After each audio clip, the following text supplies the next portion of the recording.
as a candle in the dark. Dedication. To Tonio, my grandson. I wish you a world free of demons and full of light. We wait for light, but behold darkness. Isaiah chapter 59, verse 9.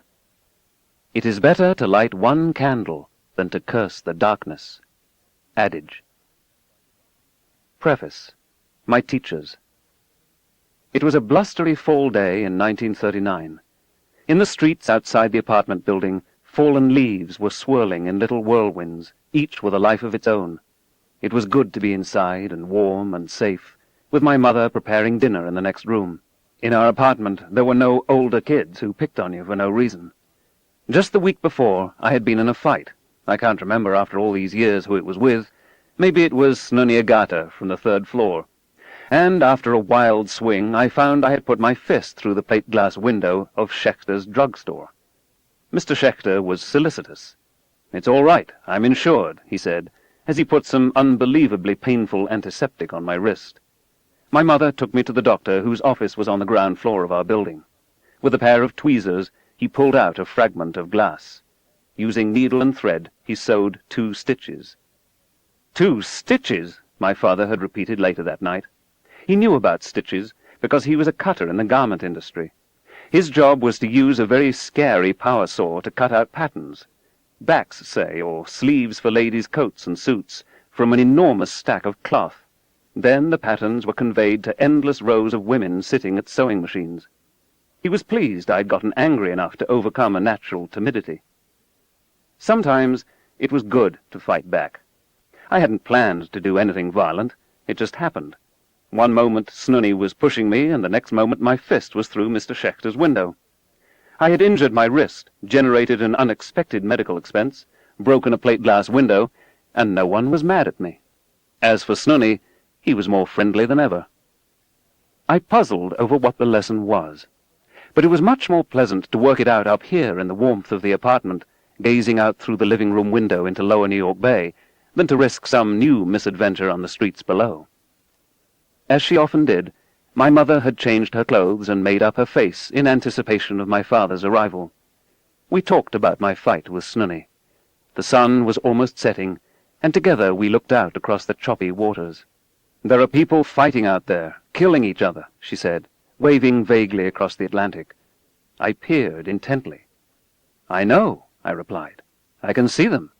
"No, you can't," she replied, skeptically, almost severely, before returning to the kitchen. "They're too far away." How could she know whether I could see them or not, I wondered. Squinting, I had thought I'd made out a thin strip of land at the horizon on which tiny figures were pushing and shoving and dueling with swords as they did in my comic books. But maybe she was right. Maybe it had just been my imagination, a little like the midnight monsters that still, on occasion, awakened me from a deep sleep, my pajamas drenched in sweat, my heart pounding. How can you tell when someone is only imagining? I gazed out across the grey waters until night fell, and I was called to wash my hands for dinner.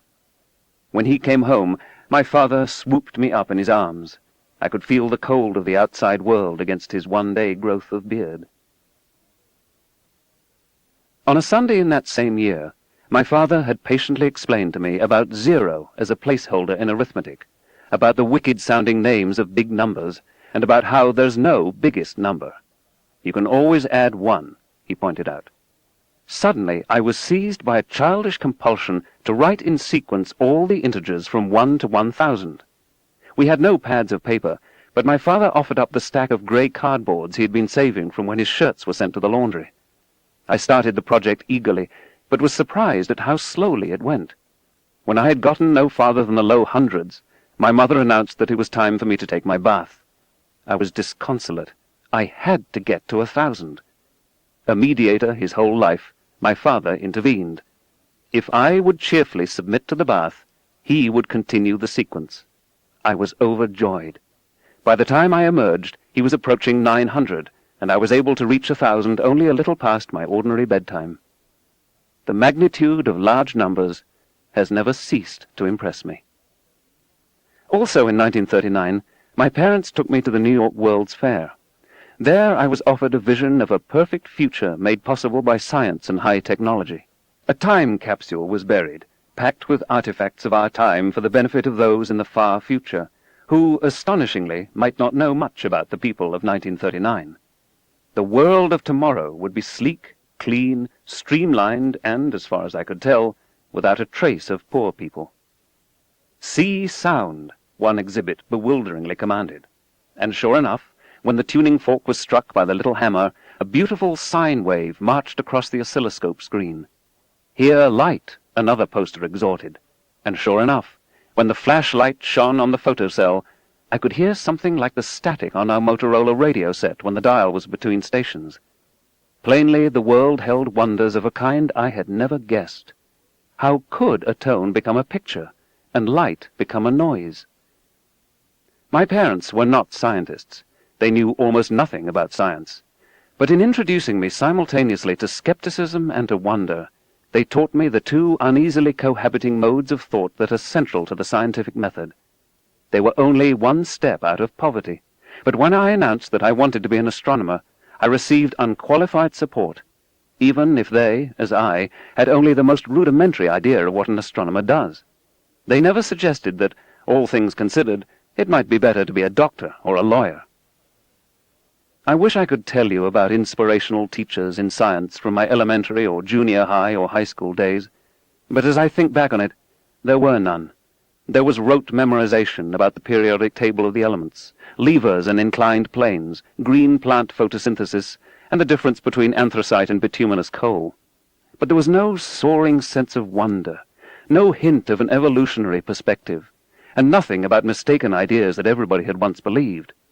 In high school laboratory courses, there was an answer we were supposed to get. We were marked off if we didn't get it. There was no encouragement to pursue our own interests or hunches or conceptual mistakes. In the backs of textbooks, there was material you could tell was interesting. The school year would always end before we got to it. You could find wonderful books on astronomy, say, in the libraries, but not in the classroom. Long division was taught as a set of rules from a cookbook, with no explanation of how this particular sequence of short divisions, multiplications, and subtractions got you the right answer. In high school, extracting square roots was offered reverentially, as if it were a method once handed down from Mount Sinai. It was our job merely to remember what we had been commanded. Get the right answer, and never mind that you don't understand what you're doing. I had a very capable second-year algebra teacher from whom I learned much mathematics, but he was also a bully who enjoyed reducing young women to tears. My interest in science was maintained through all those school years by reading books and magazines on science fact and fiction. College was the fulfillment of my dreams. I found teachers who not only understood science, but who were actually able to explain it.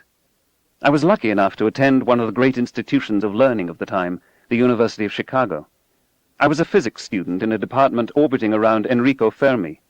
I discovered what true mathematical elegance is from Subramanian Chandrasekhar. I was given the chance to talk chemistry with Harold Urey.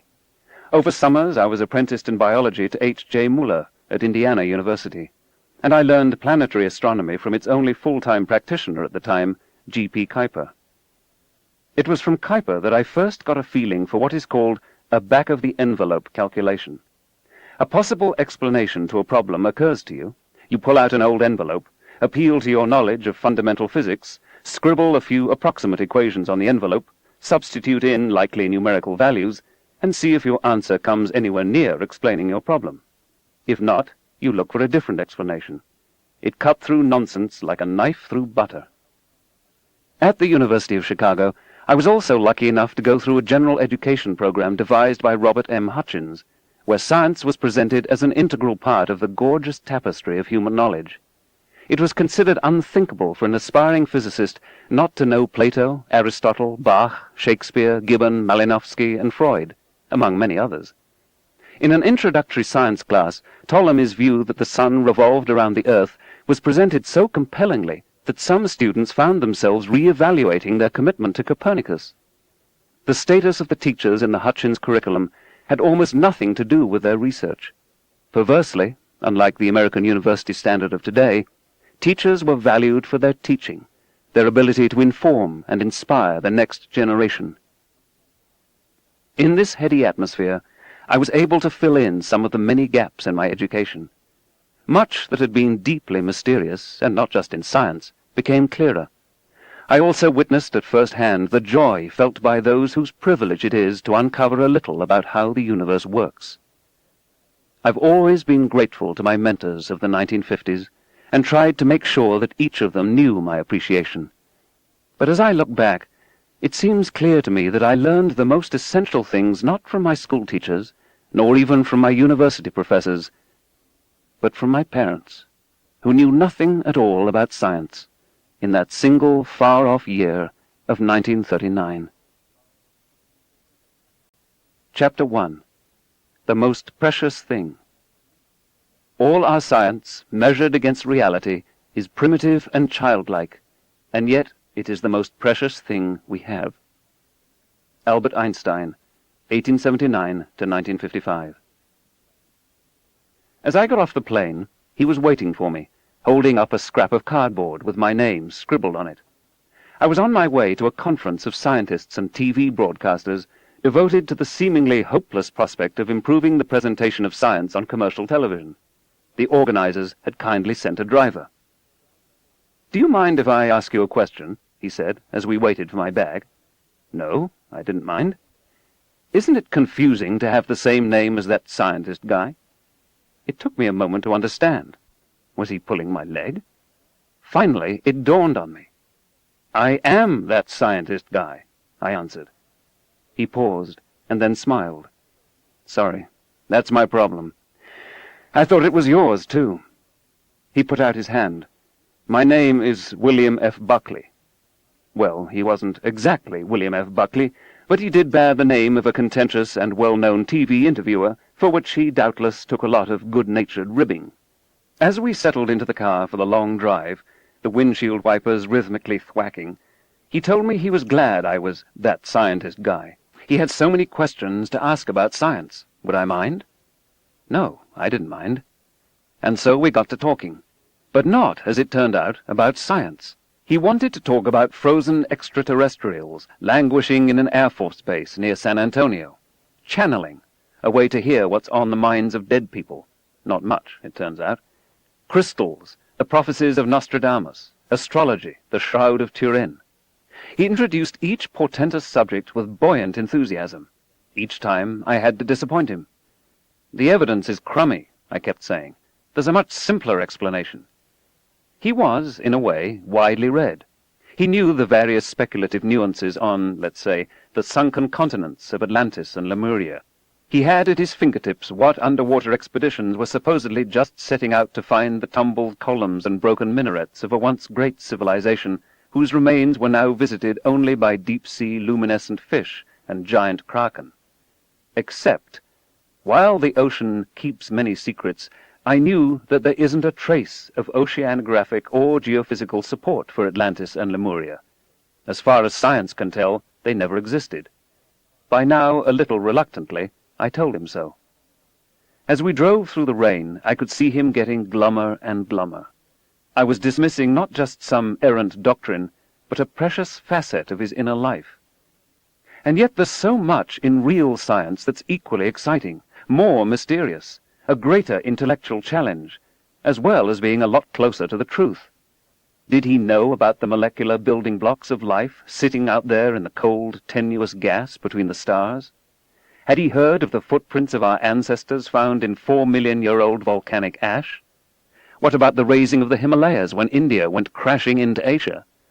Or how viruses, built like hypodermic syringes, slip their DNA past the host organism's defenses and subvert the reproductive machinery of cells? Or the radio search for extraterrestrial intelligence?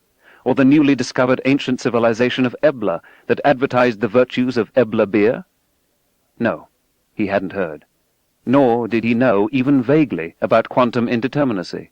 And he recognized DNA only as 3 frequently linked capital letters.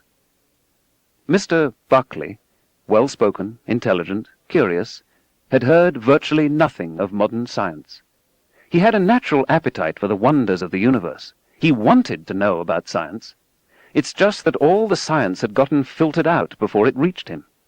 Our cultural motifs, our educational system, our communications media had failed this man. What the society permitted to trickle through was mainly pretense and confusion.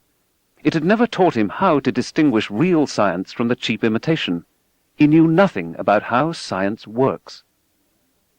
There are hundreds of books about Atlantis, the mythical continent that is said to have existed something like 10,000 years ago in the Atlantic Ocean. Or somewhere. A recent book locates it in Antarctica. The story goes back to Plato, who reported it as hearsay coming down to him from remote ages. Recent books authoritatively describe the high level of Atlantean technology, morals and spirituality, and the great tragedy of an entire populated continent sinking beneath the waves. There is a New Age Atlantis, the legendary civilization of advanced sciences, chiefly devoted to the science of crystals. In a trilogy called Crystal Enlightenment by Katrina Raphael, the book's mainly responsible for the crystal craze in America, Atlantean crystals read minds, transmit thoughts, are the repositories of ancient history and the model and source of the pyramids of Egypt. Nothing approximating evidence is offered to support these assertions. A resurgence of crystal mania may follow the recent finding by the real science of seismology that the inner core of the Earth may be composed of a single, huge, nearly perfect crystal of iron.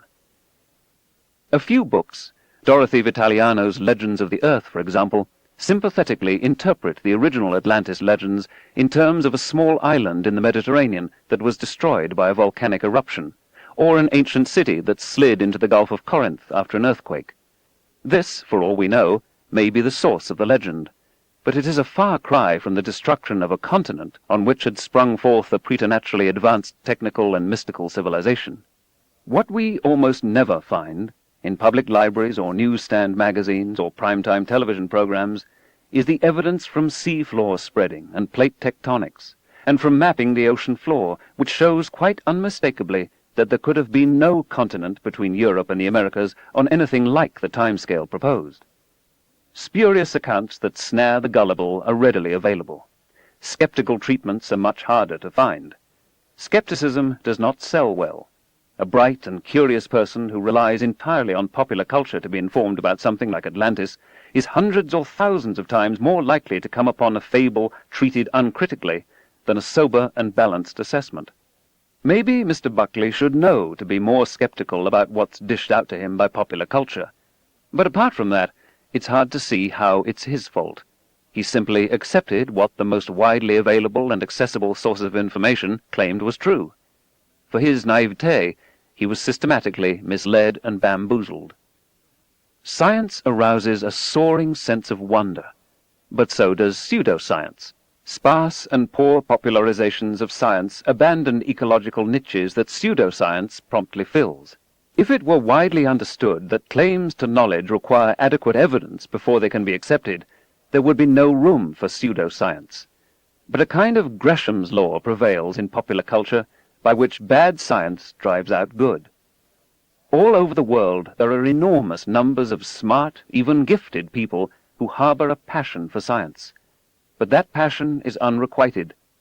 Surveys suggest that some 95% of Americans are scientifically illiterate.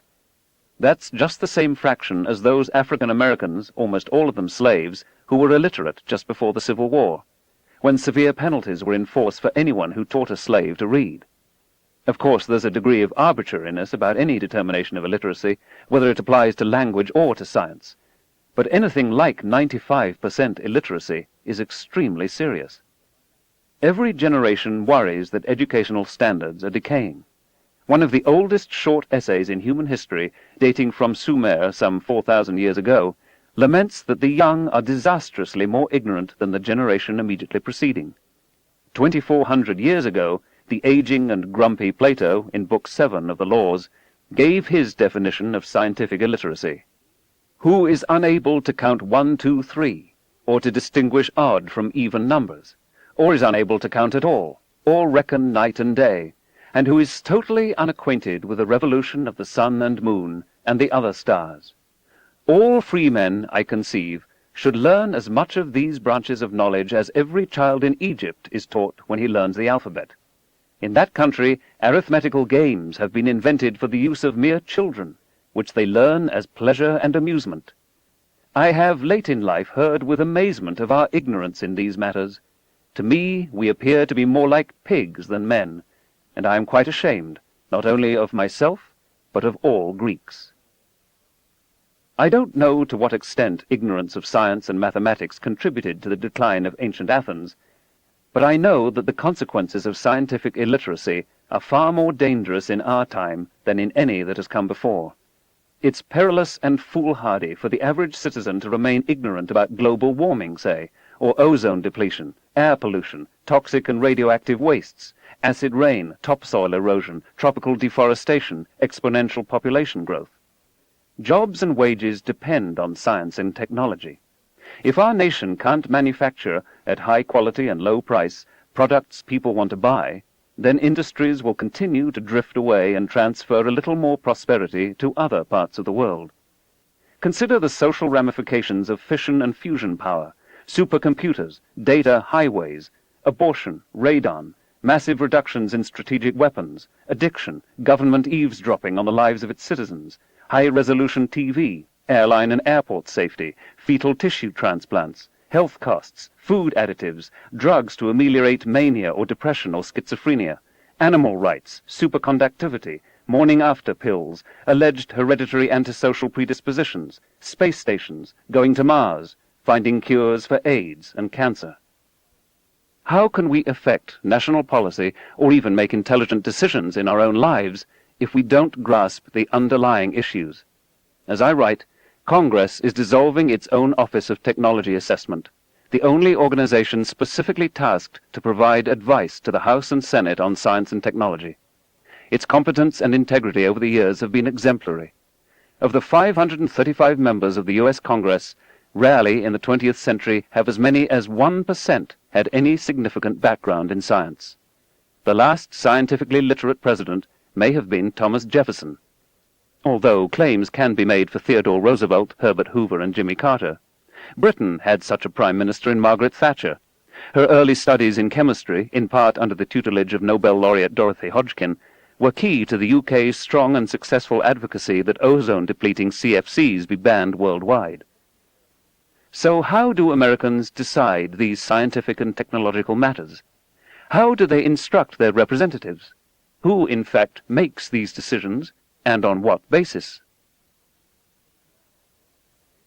Hippocrates of Kos is the father of medicine. He is still remembered 2,500 years later for the Hippocratic Oath, a modified form of which is still here and there taken by medical students upon their graduation. But he is chiefly celebrated because of his efforts to bring medicine out of the pall of superstition and into the light of science. In a typical passage, Hippocrates wrote, "Men think epilepsy divine, merely because they do not understand it. But if they called everything divine which they do not understand, why, there would be no end of divine things." Instead of acknowledging that in many areas we are ignorant, we have tended to say things like the universe is permeated with the ineffable. A god of the gaps is assigned responsibility for what we do not yet understand. As knowledge of medicine improved since the 4th century BC, there was more and more that we understood, and less that had to be attributed to divine intervention, either in the causes or in the treatment of disease. Deaths in childbirth and infant mortality have decreased, lifetimes have lengthened, and medicine has improved the quality of life for billions of us all over the planet. In the diagnosis of disease, Hippocrates introduced elements of the scientific method. He urged careful and meticulous observation. Leave nothing to chance. Overlook nothing. Combine contradictory observations. Allow yourself enough time. Before the invention of the thermometer, he charted the temperature curves of many diseases. He recommended that physicians be able to tell, from present symptoms alone, the probable past and future course of each illness. He stressed honesty. He was willing to admit the limitations of the physician's knowledge. He betrayed no embarrassment in confiding to posterity that more than half his patients were killed by the diseases he was treating. His options, of course, were limited. The drugs available to him were chiefly laxatives, emetics, and narcotics. Surgery was performed, and cauterization. Considerable further advances were made in classical times through the fall of Rome. While medicine in the Islamic world flourished, what followed in Europe was truly a dark age. Much knowledge of anatomy and surgery was lost.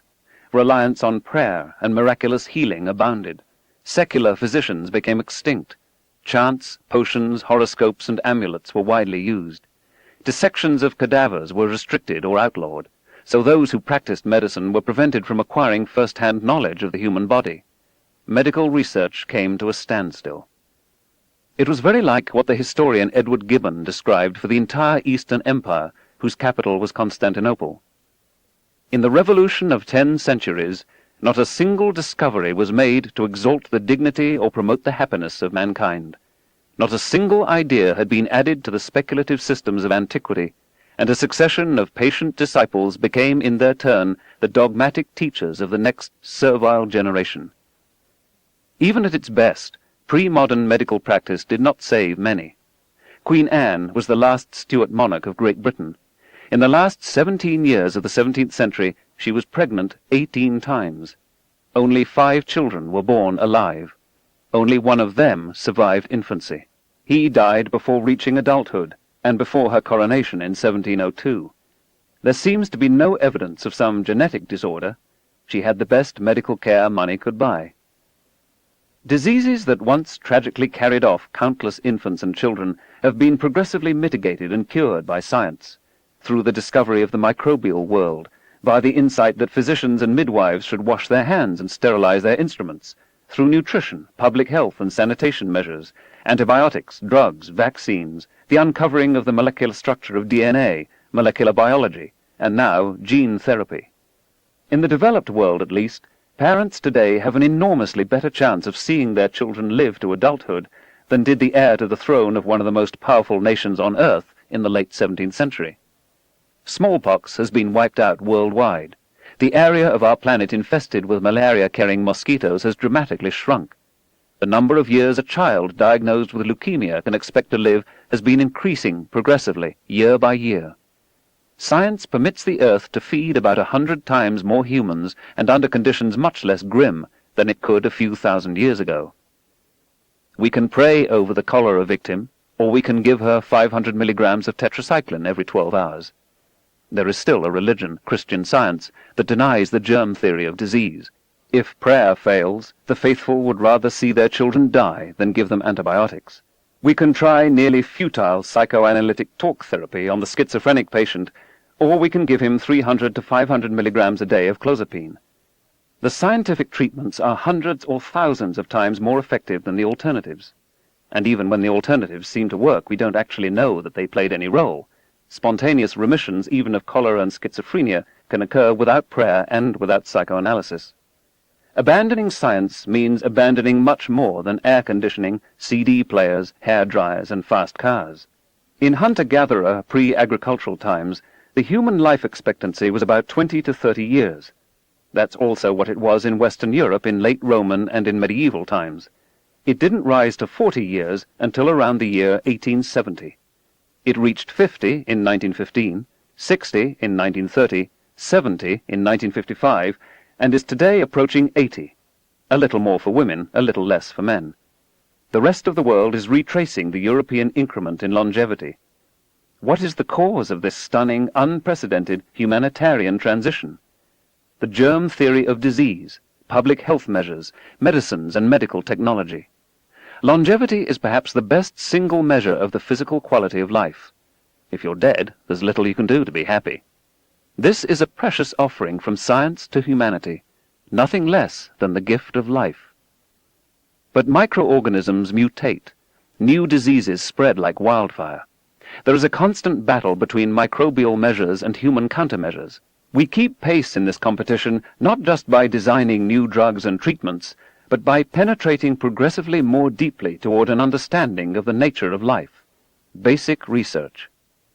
If the world is to escape the direst consequences of global population growth and 10 or 12 billion people on the planet in the late 21st century, we must invent safe but more efficient means of growing food, with accompanying seed stocks, irrigation, fertilizers, pesticides, transportation and refrigeration systems. It will also take widely available and acceptable contraception, significant steps toward political equality of women, and improvements in the standards of living of the poorest people. How can all this be accomplished without science and technology? I know that science and technology are not just cornucopias pouring gifts out into the world.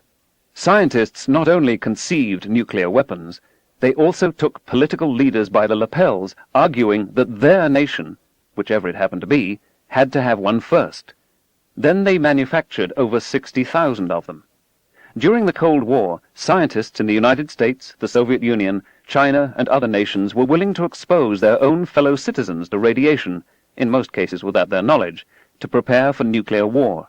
Physicians in Tuskegee, Alabama, misled a group of veterans into thinking they were receiving medical treatment for their syphilis, when they were the untreated controls. The atrocious cruelties of Nazi doctors are well known. Our technology has produced thalidomide, CFCs, Agent Orange, nerve gas, pollution of air and water, species extinctions, and industries so powerful they can ruin the climate of the planet. Roughly half the scientists on Earth work at least part-time for the military.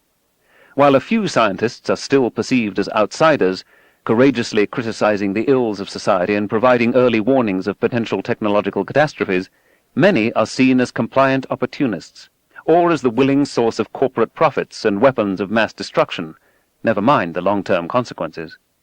The technological perils that science serves up, its implicit challenge to received wisdom, and its perceived difficulty are all reasons for some people to mistrust and avoid it. There's a reason people are nervous about science and technology. And so the image of the mad scientist haunts our world, down to the white-coated loonies of Saturday morning children's TV and the plethora of Faustian bargains in popular culture, from the eponymous Dr. Faustus himself to Dr. Frankenstein, Dr. Strangelove, and Jurassic Park.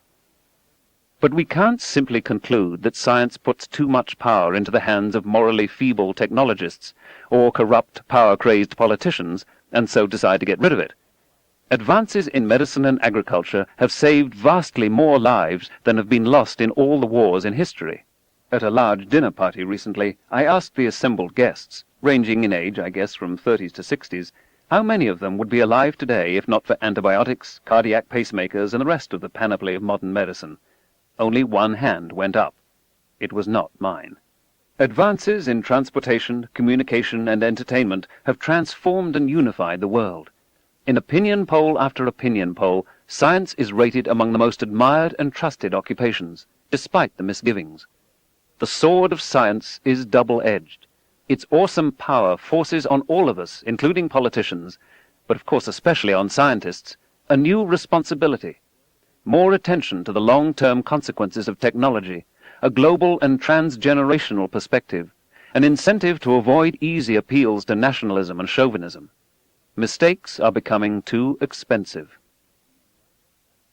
Do we care what's true? Does it matter? Where ignorance is bliss, 'tis folly to be wise, wrote the poet Thomas Gray. But is it? Edmund Way Teale, in his 1950 book Circle of the Seasons, understood the dilemma better.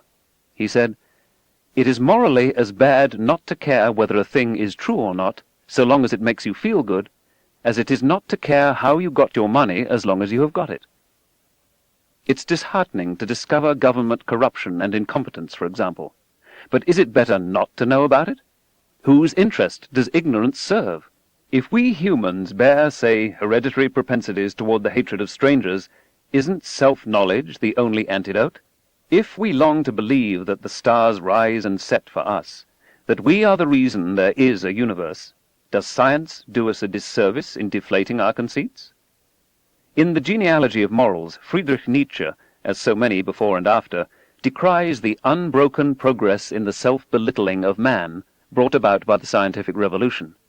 Nietzsche mourns the loss of man's belief in his dignity, his uniqueness, his irreplaceability in the scheme of existence. For me, it is far better to grasp the universe as it really is than to persist in delusion, however satisfying and reassuring. Which attitude is better geared for our long-term survival? Which gives us more leverage on our future? And if our naive self-confidence is a little undermined in the process, is that altogether such a loss? Is there not cause to welcome it as a maturing and character-building experience? To discover that the universe is some 8 to 15 billion, and not 6 to 12,000 years old, improves our appreciation of its sweep and grandeur. To entertain the notion that we are a particularly complex arrangement of atoms and not some breath of divinity, at the very least enhances our respect for atoms. To discover, as now seems probable, that our planet is one of billions of other worlds in the Milky Way galaxy, and that our galaxy is one of billions more, majestically expands the arena of what is possible. To find that our ancestors were also the ancestors of apes ties us to the rest of life and makes possible important, if occasionally rueful, reflections on human nature. Plainly, there is no way back. Like it or not, we are stuck with science. We had better make the best of it. When we finally come to terms with it and fully recognize its beauty and its power, we will find, in spiritual as well as in practical matters, that we have made a bargain strongly in our favor.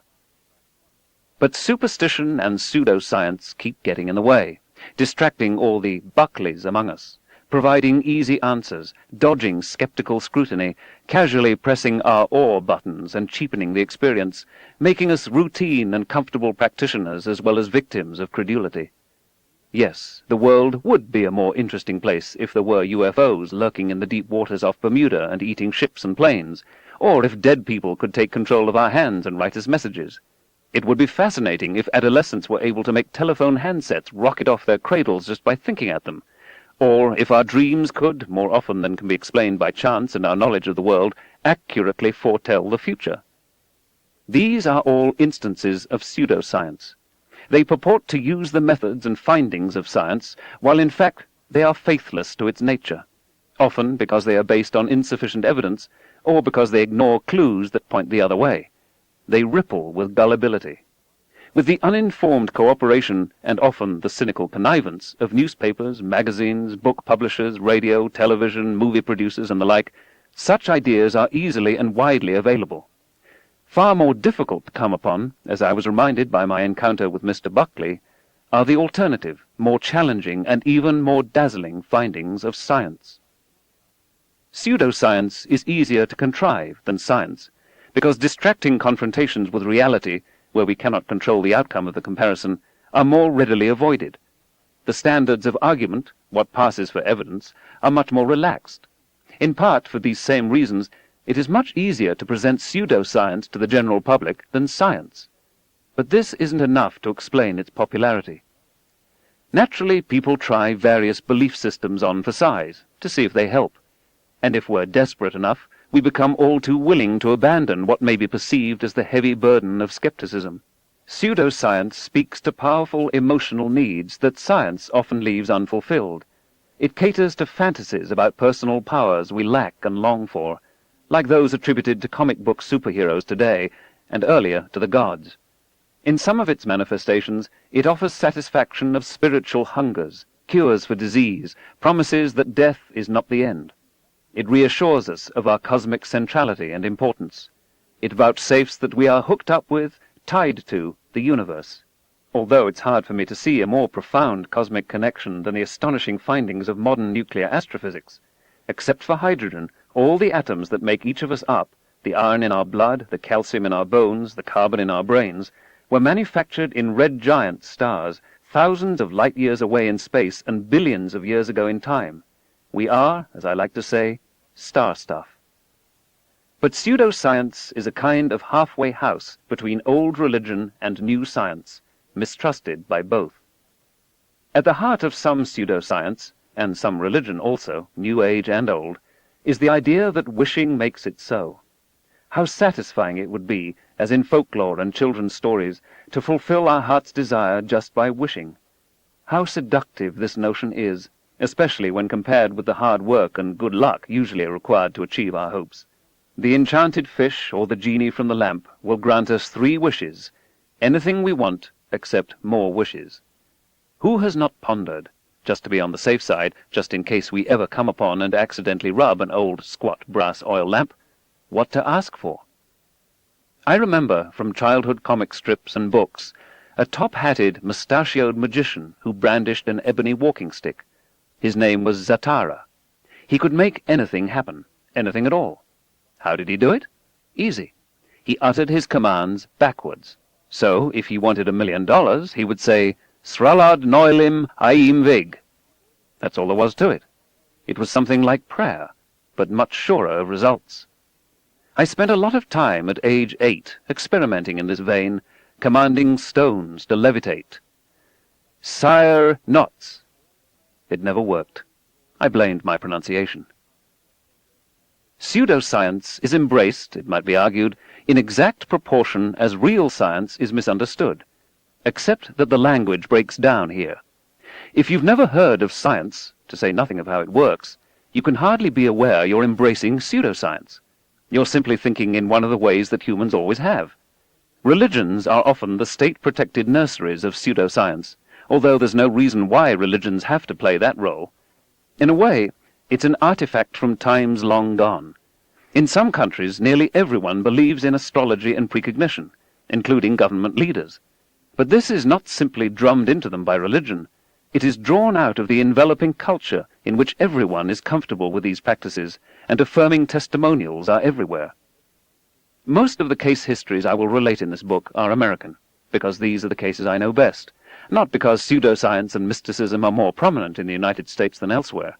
But the psychic spoonbender and extraterrestrial channeler Uri Geller hails from Israel.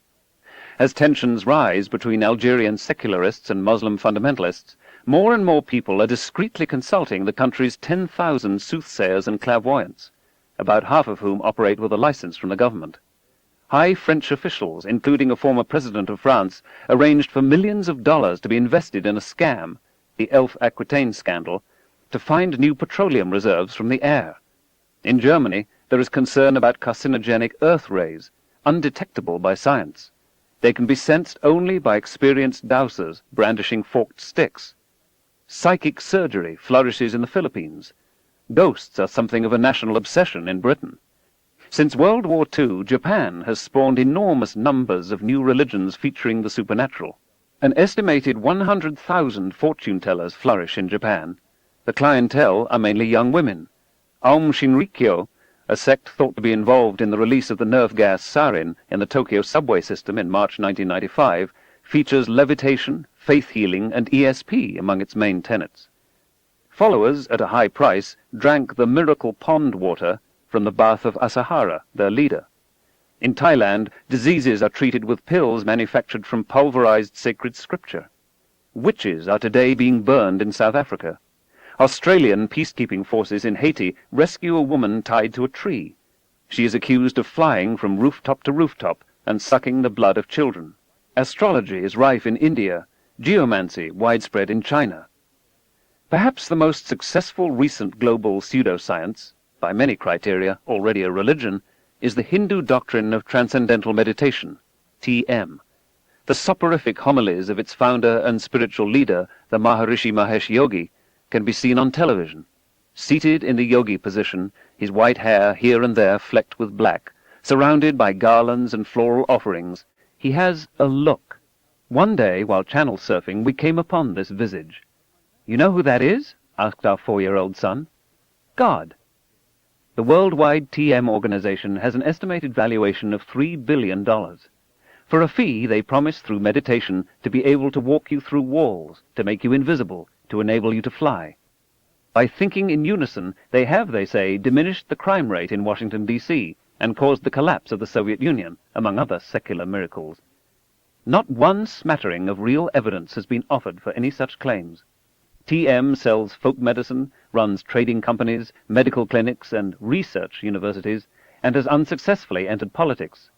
In its oddly charismatic leader, its promise of community and the offer of magical powers in exchange for money and fervent belief, it is typical of many pseudosciences marketed for sacerdotal export. At each relinquishing of civil controls and scientific education, another little spurt in pseudoscience occurs. Leon Trotsky described it for Germany on the eve of the Hitler takeover. Not only in peasant homes, but also in city skyscrapers, there lives alongside the 20th century the 13th.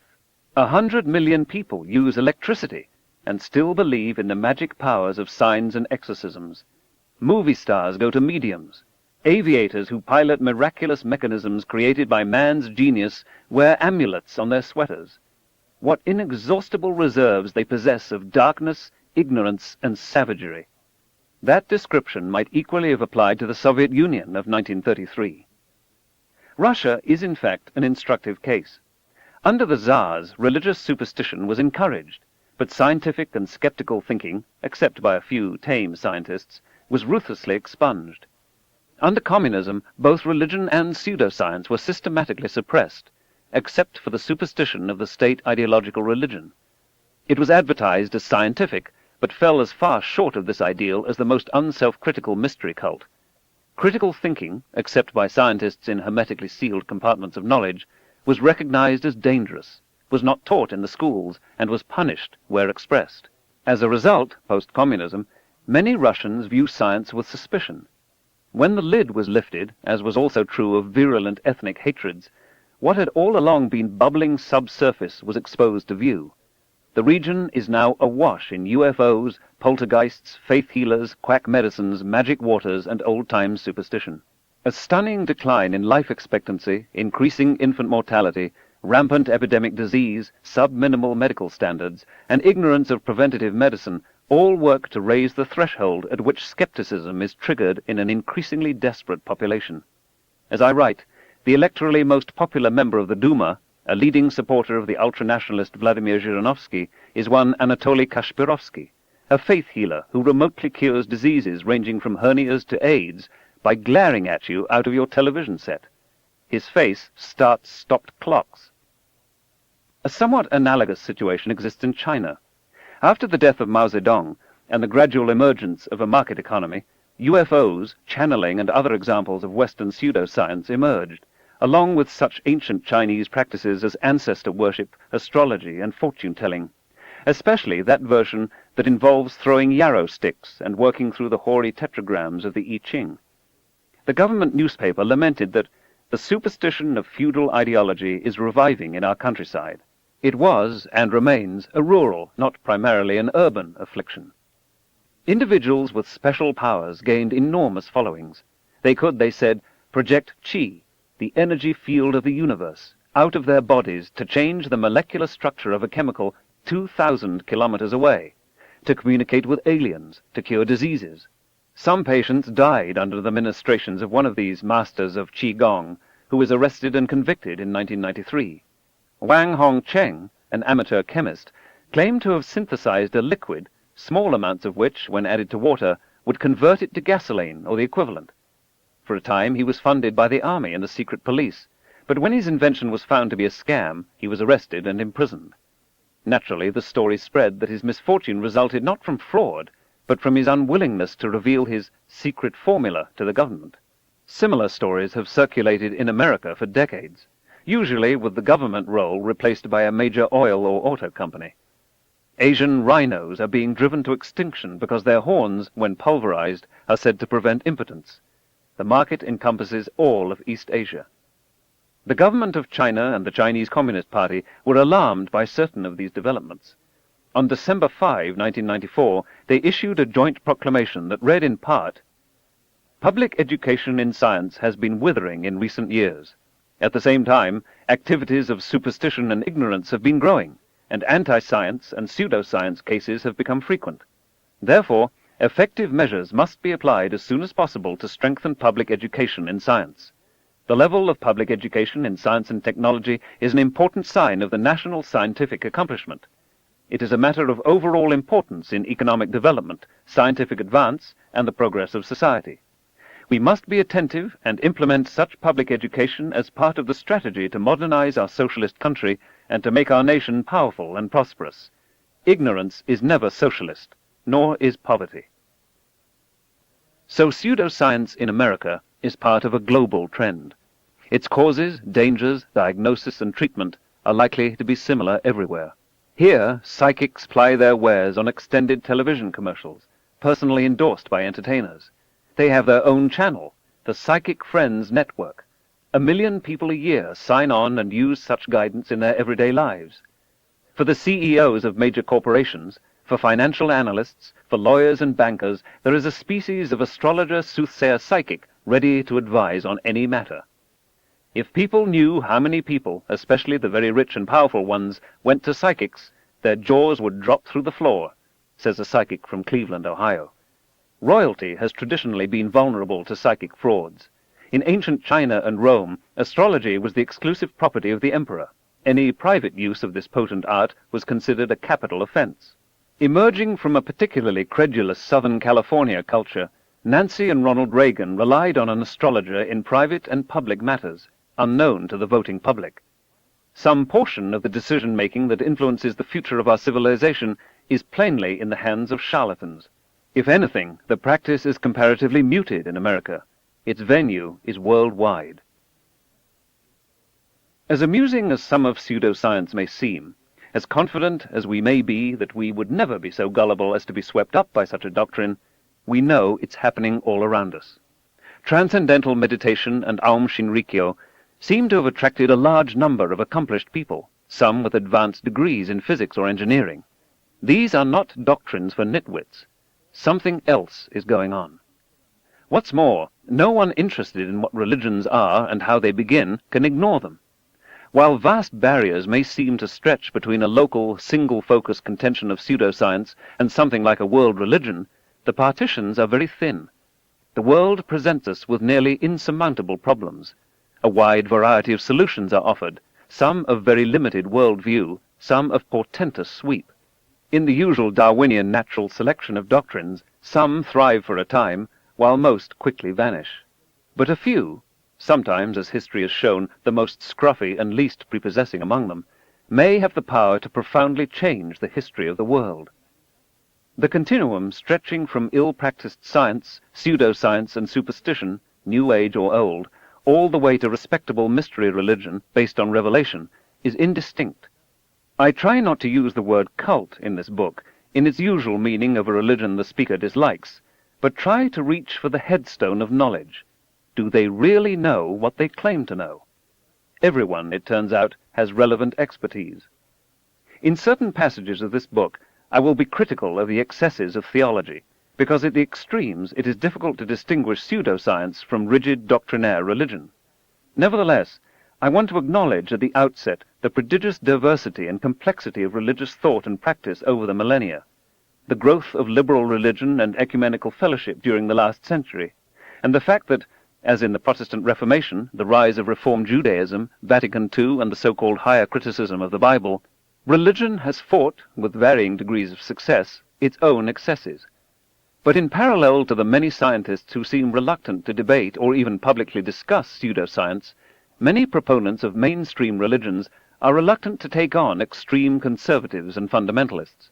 If the trend continues, eventually the field is theirs. They can win the debate by default. One religious leader writes to me of his longing for disciplined integrity in religion. We have grown far too sentimental.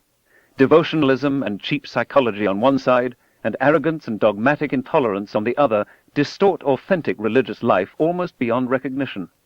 Sometimes I come close to despair, but then I live tenaciously and always with hope. Honest religion, more familiar than its critics with the distortions and absurdities perpetrated in its name, has an active interest in encouraging a healthy skepticism for its own purposes. There is the possibility for religion and science to forge a potent partnership against pseudoscience. Strangely, I think it would soon be engaged also in opposing pseudo-religion. Pseudoscience differs from erroneous science. Science thrives on errors, cutting them away one by one. False conclusions are drawn all the time, but they are drawn tentatively. Hypotheses are framed so they are capable of being disproved. A succession of alternative hypotheses is confronted by experiment and observation. Science gropes and staggers toward improved understanding. Proprietary feelings are of course offended when a scientific hypothesis is disproved, but such disproofs are recognized as central to the scientific enterprise. Pseudoscience is just the opposite. Hypotheses are often framed precisely so they are invulnerable to any experiment that offers a prospect of disproof, so even in principle they cannot be invalidated. Practitioners are defensive and wary. Skeptical scrutiny is opposed. When the pseudo-scientific hypothesis fails to catch fire with scientists, conspiracies to suppress it are deduced. Motor ability in healthy people is almost perfect. We rarely stumble and fall, except in young and old age. We can learn tasks such as riding a bicycle or skating or skipping, jumping rope or driving a car, and retain that mastery for the rest of our lives. Even if we've gone a decade without doing it, it comes back to us effortlessly. The precision and retention of our motor skills may, however, give us a false sense of confidence in our other talents. Our perceptions are fallible. We sometimes see what isn't there. We are prey to optical illusions. Occasionally we hallucinate. We are error-prone. A most illuminating book called How We Know What Isn't So, The Fallibility of Human Reason in Everyday Life, by Thomas Gilovich, shows how people systematically err in understanding numbers, in rejecting unpleasant evidence, in being influenced by the opinions of others.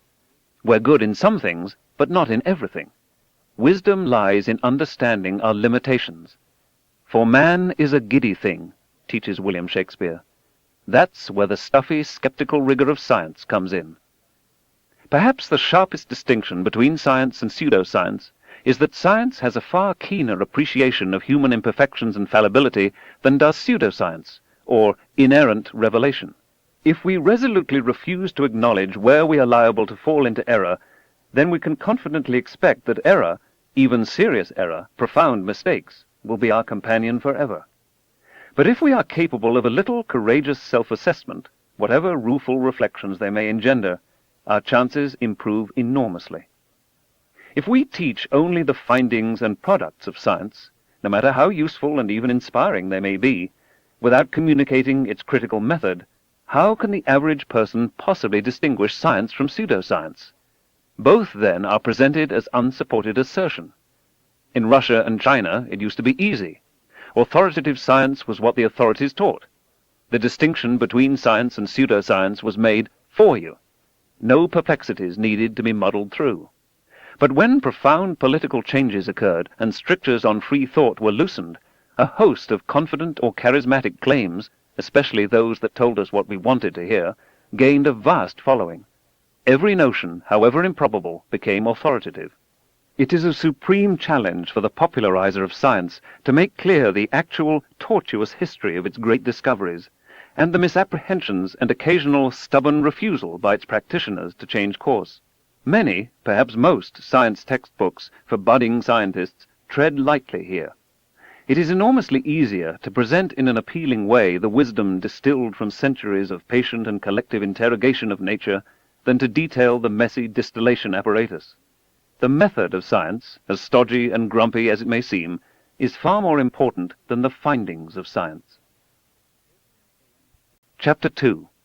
Science and Hope. Two men came to a hole in the sky. One asked the other to lift him up. But so beautiful was it in heaven that the man who looked in over the edge forgot everything, forgot his companion whom he had promised to help up, and simply ran off into all the splendor of heaven. From an Igloolik Inuit prose poem, early 20th century, told by Inuktitut to Knud Rasmussen, the Greenlandic Arctic explorer. I was a child in a time of hope. I wanted to be a scientist from my earliest school days. The crystallizing moment came when I first caught on that the stars are mighty suns, when it first dawned on me how staggeringly far away they must be to appear as mere points of light in the sky. I'm not sure I even knew the meaning of the word science then, but I wanted somehow to immerse myself in all that grandeur. I was gripped by the splendor of the universe, transfixed by the prospect of understanding how things really work, of helping to uncover deep mysteries, of exploring new worlds, maybe even literally. It has been my good fortune to have had that dream in part fulfilled. For me, the romance of science remains as appealing and new as it was on that day more than half a century ago when I was shown the wonders of the 1939 World's Fair. Popularizing science, trying to make its methods and findings accessible to non-scientists, then follows naturally and immediately. Not explaining science seems to me perverse. When you're in love, you want to tell the world. This book is a personal statement, reflecting my lifelong love affair with science. But there's another reason. Science is more than a body of knowledge. It is a way of thinking. I have a foreboding of an America in my children's or grandchildren's time when the United States is a service and information economy, when nearly all the key manufacturing industries have slipped away to other countries, when awesome technological powers are in the hands of a very few, and no one representing the public interest can even grasp the issues, when the people have lost the ability to set their own agendas or knowledgeably question those in authority, when, clutching our crystals and nervously consulting our horoscopes, our critical faculties in decline, unable to distinguish between what feels good and what's true, we slide, almost without noticing, back into superstition and darkness. The dumbing down of America is most evident in the slow decay of substantive content in the enormously influential media, the 30-second sound bites, now down to 10 seconds or less, lowest common denominator programming, credulous presentations on pseudoscience and superstition, but especially a kind of celebration of ignorance. As I write, the #1 video cassette rental in America is the movie Dumb and Dumber. Beavis and Butthead remain popular and influential with young TV viewers. The plain lesson is that study and learning, not just of science but of anything, are avoidable, even undesirable. We've arranged a global civilization in which most crucial elements, transportation, communications, and all other industries, agriculture, medicine, education, entertainment, protecting the environment, and even the key democratic institution of voting, profoundly depend on science and technology. We have also arranged things so that almost no one understands science and technology. This is a prescription for disaster.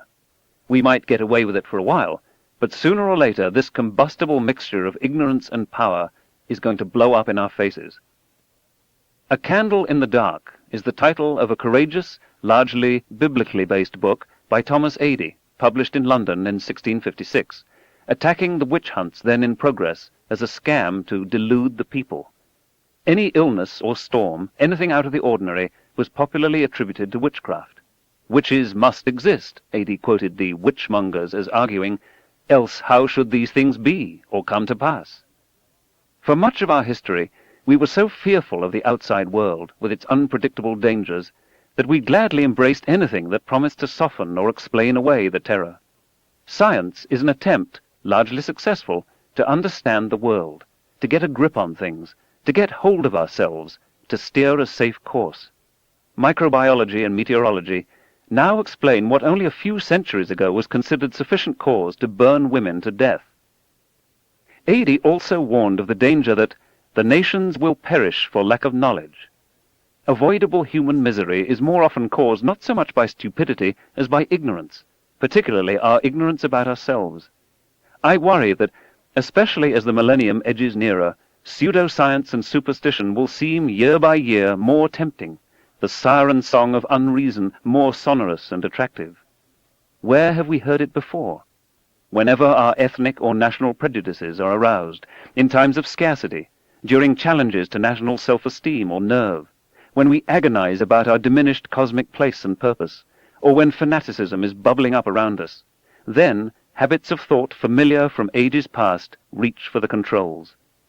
The candle flame gutters, its little pool of light trembles, darkness gathers, the demons begin to stir. There is much that science doesn't understand, many mysteries still to be resolved. In a universe tens of billions of light years across and some 10 or 15 billion years old, this may be the case forever. We are constantly stumbling on surprises. Yet some New Age and religious writers assert that scientists believe that what they find is all there is. Scientists may reject mystic revelations for which there is no evidence except somebody's say-so, but they hardly believe their knowledge of nature to be complete. Science is far from a perfect instrument of knowledge. It's just the best we have. In this respect, as in many others, it's like democracy. Science by itself cannot advocate courses of human action, but it can certainly illuminate the possible consequences of alternative courses of action. The scientific way of thinking is at once imaginative and disciplined. This is central to its success. Science invites us to let the facts in, even when they don't conform to our preconceptions. It counsels us to carry alternative hypotheses in our heads and see which best fit the facts. It urges on us a delicate balance between no-holds-barred openness to new ideas, however heretical, and the most rigorous skeptical scrutiny of everything, new ideas and established wisdom. This kind of thinking is also an essential tool for a democracy in an age of change. One of the reasons for its success is that science has built-in error-correcting machinery at its very heart. Some may consider this an overbroad characterization, but to me, every time we exercise self-criticism, every time we test our ideas against the outside world, we are doing science. When we are self-indulgent and uncritical, when we confuse hopes and facts, we slide into pseudoscience and superstition. Every time a scientific paper presents a bit of data, it's accompanied by an error bar, a quiet but insistent reminder that no knowledge is complete or perfect. It's a calibration of how much we trust what we think we know. If the error bars are small, the accuracy of our empirical knowledge is high. If the error bars are large, then so is the uncertainty in our knowledge. Except in pure mathematics, nothing is known for certain, although much is certainly false. Moreover, scientists are usually careful to characterize the veridical status of their attempts to understand the world, ranging from conjectures and hypotheses, which are highly tentative, all the way up to laws of nature which are repeatedly and systematically confirmed through many interrogations of how the world works. But even laws of nature are not absolutely certain. There may be new circumstances never before examined, inside black holes, say, or within the electron, or close to the speed of light, where even our vaunted laws of nature break down, and, however valid they may be in ordinary circumstances, need correction. Humans may crave absolute certainty. They may aspire to it. They may pretend, as partisans of certain religions do, to have attained it. But the history of science, by far the most successful claim to knowledge accessible to humans, teaches that the most we can hope for is successive improvement in our understanding, learning from our mistakes, an asymptotic approach to the universe, but with the proviso that absolute certainty will always elude us. We will always be mired in error. The most each generation can hope for is to reduce the error bars a little, and to add to the body of data to which error bars apply. The error bar is a pervasive, visible self-assessment of the reliability of our knowledge. You can often see error bars in public opinion polls, an uncertainty of plus or minus 3%, say. Imagine a society in which every speech in the congressional record, every television commercial, every sermon had an accompanying error bar, or its equivalent. One of the great commandments of science is, mistrust arguments from authority. Scientists, being primates, and thus given to dominance hierarchies, of course do not always follow this commandment. Too many such arguments have proved too painfully wrong. Authorities must prove their contentions like everybody else. This independence of science, its occasional unwillingness to accept conventional wisdom, makes it dangerous to doctrines less self-critical, or with pretensions to certitude. Because science carries us toward an understanding of how the world is, rather than how we would wish it to be, its findings may not in all cases be immediately comprehensible or satisfying. It may take a little work to restructure our mindsets. Some of science is very simple.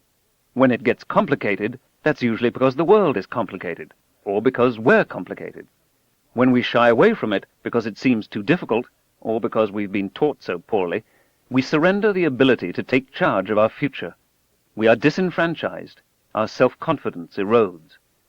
But when we pass beyond the barrier, when the findings and methods of science get through to us, when we understand and put this knowledge to use, many feel deep satisfaction.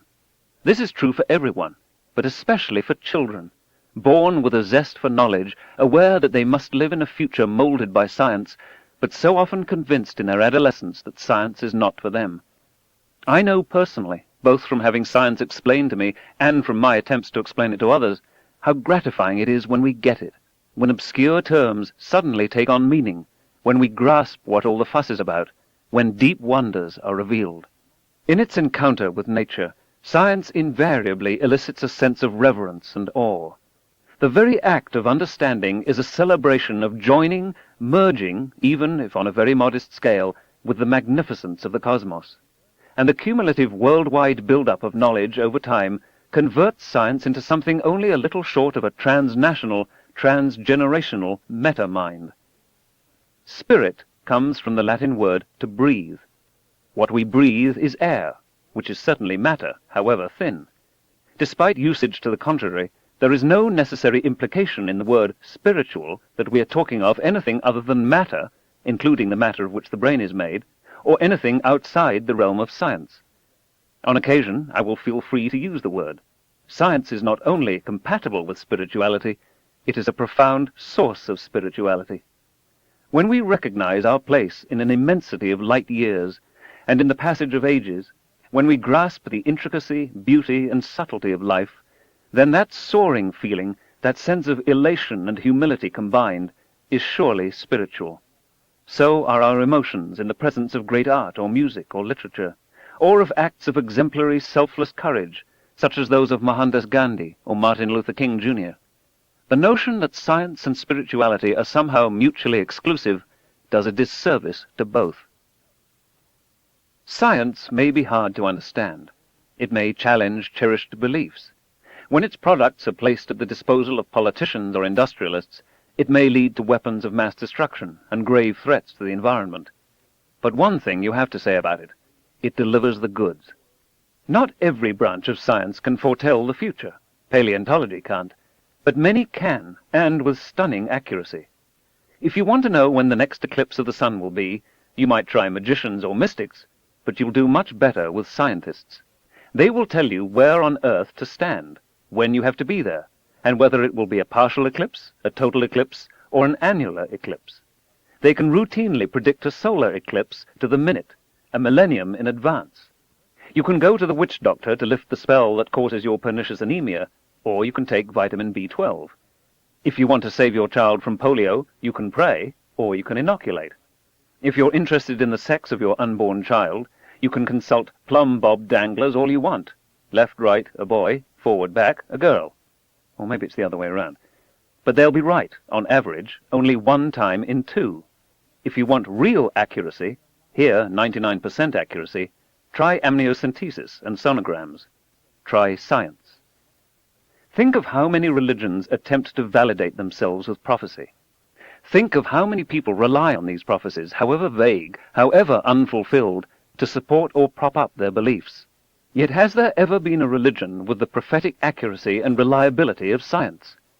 There isn't a religion on the planet that doesn't long for a comparable ability, precise and repeatedly demonstrated before committed skeptics, to foretell future events. No other human institution comes close. Is this worshipping at the altar of science? Is this replacing one faith by another, equally arbitrary? In my view, not at all. The directly observed success of science is the reason I advocate its use. If something else worked better, I would advocate the something else. Does science insulate itself from philosophical criticism? Does it define itself as having a monopoly on the truth? Think again of that eclipse 1,000 years in the future. Compare as many doctrines as you can think of. Note what predictions they make of the future, which ones are vague, which ones are precise, and which doctrines, every one of them subject to human fallibility, have error-correcting mechanisms built in. Take account of the fact that not one of them is perfect. Then simply pick the one that in a fair comparison works, as opposed to feels, best. If different doctrines are superior in quite separate and independent fields, we are of course free to choose several, but not if they contradict one another. Far from being idolatry, this is the means by which we can distinguish the false idols from the real thing. Again, the reason science works so well is partly that built-in error-correcting machinery. There are no forbidden questions in science, no matters too sensitive or delicate to be probed, no sacred truths. That openness to new ideas, combined with the most rigorous skeptical scrutiny of all ideas, sifts the wheat from the chaff. It makes no difference how smart, august, or beloved you are. You must prove your case in the face of determined, expert criticism. Diversity and debate are valued. Opinions are encouraged to contend, substantively and in depth. The process of science may sound messy and disorderly. In a way, it is. If you examine science in its everyday aspect, of course you find that scientists run the gamut of human emotion, personality, and character. But there's one facet that is really striking to the outsider, and that is the gauntlet of criticism considered acceptable or even desirable.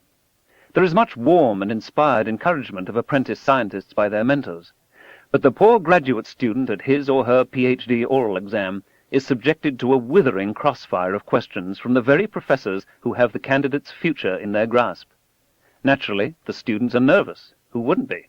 True, they've prepared for it for years, but they understand that at this critical moment They have to be able to answer searching questions posed by experts. So in preparing to defend their theses, they must practice a very useful habit of thought. They must anticipate questions. They have to ask, where in my dissertation is there a weakness that someone else might find?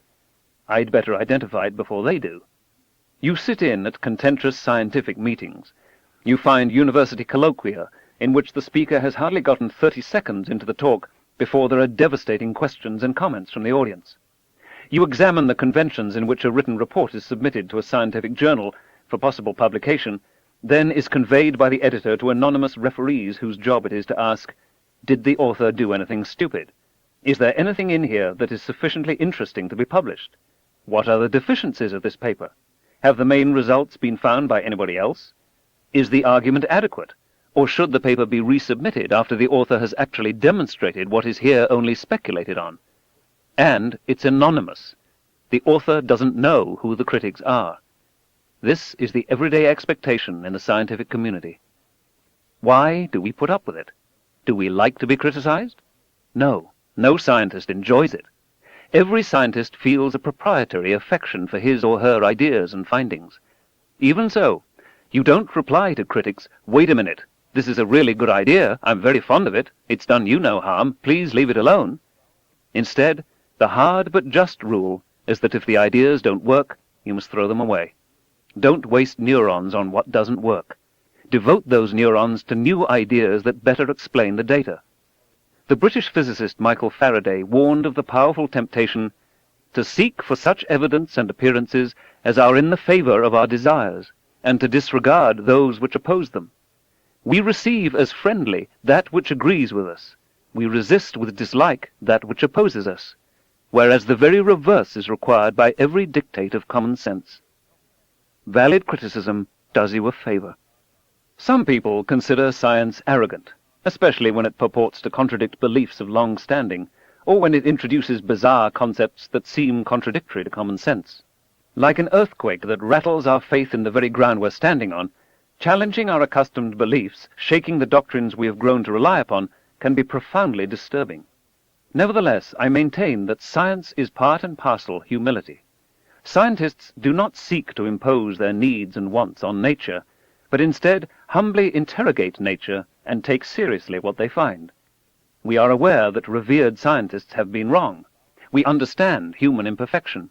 We insist on independent and, to the extent possible, quantitative verification of proposed tenets of belief. We are constantly prodding, challenging, seeking contradictions or small, persistent residual errors, proposing alternative explanations, encouraging heresy. We give our highest rewards to those who convincingly disprove established beliefs. Here's one of many examples. The laws of motion and the inverse square law of gravitation associated with the name of Isaac Newton are properly considered among the crowning achievements of the human species. 300 years later, we use Newtonian dynamics to predict those eclipses.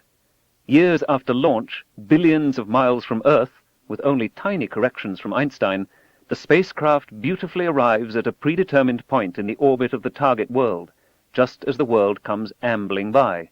The accuracy is astonishing. Plainly, Newton knew what he was doing. But scientists have not been content to leave well enough alone. They have persistently sought chinks in the Newtonian armor. At high speeds and strong gravities, Newtonian physics breaks down. This is one of the great findings of Albert Einstein's special and general relativity, and is one of the reasons his memory is so greatly honored. Newtonian physics is valid over a wide range of conditions, including those of everyday life, but in certain circumstances highly unusual for human beings, we are not, after all, in the habit of traveling near light speed, it simply doesn't give the right answer. It does not conform to observations of nature. Special and general relativity are indistinguishable from Newtonian physics in its realm of validity, but make very different predictions, predictions in excellent accord with observation, in those other regimes, high speed, strong gravity. Newtonian physics turns out to be an approximation to the truth, good in circumstances with which we are routinely familiar, bad in others. It is a splendid and justly celebrated accomplishment of the human mind, but it has its limitations.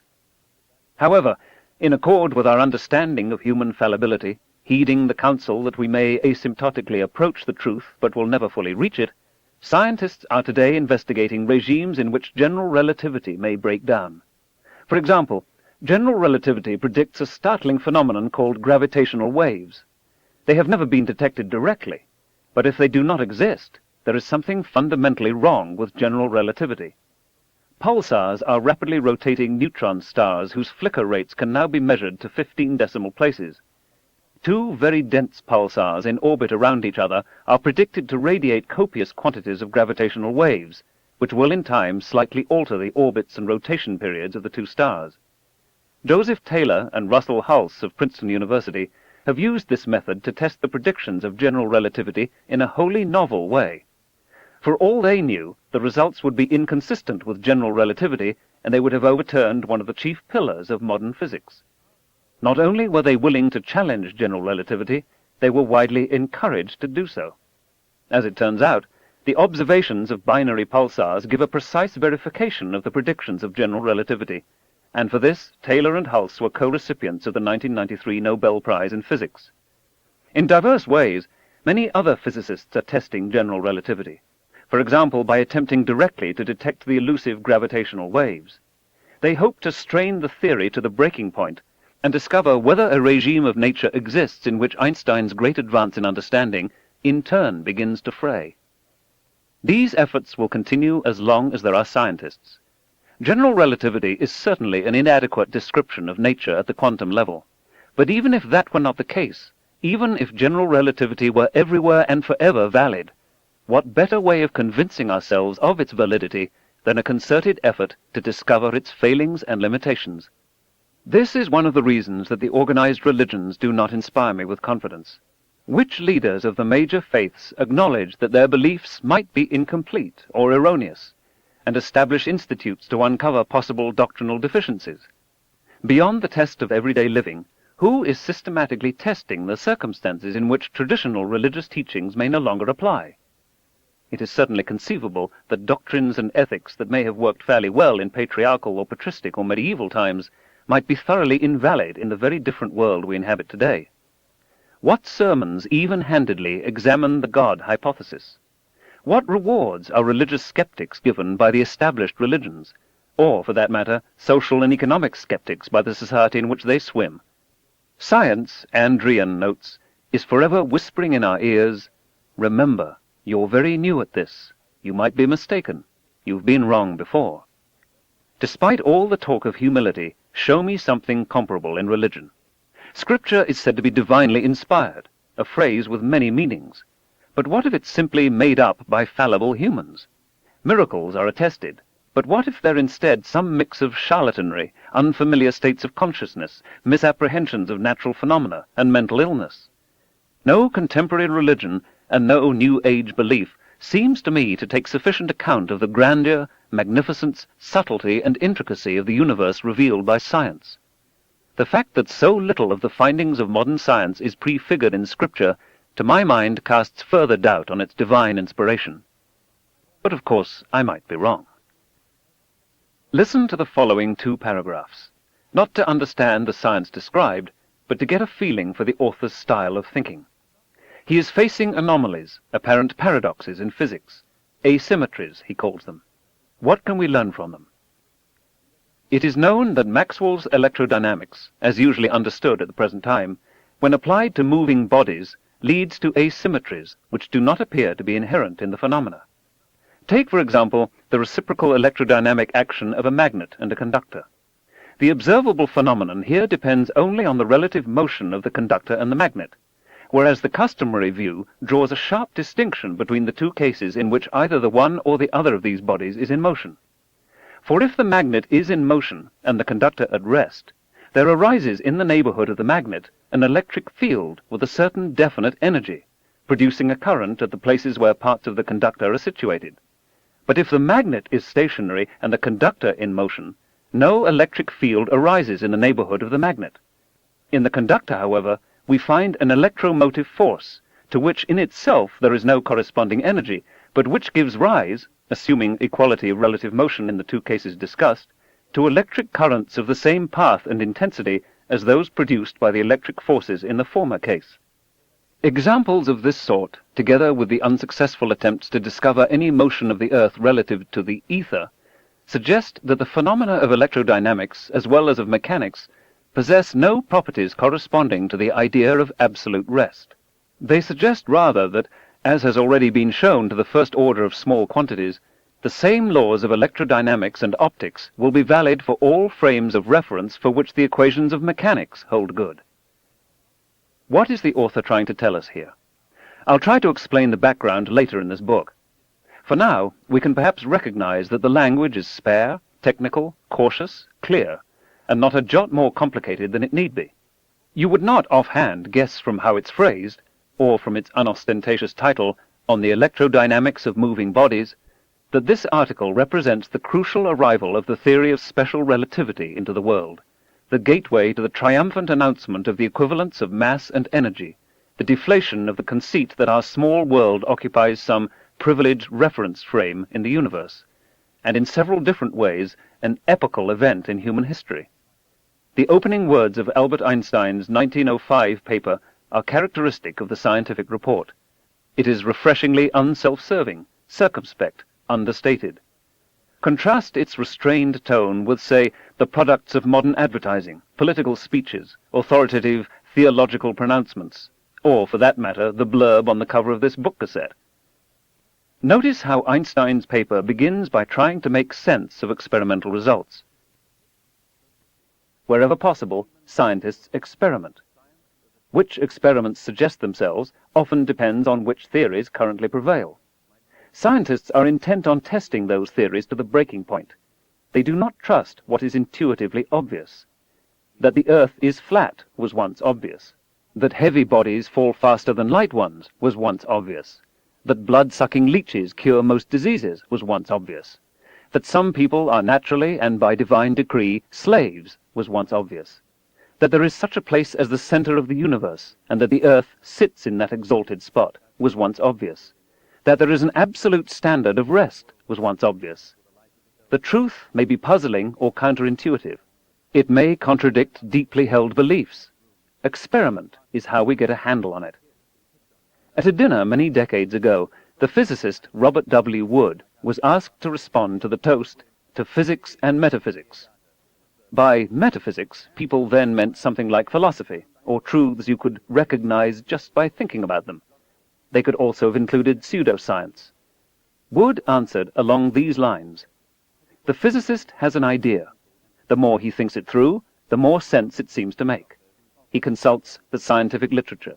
The more he reads, the more promising the idea becomes. Thus prepared, he goes to the laboratory and devises an experiment to test it. The experiment is painstaking. Many possibilities are checked. The accuracy of measurement is refined, the error bars reduced. He lets the chips fall where they may. He is devoted only to what the experiment teaches. At the end of all this work, through careful experimentation, the idea is found to be worthless. So the physicist discards it, frees his mind from the clutter of error, and moves on to something else." The difference between physics and metaphysics, Wood concluded as he raised his glass high, is not that the practitioners of one are smarter than the practitioners of the other. The difference is that the metaphysicist has no laboratory.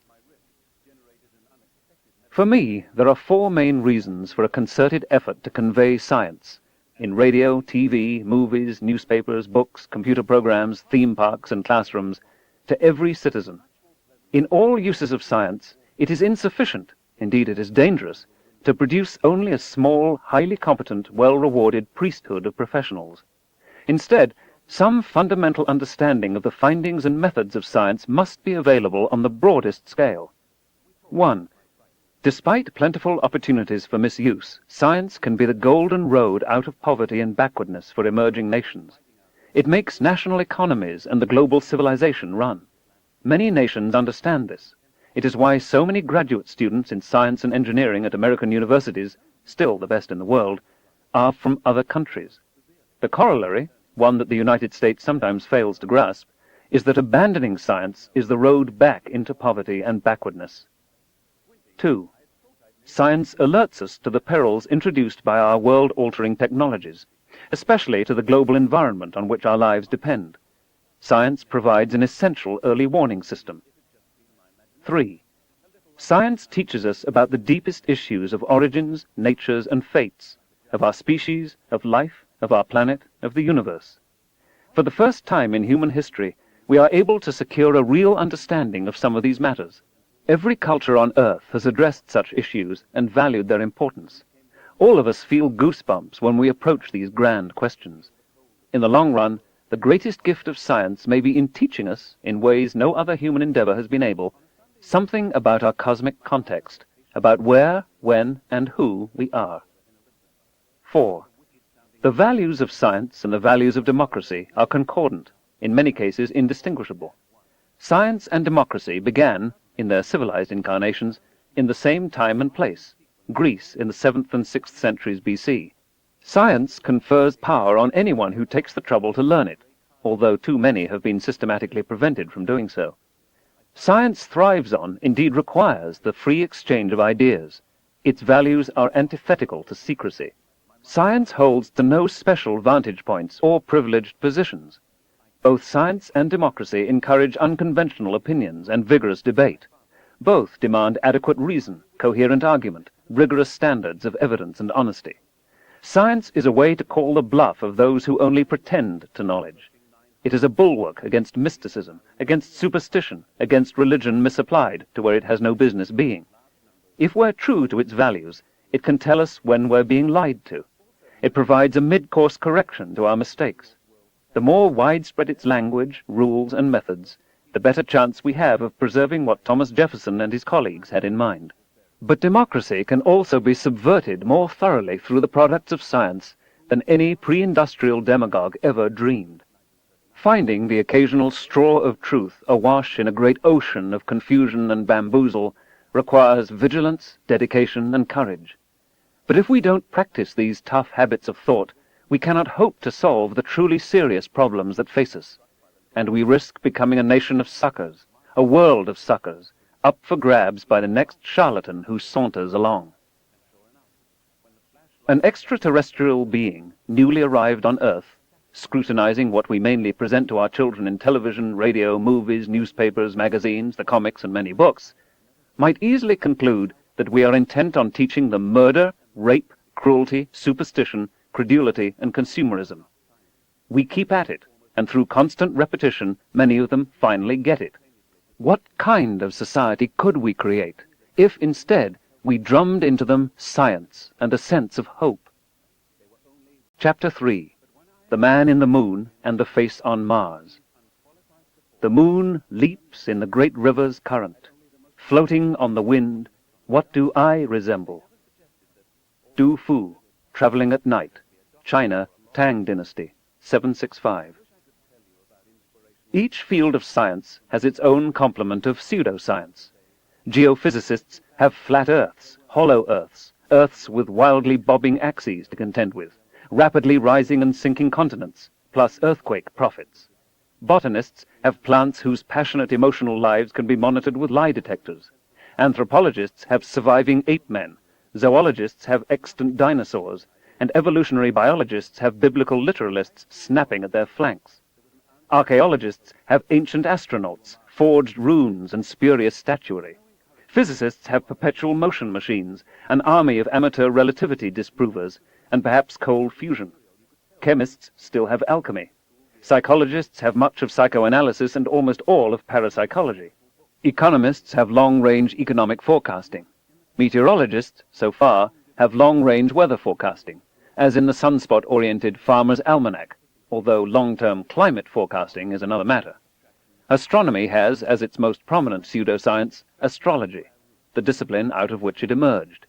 The pseudosciences sometimes intersect, compounding the confusion, as in telepathic searches for buried treasures from Atlantis, or astrological economic forecasting. But because I work mainly with planets, and because I've been interested in the possibility of extraterrestrial life, the pseudosciences that most often park themselves on my doorstep involve other worlds, and what we have come so easily in our time to call aliens. In the chapters immediately following, I want to lay out two recent, somewhat related pseudoscientific doctrines. They share the possibility that human perceptual and cognitive imperfections play a role in deceiving us on matters of great import. The first contends that a giant stone face from ages past is staring expressionlessly up at the sky from the sands of Mars. The second maintains that alien beings from distant worlds visit the Earth with casual impunity. Even when summarized so baldly, isn't there a kind of thrill in contemplating these claims? What if such hoary science fiction ideas, resonant surely with deep human fears and longings, actually were coming to pass? Whose interest can fail to be aroused? Immersed in such material, even the crassest cynic is stirred. Are we absolutely sure, beyond the shadow of a doubt, that we can dismiss these claims? And if hardened debunkers can sense the appeal, what must those untutored in scientific skepticism, like Mr. Buckley, feel? For most of history, before spacecraft, before telescopes, when we were still largely immersed in magical thinking, the moon was an enigma. Almost no one thought of it as a world. What do we actually see when we look up at the moon with the naked eye? We make out a configuration of irregular, bright and dark markings, not a close representation of any familiar object. But almost irresistibly, our eyes connect the markings, emphasizing some, ignoring others. We seek a pattern, and we find one. In world myth and folklore, many images are seen.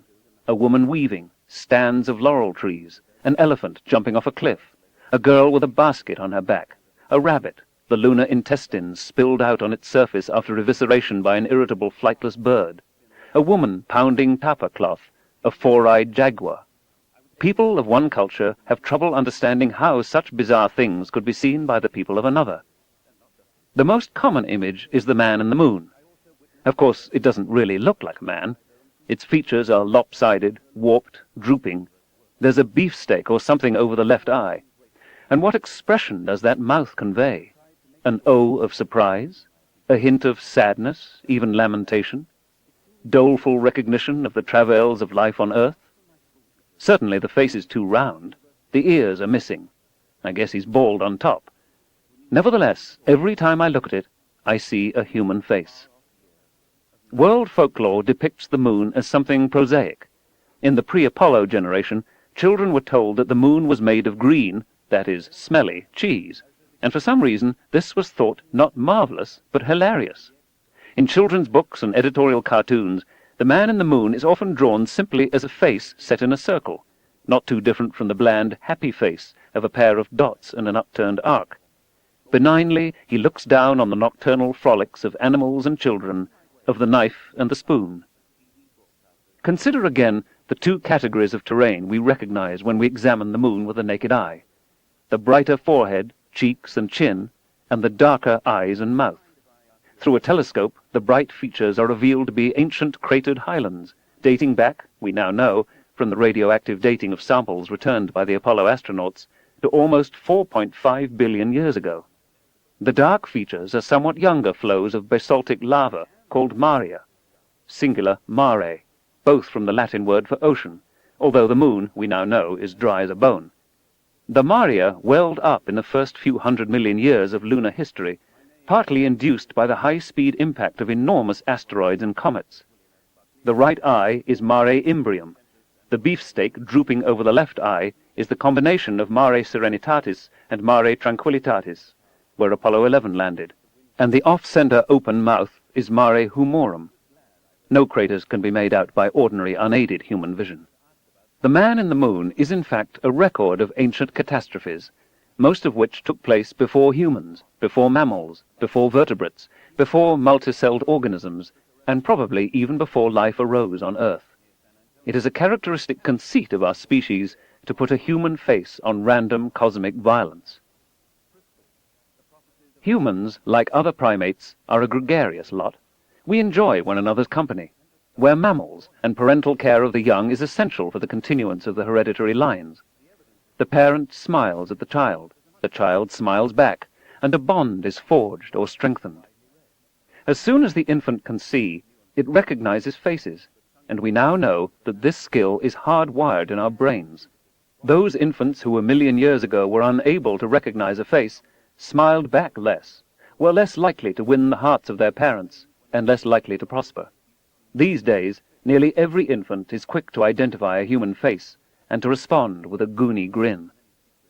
As an inadvertent side effect, the pattern recognition machinery in our brains is so efficient in extracting a face from a clutter of other detail that we sometimes see faces where there are none. We assemble disconnected patches of light and dark, and unconsciously try to see a face. The Man in the Moon is one result. Michelangelo Antonioni's film Blow Up describes another. There are many other examples. Sometimes it's a geological formation, such as the Old Man of the Mountain at Franconia Notch, New Hampshire.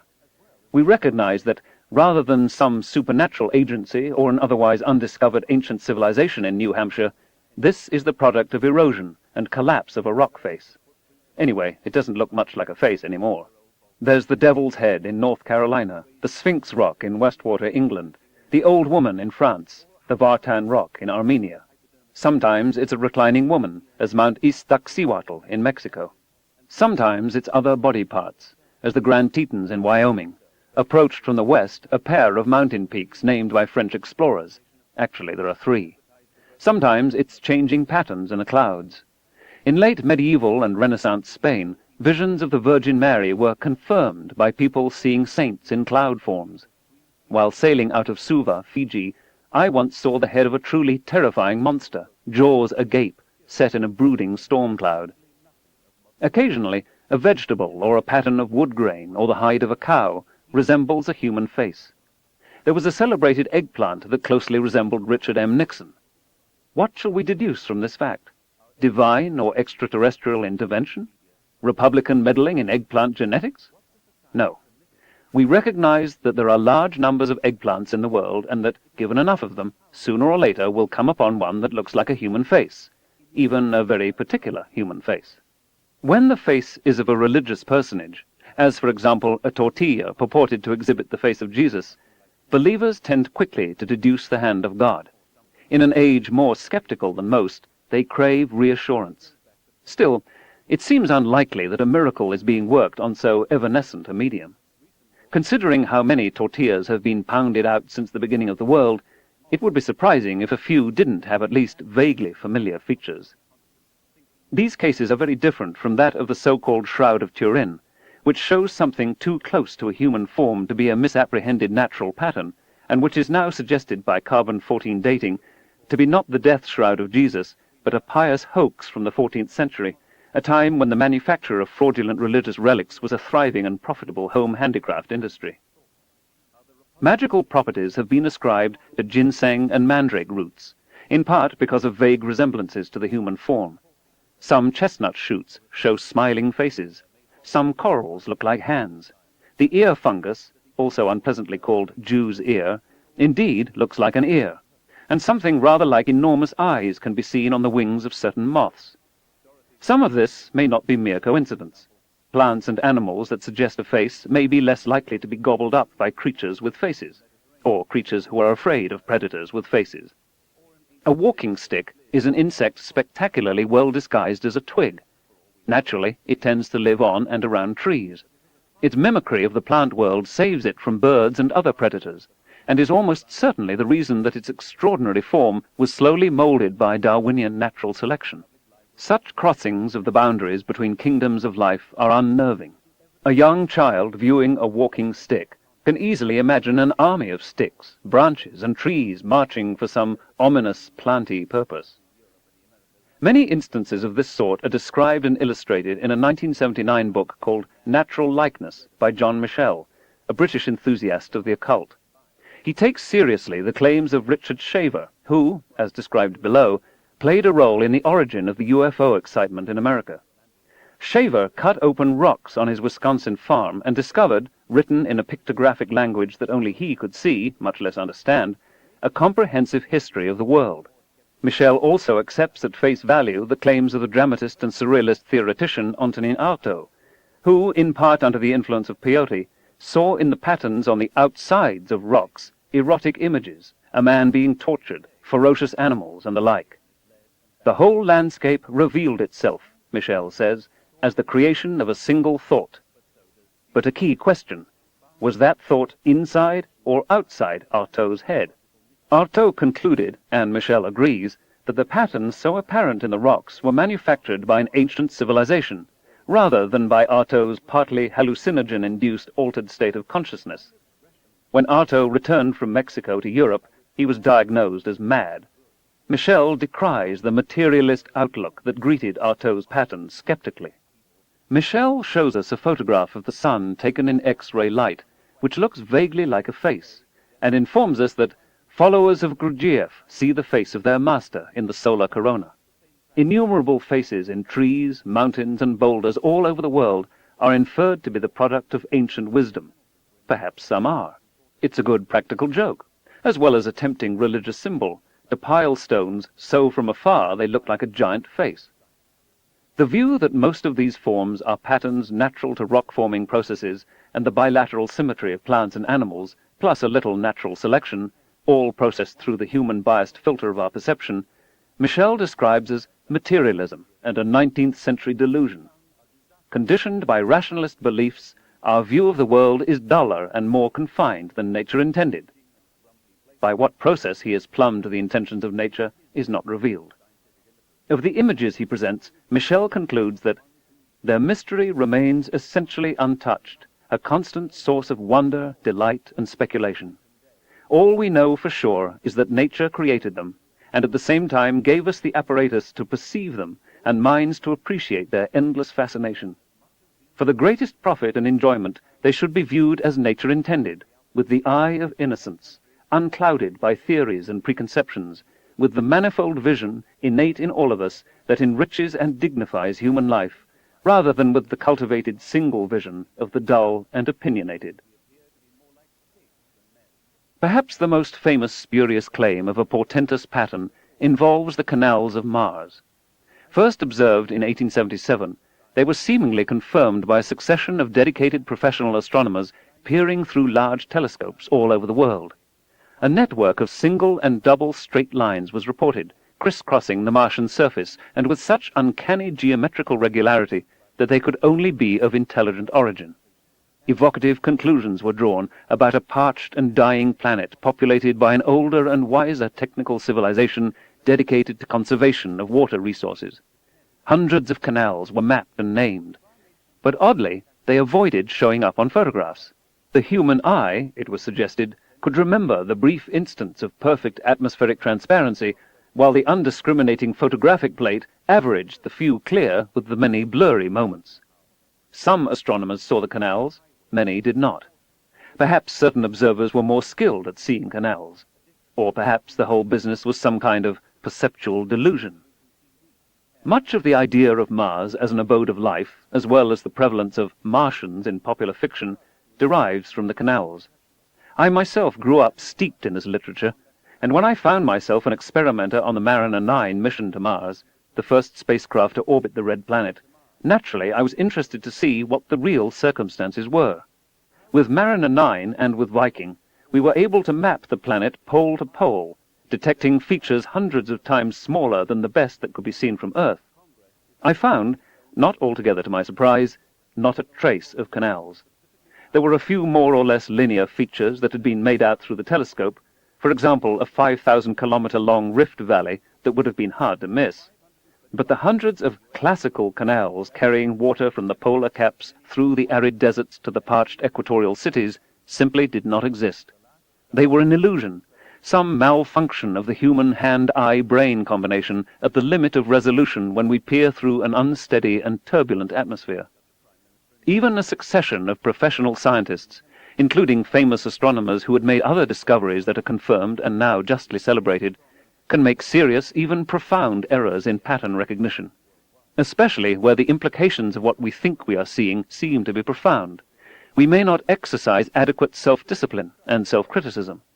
The Martian canal myth constitutes an important cautionary tale. For the canals, spacecraft missions provided the means of correcting our misapprehensions. But it is also true that some of the most haunting claims of unexpected patterns emerge from spacecraft exploration.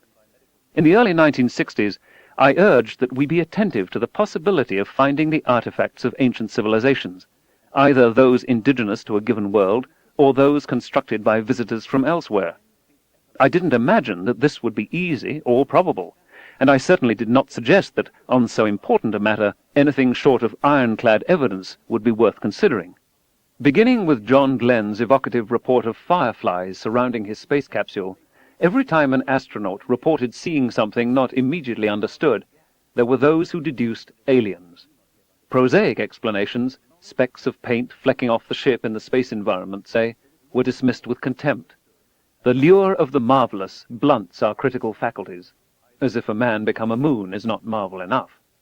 Around the time of the Apollo lunar landings, many non-experts, owners of small telescopes, flying saucer zealots, writers for aerospace magazines, pored over the returned photographs seeking anomalies that NASA scientists and astronauts had overlooked.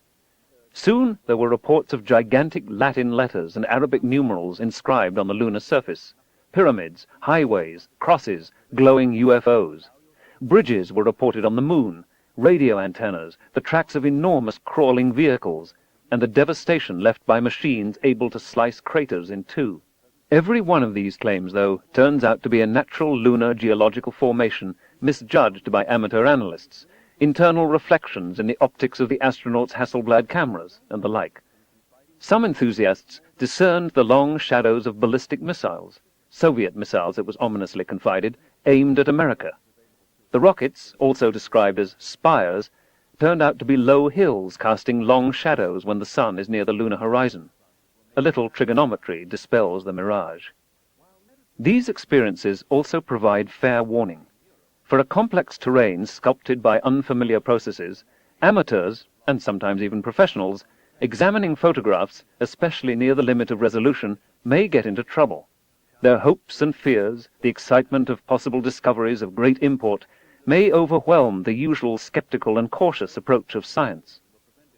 If we examine available surface images of Venus, occasionally a peculiar landform swims into view, as, for example, a rough portrait of Joseph Stalin discovered by American geologists analyzing Soviet orbital radar imagery. No one maintains, I gather, that unreconstructed Stalinists had doctored the magnetic tapes, or that the former Soviets were engaged in engineering activities of unprecedented and hitherto unrevealed scale on the surface of Venus, where every spacecraft to land has been fried in an hour or two. The odds are overwhelming that this feature, whatever it is due to geology. The same is true of what seems to be a portrait of the cartoon character Bugs Bunny on the Uranian moon Ariel. A Hubble Space Telescope image of Titan in the near-infrared shows clouds roughly configured to make a world-sized smiling face. Every planetary scientist has a favorite example. The astronomy of the Milky Way also is replete with imagined likenesses.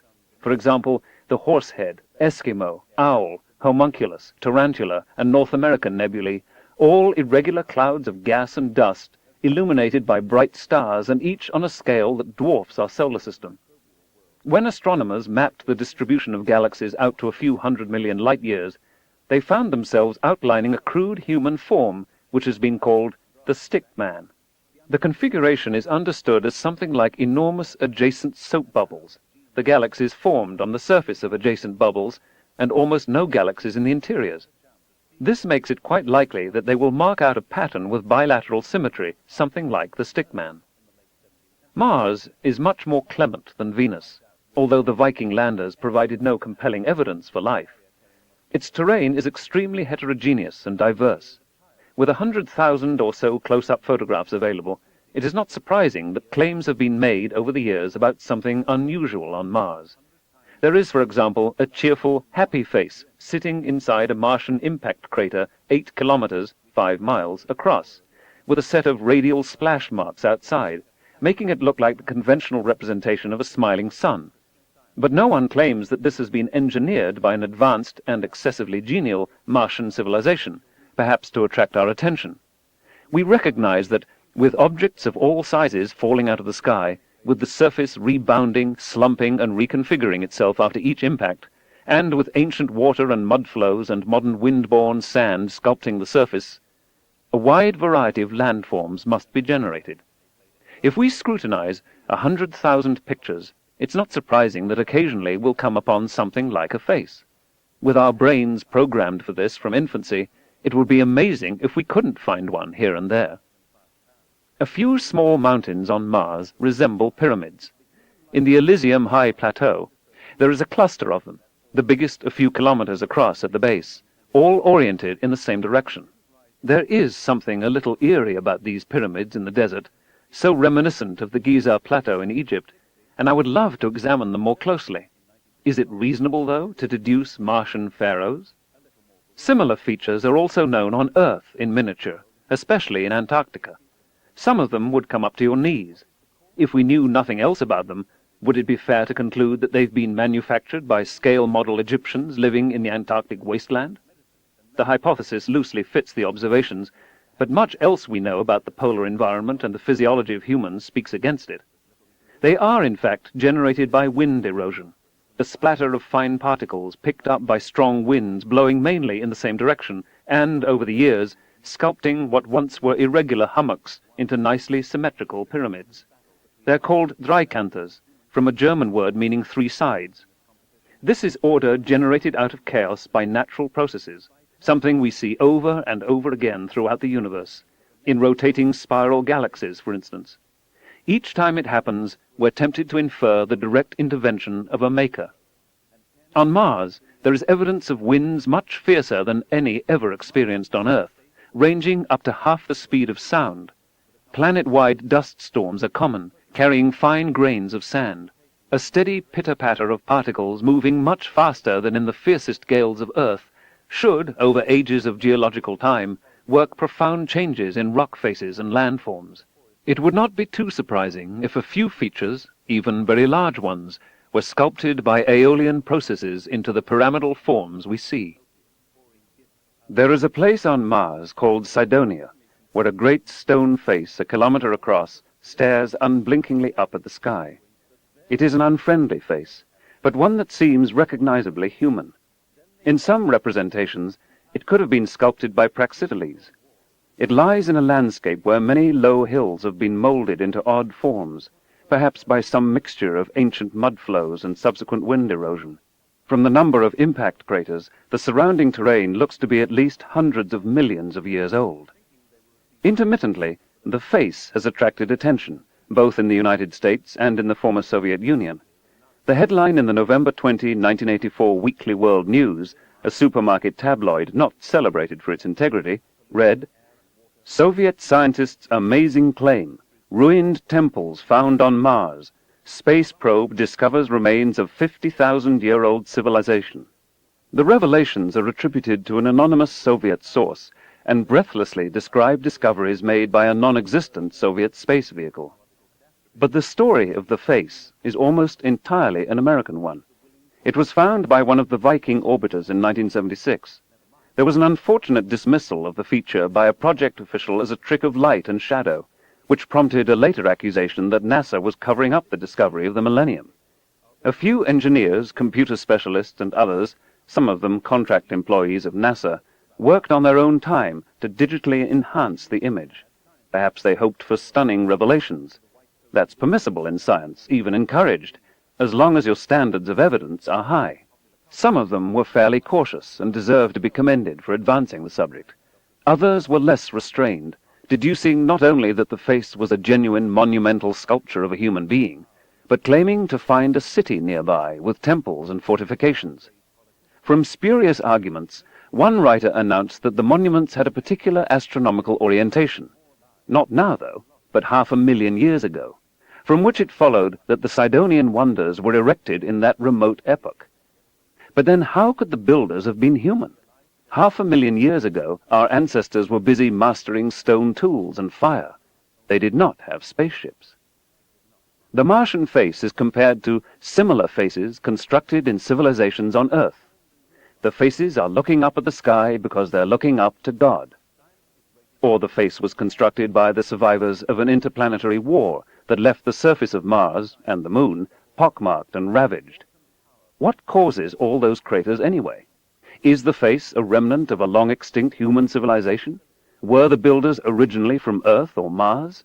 Could the face have been sculpted by interstellar visitors stopping briefly on Mars? Was it left for us to discover? Might they also have come to Earth and initiated life here, or at least human life? Were they, whoever they were, gods? Much fervent speculation is evoked. More recently, claims have been made for a connection between monuments on Mars and crop circles on Earth, of inexhaustible supplies of energy waiting to be extracted from ancient Martian machines, and of a massive NASA cover-up to hide the truth from the American public. Such pronouncements go far beyond mere incautious speculation about enigmatic landforms. When in August 1993 the Mars Observer spacecraft failed within hailing distance of Mars, there were those who accused NASA of faking the mishap so it could study the face in detail without having to release the images to the public. If so, the charade is quite elaborate. All the experts on Martian geomorphology know nothing about it, and some of us have been working hard to design new missions to Mars less vulnerable to the malfunction that destroyed Mars Observer. There was even a handful of pickets outside the gates of the Jet Propulsion Laboratory, worked up over this supposed abuse of power. The tabloid Weekly World News for September 14, 1993, devoted its front page to the headline, "New NASA Photo Proves Humans Lived on Mars." A fake face, allegedly taken by Mars Observer in orbit about Mars, in fact, the spacecraft seems to have failed before achieving orbit, is said by a non-existent leading space scientist to prove that Martians colonized Earth 200,000 years ago. The information is being suppressed, he is made to say, to prevent world panic. Put aside the improbability that such a revelation would actually lead to world panic. For anyone who has witnessed a portentous scientific finding in the making, the July 1994 impact of comet Shoemaker-Levy 9 with Jupiter comes to mind, it will be clear that scientists tend to be effervescent and uncontainable. They have an indomitable compulsion to share new data. Only through prior agreement, not ex post facto, do scientists abide military secrecy. I reject the notion that science is by its nature secretive. Its culture and ethos are, and for very good reason, collective, collaborative, and communicative. If we restrict ourselves to what is actually known, and ignore the tabloid industry that manufactures epochal discoveries out of thin air, where are we? When we know only a little about the face, it raises goosebumps. When we know a little more, the mystery quickly shallows. Mars has a surface area of almost 150 million square kilometers, about the land area of the Earth. The area covered by the Martian Sphinx is about 1 square kilometer. Is it so astonishing that one, comparatively, postage stamp-sized patch in 150 million should look artificial, especially given our penchant since infancy for finding faces? When we examine the neighboring jumble of hillocks, mesas, and other complex surface forms, we recognize that the feature is akin to many that do not at all resemble a human face. Why this resemblance? Would the ancient Martian engineers rework only this mesa? Well, maybe a few others, and leave all others unimproved by monumental sculpture? Or shall we conclude that other blocky mesas are also sculpted into the form of faces, but weirder faces, unfamiliar to us on Earth? If we study the original image more carefully, we find that a strategically placed nostril, one that adds much to the impression of a face, is in fact a black dot corresponding to lost data in the radio transmission from Mars to Earth. The best picture of the face shows one side lit by the sun, the other in deep shadow. Using the original digital data, we can severely enhance the contrast in the shadows. When we do, we find something rather unface-like there. The face is at best half a face.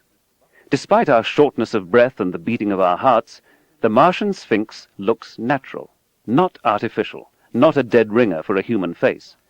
It was probably sculpted by slow geological process over millions of years.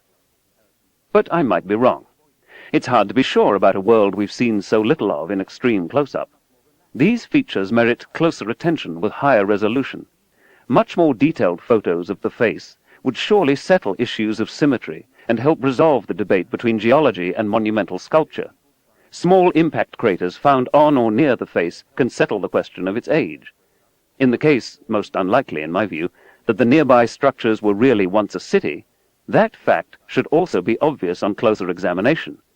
Are there broken streets, crenellations in the fort, ziggurats, towers, columned temples, monumental statuary, immense frescoes, or just rocks? Even if these claims are extremely improbable, as I think they are worth examining. Unlike the UFO phenomenon, we have here the opportunity for a definitive experiment. This kind of hypothesis is falsifiable, a property that brings it well into the scientific arena. I hope that forthcoming American and Russian missions to Mars, especially orbiters with high-resolution television cameras, will make a special effort, among hundreds of other scientific questions, to look much more closely at the pyramids and what some people call the face and the city. Even if it becomes plain to everyone that these Martian features are geological and not artificial, monumental faces in space and allied wonders will not, I fear, go away. Already there are supermarket tabloids reporting nearly identical faces seen from Venus to Neptune, floating in the clouds. The findings are typically attributed to fictitious Russian spacecraft and imaginary space scientists, which of course makes it marginally harder for a skeptic to check the story out. One of the Mars face enthusiasts now announces, "Breakthrough news of the century, censored by NASA for fear of religious upheavals and breakdowns. The discovery of ancient alien ruins on the moon. A giant city size of Los Angeles basin, covered by immense glass dome, abandoned millions of years ago and shattered by meteors, with gigantic tower 5 miles tall, with giant 1-mile square cube on top, is breathlessly confirmed on the well-studied moon. The evidence? Photos taken by NASA robotic and Apollo missions, whose significance was suppressed by the government and overlooked by all those lunar scientists in many countries who don't work for the government."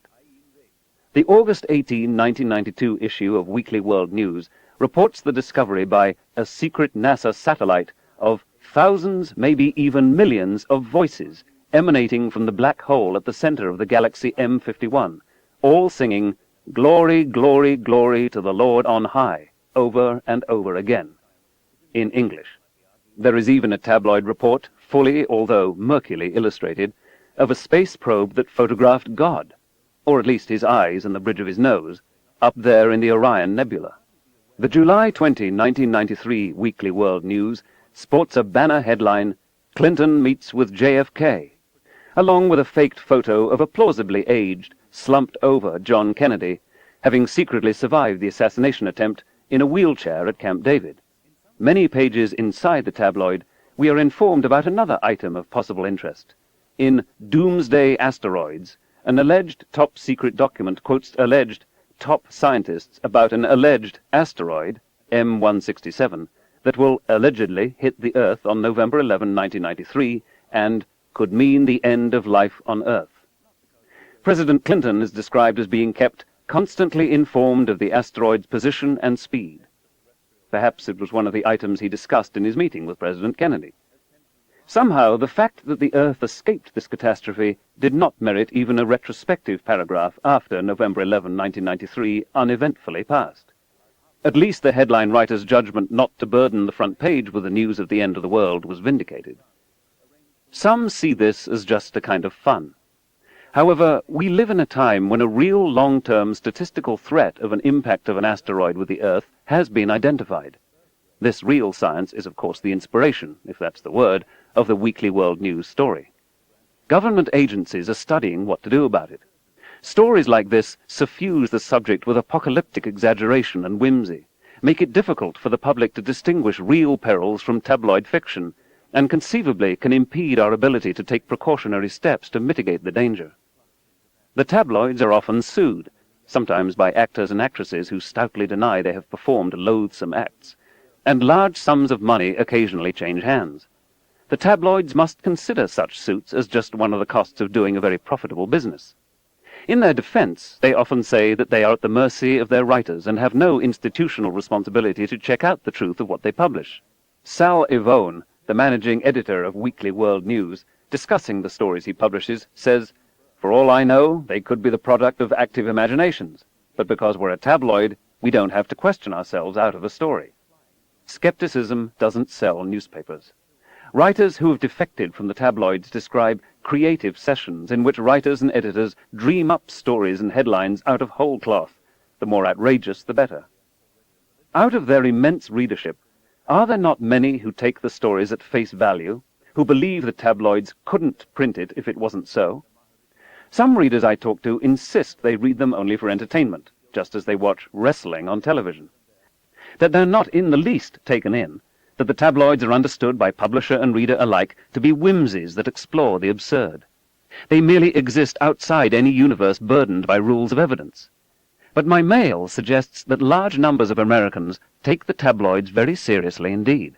In the 1990s, the tabloid universe is expanding, voraciously gobbling up other media. Newspapers, magazines, or television programs that labor under prissy restraints imposed by what is actually known are outsold by media outlets with less scrupulous standards. We can see this in the new generation of acknowledged tabloid television, and increasingly in what passes for news and information programs. Such reports persist and proliferate because they sell.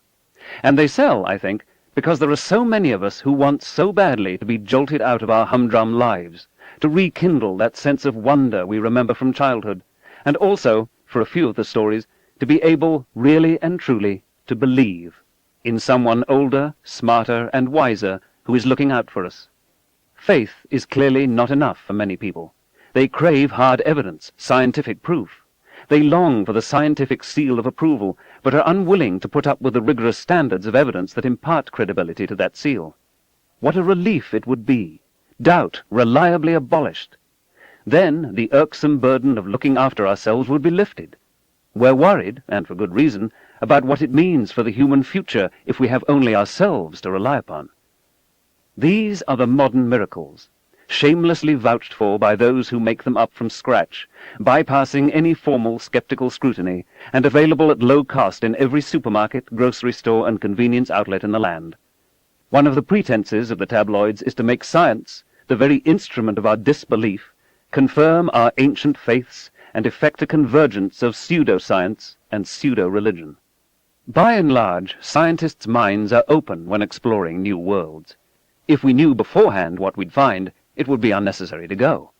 In future missions to Mars, or to the other fascinating worlds in our neck of the cosmic woods, surprises, even some of mythic proportions, are possible, maybe even likely. But we humans have a talent for deceiving ourselves. Skepticism must be a component of the explorer's toolkit, or we will lose our way. There are wonders enough out there without our inventing any. Chapter 4. Aliens. Truly, that which makes me believe there is no inhabitant on this sphere is that it seems to me that no sensible being would be willing to live here. Well then, said Micromegas, perhaps the beings that inhabit it do not possess good sense. One alien to another on approaching the earth in Voltaire's Micromegas, A Philosophical History, 1752. It's still dark out. You're lying in bed, fully awake. You discover you're utterly paralyzed. You sense someone in the room. You try to cry out. You cannot. Several small grey beings, less than 4 feet tall, are standing at the foot of the bed. Their heads are pear-shaped, bald, and large for their bodies. Their eyes are enormous, their faces expressionless and identical. They wear tunics and boots. You hope this is only a dream. But as nearly as you can tell, it's really happening. They lift you up, and, eerily, they and you slip through the wall of your bedroom. You float out into the air. You rise high toward a metallic saucer-shaped spacecraft. Once inside, you are escorted into a medical examining room. A larger but similar being, evidently some kind of physician, takes over. What follows is even more terrifying. Your body is probed with instruments and machines, especially your sexual parts. If you're a man, they may take sperm samples. If you're a woman, they may remove ova or fetuses, or implant semen. They may force you to have sex. Afterwards, you may be ushered into a different room where hybrid babies or fetuses, partly human and partly like these creatures, stare back at you. You may be given an admonition about human misbehavior, especially in despoiling the environment or in allowing the AIDS pandemic. Tableaus of future devastation are offered. Finally, these cheerless grey emissaries escort you out of the spacecraft and ooze you back through the walls into your bed. By the time you're able to move and talk, they're gone. You may not remember the incident right away. Instead, you might simply find some period of time unaccountably missing and puzzle over it. Because all this seems so weird, You're a little concerned about your sanity. Naturally, you're reluctant to talk about it. At the same time, the experience is so disturbing that it's hard to keep it bottled up. It all pours out when you hear of similar accounts, or when you're under hypnosis with a sympathetic therapist, or even when you see a picture of an alien in one of the many popular magazines, books, and TV specials on UFOs. Some people say they can recall such experiences from early childhood. Their own children, they think, are now being abducted by aliens. It runs in families. It's a eugenics program, they say, to improve the human breeding stock. Maybe aliens have always done this. Maybe, some say, that's where humans came from in the first place. As revealed by repeated polls over the years, most Americans believe that we're being visited by extraterrestrial beings in UFOs. In a 1992 Roper poll of nearly 6,000 American adults, especially commissioned by those who accept the alien abduction story at face value, 18% reported sometimes waking up paralyzed, aware of one or more strange beings in the room. About 13% report odd episodes of missing time, and 10% claim to have flown through the air without mechanical assistance. From nothing more than these results, the poll's sponsors conclude that 2% of all Americans have been abducted, many repeatedly, by beings from other worlds. The question of whether respondents had been abducted by aliens was never actually put to them. If we believed the conclusion drawn by those who bankrolled and interpreted the results of this poll, and if aliens are not partial to Americans, then the number for the whole planet would be more than 100 million people. This means an abduction every few seconds over the past few decades. It's surprising more of the neighbors haven't noticed. What's going on here? When you talk with self-described abductees, most seem very sincere, although caught in the grip of powerful emotions. Some psychiatrists who've examined them say they find no more evidence of psychopathology in them than in the rest of us. Why should anyone claim to have been abducted by alien creatures if it never happened? Could all these people be mistaken, or lying, or hallucinating the same or a similar story? Or is it arrogant and contemptuous even to question the good sense of so many? On the other hand, could there really be a massive alien invasion, repugnant medical procedures performed on millions of innocent men, women, and children, humans apparently used as breeding stock over many decades, and all this not generally known and dealt with by responsible media, physicians, scientists, and the government sworn to protect the lives and well-being of their citizens? Or, as many have suggested, is there a massive government conspiracy to keep the citizens from the truth? Why should beings so advanced in physics and engineering, crossing vast interstellar distances, walking like ghosts through walls, be so backward when it comes to biology? Why, if the aliens are trying to do their business in secret, wouldn't they perfectly expunge all memories of the abductions? Too hard for them to do? Why are the examining instruments macroscopic and so reminiscent of what can be found at the neighborhood medical clinic? Why go to all the trouble of repeated sexual encounters between aliens and humans? Why not steal a few egg and sperm cells, read the full genetic code, and then manufacture as many copies as you like with whatever genetic variations happen to suit your fancy? Even we humans, who as yet cannot quickly cross interstellar space or slither through walls, are able to clone cells. How could humans be the result of an alien breeding program if we share 99.6% of our active genes with the chimpanzees? We're more closely related to chimps than rats are to mice. The preoccupation with reproduction in these accounts raises a warning flag, especially considering the uneasy balance between sexual impulse and societal repression that has always characterized the human condition, and the fact that we live in a time fraught with numerous ghastly accounts, both true and false, of childhood sexual abuse. Contrary to many media reports, the Roper pollsters and those who wrote the official report never asked whether their subjects had been abducted by aliens. They deduced it. Those who've ever awakened with strange presences around them, who've ever unaccountably seemed to fly through the air and so on, have therefore been abducted. The pollsters didn't even check to see if sensing presences, flying, etc., were part of the same or separate incidents. Their conclusion, that millions of Americans have been so abducted, is spurious, based on careless experimental design. Still, at least hundreds of people, perhaps thousands, claiming they have been abducted, have sought out sympathetic therapists or joined abductee support groups. Others may have similar complaints, but fearing ridicule or the stigma of mental illness, have refrained from speaking up or getting help. Some abductees are also said to be reluctant to talk for fear of hostility and rejection by hardline skeptics, although many willingly appear on radio and TV talk shows. Their diffidence supposedly extends even to audiences that already believe in alien abductions. But maybe there's another reason. Might the subjects themselves be unsure, at least at first, at least before many retellings of their story, whether it was an external event they are remembering or a state of mind? "One unerring mark of the love of truth," wrote John Locke in 1690, "is not entertaining any proposition with greater assurance than the proofs it is built upon will warrant." On the matter of UFOs, how strong are the proofs? The phrase flying saucer was coined when I was entering high school.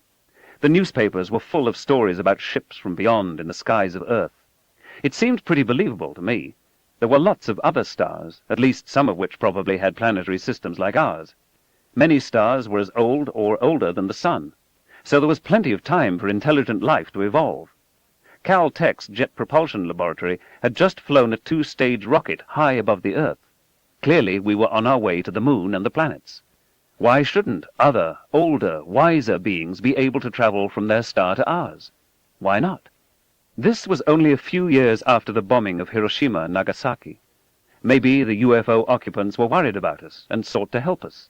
Or maybe they wanted to make sure that we and our nuclear weapons didn't come and bother them. Many people seem to see flying saucers. Sober pillars of the community, police officers, commercial airline pilots, military personnel.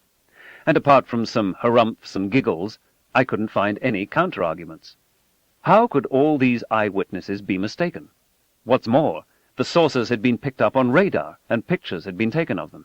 You could see the photos in newspapers and glossy magazines.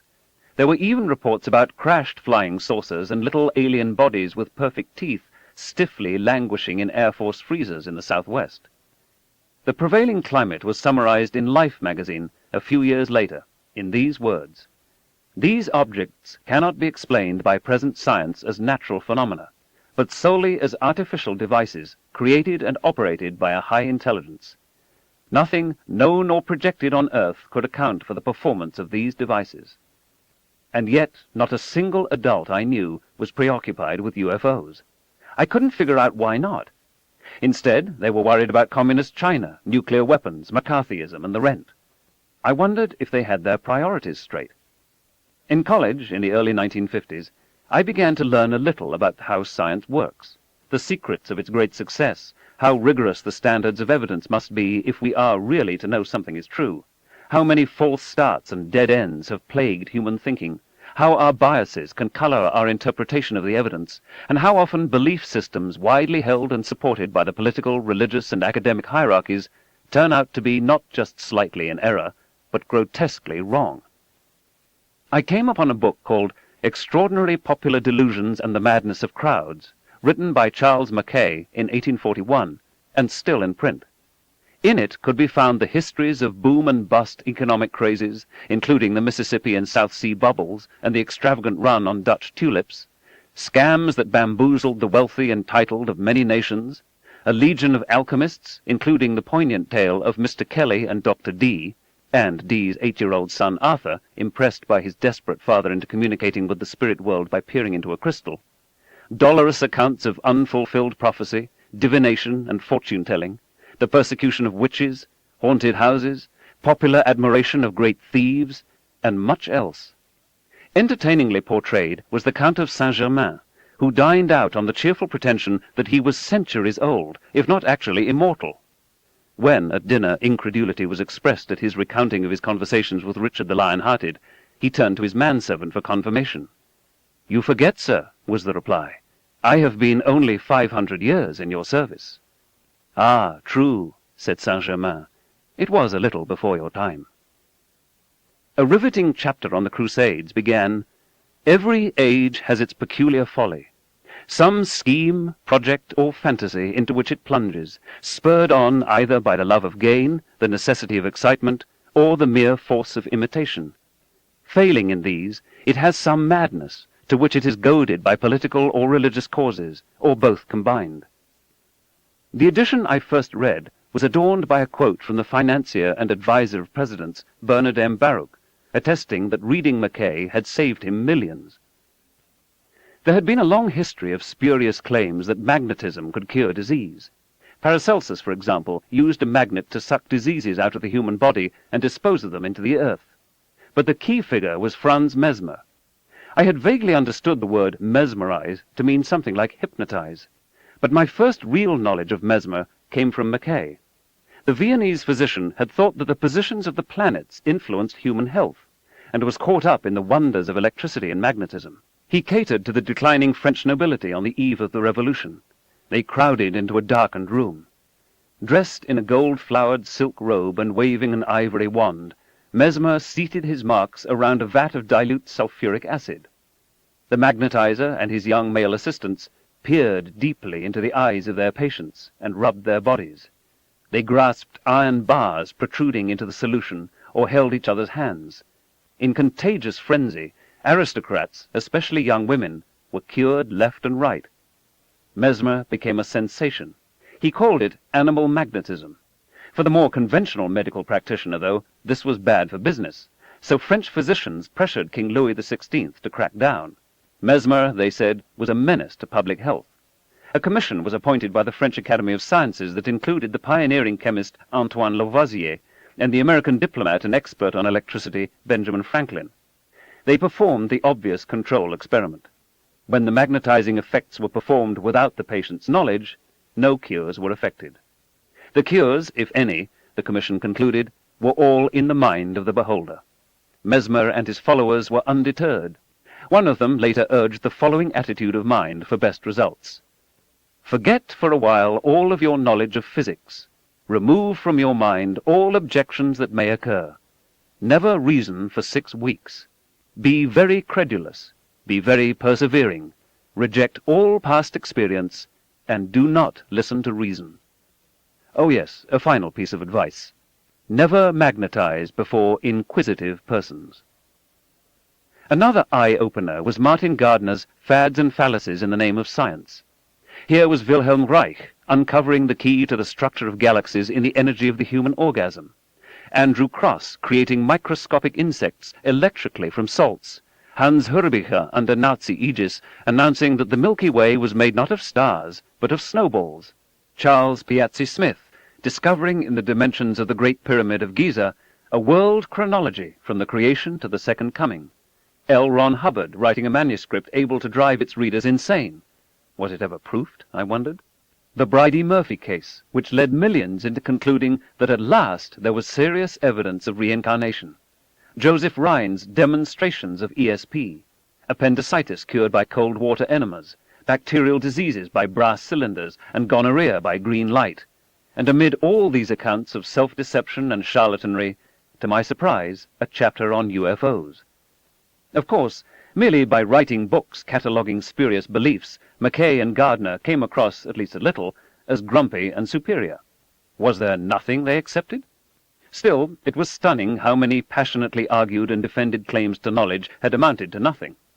It slowly dawned on me that, human fallibility being what it is, there might be other explanations for flying saucers. I had been interested in the possibility of extraterrestrial life from childhood, from long before I ever heard of flying saucers. I've remained fascinated long after my early enthusiasm for UFOs waned, as I understood more about that remorseless taskmaster called the scientific method. Everything hinges on the matter of evidence. On so important a question, the evidence must be airtight.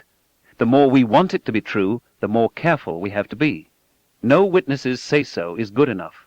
People make mistakes. People play practical jokes. People stretch the truth for money, or attention, or fame. People occasionally misunderstand what they're seeing. People sometimes even see things that aren't there.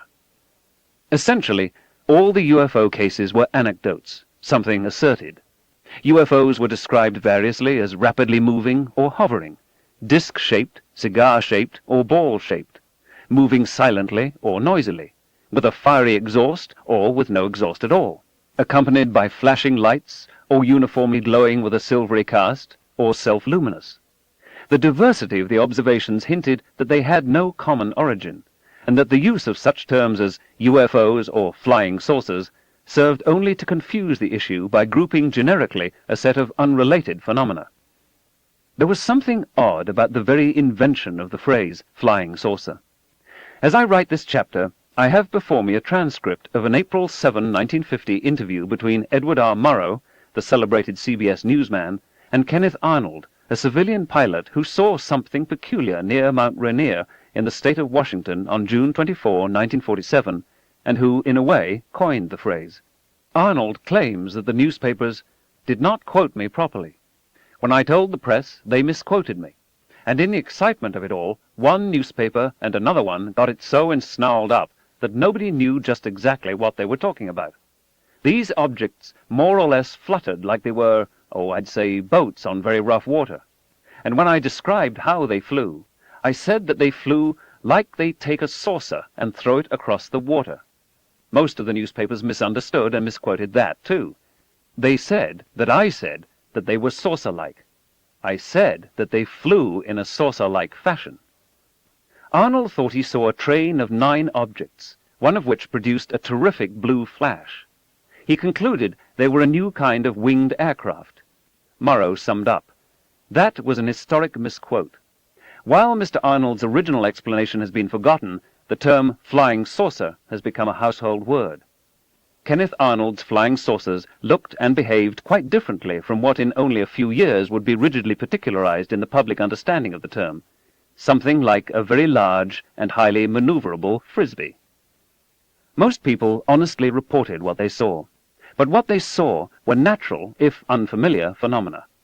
Some UFO sightings turned out to be unconventional aircraft, conventional aircraft with unusual lighting patterns, high-altitude balloons, luminescent insects, planets seen under unusual atmospheric conditions, optical mirages, and looming lenticular clouds, ball lightning, sundogs, meteors, including green fireballs, and satellites, nose cones, and rocket boosters spectacularly re-entering the atmosphere.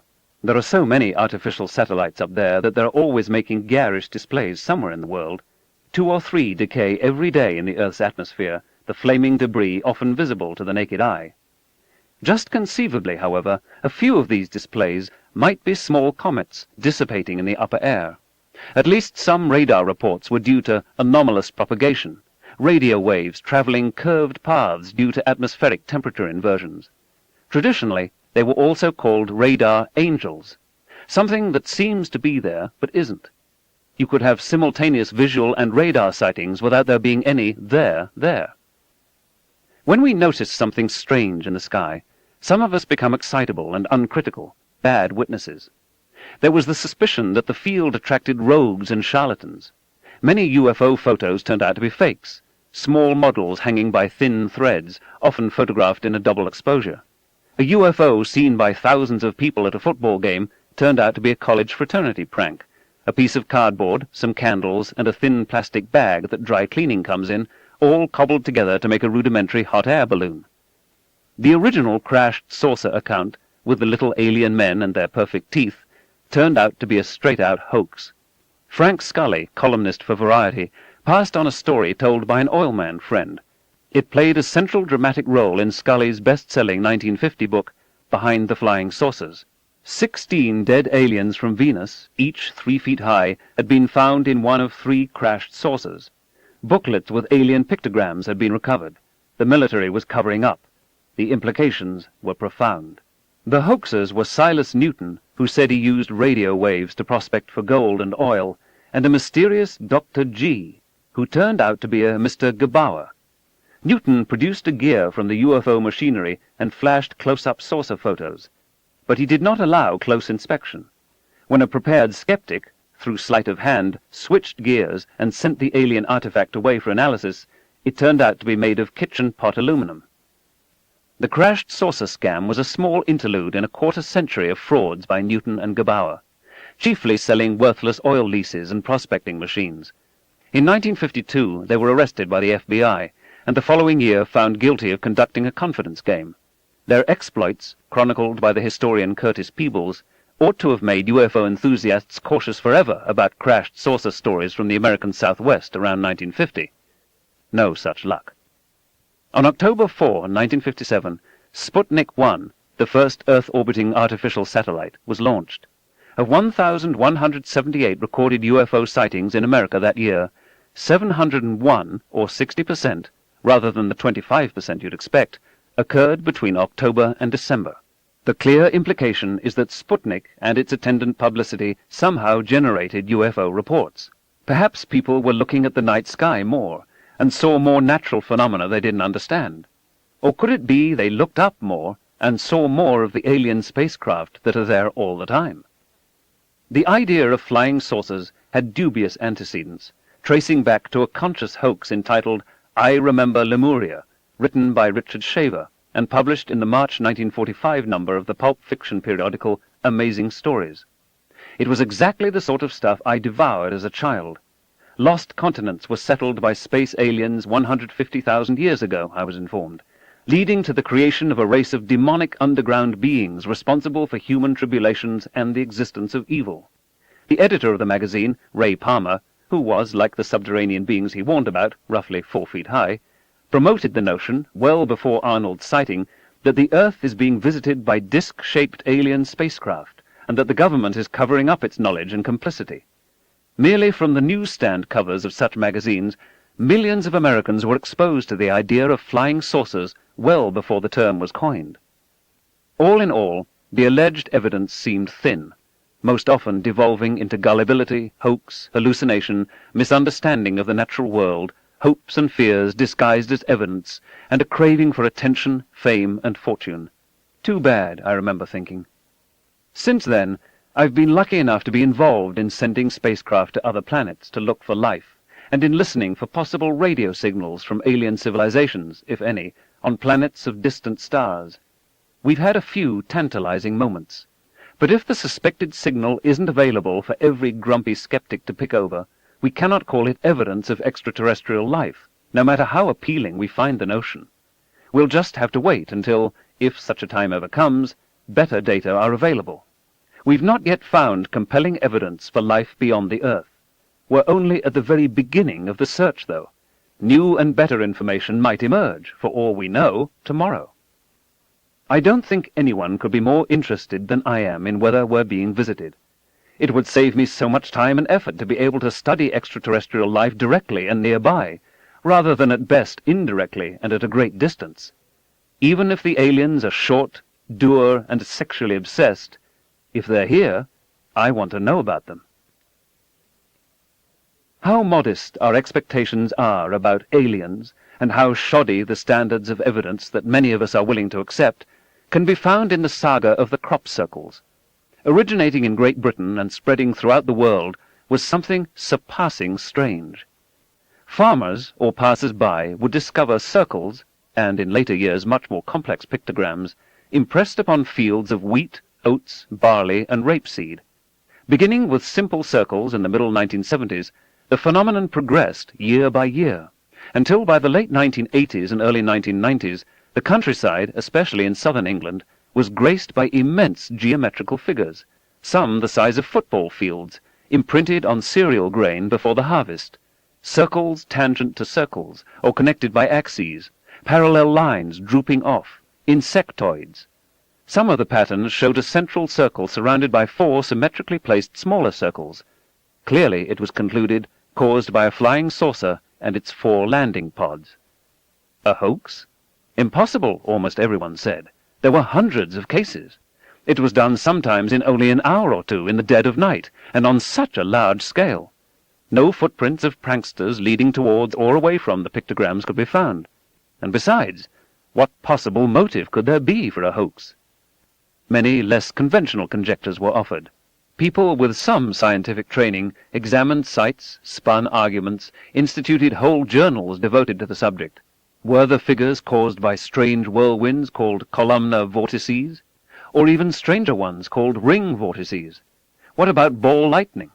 Japanese investigators tried to simulate in the laboratory and on a small scale the plasma physics they thought was working its way on far-off Wiltshire. But especially as the crop figures became more complex, meteorological or electrical explanations became more strained. Plainly, it was due to UFOs, the aliens communicating to us in a geometrical language. or perhaps it was the devil, or the long-suffering earth complaining about the depredations visited upon it by the hand of man. New Age tourists came in droves. All-night vigils were undertaken by enthusiasts equipped with audio recorders and infrared vision scopes. Print and electronic media from all over the world tracked the intrepid Siriologists. Best-selling books on extraterrestrial crop disorders were purchased by a breathless and admiring public. True, no saucer was actually seen settling down on the wheat, no geometrical figure was filmed in the course of being generated, but dowsers authenticated their alien origin, and channelers made contact with the entities responsible. Orgone energy was detected within the circles. Questions were asked in Parliament. The royal family called in for special consultation Lord Solly Zuckerman, former principal scientific advisor to the Ministry of Defence. Ghosts were said to be involved, also the Knights Templar of Malta and other secret societies. Satanists were implicated. The Defence Ministry was covering the matter up. A few inept and inelegant circles were judged attempts by the military to throw the public off the track. The tabloid press had a field day. The Daily Mirror hired a farmer and his son to make 5 circles in hope of tempting a rival tabloid, the Daily Express, into reporting the story. The Express was, in this case at least, not taken in. Seriological organizations grew and splintered. Competing groups sent each other intimidating doggerel. Accusations were made of incompetence, or worse. The number of crop circles rose into the thousands. The phenomenon spread to the United States, Canada, Bulgaria, Hungary, Japan, the Netherlands. The pictograms, especially the more complex of them, began to be quoted increasingly in arguments for alien visitation. Strained connections were drawn to the face on Mars. One scientist of my acquaintance wrote to me that extremely sophisticated mathematics was hidden in these figures. They could only be the result of a superior intelligence. In fact, one matter on which almost all of the contending Siriologists agreed is that the later crop figures were much too complex and elegant to be due to mere human intervention, much less to some ragged and irresponsible hoaxers.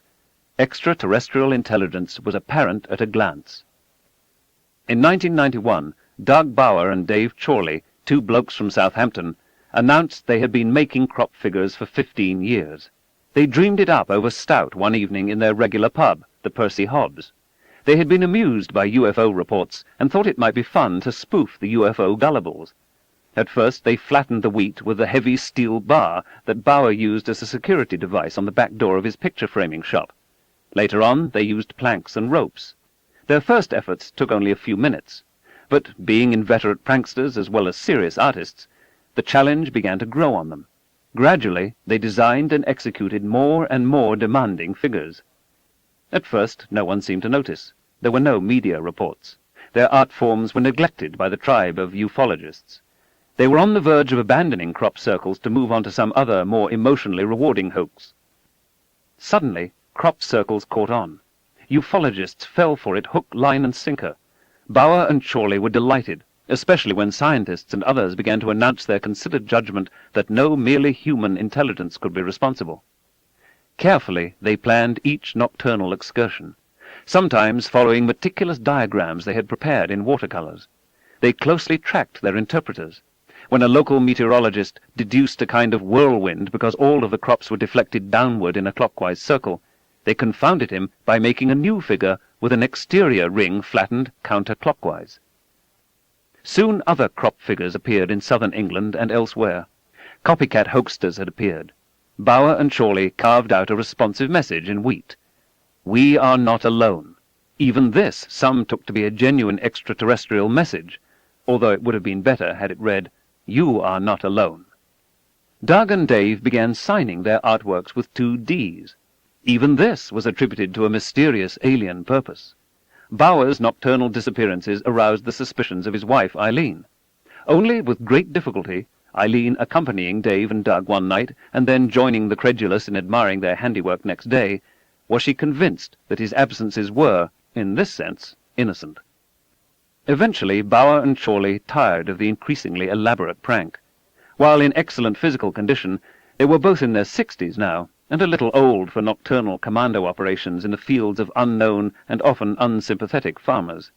They may have been annoyed at the fame and fortune accrued by those who merely photographed their art and announced aliens to be the artists. And they became worried that if they delayed much longer, no statement of theirs would be believed. So they confessed. They demonstrated to reporters how they made even the most elaborate insectoid patterns. You might think that never again would it be argued that a sustained hoax over many years is impossible, and never again would we hear that no one could possibly be motivated to deceive the gullible into thinking that aliens exist. But the media paid brief attention. Seriologists urged them to go easy. After all, they were depriving many of the pleasure of imagining wondrous happenings. Since then, other crop circle hoaxers have kept at it, but mostly in a more desultory and less inspired manner. As always, the confession of the hoax is greatly overshadowed by the sustained initial excitement. Many have heard of the pictograms in cereal grains and their alleged UFO connection, but draw a blank when the names of Bauer and Chorley, or the very idea that the whole business may be a hoax, are raised. An informative exposé by the journalist Jim Schnabel, Round in Circles, Penguin Books, 1994, from which much of my account is taken, is in print.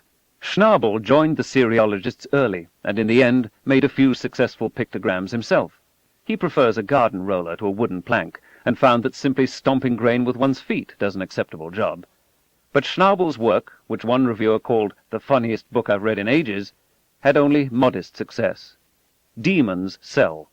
Hoaxers are boring and in bad taste. The tenets of skepticism do not require an advanced degree to master, as most successful used car buyers demonstrate. The whole idea of a democratic application of skepticism is that everyone should have the essential tools to effectively and constructively evaluate claims to knowledge. All science asks is to employ the same levels of skepticism we use in buying a used car, or in judging the quality of analgesics or beer from their television commercials. But the tools of skepticism are generally unavailable to the citizens of our society. They are hardly ever mentioned in the schools, even in the presentation of science, its most ardent practitioner, although skepticism repeatedly sprouts spontaneously out of the disappointments of everyday life. Our politics, economics, advertising, and religions, New Age and old, are awash in credulity. Those who have something to sell, those who wish to influence public opinion, those in power, a skeptic might suggest, have a vested interest in discouraging skepticism. Chapter 5. Spoofing and Secrecy. Trust a witness in all matters in which neither his self-interest, his passions, his prejudices, nor the love of the marvelous is strongly concerned.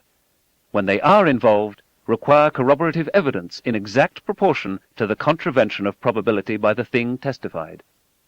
Thomas Henry Huxley, 1825 to 1895.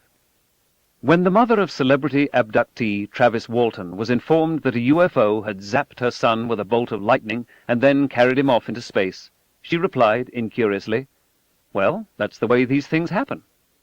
Is it? To agree that UFOs are in our skies is not committing to very much. UFO is an abbreviation for Unidentified Flying Object. It is a more inclusive term than flying saucer. That there are things seen which the ordinary observer or even an occasional expert does not understand is inevitable. But why, if we see something we don't recognize, should we conclude it's a ship from the stars? A wide variety of more prosaic possibilities present themselves. After misapprehended natural events and hoaxes and psychological aberrations are removed from the data set, is there any residue of very credible but extremely bizarre cases, especially ones supported by physical evidence? Is there a signal hiding in all that noise? In my view, no signal has been detected. There are reliably reported cases that are unexotic, and exotic cases that are unreliable. There are no cases, despite well over 1 million UFO reports since 1947, in which something so strange that it could only be an extraterrestrial spacecraft is reported so reliably that misapprehension, hoax, or hallucination can be reliably excluded. There's still a part of me that says, too bad. We're regularly bombarded with extravagant UFO claims vended in bite-sized packages, but only rarely do we get to hear about their comeuppance. This isn't hard to understand. Which sells more newspapers and books? Which garners higher ratings? Which is more fun to believe? Which is more resonant with the torments of our time? Real crashed alien ships, or experienced con men preying on the gullible? Extraterrestrials of immense powers toying with the human species, or such claims deriving from human weakness and imperfection? Over the years, I've continued to spend time on the UFO problem. I receive many letters about it, frequently with detailed first-hand accounts. Sometimes momentous revelations are promised if only I will call the letter writer. After I give lectures, on almost any subject, I often am asked, "Do you believe in UFOs?" I'm always struck by how the question is phrased, the suggestion that this is a matter of belief and not of evidence. I'm almost never asked, how good is the evidence that UFOs are alien spaceships? I've found that the going-in attitude of many people is highly predetermined. Some are convinced that eyewitness testimony is reliable, that people do not make things up, that hallucinations or hoaxes on such a scale are impossible, and that there must be a long-standing, high-level government conspiracy to keep the truth from the rest of us. Gullibility about UFOs thrives on widespread mistrust of government, arising naturally enough from all those circumstances where, in the tension between public well-being and national security, the government lies. As government deceit and conspiracies of silence have been exposed on so many other matters, it's hard to argue that a cover-up on this odd subject is impossible, that the government would never hide important information from its citizens. A common explanation on why there would be a cover-up is to prevent worldwide panic or erosion of confidence in the government. I was a member of the U.S. Air Force Scientific Advisory Board committee that investigated the Air Force's UFO study called Project Blue Book, but earlier and revealingly called Project Grudge. We found the ongoing effort to be lackadaisical and dismissive. In the middle 1960s, Project Blue Book was headquartered at Wright-Patterson Air Force Base in Ohio, where foreign technical intelligence, chiefly understanding what new weapons the Soviets had, was also based. They had state-of-the-art technology in file retrieval. You asked about a given UFO incident, and, somewhat like sweaters and suits at the dry cleaners today, reams of files made their way past you until the engine stopped when the file you wanted arrived before you. But what was in those files wasn't worth much. For example, senior citizens reported lights hovering over their small New Hampshire town for more than an hour, and the case is explained as a wing of strategic bombers from a nearby Air Force base on a training exercise. Could the bombers take an hour to pass over the town? No. Did the bombers fly over at the time the UFOs were reported? No. Can you explain to us, Colonel, how strategic bombers can be described as hovering? No. The slipshod Blue Book investigations played little scientific role, but they did serve the important bureaucratic purpose of convincing much of the public that the Air Force was on the job, and that maybe there was nothing to UFO reports. Of course, this doesn't preclude the possibility that another, more serious, more scientific study of UFOs was going on somewhere else, headed, say, by a brigadier general rather than a lieutenant colonel. I think something like this is even likely, not because I believe we're being visited by aliens, but because hiding in the UFO phenomena must be data once considered of significant military interest. Certainly, if UFOs are as reported, very fast, very maneuverable craft, there is a military duty to find out how they work. If UFOs were built by the Soviet Union, it was the Air Force's responsibility to protect us. Considering the remarkable performance characteristics reported, the strategic implications of Soviet UFOs flagrantly overflying American military and nuclear facilities were worrisome. If, on the other hand, the UFOs were built by extraterrestrials, we might copy the technology, if we could get our hands on just one saucer, and secure a huge advantage in the Cold War. And even if the military believed that UFOs were manufactured neither by Soviets nor by extraterrestrials, there was a good reason to follow the reports closely. In the 1950s, balloons were being extensively used by the Air Force, not just as weather measurement platforms, as prominently advertised, and radar reflectors, as acknowledged, but also secretly as robotic espionage craft with high-resolution cameras and signal intelligence devices. While the balloons themselves were not very secret, the reconnaissance packages they carried were. High-altitude balloons can seem saucer-shaped when seen from the ground. If you misestimate how far away they are, you can easily imagine them going absurdly fast. Occasionally, propelled by a gust of wind, they make abrupt changes in direction, uncharacteristic of aircraft, and in seeming defiance of the conservation of momentum, if you don't realize that they're hollow and weigh almost nothing. The most famous of these military balloon systems, widely tested over the United States in the early 1950s, was called Skyhook. Other balloon systems and projects were designated Mogul, Moby Dick, Grandson, and Genetrix. Erna Liddell, who had some responsibility for these missions at the Naval Research Laboratory, and who was later a NASA official, once told me he thought all UFO reports were due to military balloons. While all is going too far, their role has, I think, been insufficiently appreciated. So far as I know, there has never been a systematic and intentional control experiment in which high-altitude balloons were secretly released and tracked, and UFO reports from visual and radar observers noted. In 1956, overflights of the Soviet Union by U.S. reconnaissance balloons began. At their peak, there were dozens of balloon launches a day. Balloon overflights were then replaced by high-altitude aircraft, such as the U-2, which in turn were largely replaced by reconnaissance satellites. Many UFOs dating from this period were clearly scientific balloons, as are some since. High-altitude balloons are still being launched, including platforms carrying cosmic ray sensors, optical and infrared telescopes, radio receivers probing the cosmic background radiation, and other instruments above most of the Earth's atmosphere. A great to-do has been made of one or more alleged crashed flying saucers near Roswell, New Mexico in 1947. Some initial reports and newspaper photographs of the incident are entirely consistent with the idea that the debris was a crashed high-altitude balloon. But other residents of the region, especially decades later, remember more exotic materials, enigmatic hieroglyphics, threats by military personnel to witnesses if they didn't keep what they knew to themselves, and the canonical story that alien machinery and body parts were packed into an airplane and flown to the Air Materiel Command at Wright-Patterson Air Force Base. Some, but not all, of the recovered alien body stories are associated with this incident. Philip Klass, a long-time and dedicated UFO skeptic, has uncovered a subsequently declassified letter dated July 27, 1948, a year after the Roswell incident, from Major General C.B. Cabell, then Director of Intelligence for the U.S. Air Force, and later, as a CIA official, a major figure in the abortive U.S. invasion of Cuba at the Bay of Pigs. Cabell was inquiring of those who reported to him on what UFOs might be. He hadn't a clue. In an October 11, 1948 summary response, explicitly including information in the possession of the Air Materiel Command, we find the Director of Intelligence being told that nobody else in the Air Force had a clue either. This makes it unlikely that UFO fragments and occupants had made their way to Wright-Patterson the year before. What the Air Force was mostly worried about was that UFOs were Russian. Why Russians would be testing flying saucers over the United States was a puzzle to which 4 following answers were proposed. 1. To negate U.S. confidence in the atom bomb as the most advanced and decisive weapon in warfare. 2. To perform photographic reconnaissance missions. 3. To test U.S. air defenses. 4. To conduct familiarization flights for strategic bombers over U.S. territory.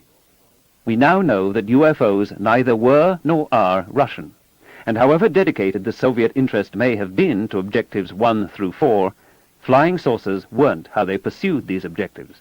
Much of the evidence regarding the Roswell incident seems to point to a cluster of high-altitude classified balloons, perhaps launched from nearby Alamogordo Army Airfield or White Sands Proving Ground, that crashed near Roswell, the debris of secret instruments hurriedly collected by earnest military personnel, early press reports announcing that it was a spaceship from another planet, RAAF captures flying saucer on ranch in Roswell region, diverse recollections simmering over the years, and memories refreshed by the opportunity for a little fame and fortune.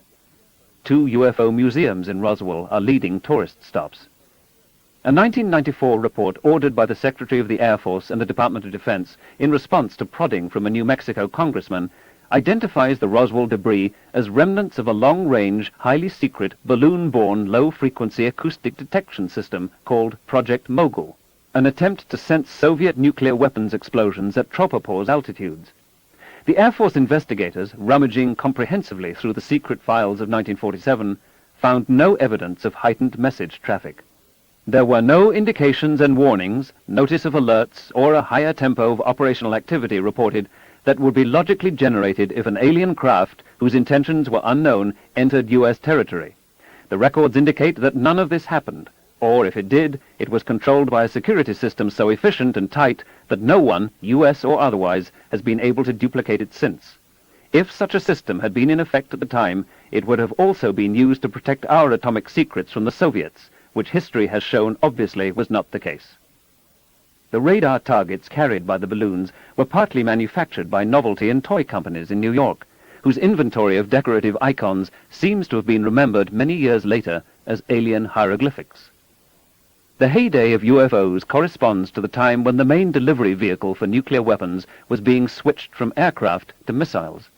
An early and important technical problem concerned re-entry, returning a nuclear-armed nose cone through the bulk of the Earth's atmosphere without burning it up in the process, as small asteroids and comets are destroyed in their passage through the upper air.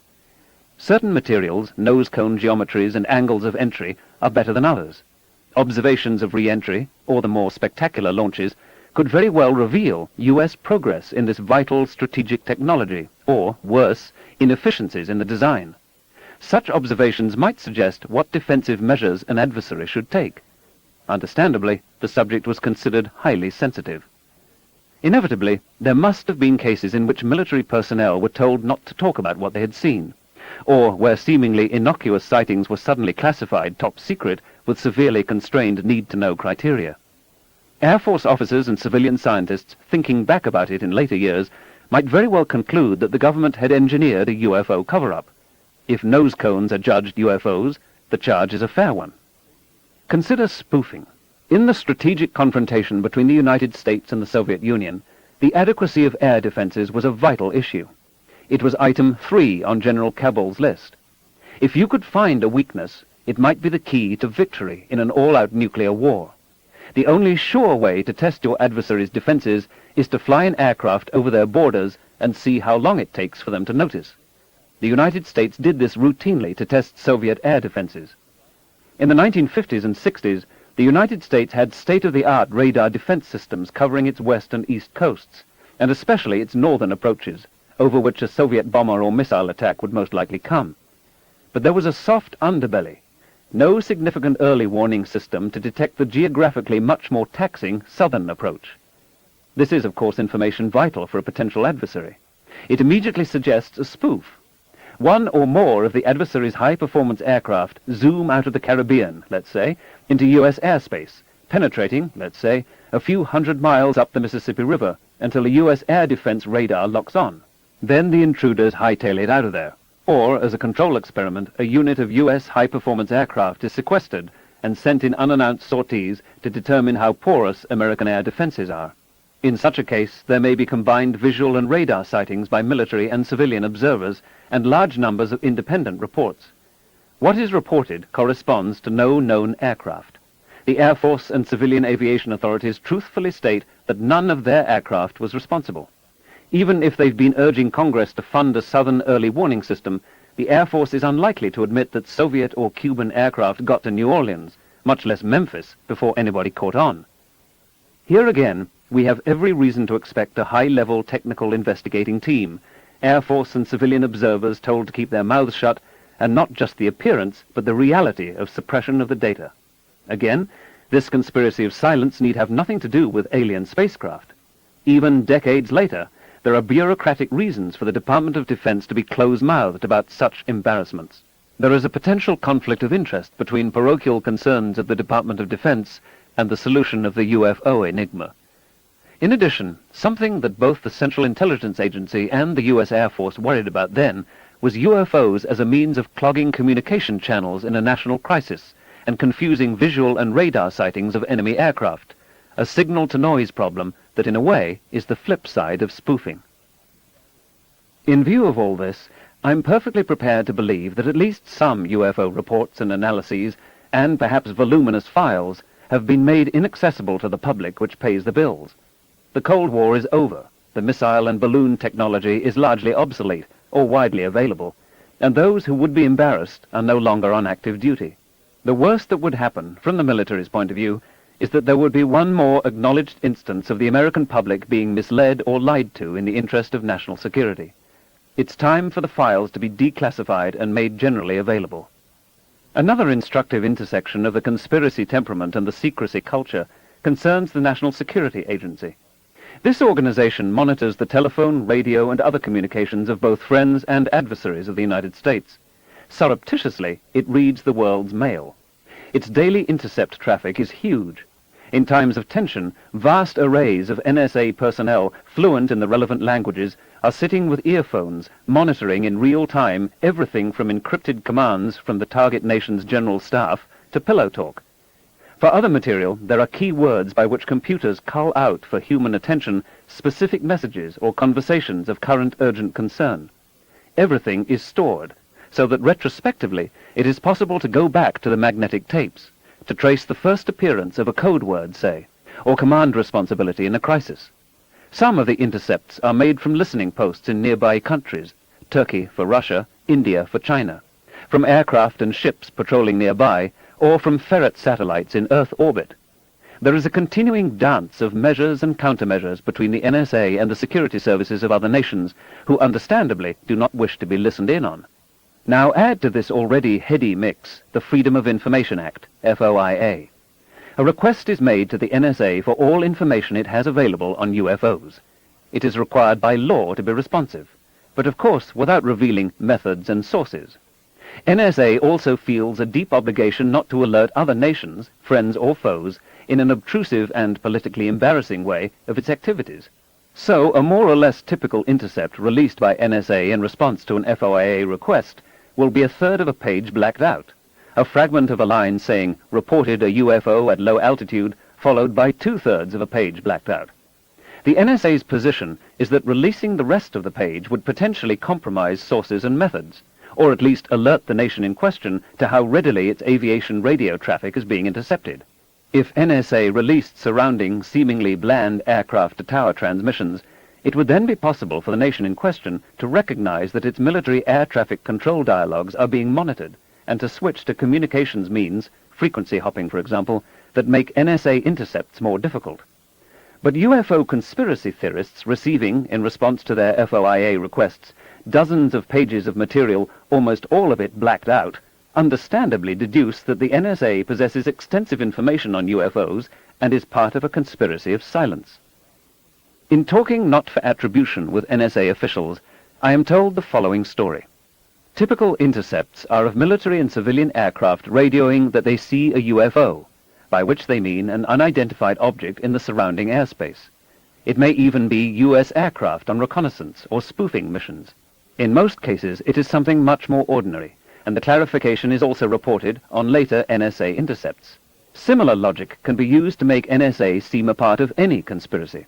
For example, they say, a response was required to an FOIA request on what the NSA knew about the singer Elvis Presley. Apparitions of Mr. Presley and resulting miraculous cures have been reported. Well, the NSA knew a few things. For example, a report on the economic health of a certain nation reported how many Elvis Presley tapes and CDs were sold there. This information also was supplied as a few lines of clear in a vast ocean of censorship black. Was NSA engaged in an Elvis Presley cover-up? While of course I have not personally investigated NSA's UFO-related traffic, their story seems to me very plausible. If we are convinced that the government is keeping visits of aliens from us, then we should take on the secrecy culture of the military and intelligence establishments. At the very least, we can push for declassification of relevant information from decades ago, of which the July 1994 Air Force report on the Roswell incident is a good example. You can catch a flavor of the paranoid style of many ufologists, as well as a naivete about the secrecy culture, in a book by a former New York Times reporter, Howard Bloom, Out There, Simon & Schuster, 1990. I could not, no matter how inventively I tried, avoid slamming into sudden dead ends. The whole story was always lingering, deliberately, I came to believe, just out of my grasp. Why? This was the single, practical, impossible question that was balanced ominously on the tall peak of my mounting suspicions. Why were all these official spokesmen and institutions doing their collusive best to hinder and obstruct my efforts? Why were stories true one day and false the next? Why all the tense, unyielding secretiveness? Why were military intelligence agents spreading disinformation, driving UFO believers mad? What had the government found out there? What was it trying to hide? Of course, there's resistance. Some information is classified legitimately. As with military hardware, secrecy sometimes really is in the national interest. Further, military, political, and intelligence communities tend to value secrecy for its own sake. It's a way of silencing critics and evading responsibility for incompetence or worse. It generates an elite, a band of brothers in whom the national confidence can be reliably vested, unlike the great mass of citizenry on whose behalf the information is presumably made secret in the first place. With a few exceptions, secrecy is deeply incompatible with democracy and with science. One of the most provocative purported intersections of UFOs and secrecy are the so-called MJ-12 documents. In late 1984, so the story goes, an envelope containing a canister of exposed but undeveloped film was thrust into the home mail slot of a film producer, Jaime Chandra, interested in UFOs and government cover-up, remarkably just as he was about to go out and have lunch with the author of a book on the alleged events in Roswell, New Mexico. When developed, it proved to be page after page of a highly classified, eyes-only executive order dated 24 September 1947, in which President Harry S. Truman seemingly established a committee of 12 scientists and government officials to examine a set of crashed flying saucers and little alien bodies. The membership of the MJ-12 committee is remarkable because these are just the military, intelligence, science, and engineering people who might have been called to investigate such crashes if they had occurred. In the MJ-12 documents, there are tantalizing references to appendices about the nature of the aliens, the technology of their ships, and so on, but the appendices were not included in the mysterious film. The Air Force says that the document is bogus. The UFO expert Philip J. Klass and others find lexicographic and typographic inconsistencies that suggest that the whole thing is a hoax. Those who purchase fine art are concerned about the provenance of their painting, that is, who owned it most recently and who before that, and so on all the way back to the original artist. If there are breaks in the chain, if a 300-year-old painting can be tracked back only 60 years, and then we have no idea in what home or museum it was hanging, then the forgery warning flags go up. Because the rewards of forgery in fine art are high, collectors must be very cautious. Where the MJ-12 documents are most vulnerable and suspect is exactly on this question of provenance. The evidence miraculously dropped on a doorstep like something out of a fairy story, perhaps the shoemaker and the elves.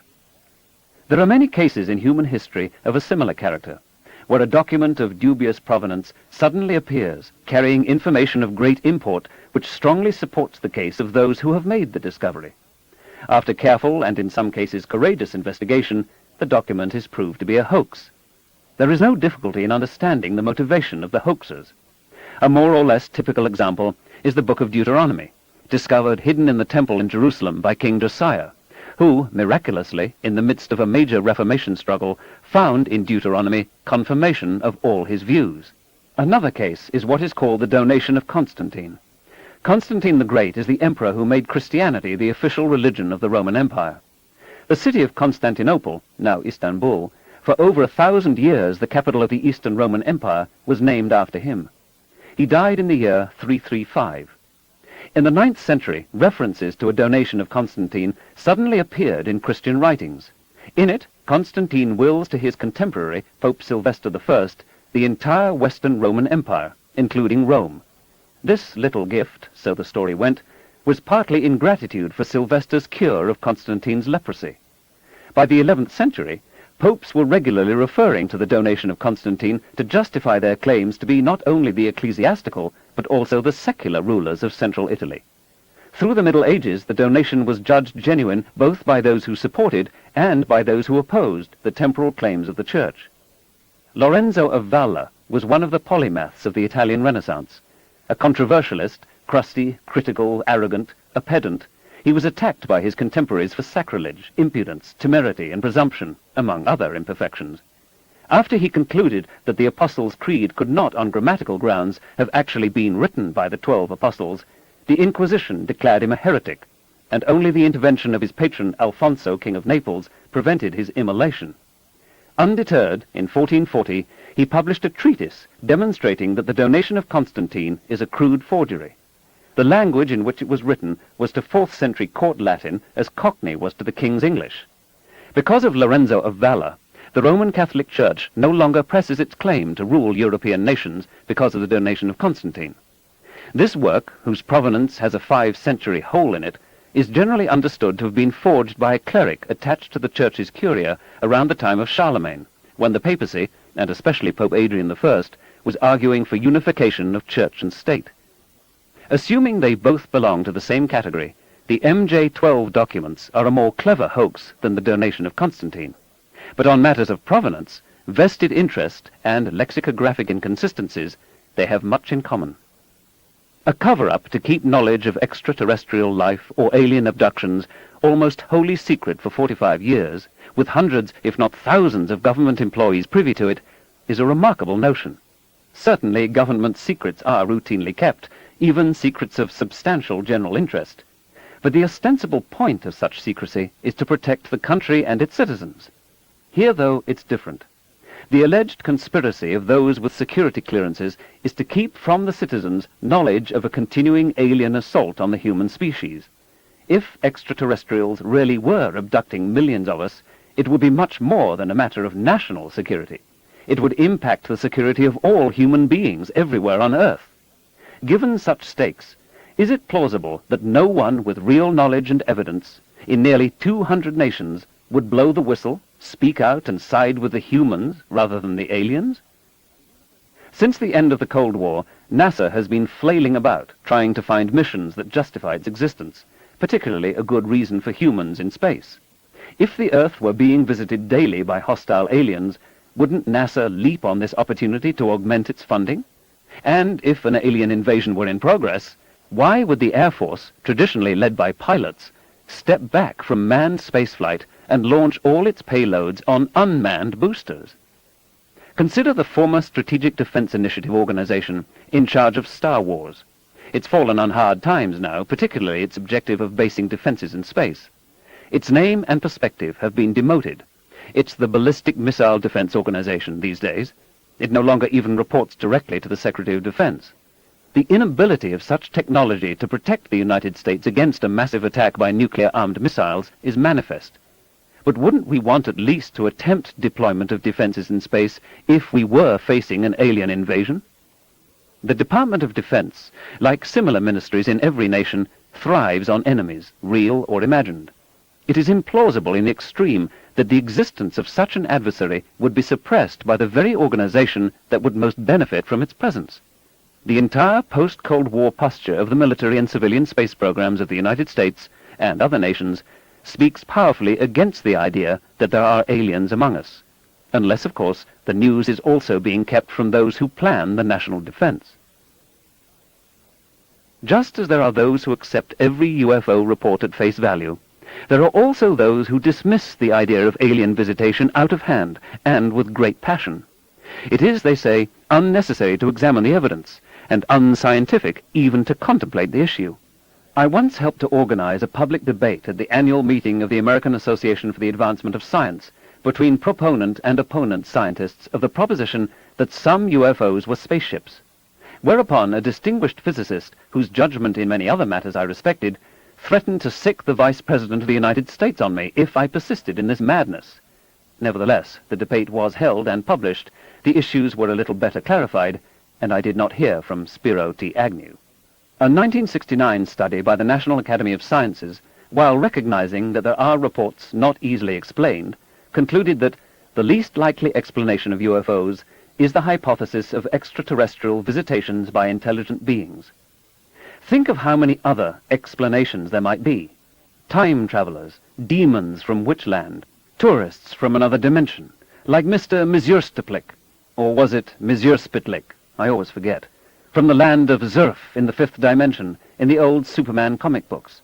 The souls of the dead, or a non-Cartesian phenomenon that doesn't obey the rules of science or even of logic. Each of these explanations has in fact been seriously proffered. Least likely is really saying something. This rhetorical excess is an index of how distasteful the whole subject has become to many scientists. It's telling that emotions can run so high on a matter about which we really know so little. This is especially true of the more recent flurry of alien abduction reports.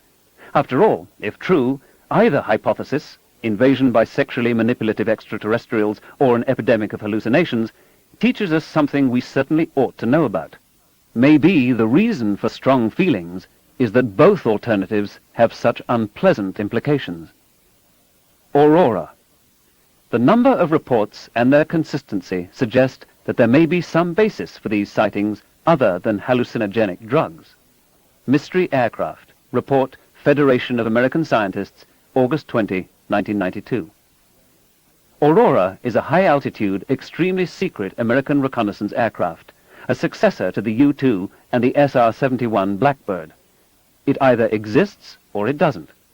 By 1993, there were reports by observers near California's Edwards Air Force Base and Groom Lake, Nevada, and particularly a region of Groom Lake called Area 51, where experimental aircraft for the Department of Defense are tested, that seemed, by and large, mutually consistent. Confirming reports were filed from all over the world. Unlike its predecessors, the aircraft is said to be hypersonic, to travel much faster, perhaps 6 to 8 times faster than the speed of sound. It leaves an odd contrail described as donuts on a rope. Perhaps it is also a means of launching small secret satellites into orbit, developed, it is speculated, after the Challenger disaster indicated the shuttle's episodic unreliability for defense payloads. But the CIA swears up and down there's no such program, says U.S. Senator and former astronaut John Glenn. The principal designer of some of the most secret U.S. aircraft says the same thing. A Secretary of the Air Force has vehemently denied the existence of such an airplane or any program to build one, in the U.S. Air Force or anywhere else. Would he lie? We have looked into all such sightings as we have for UFO reports, says an Air Force spokesman, in perhaps carefully chosen words, and we cannot explain them. Meanwhile, in April 1995, the Air Force seized 4,000 more acres near Area 51. The area to which public access is denied is growing. Consider then the two possibilities, that Aurora exists and that it does not.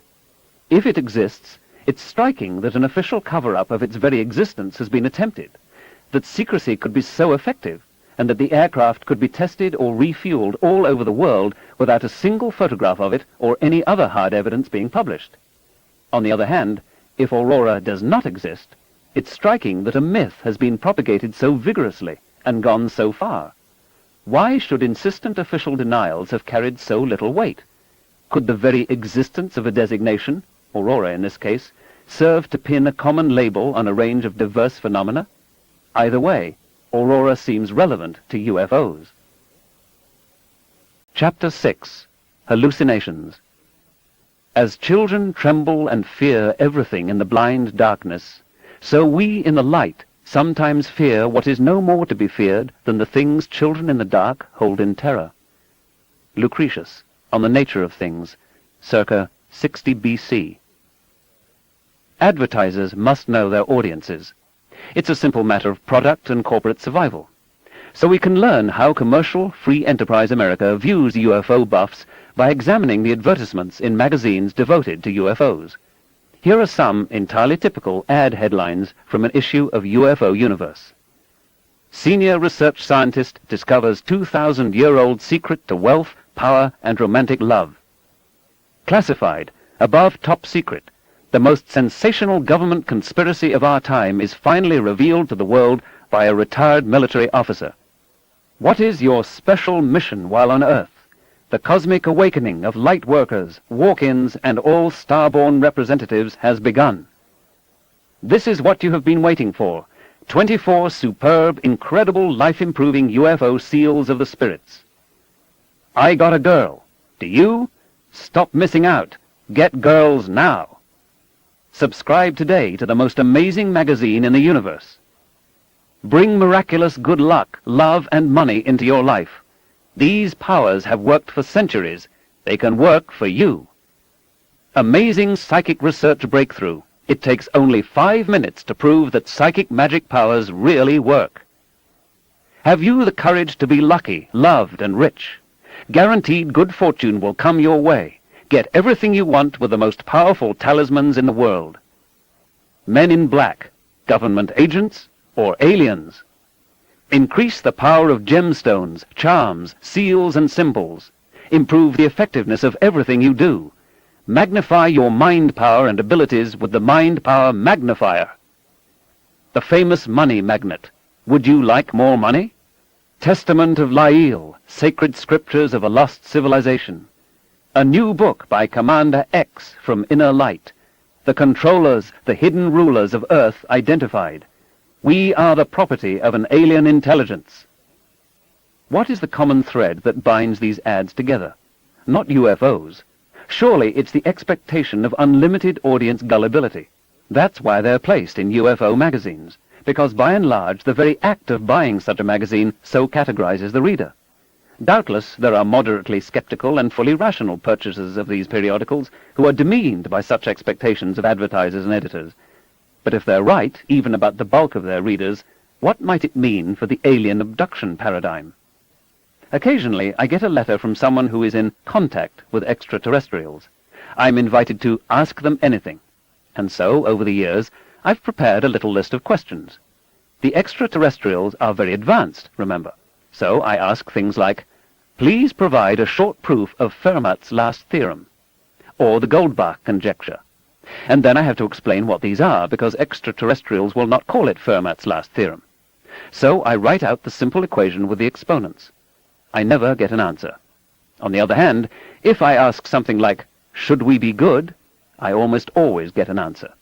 Anything vague, especially involving conventional moral judgments, these aliens are extremely happy to respond to. But on anything specific, where there is a chance to find out if they actually know anything beyond what most humans know, there is only silence. Something can be deduced from this differential ability to answer questions. In the good old days before the alien abduction paradigm, people taken aboard UFOs were offered, so they reported, edifying lectures on the dangers of nuclear war. Nowadays, when such instruction is given, the extraterrestrials seem fixated on environmental degradation and AIDS. How is it, I ask myself, that UFO occupants are so bound to fashionable or urgent concerns on this planet? Why not even an incidental warning about CFCs and ozone depletion in the 1950s? Or about the HIV virus in the 1970s, when it might really have done some good? Why not alert us now to some public health or environmental threat we haven't yet figured out? Can it be that aliens know only as much as those who report their presence? And if one of the chief purposes of alien visitations is admonitions about global dangers, why tell it only to a few people whose accounts are suspect anyway? Why not take over the television networks for a night, or appear with vivid cautionary audiovisuals before the United Nations Security Council? Surely this is not too difficult for those who wing across the light years. The earliest commercially successful UFO contactee was George Adamski. He operated a tiny restaurant at the foot of California's Mount Palomar and set up a small telescope out in back. At the summit of the mountain was the largest telescope on Earth, the 200-inch reflector of the Carnegie Institution of Washington and the California Institute of Technology. Adamski styled himself Professor Adamski of Mount Palomar Observatory. He published a book, it caused quite a sensation, I recall, in which he described how in the desert nearby he had encountered nice-looking aliens with long blonde hair and, if I remember correctly, white robes who warned Adamski about the dangers of nuclear war. They hailed from the planet Venus, whose 900-degree Fahrenheit surface temperature we can now recognize as a barrier to Adamski's credibility. In person, he was utterly convincing.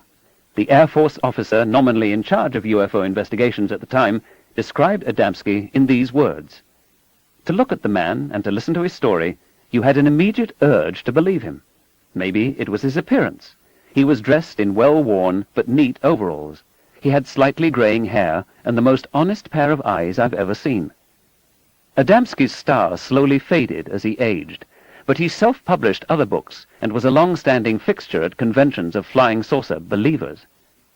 The first alien abduction story in the modern genre was that of Betty and Barney Hill, a New Hampshire couple, she a social worker and he a post office employee.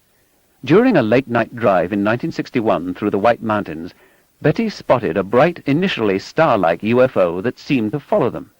Because Barney feared it might harm them, they left the main highway for narrow mountain roads, arriving home 2 hours later than they'd expected. The experience prompted Betty to read a book that described UFOs as spaceships from other worlds. Their occupants were little men who sometimes abducted humans. Soon after, she experienced a terrifying, repetitive nightmare in which she and Barney were abducted and taken aboard the UFO. Barney overheard her describing this dream to friends, co-workers, and volunteer UFO investigators. It's curious that Betty didn't discuss it with her husband directly. By a week or so after the experience, they were describing a pancake-like UFO with uniformed figures seen through the craft's transparent windows. Several years later, Barney's psychiatrist referred him to a Boston hypnotherapist, Benjamin Simon, M.D.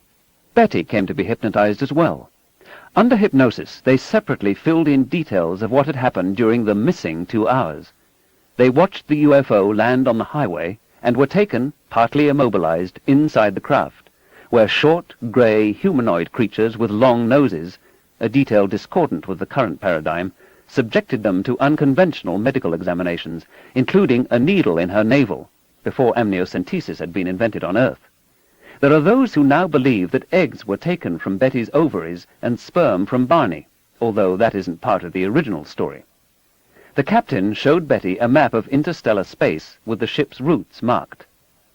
Martin S. Kottmeyer has shown that many of the motifs in the Hills account can be found in a 1953 motion picture, Invaders from Mars.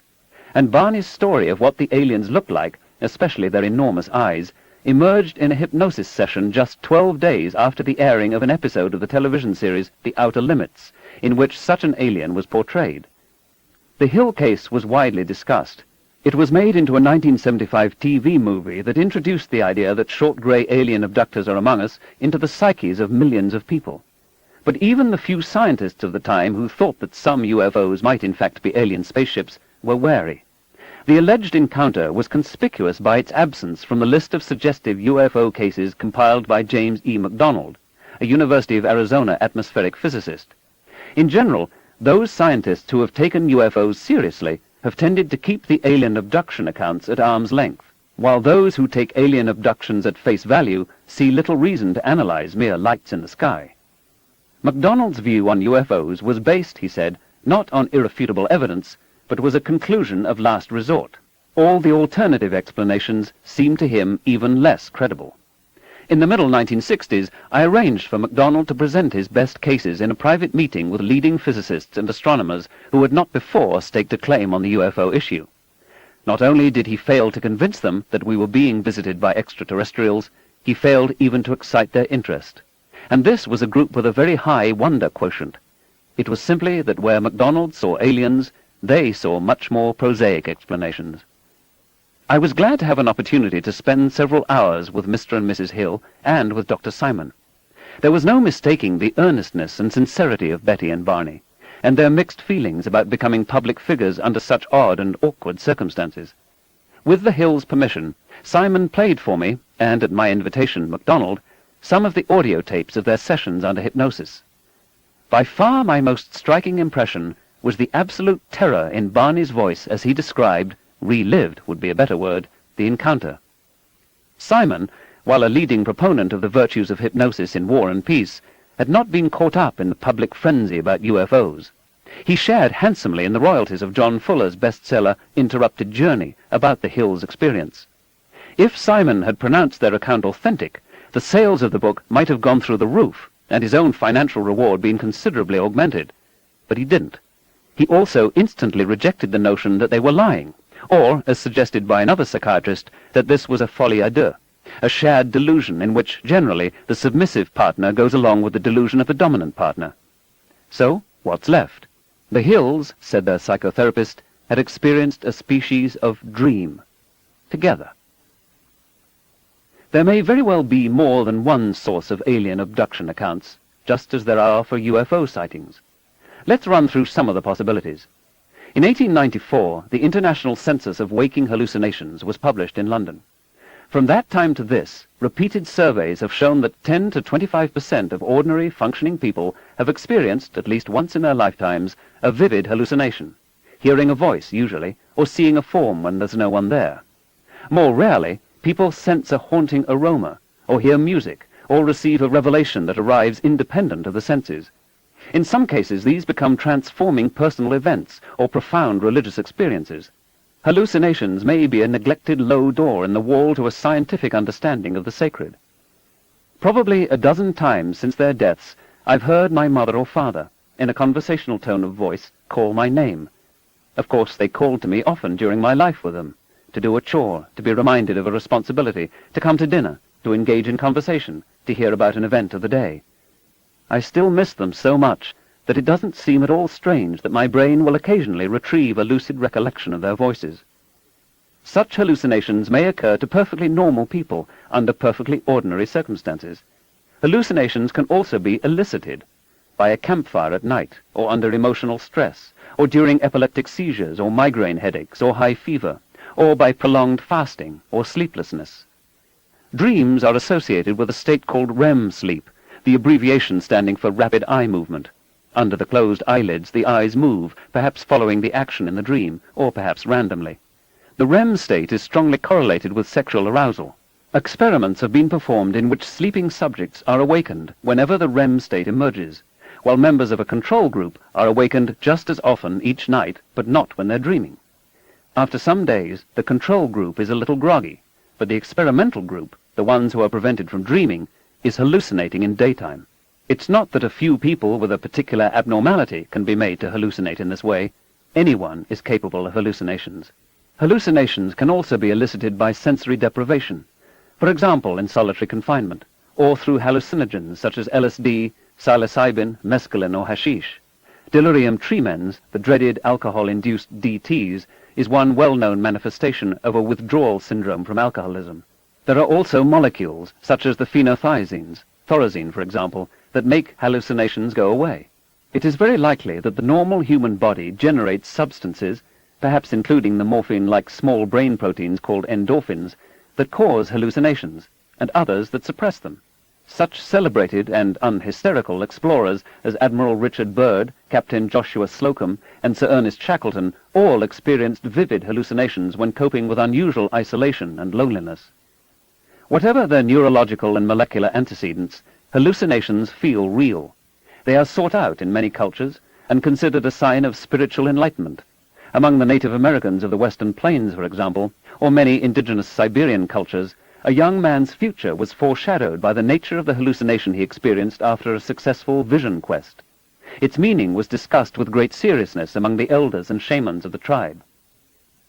There are countless instances in the world's religions where patriarchs, prophets, or saviors repair themselves to desert or mountain and, assisted by hunger and sensory deprivation, encounter gods or demons. Psychedelic-induced religious experiences were a hallmark of the Western youth culture of the 1960s. The experience, however brought about, is often described respectfully by words such as transcendent, numinous, sacred, and holy. Hallucinations are common.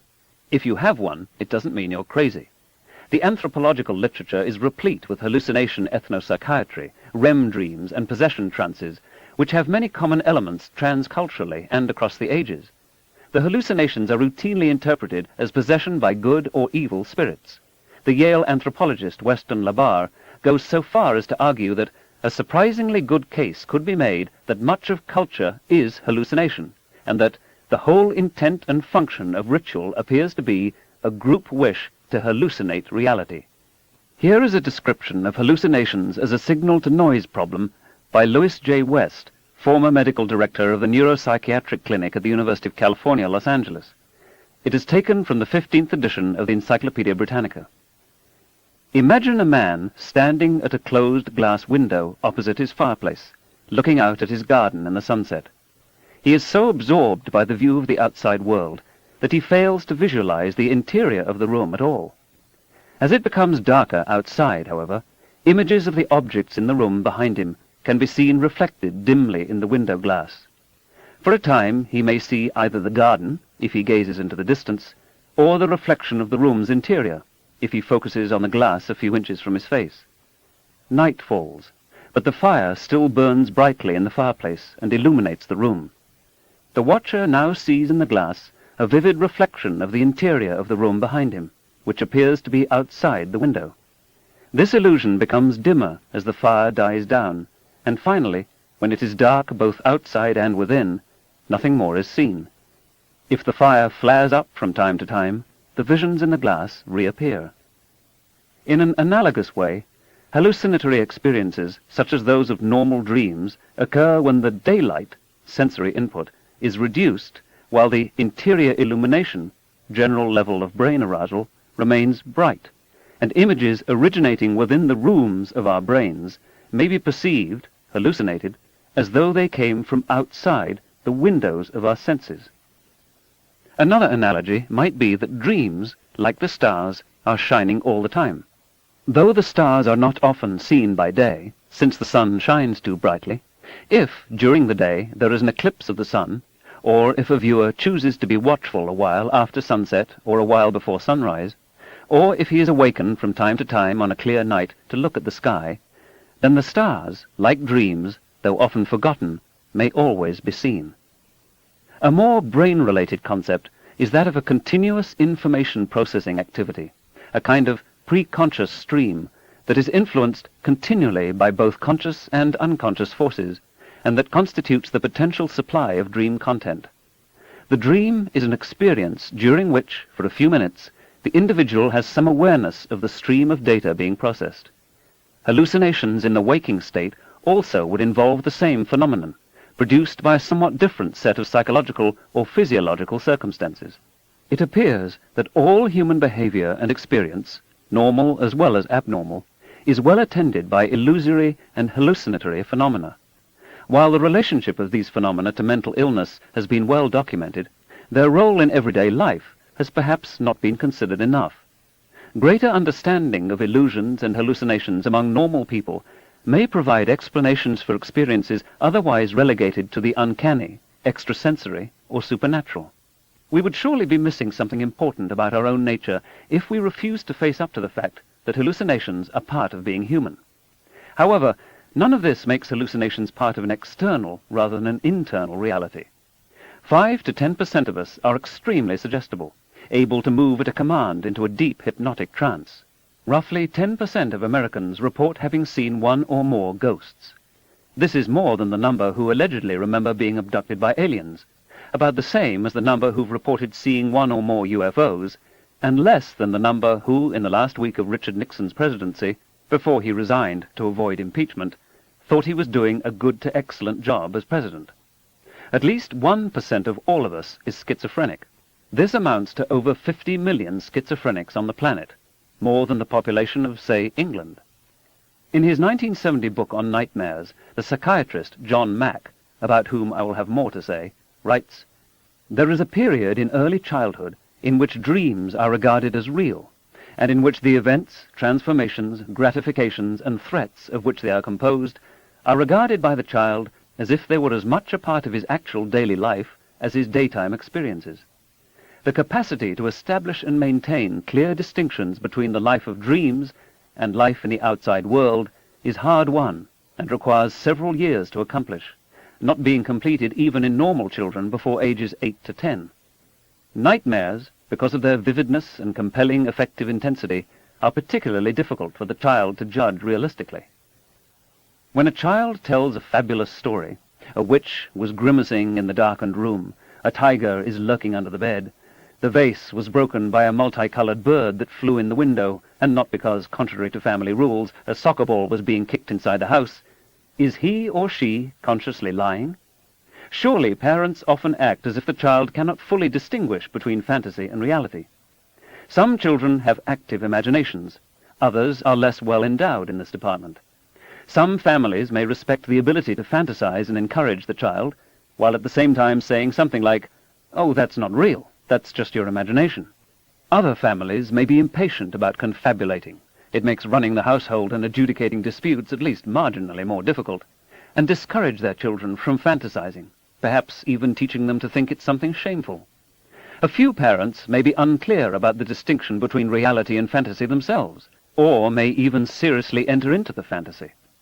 Out of all these contending propensities and child-rearing practices, some people emerge with an intact ability to fantasize, and a history extending well into adulthood of confabulation. Others grow up believing that anyone who doesn't know the difference between reality and fantasy is crazy. Most of us are somewhere in between. Abductees frequently report having seen aliens in their childhood, coming in through the window or from under the bed or out of the closet. But everywhere in the world, children report similar stories, with fairies, elves, brownies, ghosts, goblins, witches, imps, and a rich variety of imaginary friends. Are we to imagine two different groups of children?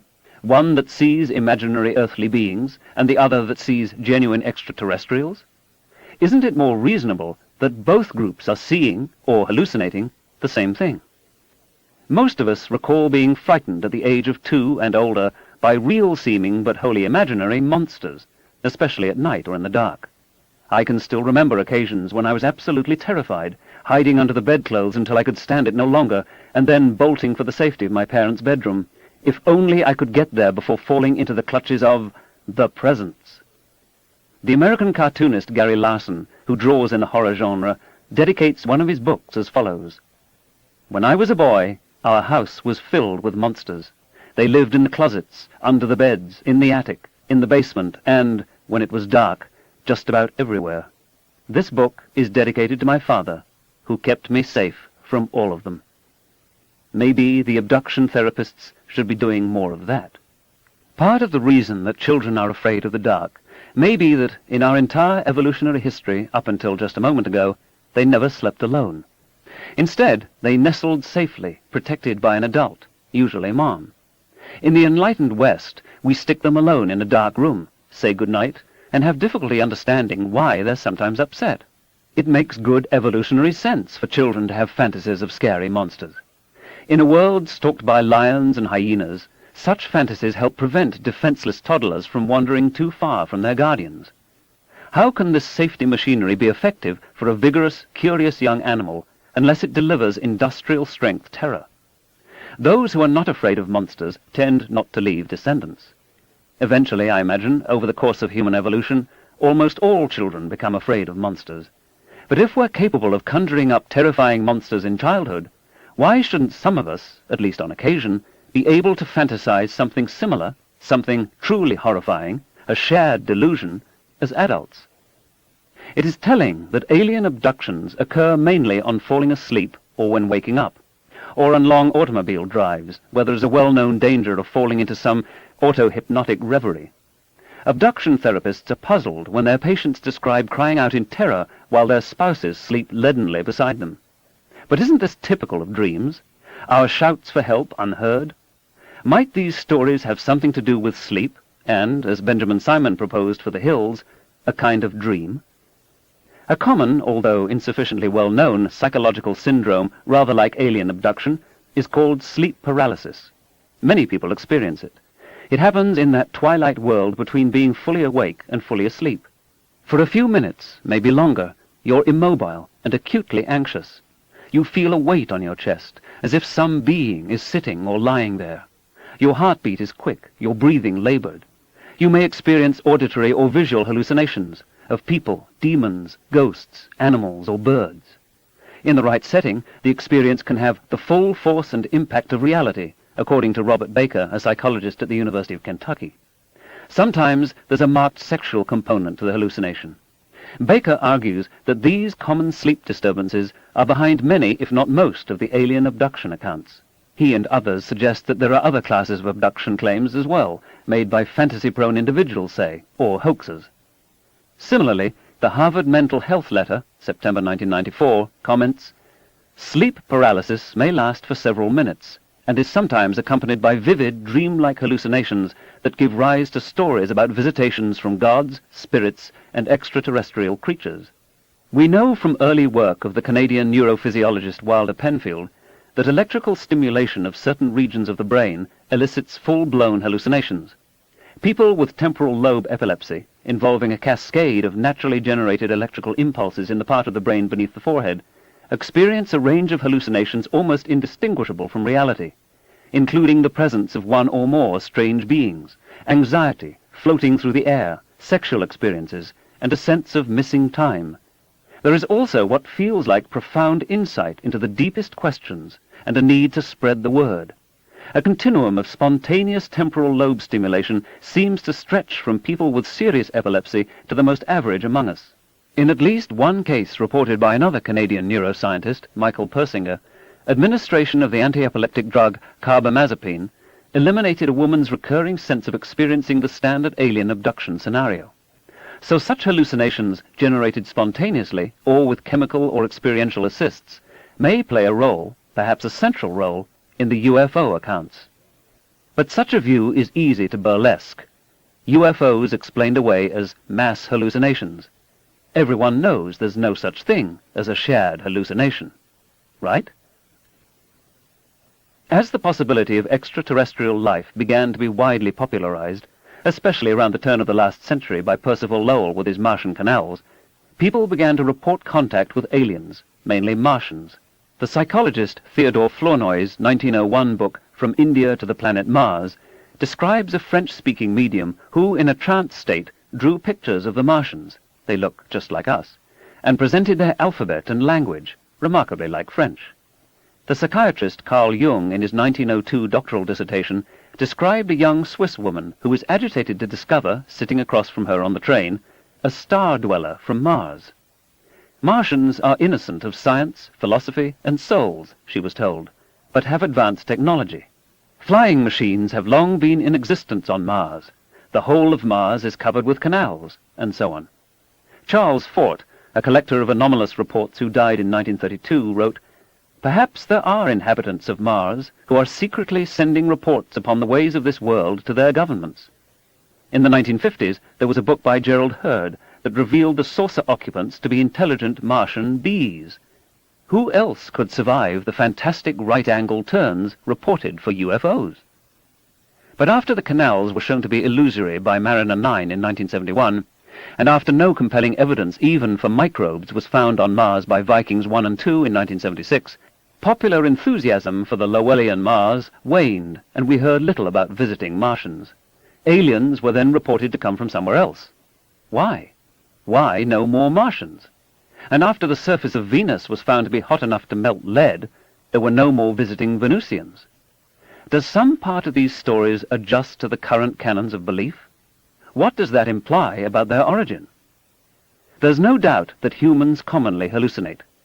There's considerable doubt about whether extraterrestrials exist, frequent our planet, or abduct and molest us. We might argue about details, but the one category of explanation is surely much better supported than the other. The main reservation you might then have is, why do so many people today report this particular set of hallucinations? Why somber little beings and flying saucers and sexual experimentation? Chapter 7. The Demon-Haunted World. There are demon-haunted worlds, regions of utter darkness. The Isa Upanishad, India, circa 600 BC. Fear of things invisible is the natural seed of that which every one in himself calleth religion. Thomas Hobbes, Leviathan, 1651. The gods watch over us and guide our destinies, many human cultures teach. Other entities, more malevolent, are responsible for the existence of evil. Both classes of beings, whether considered natural or supernatural, real or imaginary, serve human needs. Even if they're wholly fanciful, people feel better believing in them. So in an age when traditional religions have been under withering fire from science, is it not natural to wrap up the old gods and demons in scientific raiment and call them aliens? Belief in demons was widespread in the ancient world. They were thought of as natural rather than supernatural beings. Hesiod casually mentions them. Socrates described his philosophical inspiration as the work of a personal, benign demon. His teacher, Diotima of Mantinea, tells him, in Plato's Symposium, that everything demonic is intermediate between God and mortal. God has no contact with man, she continues. Only through the demonic is there intercourse and conversation between man and gods, whether in the waking state or during sleep.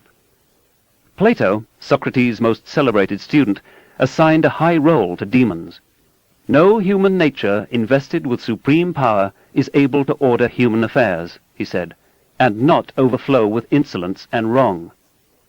We do not appoint oxen to be the lords of oxen, or goats of goats, but we ourselves are a superior race and rule over them.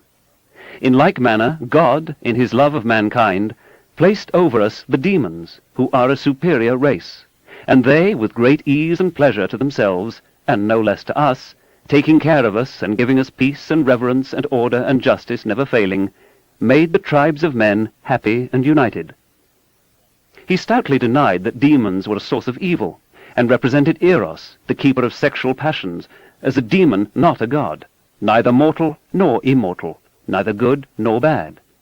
But all later Platonists, including the Neoplatonists who powerfully influenced Christian philosophy, held that some demons were good and others evil. The pendulum was swinging. Aristotle, Plato's famous student, seriously considered the contention that dreams are scripted by demons. Plutarch and Porphyry proposed that the demons who filled the upper air came from the moon. The early church fathers, despite having imbibed Neoplatonism from the culture they swam in, were anxious to separate themselves from pagan belief systems. They taught that all of pagan religion consisted of the worship of demons and men, both misconstrued as gods. When St. Paul complained, Ephesians chapter 6, verse 14, about wickedness in high places, he was referring not to government corruption, but to demons who lived in high places. For we wrestle not against flesh and blood, but against principalities, against powers, against the rulers of the darkness of this world, against spiritual wickedness in high places. From the beginning, much more was intended than demons as a mere poetic metaphor for the evil in the hearts of men. St. Augustine was much vexed with demons. He quotes the pagan thinking prevalent in his time. The gods occupy the loftiest regions, men the lowest, the demons the middle region. They have immortality of body, but passions of the mind in common with men. In Book 8 of the City of God, begun in 413, Augustine assimilates this ancient tradition, replaces gods by God, and demonizes the demons, arguing that they are, without exception, malign. They have no redeeming virtues. They are the fount of all spiritual and material evil. He calls them aerial animals, most eager to inflict harm, utterly alien from righteousness, swollen with pride, pale with envy, subtle in deceit. They may profess to carry messages between God and man, disguising themselves as angels of the Lord, but this pose is a snare to lure us to our destruction. They can assume any form and know many things. Demon means knowledge in Greek, especially about the material world. However intelligent, they are deficient in charity. They prey on the captive and outwitted minds of men, wrote Tertullian. They have their abode in the air, the stars are their neighbors, their commerce is with the clouds. In the 11th century, the influential Byzantine theologian, philosopher, and shady politician Michael Psellus described demons in these words: "These animals exist in our own life, which is full of passions, for they are present abundantly in the passions, and their dwelling place is that of matter, as is their rank and degree. For this reason they are also subject to passions, and fettered to them." One Richalmus, abbot of Schöntal, around 1270, penned an entire treatise on demons, rich in first-hand experience. He sees, but only when his eyes are shut, countless malevolent demons, like motes of dust, buzzing around his head, and everyone else's. Despite successive waves of rationalist, Persian, Jewish, Christian, and Muslim worldviews, despite revolutionary social, political, and philosophical ferment, the existence, much of the character, and even the name of demons remained unchanged from Hesiod through the Crusades. Demons, the powers of the air, come down from the skies and have unlawful sexual congress with women. Augustine believed that witches were the offspring of these forbidden unions. In the Middle Ages, as in classical antiquity, nearly everyone believed such stories. The demons were also called devils, or fallen angels. The demonic seducers of women were labeled incubi, of men, succubi. There are cases in which nuns reported, in some befuddlement, a striking resemblance between the incubus and the priest-confessor, or the bishop, and awoke the next morning, as one 15th-century chronicler put it, to find themselves polluted just as if they had commingled with a man. There are similar accounts, but in harems, not convents, in ancient China. So many women reported incubi, argued the Presbyterian religious writer Richard Baxter in his Certainty of the World of Spirits, 1691, that 'tis impudence to deny it. As they seduced, the incubi and succubi were perceived as a weight bearing down on the chest of the dreamer. Mare, despite its Latin meaning, is the Old English word for incubus, and nightmare meant originally the demon that sits on the chests of sleepers, tormenting them with dreams. In Athanasius' Life of St. Anthony, written around 360, demons are described as coming and going at will in locked rooms. 1400 years later, in his work De Demoniality, the Franciscan scholar Ludovico Sinistrari assures us that demons pass through walls. The external reality of demons was almost entirely unquestioned from antiquity through late medieval times. Maimonides denied their reality, but the overwhelming majority of rabbis believed in dibbuks. One of the few cases I can find where it is even hinted that demons might be internal, generated in our minds, is when Abba Poemen, one of the desert fathers of the early church, was asked, "How do the demons fight against me?" "The demons fight against you?" Father Poemen asked in turn. "Our own wills become the demons, and it is these which attack us." The medieval attitudes on incubi and succubi were influenced by Macrobius' 4th century commentary on the dream of Scipio, which went through dozens of editions before the European Enlightenment.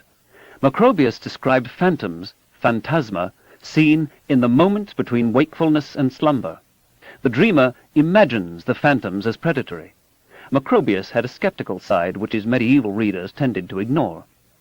Obsession with demons began to reach a crescendo when, in his famous bull of 1484, Pope Innocent VIII declared, "It has come to our ears that members of both sexes do not avoid to have intercourse with evil angels, incubi and succubi, and that by their sorceries and by their incantations, charms and conjurations, they suffocate, extinguish, and cause to perish the births of women, as well as generate numerous other calamities." With this bull, Innocent initiated the systematic accusation, torture, and execution of countless witches all over Europe. They were guilty of what Augustine had described as a criminal tampering with the unseen world. Despite the even-handed members of both sexes in the language of the bull, unsurprisingly, it was mainly girls and women who were so persecuted. Many leading Protestants of the following centuries, their differences with the Catholic Church notwithstanding, adopted nearly identical views. Even humanists such as Desiderius Erasmus and Thomas More believed in witches. "The giving up of witchcraft," said John Wesley, the founder of Methodism, "is in effect the giving up of the Bible." William Blackstone, the celebrated jurist, in his Commentaries on the Laws of England, 1765, asserted, "To deny the possibility, nay, actual existence of witchcraft and sorcery is at once flatly to contradict the revealed word of God in various passages of both the Old and New Testament." Innocent commended "our dear sons Henry Kramer and James Sprenger, who have been by letters apostolic delegated as inquisitors of these heretical depravities. If the abominations and enormities in question remain unpunished, the souls of multitudes face eternal damnation." The Pope appointed Kramer and Sprenger to write a comprehensive analysis, using the full academic armory of the late 15th century.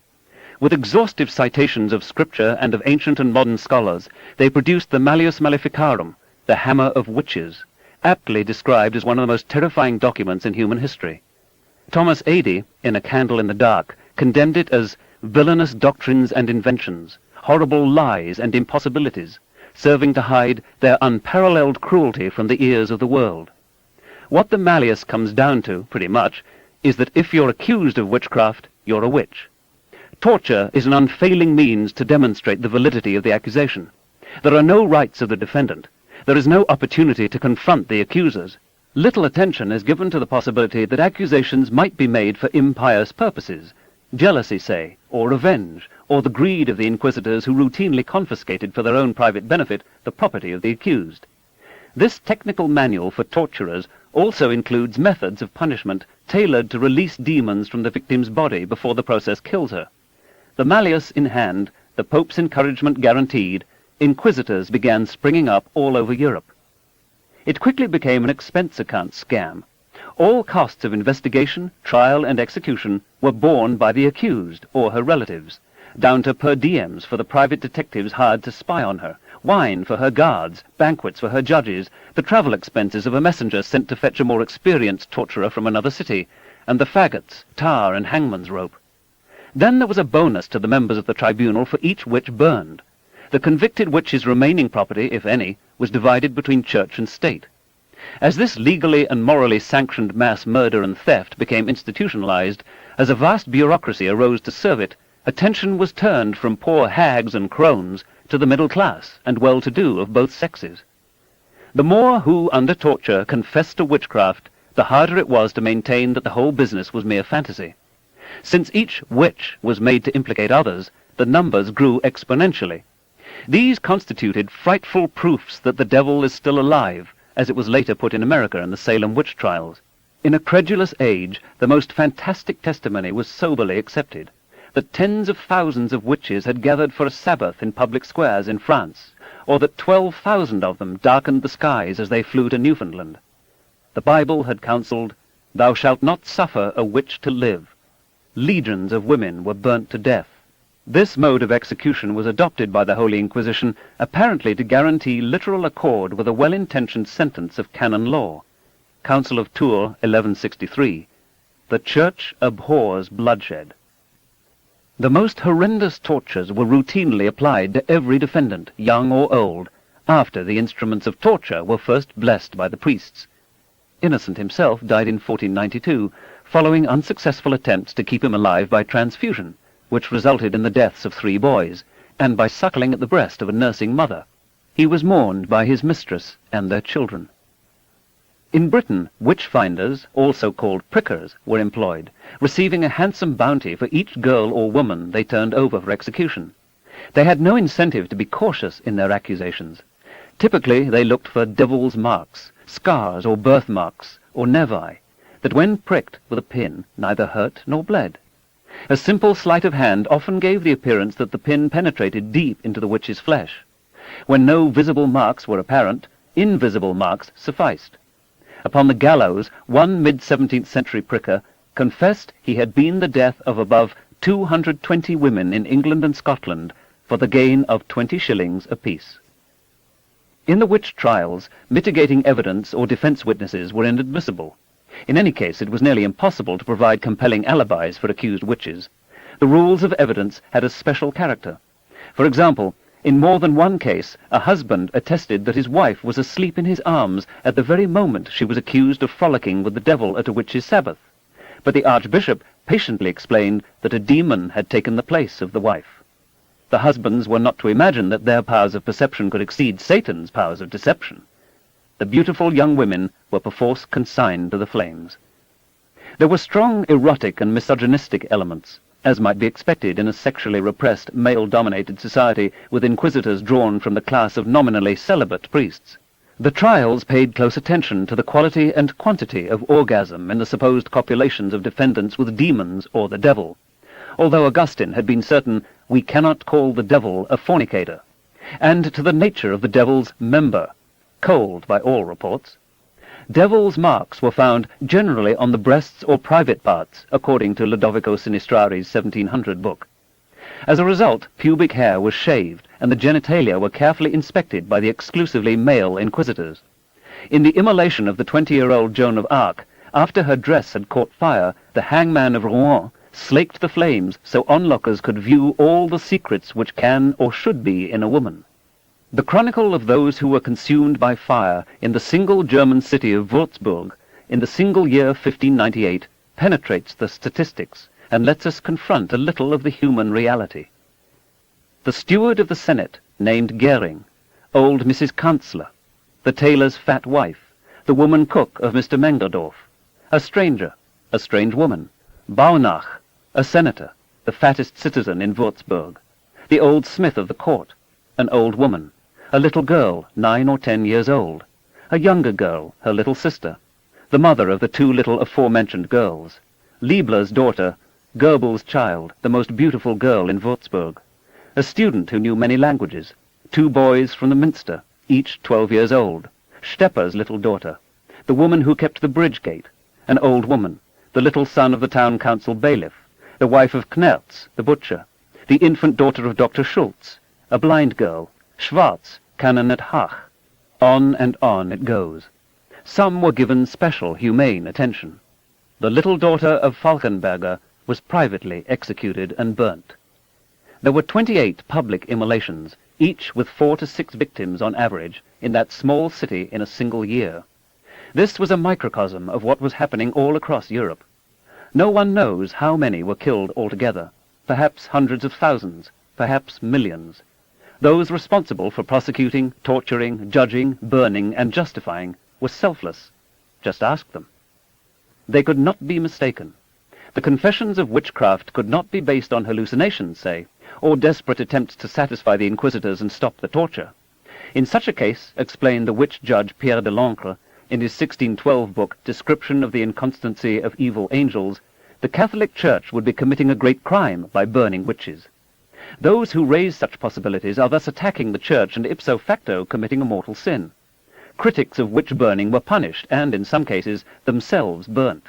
The inquisitors and torturers were doing God's work. They were saving souls. They were foiling demons. Witchcraft, of course, was not the only offence that merited torture and burning at the stake. Heresy was still a more serious crime, and both Catholics and Protestants punished it ruthlessly. In the 16th century, the scholar William Tyndale had the temerity to contemplate translating the New Testament into English. But if people could actually read the Bible in their own language instead of arcane Latin, they could form their own independent religious views. They might conceive of their own private, unintermediated line to God. This was a challenge to the job security of Roman Catholic priests. When Tyndale tried to publish his translation, he was hounded and pursued all over Europe. Eventually, he was captured, garroted, and then, for good measure, burned at the stake. His copies of the New Testament, which a century later became the basis of the exquisite King James translation, were then hunted down house to house by armed posses, Christians piously defending Christianity by preventing other Christians from knowing the words of Christ. Such a cast of mind, such a climate of absolute confidence that knowledge should be rewarded by torture and death, were unlikely to help those accused of witchcraft. Burning witches is a feature of Western civilization that has, with occasional political exceptions, declined since the 16th century. In the last judicial execution of witches in England, a woman and her 9-year-old daughter were hanged. Their crime was raising a rainstorm by taking their stockings off. In our time, witches and jinns are found as regular fare in children's entertainment. Exorcism of demons is still practiced by the Roman Catholic and other churches, and the proponents of one cult still denounce as sorcery the cultic practices of another. We still use the word pandemonium, literally all demons. A crazed and violent person is still said to be demonic. Not until the 18th century was mental illness no longer generally ascribed to supernatural causes. Even insomnia had been considered a punishment inflicted by demons. More than half of Americans tell pollsters they believe in the devil's existence, and 10% have communicated with him, as Martin Luther reported he did regularly. In a 1992 spiritual warfare manual called Prepare for War, Rebecca Brown informs us that abortion and sex outside of marriage will almost always result in demonic infestation, that meditation, yoga, and martial arts are designed so unsuspecting Christians will be seduced into worshipping demons, and that rock music didn't just happen, it was a carefully masterminded plan by none other than Satan himself. Sometimes your loved ones are demonically bound and blinded. Demonology is today still part and parcel of many earnest faiths. And what is it that demons do? In the Malleus, Kramer and Sprenger reveal that devils busy themselves by interfering with the process of normal copulation and conception by obtaining human semen and themselves transferring it. Demonic artificial insemination in the Middle Ages goes back at least to St. Thomas Aquinas, who tells us in On the Trinity that demons can transfer the semen which they have collected and inject it into the bodies of others. His contemporary, St. Bonaventura, spells it out in a little more detail. Succubi yield to males and receive their semen. By cunning skill, the demons preserve its potency, and afterwards, with the permission of God, they become incubi and pour it out into female repositories. The products of these demon-mediated unions are also, when they grow up, visited by demons. A multi-generational trans-species sexual bond is forged, and these creatures, we recall, are well known to fly. Indeed, they inhabit the upper air. There is no spaceship in these stories, but most of the central elements of the alien abduction account are present, including sexually obsessive non-humans who live in the sky, walk through walls, communicate telepathically, and perform breeding experiments on the human species. Unless we believe that demons really exist, how can we understand so strange a belief system, embraced by the whole Western world, including those considered the wisest among us, reinforced by personal experience in every generation, and taught by church and state? Is there any real alternative besides a shared delusion based on common brain wiring and chemistry? In Genesis, we read of angels who couple with the daughters of men. The culture myths of ancient Greece and Rome told of gods appearing to women as bulls or swans or showers of gold and impregnating them. In one early Christian tradition, philosophy derived not from human ingenuity, but out of demonic pillow talk, the fallen angels betraying the secrets of heaven to their human consorts. Accounts with similar elements appear in cultures around the world. Parallels to incubi include Arabian jinn, Greek satyrs, Hindu bhoots, Samoan hotuapuro, Celtic Dusei, and many others. In an epoch of demon hysteria, it was easy enough to demonize those we feared or hated. So Merlin was said to have been fathered by an incubus. So were Plato, Alexander the Great, Augustus, and Martin Luther. Occasionally an entire people, for example the Huns or the inhabitants of Cyprus, were accused by their enemies of having been sired by demons.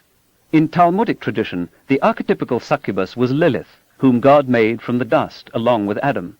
She was expelled from Eden for insubordination, not to God, but to Adam. Ever since, she spends her nights seducing Adam's descendants. In ancient Iranian and many other cultures, nocturnal seminal emissions were believed to be elicited by succubi. Saint Teresa of Avila reported a vivid sexual encounter with an angel of light, not of darkness, she was sure, as did other women later sanctified by the Catholic Church. Cagliostro, the 18th century magician and con man, let it be understood that he, like Jesus of Nazareth, was a product of the union between the children of heaven and earth. In 1645, a Cornish teenager, Anne Jeffreys, was found groggy, crumpled on the floor. Much later, she recalled being attacked by half a dozen little men, carried paralyzed to a castle in the air, seduced, and returned home. She called the little men fairies. For many pious Christians, as for the inquisitors of Joan of Arc, this was a distinction without a difference. Fairies were demons, plain and simple. They returned to terrify and torment her. The next year she was arrested for witchcraft. Fairies traditionally have magical powers and can cause paralysis by the merest touch. The ordinary passage of time is slowed in fairyland. Fairies are reproductively impaired, so they have sex with humans and carry off babies from their cradles, sometimes leaving a fairy substitute, a changeling. Now it seems a fair question. If Anne Jeffreys had grown up in a culture touting aliens rather than fairies, and UFOs rather than castles in the air, would her story have been distinguishable in any significant respect from the ones abductees tell? In his 1982 book, The Terror That Comes in the Night, an experience-centered study of supernatural assault traditions, David Hufford describes an executive, university-educated, in his mid-30s, who recalled a summer spent as a teenager in his aunt's house. One night, he saw mysterious lights moving in the harbor. Afterwards, he fell asleep. From his bed, he then witnessed a white, glowing figure climbing the stairs. She entered his room, paused, and then said, anticlimactically it seems to me, "That is the linoleum." Some nights the figure was an old woman, in others an elephant. Sometimes the young man was convinced the entire business was a dream. Other times he was certain he was awake. He was pressed down into his bed, paralyzed, unable to move or cry out. His heart was pounding. He was short of breath. Similar events transpired on many consecutive nights. What is happening here? These events took place before alien abductions were widely described. If the young man had known about alien abductions, would his old woman have had a larger head and bigger eyes? In several famous passages in the decline and fall of the Roman Empire, Edward Gibbon described the balance between credulity and skepticism in late classical antiquity. Credulity performed the office of faith.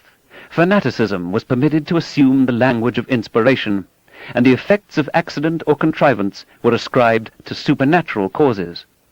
In modern times, Gibbon is writing in the middle 18th century, a latent and even involuntary skepticism adheres to the most pious dispositions. Their admission of supernatural truths is much less an active consent than a cold and passive acquiescence. Accustomed long since to observe and to respect the invariable order of nature, our reason, or at least our imagination, is not sufficiently prepared to sustain the visible action of the deity. But in the first stages of Christianity, the situation of mankind was extremely different. The most curious or the most credulous among the pagans were often persuaded to enter into a society which asserted an actual claim of miraculous powers.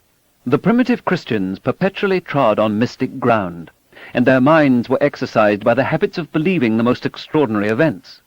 They felt, or they fancied, that on every side they were incessantly assaulted by demons, comforted by visions, instructed by prophecy, and surprisingly delivered from danger, sickness, and from death itself by the supplications of the Church. It was their firm persuasion that the air which they breathed was peopled with invisible enemies, with innumerable demons who watched every occasion and assumed every form to terrify and above all to tempt their unguarded virtue. The imagination and even the senses were deceived by the illusions of distempered fanaticism, and the hermit, whose midnight prayer was oppressed by involuntary slumber, might easily confound the phantoms of horror or delight which had occupied his sleeping and his waking dreams. The practice of superstition is so congenial to the multitude that, if they are forcibly awakened, they still regret the loss of their pleasing vision. Their love of the marvelous and supernatural, their curiosity with regard to future events, and their strong propensity to extend their hopes and fears beyond the limits of the visible world, were the principal causes which favored the establishment of polytheism. So urgent on the vulgar is the necessity of believing, that the fall of any system of mythology will most probably be succeeded by the introduction of some other mode of superstition. Put aside Gibbon's social snobbery. The devil tormented the upper classes too, and even a king of England, James I, the first Stuart monarch, wrote a credulous and superstitious book on demons, Demonology, 1597. He also was the patron of the great translation of the Bible into English that still bears his name. It was King James' opinion that tobacco is the devil's weed, and a number of witches were exposed through their addiction to this drug. But by 1628, James had become a thoroughgoing skeptic, mainly because adolescents had been found faking demonic possession, in which state they had accused innocent people of witchcraft. If we reckon the skepticism that Gibbon says characterized his time to have declined in ours, and if even a little of the rampant gullibility he attributes to late classical times is left over in ours, should we not expect something like demons to find a niche in the popular culture of the present? Of course, as enthusiasts for extraterrestrial visitations are quick to remind me, there's another interpretation of these historical parallels. Aliens, they say, have always been visiting us, poking at us, stealing our sperms and eggs, impregnating us. In earlier times we recognized them as gods, demons, fairies, or spirits. Only now do we understand that it's aliens who've been diddling us all these millennia. Jacques Vallée has made such arguments, but then why are there virtually no reports of flying saucers prior to 1947? Why is it that none of the world's major religions uses saucers as icons of the divine? Why no warnings about the dangers of high technology then? Why isn't this genetic experiment, whatever its objective, completed by now, thousands of years or more after its initiation by beings supposedly of vastly superior technological attainments? Why are we in such trouble if the breeding program is designed to improve our lot? Following this line of argument, we might anticipate present adherents of the old beliefs to understand aliens to be fairies, gods, or demons. In fact, there are several contemporary sects, the Raelians, for example, that hold gods or God to come to Earth in UFOs. Some abductees describe the aliens, however repulsive, as angels or emissaries of God. And there are those who still think it's demons. In Whitley Strieber's Communion, a first-hand account of alien abduction, the author relates, "Whatever was there seemed so monstrously ugly, so filthy and dark and sinister. Of course, they were demons. They had to be. I still remember that thing crouching there, so terribly ugly, its arms and legs like the limbs of a great insect, its eyes glaring at me." Reportedly, Strieber is now open to the possibility that these nighttime terrors were dreams or hallucinations. Articles on UFOs in the Christian News Encyclopedia, a fundamentalist compilation, include "Unchristian Fanatic Obsession" and "Scientist Believes UFOs Work of Devil." The Spiritual Counterfeits Project of Berkeley, California, teaches that UFOs are of demonic origin. The Aquarian Church of Universal Service of McMinnville, Oregon, that all aliens are hostile. A 1993 newsletter of Cosmic Awareness Communications informs us that UFO occupants think of humans as laboratory animals, wish us to worship them, but tend to be deterred by the Lord's Prayer. Some abductees have been cast out of their evangelical religious congregations. Their stories sound too close to Satanism. A 1980 fundamentalist tract, The Cult Explosion, by Dave Hunt, reveals that UFOs are clearly not physical and seem to be demonic manifestations from another dimension calculated to alter man's way of thinking. The alleged UFO entities that have presumably communicated psychically with humans have always preached the same 4 lies that the serpent introduced to Eve. These beings are demons, and they are preparing for the Antichrist. A number of sects hold UFOs and alien abductions to be premonitions of end times. If UFOs come from another planet or another dimension, were they sent by the same God who has been revealed to us in any of the major religions? Nothing in the UFO phenomena, the fundamentalist complaint goes, requires belief in the one true God, while much in it contradicts the God portrayed in the Bible and Christian tradition. The New Age, a Christian critique by Ralph Rath, 1990, discusses UFOs, typically for such literature, with extreme credulity. It serves their purpose to accept UFOs as real and revile them as instruments of Satan and the Antichrist, rather than to use the blade of scientific skepticism.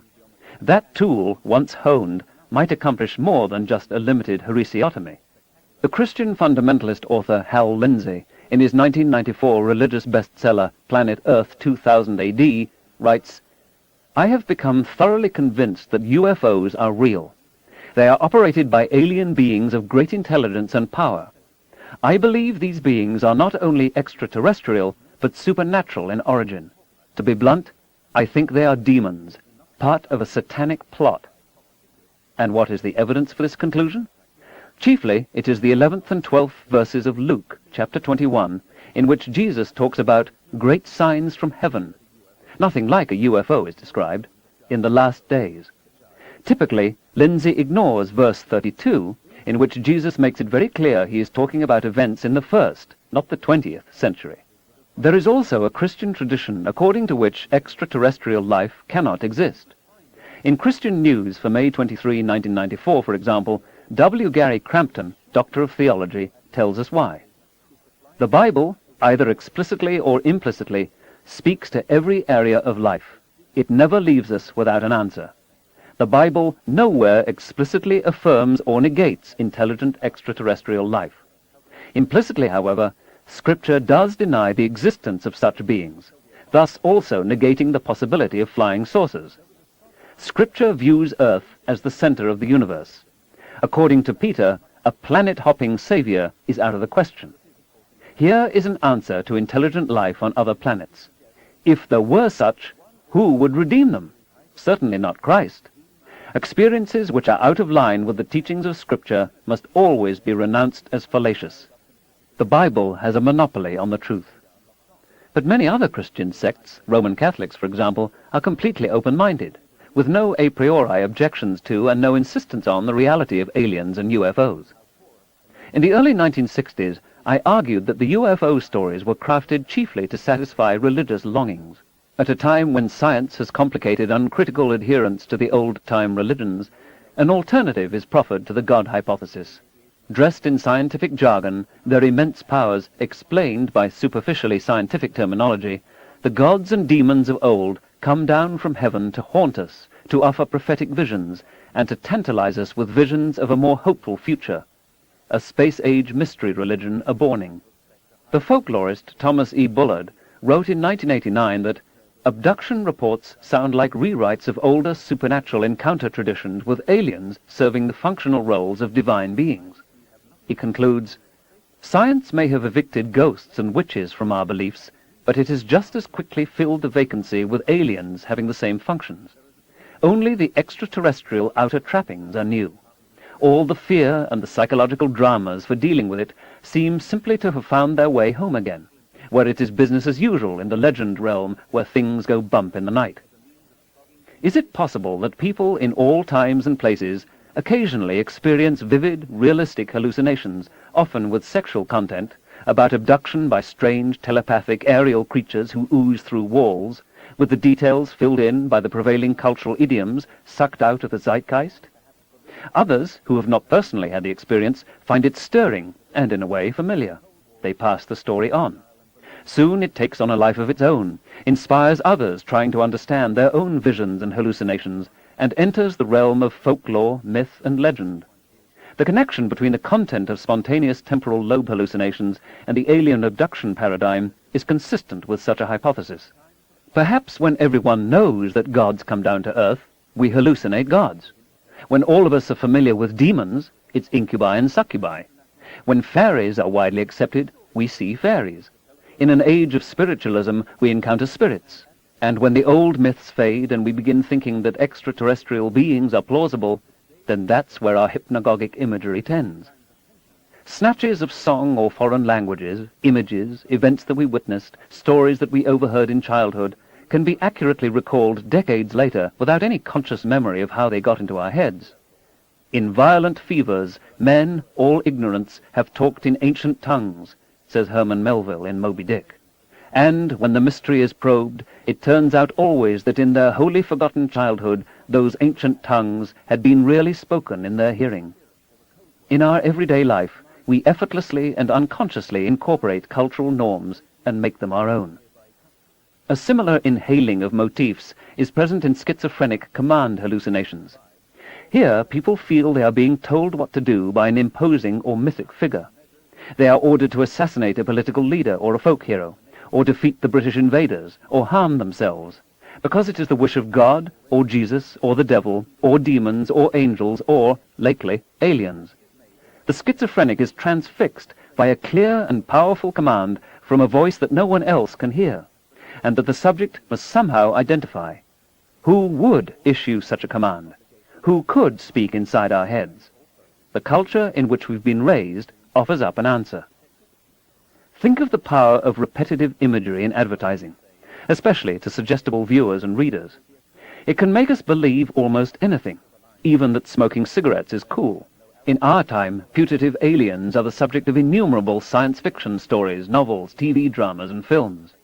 UFOs are a regular feature of the weekly tabloids devoted to falsification and mystification. One of the highest-grossing motion pictures of all time is about aliens very like those described by abductees. Alien abduction accounts were comparatively rare until 1975, when a credulous television dramatization of the Hill case was aired.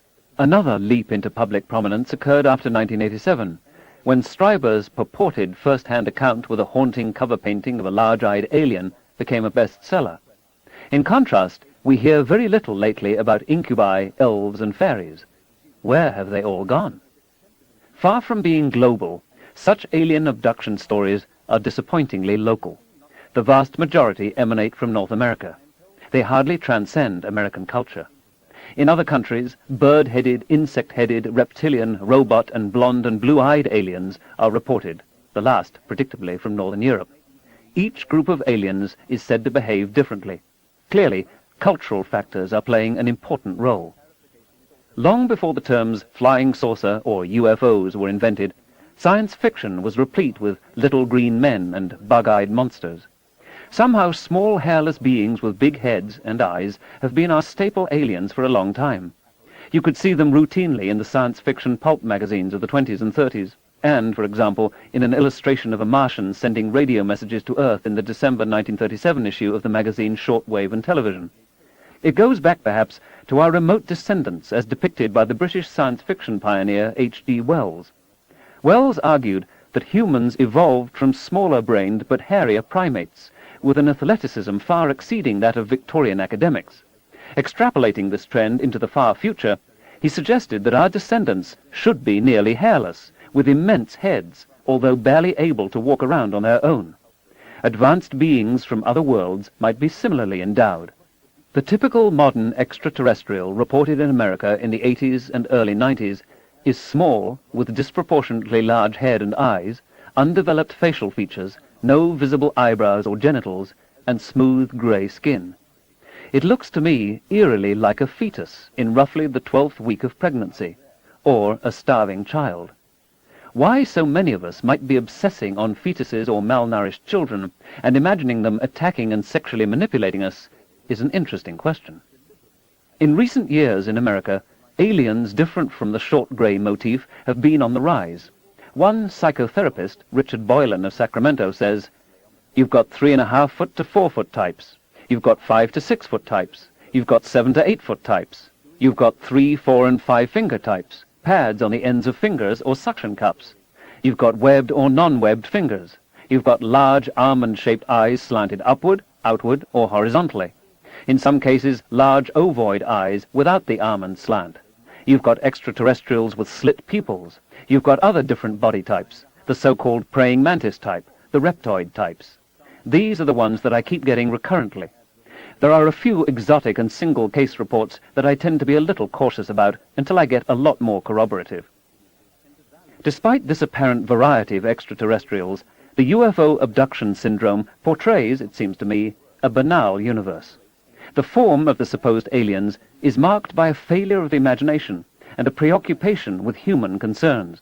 Not a single being presented in all these accounts is as astonishing as a cockatoo would be if you had never before beheld a bird. Any protozoology or bacteriology or mycology textbook is filled with wonders that far outshine the most exotic descriptions of the alien abductionists. The believers take the common elements in their stories as tokens of verisimilitude, rather than as evidence that they have contrived their stories out of a shared culture and biology. Chapter 8. On the distinction between true and false visions. A credulous mind finds most delight in believing strange things, and the stranger they are, the easier they pass with him, but never regards those that are plain and feasible, for every man can believe such. Samuel Butler, Characters, 1667-9. For just an instant, in the darkened room, I sense an apparition. Could it be a ghost? Or there's a flicker of motion. I see it out of the corner of my eye, but when I turn my head, there's nothing there. Is that a telephone ringing, or is it just my imagination? In astonishment, I seem to be smelling the salt air of the Coney Island summer seashore of my childhood. I turn a corner in the foreign city I'm visiting for the first time, and before me is a street so familiar, I feel I've known it all my life. In these commonplace experiences, we're generally unsure what to do next. Were my eyes, or ears, or nose, or memory playing tricks on me? Or did I, really and truly, witness something out of the ordinary course of nature? Shall I keep quiet about it, or shall I tell? The answer depends very much on my environment, friends, loved ones, and culture. In an obsessively rigid, practically oriented society, perhaps I would be cautious about admitting to such experiences. They might mark me as flighty, unsound, unreliable. But in a society that readily believes in ghosts, say, or apporting, accounts of such experiences might gain approval, even prestige. In the former, I would be sorely tempted to suppress the thing altogether. In the latter, maybe even to exaggerate or elaborate just a little to make it even more miraculous than it seemed. Charles Dickens, who lived in a flourishing rational culture in which, however, spiritualism was also thriving, described the dilemma in these words, from his short story, To be Taken with a Grain of Salt. I have always noticed a prevalent want of courage, even among persons of superior intelligence and culture, as to imparting their own psychological experiences when those have been of a strange sort. Almost all men are afraid that what they could relate in such wise would find no parallel or response in a listener's internal life, and might be suspected or laughed at. A truthful traveller who should have seen some extraordinary creature in the likeness of a sea serpent would have no fear of mentioning it. But the same traveller, having had some singular presentiment, impulse, vagary of thought, vision, so-called, dream, or other remarkable mental impression, would hesitate considerably before he would own to it. To this reticence I attribute much of the obscurity in which such subjects are involved. In our time there is still much dismissive chortling and ridicule, but the reticence and obscurity is more readily overcome, for example in a supportive setting provided by a therapist or hypnotist. Unfortunately, and for some people unbelievably, the distinction between imagination and memory is often blurred. Some abductees say they remember the experience without hypnosis. Many do not. But hypnosis is an unreliable way to refresh memory.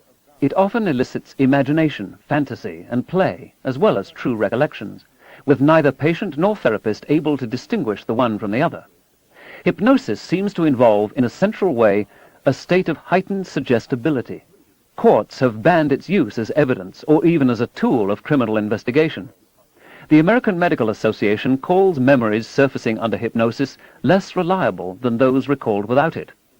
A standard medical school text, Harold I. Kaplan, Comprehensive Textbook of Psychiatry, 1989, warns of a high likelihood that the beliefs of the hypnotist will be communicated to the patient and incorporated into what the patient believes to be memories, often with strong conviction. So the fact that, when hypnotized, people sometimes relate alien abduction stories carries little weight. There's a danger that subjects are, at least on some matters, so eager to please the hypnotist that they sometimes respond to subtle cues of which even the hypnotist is unaware. In a study by Alvin Lawson of California State University, Long Beach, 8 subjects, pre-screened to eliminate UFO buffs, were hypnotized by a physician and informed that they had been abducted, brought to a spaceship, and examined. With no further prompting, they were asked to describe the experience. Their accounts, most of which were easily elicited, were almost indistinguishable from the accounts that self-described abductees present. True, Lawson had cued his subjects briefly and directly, but in many cases the therapists who routinely deal with alien abductions cue their subjects, some in great detail, others more subtly and indirectly. The psychiatrist George Ganaway, as related by Lawrence Wright, once proposed to a highly suggestible patient under hypnosis that 5 hours were missing from her memory of a certain day. When he mentioned a bright light overhead, she promptly told him about UFOs and aliens. When he insisted she had been experimented on, a detailed abduction story emerged. But when she came out of the trance and examined a video of the session, she recognized that something like a dream had been caught surfacing. Over the next year, though, she repeatedly flashed back to the dream material. The University of Washington psychologist Elizabeth Loftus has found that unhypnotized subjects can easily be made to believe they saw something they didn't. In a typical experiment, subjects will view a film of a car accident. In the course of being questioned about what they saw, they're casually given false information. For example, a stop sign is offhandedly referred to, although there wasn't one in the film. Many subjects then dutifully recall seeing a stop sign. When the deception is revealed, some vehemently protest, stressing how vividly they remember the sign. The greater the time lag between viewing the film and being given the false information, the more people allow their memories to be tampered with.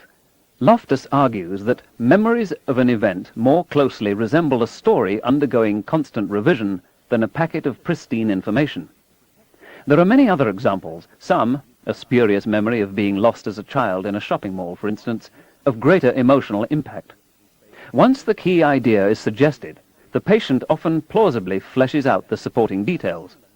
Lucid but wholly false recollections can easily be induced by a few cues and questions, especially in the therapeutic setting. Memory can be contaminated.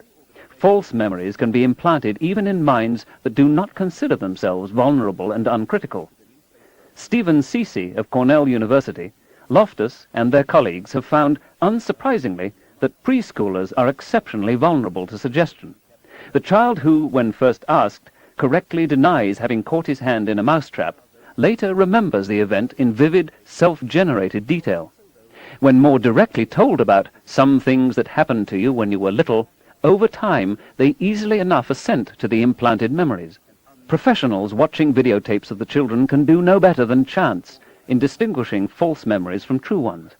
Is there any reason to think that adults are wholly immune to the fallibilities exhibited by children?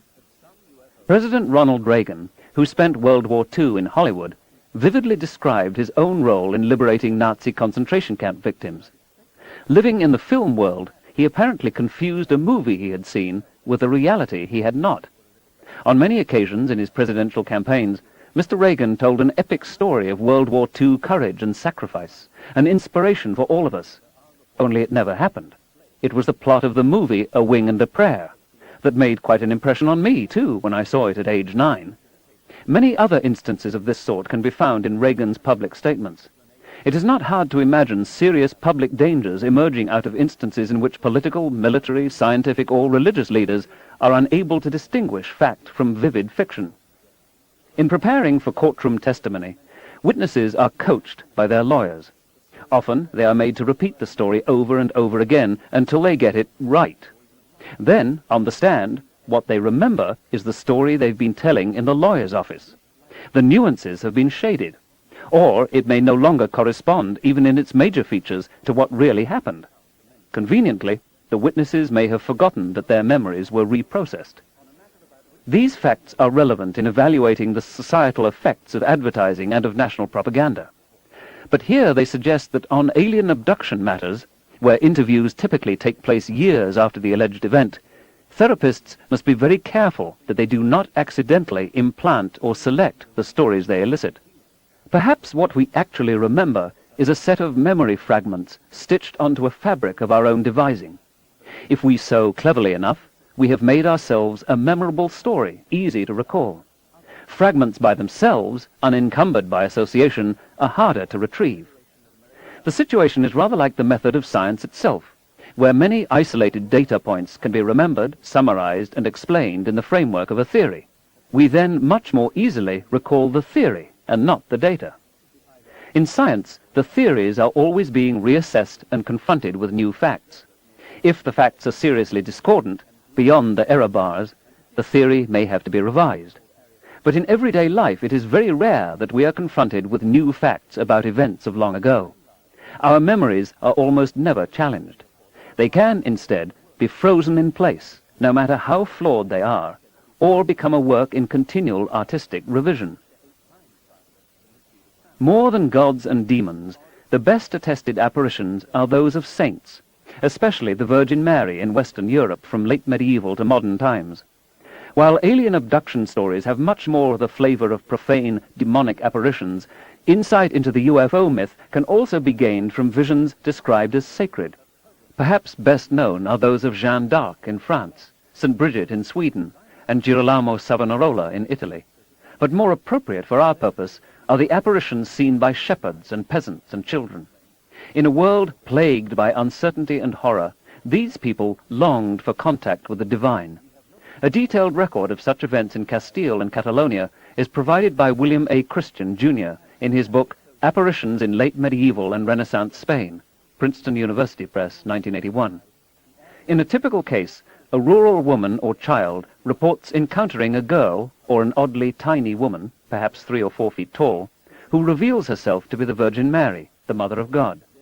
She requests the awestruck witness to go to the village fathers or the local church authorities and order them to say prayers for the dead, or obey the commandments, or build a shrine at this very spot in the countryside. If they do not comply, dire penalties are threatened, perhaps the plague. Alternatively, in plague-infested times, Mary promises to cure the disease, but only if her request is satisfied. The witness tries to do as she is told, but when she informs her father or husband or priest, she is ordered to repeat the story to no one. It is mere female foolishness or frivolity or demonic hallucination. So she keeps quiet. Days later, she is confronted again by Mary, a little put out that her request has not been honored. "They will not believe me," the witness complains. "Give me a sign." Evidence is needed. So Mary, who seems to have had no foreknowledge that evidence would have to be provided, provides a sign. The villagers and priests are promptly convinced. The shrine is built. Miraculous cures occur in its vicinity. Pilgrims come from far and wide. Priests are busy. The economy of the region booms. The original witness is appointed keeper of the sacred shrine. In most of the cases we know of, there was a commission of inquiry, comprised of leaders, civic and ecclesiastic, who attested to the genuineness of the apparition, despite initial, almost exclusively male, skepticism. But the standards of evidence were not generally high. In one case, the testimony of a delirious 8-year-old boy, taken 2 days before his death from plague, was soberly accepted. Some of these commissions deliberated decades, or even a century after the event. In On the Distinction Between True and False Visions, an expert on the subject, Jean Gerson, in around 1400, summarized the criteria for recognizing a credible witness of an apparition. One was the willingness to accept advice from the political and religious hierarchy. Thus, anyone seeing a vision disturbing to those in power was ipso facto an unreliable witness, and saints and virgins could be made to say whatever the authorities wanted to hear. The signs allegedly provided by Mary, the evidence offered and considered compelling, included an ordinary candle, a piece of silk, and a magnetic stone, a piece of colored tile, footprints, the witness's unusually quick gathering of thistles, a simple wooden cross inserted in the ground, welts and wounds on the witness, and a variety of contortions, a 12-year-old with her hand held funny, or legs folded back, or a closed mouth, making her temporarily mute, that are cured the moment her story is accepted. In some cases, accounts may have been compared and coordinated before testimony was given. For example, multiple witnesses in a small town might tell of a tall, glowing woman dressed all in white, carrying an infant son, and surrounded by a radiance that lit up the street the previous night. But in other cases, people standing directly beside the witness could see nothing, as in this report of a 1617 apparition from Castile. "I, Bartolome, the lady who came to me these past days, is coming through the meadow, and she is kneeling and embracing the cross there. Look at her, look at her." The youth, though he looked as hard as he could, saw nothing, except some small birds flying around above the cross. Possible motives for inventing and accepting such stories are not hard to find. Jobs for priests, notaries, carpenters, and merchants, and other boosts to the regional economy in a time of depression. Augmented social status of the witness and her family. Prayers once again offered for relatives buried in graveyards later abandoned because of plague, drought, and war. Rousing public spirit against enemies, especially Moors. Improving civility and obedience to canon law, and confirming the faith of the pious. The fervor of pilgrims in such shrines was impressive. It was not uncommon for rock scrapings or dirt from the shrine to be mixed with water and drunk as medicine. But I'm not suggesting that most witnesses made the whole business up. Something else was going on. Almost all the urgent requests by Mary were remarkable for their prosaicness. For example, in this 1483 apparition from Catalonia, "I charge you by your soul to charge the souls of the men of the parishes of El Torn, Mieras, El Salent, and Sant Miquel de Campmayor, to charge the souls of the priests to ask the people to pay up the tithes and all the duties of the church, and restore other things that they hold covertly or openly, which are not theirs, to their rightful owners within 30 days, for it will be necessary, and observe well the Holy Sunday. And second, that they should cease and desist from blaspheming, and they should pay the usual charitas mandated by their dead ancestors." Often the apparition is seen just after the witness awakes. Francisca La Brava testified in 1523 that she had gotten out of bed without knowing if she was in control of her senses, although in later testimony she claimed to be fully awake.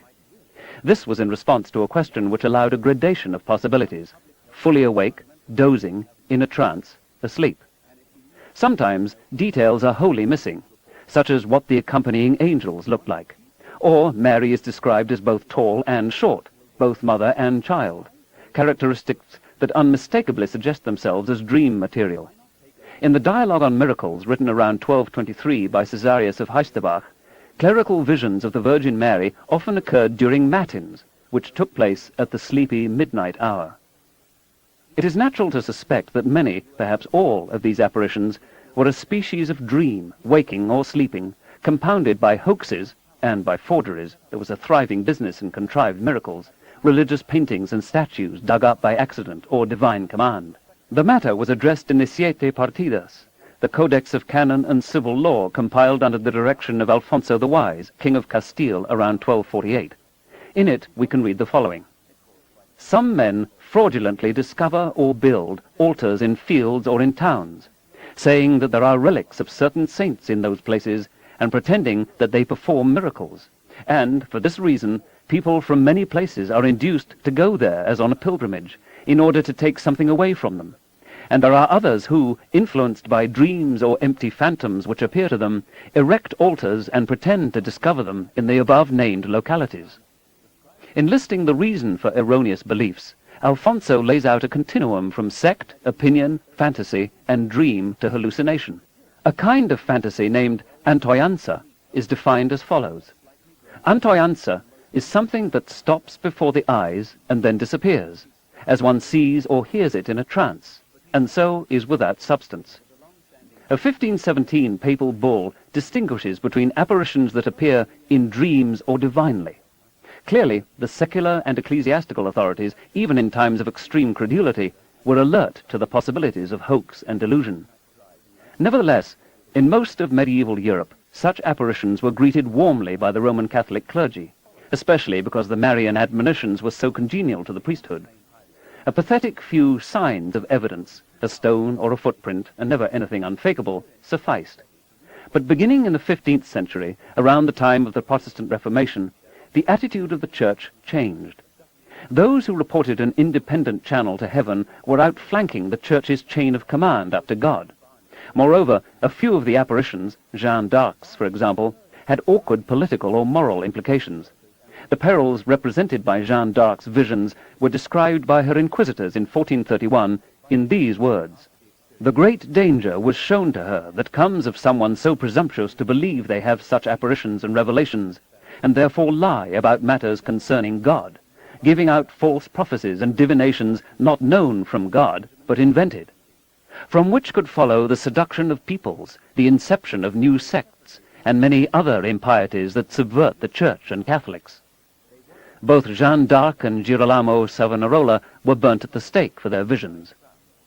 In 1516, the Fifth Lateran Council reserved to the Apostolic Seat the right to examine the authenticity of apparitions.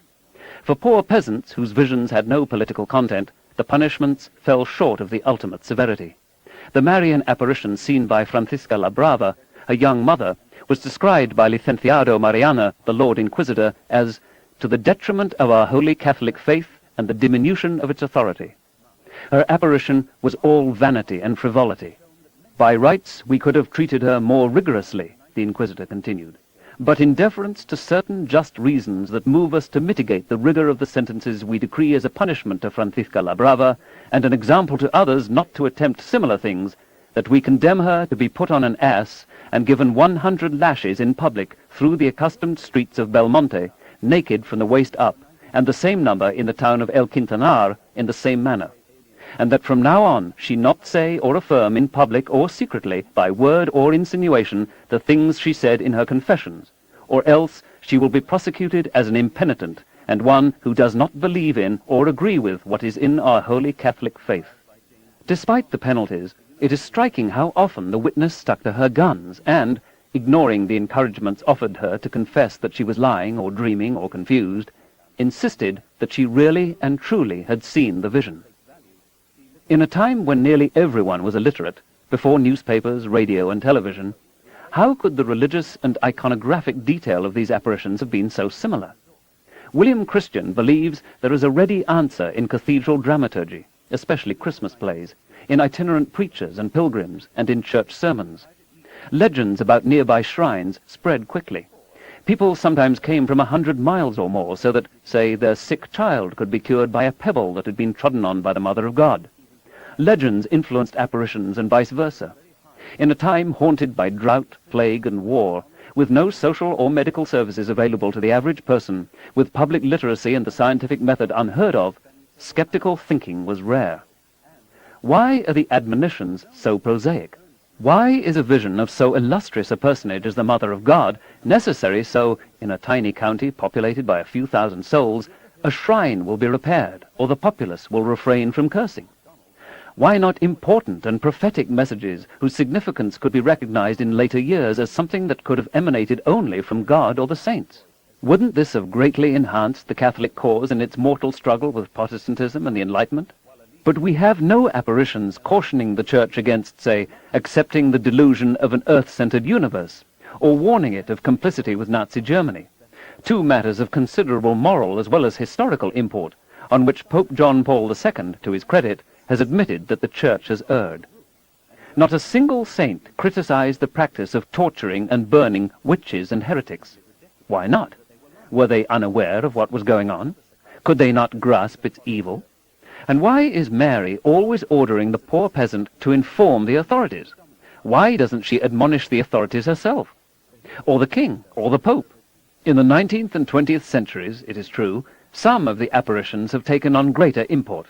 At Fatima, Portugal in 1917, where the Virgin was incensed that a secular government had replaced a government run by the Church, and at Garabandal, Spain in 1961 through 1965, where the end of the world was threatened unless conservative political and religious doctrines were adopted forthwith. I think I can see many parallels between Marian apparitions and alien abductions, even though the witnesses in the former cases are not promptly taken to heaven and don't have their reproductive organs meddled with. The beings reported are diminutive, most often about 2.5 to 4 feet high. They come from the sky. The content of the communication is, despite its purported celestial origin, mundane. There seems to be a clear connection with sleep and dreams. The witnesses, often females, are troubled about speaking out, especially after encountering ridicule from males in positions of authority. Nevertheless, they persist. They really saw such a thing, they insist. Means of conveying the stories exist. They are eagerly discussed, permitting details to be coordinated even among witnesses who have never met one another. Others present at the time and place of the apparition see nothing unusual. The purported signs or evidence are, without exception, nothing that humans couldn't acquire or fabricate on their own. Indeed, Mary seems unsympathetic to the need for evidence, and occasionally is willing to cure only those who had believed the account of her apparition before she supplied signs. And while there are no therapists per se, the society is suffused by a network of influential parish priests and their hierarchical superiors who have a vested interest in the reality of the visions. In our time, there are still apparitions of Mary and other angels, but also, as summarized by G. Scott Sparrow, a psychotherapist and hypnotist, of Jesus. In I Am With You Always, True Stories of Encounters with Jesus, Bantam 1995, first-hand accounts, some moving, some banal, of such encounters are laid out. Oddly, most of them are straightforward dreams, acknowledged as such, and the ones called visions are said to differ from dreams only because we experience them while we are awake. But for Sparrow, judging something only a dream does not compromise its external reality. For Sparrow, any being you dream of and any incident really exists in the world outside your head. He specifically denies that dreams are purely subjective. Evidence doesn't enter into it. If you dreamt it, if it felt good, if it elicited wonder, why then it really happened. There's not a skeptical bone in Sparrow's body. When Jesus tells a conflicted woman in an intolerable marriage to throw the bum out, Sparrow admits that this poses problems for advocates of a scripturally consistent position. In that case, ultimately perhaps one could say that virtually all presumed guidance is generated from within. What if someone reported a dream in which Jesus counseled, say, abortion or vengeance? And if indeed somewhere, somehow, we must eventually draw the line and conclude that some dreams are invented by the dreamer, why not all? Why would people invent abduction stories? Why, for that matter, would people appear on TV audience participation programs devoted to sexual humiliation of the guests, the current rage in America's video wasteland? Discovering that you're an alien abductee is at least a break from the routine of everyday life. You gain the attention of peers, therapists, maybe even the media. There is a sense of discovery, exhilaration, awe. What will you remember next? You begin to believe that you may be the harbinger or even the instrument of momentous events now rolling towards us. And you don't want to disappoint your therapist. You crave his or her approval. I think there can very well be psychic rewards in becoming an abductee. For comparison, consider product tampering cases, which convey very little of the sense of wonder that surrounds UFOs and alien abductions. Someone claims to find a hypodermic syringe in a popular soft drink can. Understandably, this is upsetting. It's reported in newspapers and especially on television news. Soon there's a spate, a virtual epidemic of similar reports from all over the country. But it's very hard to see how a hypodermic syringe could get into a can at the factory, and in none of the cases are witnesses present when an intact can is opened and a syringe discovered inside. Slowly, the evidence accumulates that this is a copycat crime. People have only been pretending to find syringes in soft drink cans. Why would anyone do it? What possible motives could they have? Some psychiatrists say that the primary motives are greed. They'll sue the manufacturer for damages, a craving for attention, and a wish to be portrayed as a victim. Note there are no therapists touting the reality of needles in cans and urging their patients, subtly or directly, to go public with the news. Also, serious penalties are levied for product tampering, and even for falsely alleging that products have been tampered with. In contrast, there are therapists who encourage abductees to tell their stories to mass audiences, and no legal penalties are exacted for falsely claiming you've been abducted by a UFO. Whatever your reason for going down this road, how much more satisfying it must be to convince others that you've been chosen by higher beings for their own enigmatic purpose, than that by mere happenstance you found a hypodermic syringe in your cola. Chapter 9. Therapy. It is a capital mistake to theorize before one has data. Insensibly, one begins to twist facts to suit theories, instead of theories to suit facts. Sherlock Holmes in Arthur Conan Doyle's A Scandal in Bohemia, 1891. True memories seemed like phantoms, while false memories were so convincing that they replaced reality. Gabriel Garcia Marquez, Strange Pilgrims, 1992. John Mack is a Harvard University psychiatrist whom I've known for many years. "Is there anything to this UFO business?" he asked me long ago. "Not much," I replied, "except, of course, on the psychiatric side." He looked into it, interviewed abductees, and was converted. He now accepts the accounts of abductees at face value. Why? "I wasn't looking for this," he says. "There's nothing in my background that prepared me for the alien abduction story. It's completely persuasive because of the emotional power of these experiences." In his book, Abductions, Mack explicitly proposes the very dangerous doctrine that the power or intensity with which something is felt is a guide to whether it's true. I can personally attest to the emotional power. But aren't powerful emotions a routine component of our dreams? Don't we sometimes awake in stark terror? Doesn't Mack, himself the author of a book on nightmares, know about the emotional power of hallucinations? Some of Mack's patients describe themselves as having hallucinated since childhood. Have the hypnotists and psychotherapists working with abductees made conscientious attempts to steep themselves in the body of knowledge on hallucinations and perceptual malfunctions? Why do they believe these witnesses, but not those who reported with comparable conviction encounters with gods, demons, saints, angels, and fairies? And what about those who hear irresistible commands from a voice within? Are all deeply felt stories true? A scientist of my acquaintance says, "If the aliens would only keep all the folks they abduct, our world would be a little saner." But her judgment is too harsh. It doesn't seem to be a matter of sanity. It's something else.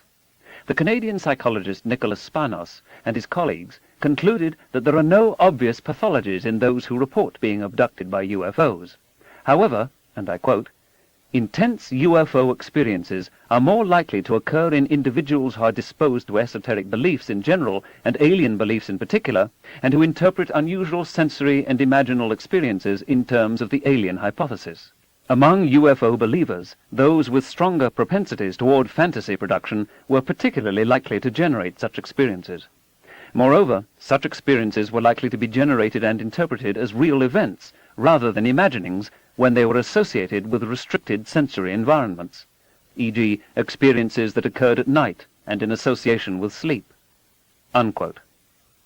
What a more critical mind might recognize as a hallucination or a dream, a more credulous mind interprets as a glimpse of an elusive but profound external reality.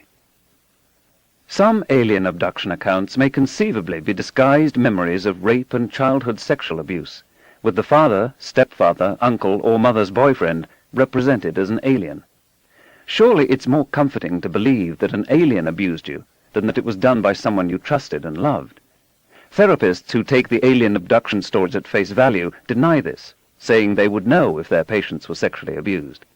Some estimates from opinion surveys range as high as 1 in 4 American women and 1 in 6 American men having been sexually abused in childhood, although these estimates are probably too high.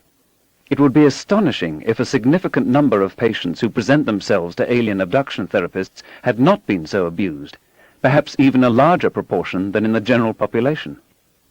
Both sexual abuse therapists and alien abduction therapists spend months, sometimes years, encouraging their subjects to remember being abused. Their methods are similar, and their goals are in a way the same: to recover painful memories, often of long ago. In both cases, the therapist believes the patient to be suffering from trauma attendant to an event so terrible that it is repressed. I find it striking that alien abduction therapists find so few cases of sexual abuse, and vice versa. Those who have in fact been subjected to childhood sexual abuse or incest are, for very understandable reasons, sensitive about anything that seems to minimize or deny their experience. They are angry, and they have every right to be. In the US, at least 1 in 10 women have been raped, almost 2/3 before the age of 18. A recent survey reports that 1/6 of all rape victims reported to police are under the age of 12, and this is the category of rape least likely to be reported. 1/5 of these girls were raped by their fathers. They have been betrayed. I want to be very clear about this. There are many real cases of ghoulish sexual predation by parents, or those acting in the role of parents. Compelling physical evidence, photos for example, or diaries, or gonorrhea or chlamydia in the child, have in some cases come to light. Abuse of children has been implicated as a major probable cause of social problems. According to one survey, 85% of all violent prison inmates were abused in childhood. 2/3 of all teenage mothers were raped or sexually abused as children or teenagers. Rape victims are 10 times more likely than other women to use alcohol and other drugs to excess. The problem is real and urgent. Most of these tragic and incontestable cases of childhood sexual abuse, however, have been continuously remembered into adulthood. There is no hidden memory to be retrieved. While there is better reporting today than in the past, there does seem to be a significant increase in cases of child abuse reported each year by hospitals and law enforcement authorities, rising in the United States tenfold to 1.7 million cases between 1967 and 1985. Alcohol and other drugs, as well as economic stresses, are pointed to as the reasons adults are more prone to abuse children today than in the past. Perhaps increasing publicity given to contemporary cases of child abuse emboldens adults to remember and focus on the abuse they once suffered. A century ago, Sigmund Freud introduced the concept of repression, the forgetting of events in order to avoid intense psychic pain, as a coping mechanism essential for mental health. It seemed to emerge especially in patients diagnosed with hysteria, the symptoms of which included hallucinations and paralysis. At first, Freud believed that behind every case of hysteria was a repressed instance of childhood sexual abuse.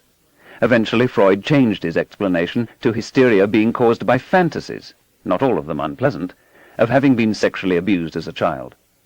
The burden of guilt was shifted from parent to child. Something like this debate rages today. The reason for Freud's change of heart is still being disputed, the explanations ranging from his provoking outrage among his Viennese middle-aged male peers to his recognition that he was taking the stories of hysterics seriously. Instances in which the memory suddenly surfaces, especially at the ministrations of a psychotherapist or hypnotist, and where the first recollections have a ghost or dreamlike quality, are highly questionable. Many such claims of sexual abuse appear to be invented. The Emory University psychologist Ulrich Neisser says, "There is child abuse, and there are such things as repressed memories.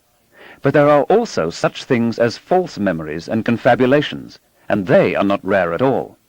Misrememberings are the rule, not the exception. They occur all the time.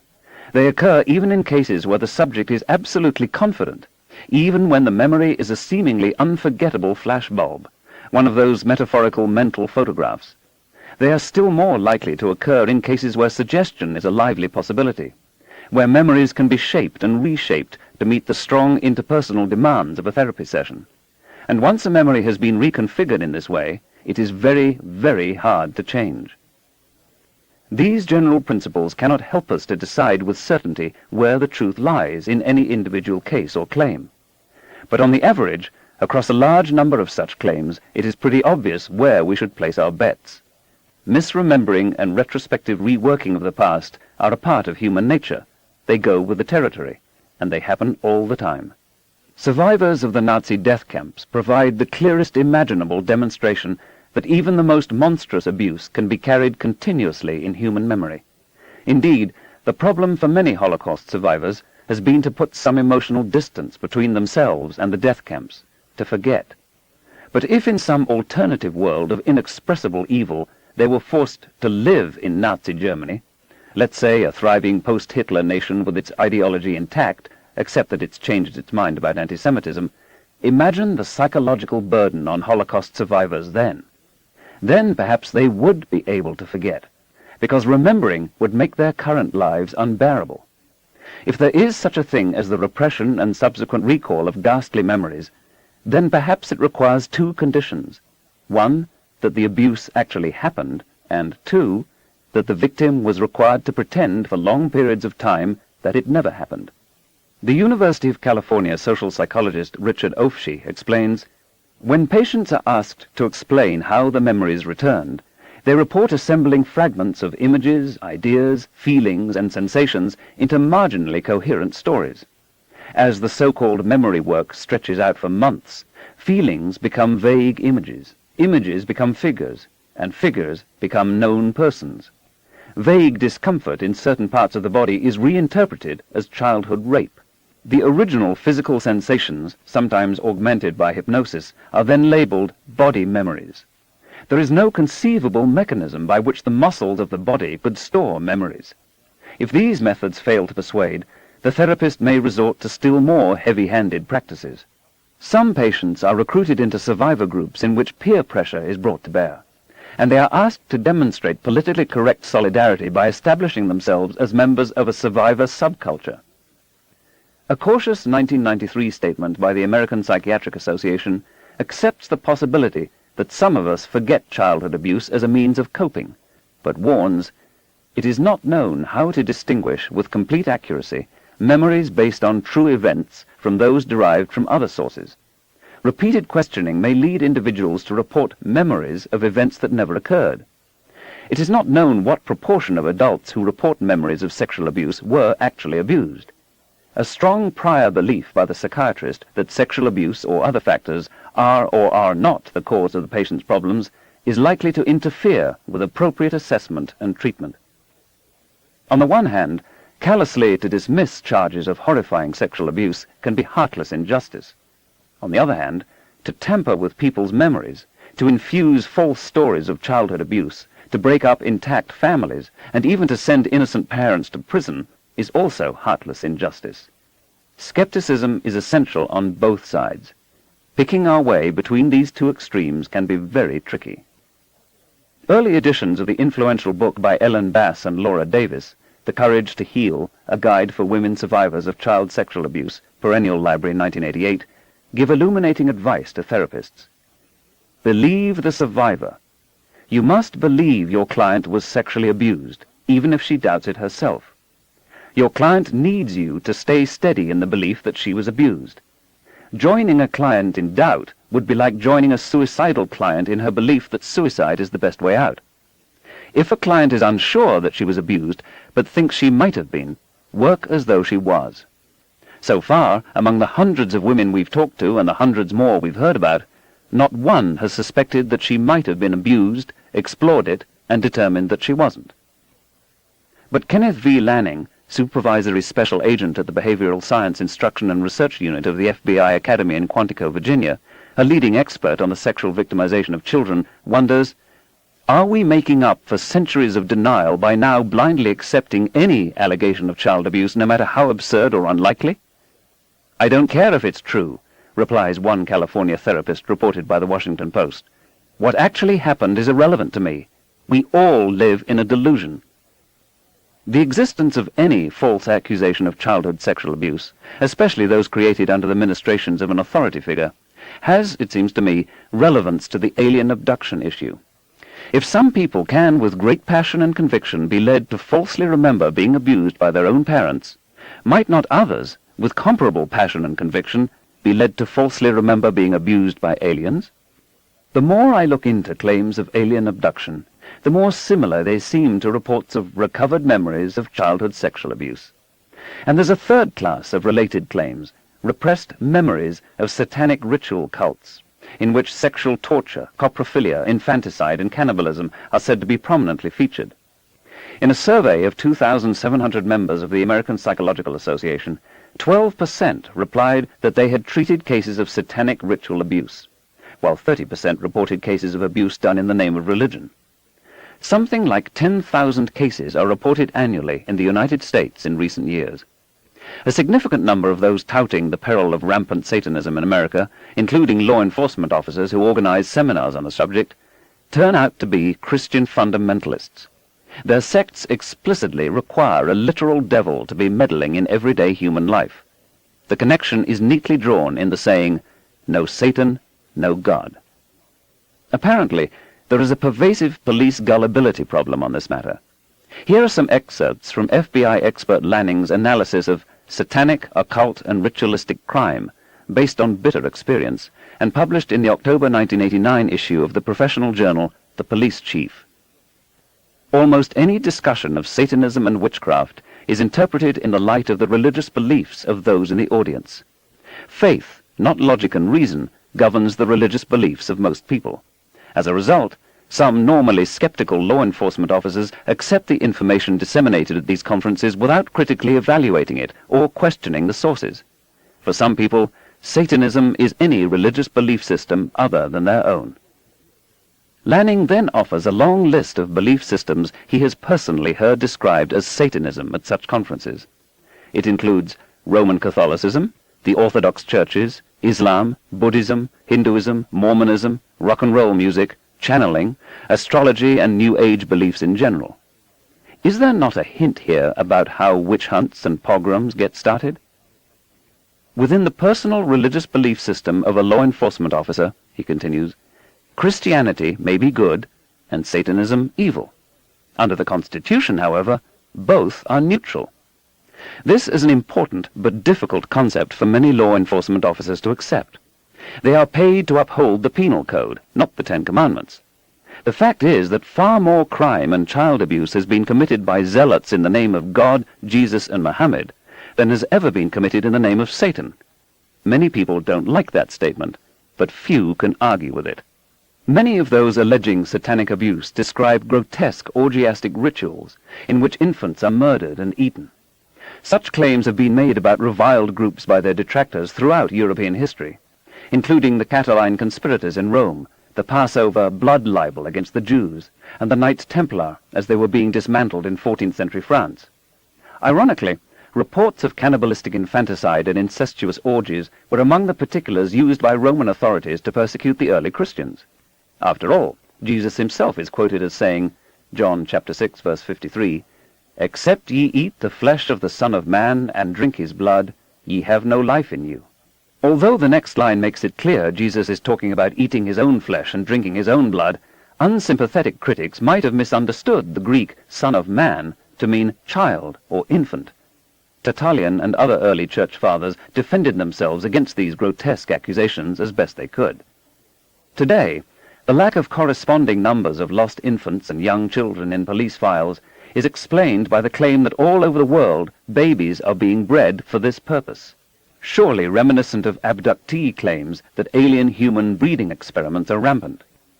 Also similar to the alien abduction paradigm, satanic cult abuse is said to pass down from generation to generation in certain families. To the best of my knowledge, as in the alien abduction paradigm, no physical evidence has ever been offered in a court of law to support such claims. Their emotional power, though, is evident. The mere possibility that such things are going on rouses us mammals to action. When we give credence to satanic ritual, we also raise the social status of those who warn us of the supposed danger. Consider these 5 cases. 1. Myra Obasi, a Louisiana schoolteacher, was, she and her sisters believed after consultation with a hoodoo practitioner, possessed by demons. Her nephew's nightmares were part of the evidence.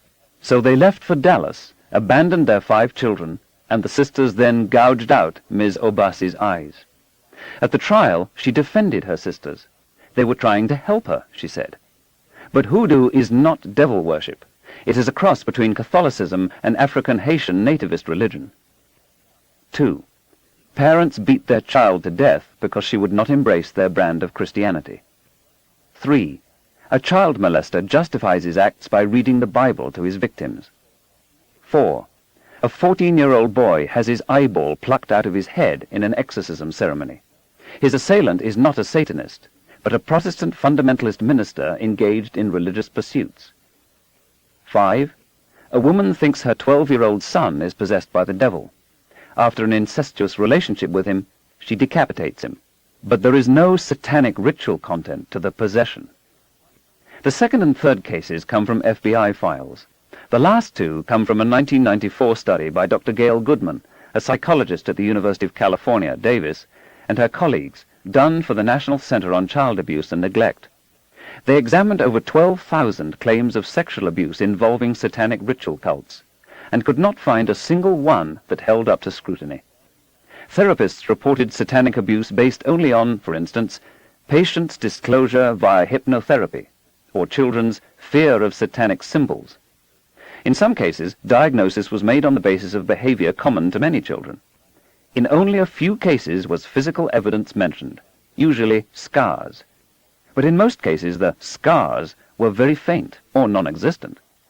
Even when there were scars, it was not determined whether the victims themselves had caused them. This also is very similar to alien abduction cases, as described below. George K. Ganaway, professor of psychiatry at Emory University, proposes that the most common likely cause of cult-related memories may very well turn out to be a mutual deception between the patient and the therapist. One of the most troublesome cases of recovered memory of satanic ritual abuse has been chronicled by Lawrence Wright in a remarkable book, Remembering Satan, Knopf, 1994.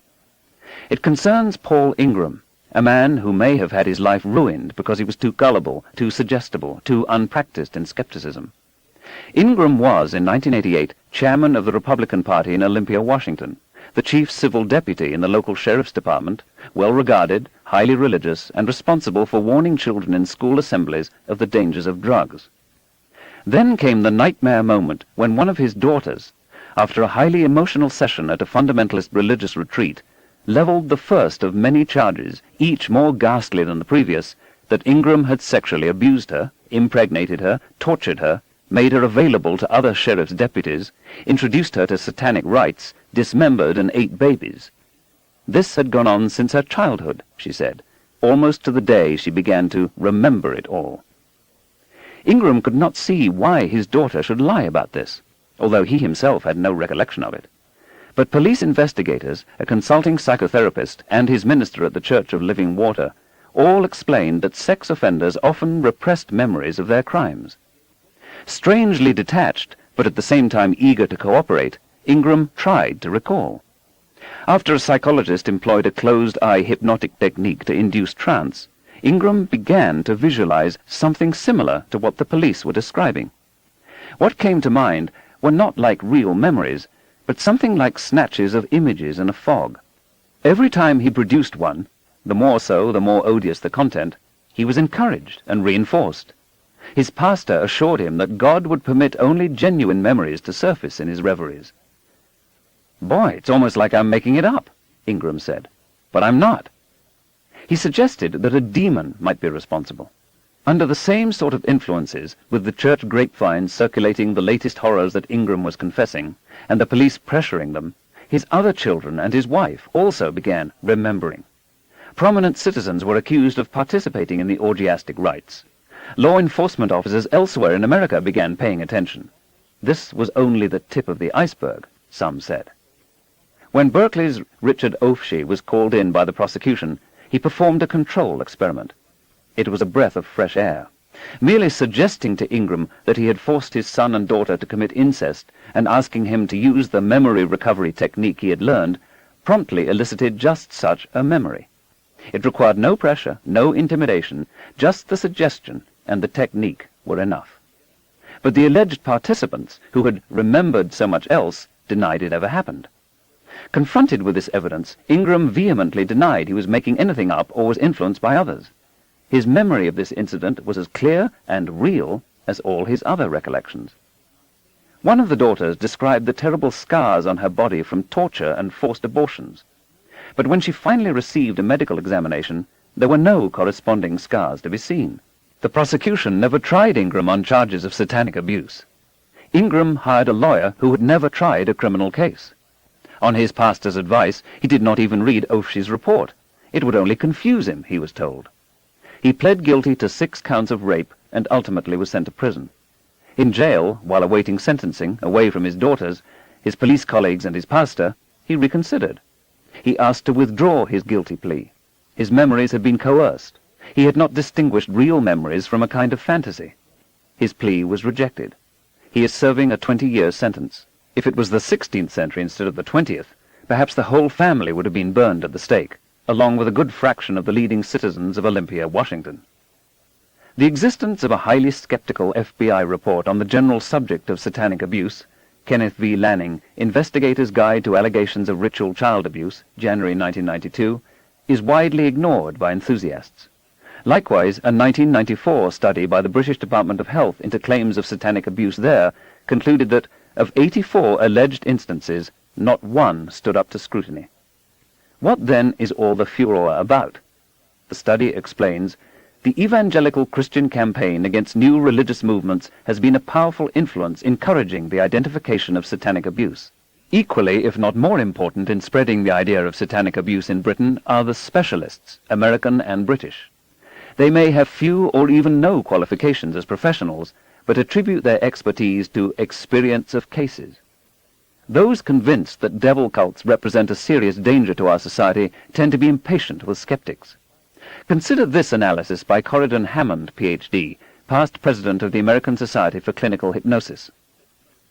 I will suggest to you that these people, skeptics, are either 1. Naive and of limited clinical experience, 2. Have a kind of naivete that people have of the Holocaust, or they're just such intellectualizers and skeptics that they'll doubt everything, or 3. They're cult people themselves, and I can assure that there are people who are in that position. There are people who are physicians, who are mental health professionals, who are in the cults, who are raising transgenerational cults. I think the research is real clear. We've got 3 studies. One found 25%, one found 20% of outpatient multiple personality disorders, appear to be cult abuse victims, and another on a specialized inpatient unit found 50%. In some of his statements, he seems to believe that satanic Nazi mind control experiments have been performed by the CIA on tens of thousands of unsuspecting American citizens. The overarching motive, Hammond believes, is to create a satanic order that will rule the world. In all 3 classes of recovered memories, there are specialists: alien abduction specialists, satanic cult specialists, and specialists in recalling repressed memories of childhood sexual abuse. As is common in mental health practice, patients select or are referred to a therapist whose specialty seems relevant to their complaint. In all 3 classes, the therapist helps to draw forth images of events alleged to have occurred long ago, in some cases from decades past. In all 3, therapists are profoundly moved by the unmistakably genuine agony of their patients. In all 3, at least some therapists are known to ask leading questions, which are virtually orders by authority figures to suggestible patients, insisting that they remember. I almost wrote confess. In all 3, there are networks of therapists who trade client histories and therapeutic methods. In all 3, practitioners feel the necessity of defending their practice against more skeptical colleagues. In all 3, the iatrogenic hypothesis is given short shrift. In all 3, the majority of those who report abuse are women. And in all 3 classes, with the exceptions mentioned, there is no physical evidence. So it's hard not to wonder whether alien abductions might be part of some larger picture. What could this larger picture be? I posed this question to Dr. Fred H. Frankel, professor of psychiatry at Harvard Medical School, chief of psychiatry at Beth Israel Hospital in Boston, and a leading expert on hypnosis. His answer: if alien abductions are a part of a larger picture, what indeed is the larger picture? I fear to rush in where angels fear to tread. However, the factors you outline all feed what was described at the turn of the century as hysteria. The term, sadly, became so widely used that our contemporaries in their dubious wisdom not only dropped it, but also lost sight of the phenomena it represented. High levels of suggestibility, imaginal capacity, sensitivity to contextual cues and expectations, and the element of contagion. Little of all of this seems to be appreciated by a large number of practicing clinicians. In exact parallel to regressing people so they supposedly retrieve forgotten memories of past lives, Frankel notes that therapists can as readily progress people under hypnosis so they can remember their futures. This elicits the same emotive intensity as in regression or in Mac's abductee hypnosis. These people are not out to deceive the therapist. They deceive themselves, Frankl says. They cannot distinguish their confabulations from their experiences. If we fail to cope, if we're saddled with a burden of guilt for not having made more of ourselves, wouldn't we welcome the professional opinion of a therapist with a diploma on the wall that it's not our fault, that we're off the hook, that Satanists or sexual abusers or aliens from another planet are the responsible parties?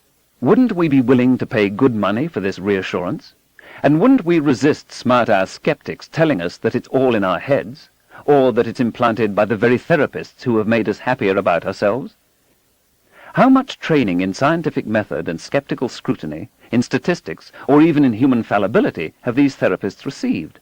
Psychoanalysis is not a very self-critical profession, but at least many of its practitioners have MD degrees.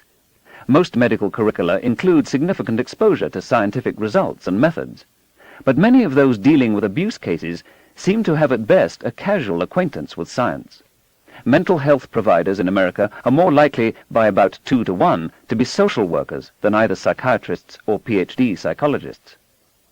Most of these therapists contend that their responsibility is to support their patients, not to question, to be skeptical, or to raise doubts. Whatever is presented, no matter how bizarre, is accepted. Sometimes the prompting by therapists is not at all subtle. Here, from the False Memory Syndrome Foundation's FMS newsletter, Volume 4, Number 4, page 3, 1995, is a hardly atypical report. My former therapist has testified that he still believes that my mother is a Satanist, and that my father molested me. It was my therapist's delusional belief system and techniques involving suggestion and persuasion that led me to believe the lies were memories. When I doubted the reality of the memories, he insisted they were true. Not only did he insist they were true, he informed me that in order to get well, I must not only accept them as real, but remember them all. In a 1994 case in Allegheny County, Pennsylvania, a teenager, Nicole Althouse, encouraged by a teacher and therapists, accused her father of having sexually abused her, resulting in his arrest. Nicole also reported that she had given birth to 3 children who her relatives had killed, that she had been raped in a crowded restaurant, and that her grandmother flew about on a broom. The jury found Nicole's therapist and a local psychiatric clinic guilty of negligence, awarding more than $250,000 to Nicole. Her father is out of jail. She and her parents are reconciled. There are increasing numbers of cases of this sort. Might the competition among therapists for patients and the obvious financial interest of therapists in prolonged therapy make them less likely to offend patients by evincing some skepticism about their stories?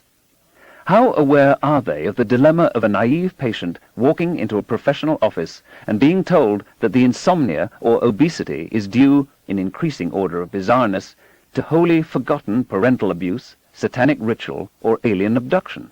While there are ethical and other constraints, we need something like a control experiment. Perhaps the same patient sent to specialists in all 3 fields. Does any of them say, no, your problem isn't due to forgotten childhood abuse, or forgotten satanic ritual or alien abduction as appropriate? How many of them say, there's a much more prosaic explanation? Instead, Mac goes so far as to tell one of his patients admiringly and reassuringly that he is on a hero's journey. One group of abductees, each having a separate but similar experience, writes, several of us had finally summoned enough courage to present our experiences to professional counselors, only to have them nervously avoid the subject, raise an eyebrow in silence, or interpret the experience as a dream or waking hallucination, and patronizingly reassure us that such things happen to people. But don't worry, you're basically mentally sound.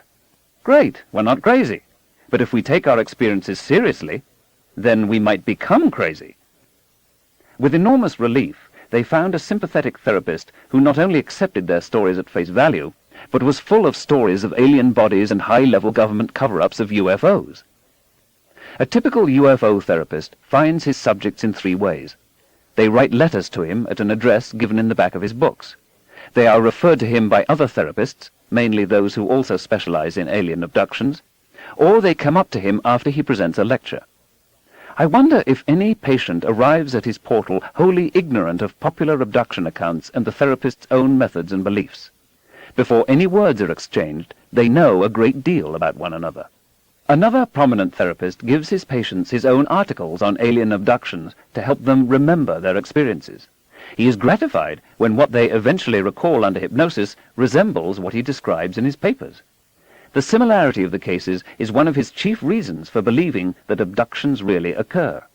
A leading UFO scholar comments that when the hypnotist does not have an adequate knowledge of the subject of alien abductions, the true nature of the abduction may never be revealed.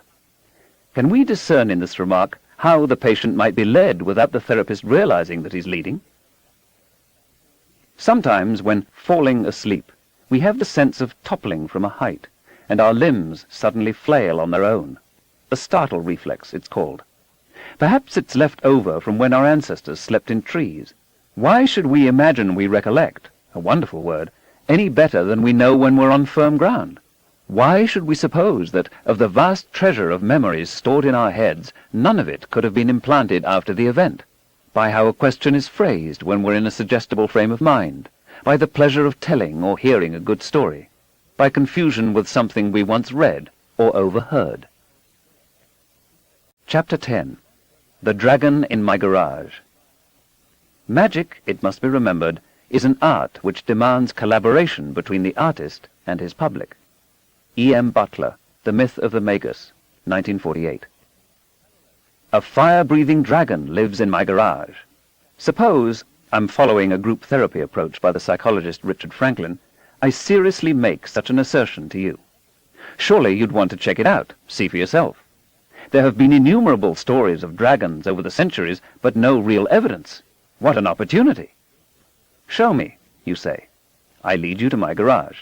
You look inside and see a ladder, empty paint cans, an old tricycle, but no dragon. Where's the dragon? You ask.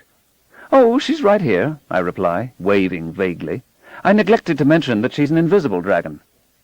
You propose spreading flour on the floor of the garage to capture the dragon's footprints. Good idea, I say, but this dragon floats in the air. Then you'll use an infrared sensor to detect the invisible fire. Good idea, but the invisible fire is also heatless. You'll spray paint the dragon and make her visible. Good idea, except she's an incorporeal dragon and the paint won't stick. And so on. I counter every physical test you propose with a special explanation of why it won't work. Now, what's the difference between an invisible, incorporeal, floating dragon who spits heatless fire and no dragon at all? If there's no way to disprove my contention, no conceivable experiment that would count against it, what does it mean to say that my dragon exists? Your inability to invalidate my hypothesis is not at all the same thing as proving it true. Claims that cannot be tested, assertions immune to disproof, are veridically worthless, whatever value they may have in inspiring us or in exciting our sense of wonder. What I'm asking you to do comes down to believing, in the absence of evidence, on my say-so. The only thing you really learned from my insistence that there's a dragon in my garage is that something funny is going on inside my head. You'd wonder, if no physical tests apply, what convinced me. The possibility that it was a dream or a hallucination would certainly enter your mind. But then why am I taking it so seriously? Maybe I need help. At the least, maybe I've seriously underestimated human fallibility. Imagine that, despite none of the tests being successful, you wish to be scrupulously open-minded. So you don't outright reject the notion that there's a fire-breathing dragon in my garage. You merely put it on hold. Present evidence is strongly against it, but if a new body of data emerges, you're prepared to examine it and see if it convinces you. Surely it's unfair of me to be offended at not being believed, or to criticize you for being stodgy and unimaginative, merely because you rendered the Scottish verdict of not proved. Imagine that things had gone otherwise. The dragon is invisible, all right, but footprints are being made in a flower as you watch. Your infrared detector reads off scale. The spray paint reveals a jagged crest bobbing in the air before you.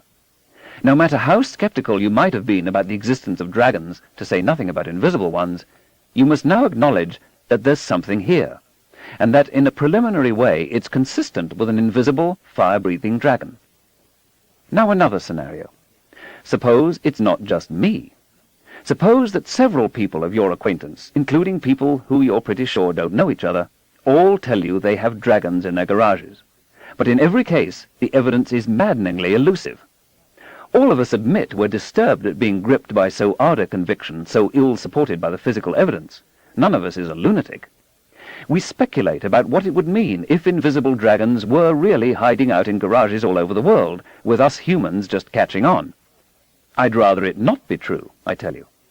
But maybe all those ancient European and Chinese myths about dragons weren't myths at all. Gratifyingly, some dragon-sized footprints in the flour are now reported, but they're never made when a skeptic is looking. An alternative explanation presents itself. On close examination, it seems clear that the footprints could have been faked. Another dragon enthusiast shows up with a burnt finger and attributes it to a rare physical manifestation of the dragon's fiery breath. But again, other possibilities exist. We understand that there are other ways to burn fingers besides the breath of invisible dragons. Such evidence, no matter how important the dragon advocates consider it, is far from compelling. Once again, the only sensible approach is tentatively to reject the dragon hypothesis, to be open to future physical data, and to wonder what the cause might be that so many apparently sane and sober people share the same strange delusion. Magic requires tacit cooperation of the audience with a magician, an abandonment of skepticism, or what is sometimes described as the willing suspension of disbelief. It immediately follows that to penetrate the magic, to expose the trick, we must cease collaborating. How can further progress be made in this emotionally laden, controversial, and vexing subject? Patients might exercise caution about therapists quick to deduce or confirm alien abductions. Those treating abductees might explain to their patients that hallucinations are normal, and that childhood sexual abuse is disconcertingly common. They might bear in mind that no client can be wholly uncontaminated by the aliens in popular culture. They might take scrupulous care not subtly to lead the witness. They might teach their clients skepticism. They might recharge their own dwindling reserves of the same commodity. Purported alien abductions trouble many people, and in more ways than one. The subject is a window into the internal lives of our fellows. If many falsely report being abducted, this is cause for worry. But much more worrisome is that so many therapists accept these reports at face value, with inadequate attention given to the suggestibility of clients and to unconscious cueing by their interlocutors. I'm surprised that there are psychiatrists and others with at least some scientific training who know the imperfections of the human mind, but who dismiss the idea that these accounts might be some species of hallucination or some kind of screen memory. I'm even more surprised by claims that the alien abduction story represents true magic, that it is a challenge to our grip on reality, or that it constitutes support for a mystical view of the world. Or, as the matter is put by John Mack, there are phenomena important enough to warrant serious research, and the metaphysics of the dominant Western scientific paradigm may be inadequate fully to support this research. In an interview with Time magazine, he goes on to say, "I don't know why there is such a zeal to find a conventional physical explanation. I don't know why people have such trouble simply accepting the fact that something unusual is going on here. We've lost all that ability to know a world beyond the physical. But we know that hallucinations arise from sensory deprivation, drugs, illness and high fever, a lack of REM sleep, changes in brain chemistry, and so on. And even if, with Mack, we took the cases at face value, their remarkable aspects, slithering through walls and so on, are more readily attributable to something well within the realm of the physical, advanced alien technology, than to witchcraft. A friend of mine claims that the only interesting question in the alien abduction paradigm is, who's conning who? Is the client deceiving the therapist, or vice versa? I disagree. For one thing, there are many other interesting questions about claims of alien abduction. For another, those two alternatives aren't mutually exclusive. Something about the alien abduction cases tugged at my memory for years. Finally, I remembered. It was a 1954 book I had read in college, The 50-Minute Hour. The author, a psychoanalyst named Robert Lindner, had been called by the Los Alamos National Laboratory to treat a brilliant young nuclear physicist whose delusional system was beginning to interfere with his secret government research. The physicist, given the pseudonym Kirk Allen, had, it turned out, another life besides making nuclear weapons. In the far future, he confided, he piloted, or will pilot, the tenses get a little addled, interstellar spacecraft. He enjoyed rousing, swashbuckling adventures on planets of other stars. He was Lord of many worlds. Perhaps they called him Captain Kirk. Not only could he remember this other life, he could also enter into it whenever he chose. By thinking in the right way, by wishing, he could transport himself across the light years and the centuries. In some way I could not comprehend, he said, by merely desiring it to be so, I had crossed the immensities of space, broken out of time, and merged with, literally became, that distant and future self. Don't ask me to explain. I can't, although God knows I've tried. Lindner found him intelligent, sensitive, pleasant, polite, and perfectly able to deal with everyday human affairs. But, in reflecting on the excitement of his life among the stars, Allen had found himself a little bored with his life on Earth, even if it did involve building weapons of mass destruction. When admonished by his laboratory supervisors for distraction and dreaminess, he apologized. He would try, he assured them, to spend more time on this planet. That's when they contacted Lindner. Allen had written 12,000 pages on his experiences in the future, and dozens of technical treatises on the geography, politics, architecture, astronomy, geology, life forms, genealogy, and ecology of the planets of other stars. A flavor of the material is given by these monograph titles: The Unique Brain Development of the Christopeds of Srom Norba 10, Fire Worship and Sacrifice on Srom Sodrat 2, The History of the Intergalactic Scientific Institute, and The Application of Unified Field Theory and the Mechanics of the Star Drive to Space Travel. That last is the one I'd like to see. After all, Allen was said to have been a first-rate physicist. Fascinated, Lindner pored over the material. Allen was not in the least shy about presenting his writings to Lindner or discussing them in detail. Unflappable and intellectually formidable, he seemed not to be yielding an inch to Lindner's psychiatric ministrations. When everything else failed, the psychiatrist attempted something different. I tried, Lindner says, to avoid giving in any way the impression that I was entering the lists with him to prove that he was psychotic, that this was to be a tug-of-war over the question of his sanity.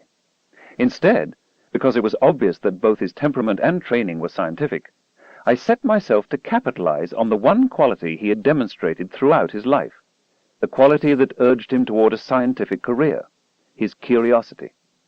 This meant that at least for the time being I accepted the validity of his experiences. In a sudden flash of inspiration, it came to me that in order to separate Kirk from his madness, it was necessary for me to enter his fantasy, and, from that position, to pry him loose from the psychosis. Lindner highlighted certain apparent contradictions in the documents and asked Allen to resolve them. This required the physicist to re-enter the future to find the answers. Dutifully, Allen would arrive at the next session with a clarifying document written in his neat hand. Lindner found himself eagerly awaiting each interview, so he could be once more captivated by the vision of abundant life and intelligence in the galaxy. Between them, they were able to resolve many problems of consistency. Then a strange thing happened. The materials of Kirk's psychosis and the Achilles heel of my personality met and meshed like the gears of a clock. The psychoanalyst became a co-conspirator in his patient's delusion. He began to reject psychological explanations of Allen's story. How sure are we that it couldn't really be true? He found himself defending the notion that another life, that of a spacefarer in the far future, could be entered into by a simple effort of the will. Lindner wrote, At a startlingly rapid rate, larger and larger areas of my mind were being taken over by the fantasy. With Kirk's puzzled assistance, I was taking part in cosmic adventures, sharing the exhilaration of the sweeping extravaganza he had plotted. But eventually, an even stranger thing happened. Concerned for the well-being of his therapist, and mustering admirable reserves of integrity and courage, Kirk Allen confessed. He had made the whole thing up. It had roots in his lonely childhood and his unsuccessful relationships with women. He had shaded and then forgotten the boundary between reality and imagination. Filling in plausible details and weaving a rich tapestry about other worlds was challenging and exhilarating. He was sorry he had led Lindner down this primrose path. "Why?" the psychiatrist asked. "Why did you pretend? Why did you keep on telling me?" "Because I felt I had to," the physicist replied. "Because I felt you wanted me to." "Kirk and I reversed roles," Lindner explained. "And in one of those startling denouements that make my work the unpredictable, wonderful, and rewarding pursuit it is, the folly we shared collapsed. I employed the rationalization of clinical altruism for personal ends, and thus fell into a trap that awaits all unwary therapists of the mind. Until Kirk Allen came into my life, I had never doubted my own stability.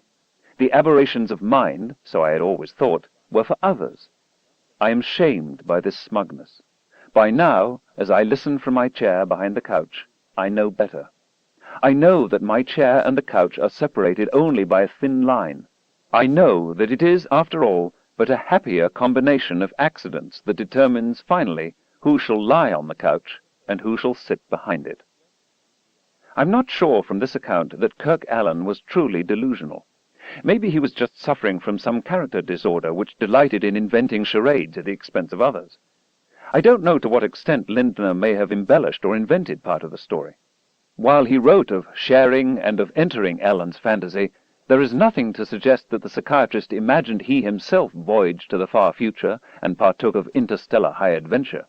Likewise, John Mack and the other alien abduction therapists do not suggest that they have been abducted, only their patients. What if the physicist hadn't confessed? Might Lindner have convinced himself beyond a reasonable doubt that it really was possible to slip into a more romantic era? Would he have said he started out as a skeptic, but was convinced by the sheer weight of the evidence? Might he have advertised himself as an expert who assists space travelers from the future who are stranded in the 20th century? Would the existence of such a psychiatric specialty encourage others to take fantasies or delusions of this sort seriously?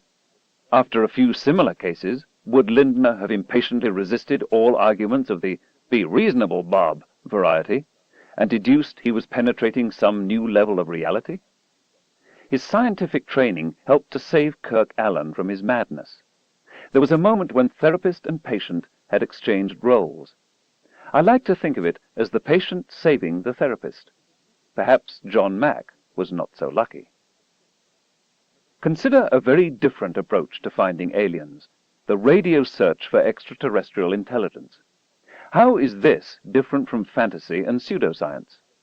In Moscow in the early 1960s, Soviet astronomers held a press conference in which they announced that the intense radio emission from a mysterious distant object called CTA-102 was varying regularly, like a sine wave, with a period of about 100 days.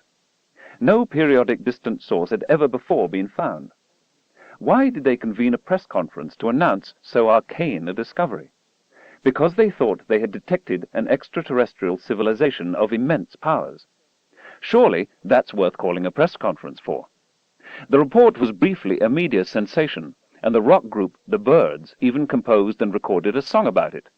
CTA-102, we're over here receiving you. Signals tell us that you're there. We can hear them loud and clear. Radio emission from CTA-102? Certainly. But what is CTA-102? Today, we know that CTA-102 is a distant quasar. At the time, the word quasar had not even been coined. We still don't know very well what quasars are, and there is more than one mutually exclusive explanation for them in the scientific literature. Nevertheless, no astronomers today, including those involved in that Moscow press conference, seriously contend that a quasar like CTA-102 is some extraterrestrial civilization billions of light years away with access to immense power levels. Why not? Because we have alternative explanations of the properties of quasars that are consistent with known physical laws and that do not invoke alien life. Extraterrestrials represent a hypothesis of last resort. You reach for it only if everything else fails. In 1967, British scientists found a much nearer intense radio source turning on and off with astonishing precision, its period constant to 10 or more significant figures. What was it? Their first thought was that it was a message intended for us, or maybe an interstellar navigation and timing beacon for spacecraft that ply the space between the stars. They even gave it, among themselves at Cambridge University, the wry designation LGM-1, LGM standing for Little Green Men. However, they were wiser than their Soviet counterparts. They did not call a press conference. It soon became clear that what they were observing was what is now called a pulsar, the first pulsar, the Crab Nebula pulsar. So, what the pulsar? A pulsar is the end state of a massive star, a sun shrunk to the size of a city, held up as no other stars are, not by gas pressure, not by electron degeneracy, but by nuclear forces. It is in a certain sense an atomic nucleus 10 miles or so across. Now that, I maintain, is a notion at least as bizarre as an interstellar navigation beacon. The answer to what a pulsar is has to be something mighty strange. It isn't an extraterrestrial civilization, it's something else. But as something else that opens our eyes and our minds and indicates unguessed possibilities in nature. Anthony Hewish won the Nobel Prize in Physics for the discovery of pulsars. The original OSMA experiment, the first intentional radio search for extraterrestrial intelligence, the Harvard University Planetary Society META, Megachannel Extraterrestrial Assay program, the Ohio State University search, the Serendip project of the University of California, Berkeley, and many other groups have all detected anomalous signals from space that make the observer's heart palpitate a little. We think for a moment that we've picked up a genuine signal of intelligent origin from far beyond our solar system. In reality, we have not the foggiest idea what it is, because the signal does not repeat. A few minutes later, or the next day, or years later, you turn the same telescope to the same spot in the sky with the same frequency, bandpass, polarization, and everything else, and you don't hear a thing. You don't deduce, much less announce, aliens. It may have been a statistically inevitable electronic surge, or a malfunction in the detection system, or a spacecraft from Earth, or a military aircraft flying by and broadcasting on channels that are supposed to be reserved for radio astronomy. Maybe it's even a garage door opener down the street, or a radio station 100 kilometers away. There are many possibilities. You must systematically check out all the alternatives, and see which ones can be eliminated. You don't declare that aliens have been found when your only evidence is an enigmatic, non-repeating signal. And if the signal did repeat, would you then announce it to the press and the public? You would not. Maybe someone's hoaxing you. Maybe it's something you haven't been smart enough to figure out that's happening to your detection system. Maybe it's some previously unrecognized astrophysical source. Instead, you would call scientists at other radio observatories and inform them that at this particular spot in the sky, at this frequency and bandpass and all the rest, you seem to be getting something funny. Could they please see if they can confirm? Only if several independent observers, all of them fully aware of the complexity of nature and the fallibility of observers, get the same kind of information from the same spot in the sky, do you seriously consider that you have detected a genuine signal from alien beings. There's a certain discipline involved. We can't just go off shouting "little green men" every time we detect something we don't at first understand, because we're going to look mighty silly, as the Soviet radio astronomers did with CTA-102, when it turns out to be something else. Special cautions are necessary when the stakes are high. We are not obliged to make up our minds before the evidence is in. It's permitted not to be sure. I'm frequently asked, do you believe there's extraterrestrial intelligence? I give the standard arguments. There are a lot of places out there. The molecules of life are everywhere. I use the word billions, and so on. Then I say it would be astonishing to me if there weren't extraterrestrial intelligence. But of course, there is as yet no compelling evidence for it. Often I'm asked next, what do you really think? I say, I just told you what I really think. Yes, but what's your gut feeling? But I try not to think with my gut. If I'm serious about understanding the world, thinking with anything besides my brain, as tempting as that might be, is likely to get me into trouble. Really, it's okay to reserve judgment until the evidence is in. I would be very happy if flying saucer advocates and alien abduction proponents were right, and real evidence of extraterrestrial life were here for us to examine. They do not ask us, though, to believe on faith. They ask us to believe on the strength of their evidence. Surely it is our duty to scrutinize the purported evidence at least as closely and skeptically as radio astronomers do who are searching for alien radio signals. No anecdotal claim, no matter how sincere, no matter how deeply felt, no matter how exemplary the lives of the attesting citizens, carries much weight on so important a question.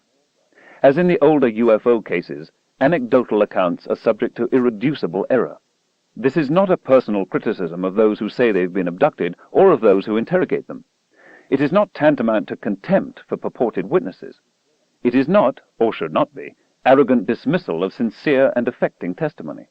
It is merely a reluctant response to human fallibility. If any powers whatever may be ascribed to the aliens, because their technology is so advanced, then we can account for any discrepancy, inconsistency, or implausibility. For instance, one academic ufologist suggests that both the aliens and the abductees are rendered invisible during the abduction, although not to each other. That's why more of the neighbors haven't noticed.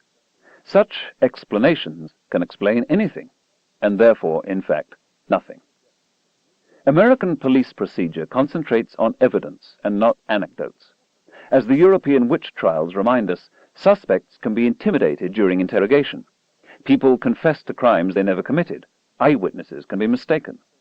This is also the linchpin of much detective fiction. But real, unfabricated evidence, powder burns, fingerprints, DNA samples, footprints, hair under the fingernails of the struggling victim, carry great weight. Criminalists employ something very close to the scientific method, and for the same reasons. So in the world of UFOs and alien abductions, it is fair to ask, where is the evidence? The real, unambiguous physical evidence? The data that would convince a jury that hasn't already made up its mind? Some enthusiasts argue that there are thousands of cases of disturbed soil where UFOs supposedly landed, and why isn't that good enough? It isn't good enough because there are ways of disturbing the soil other than by aliens in UFOs. Humans with shovels is a possibility that springs readily to mind. One ufologist rebukes me for ignoring 4,400 physical trace cases from 65 countries. But not one of these cases, so far as I know, has been analyzed with results published in a peer-reviewed journal in physics or chemistry, metallurgy or soil science, showing that the traces could not have been generated by people. It's a modest enough scam, compared, say, with the crop circles of Wiltshire.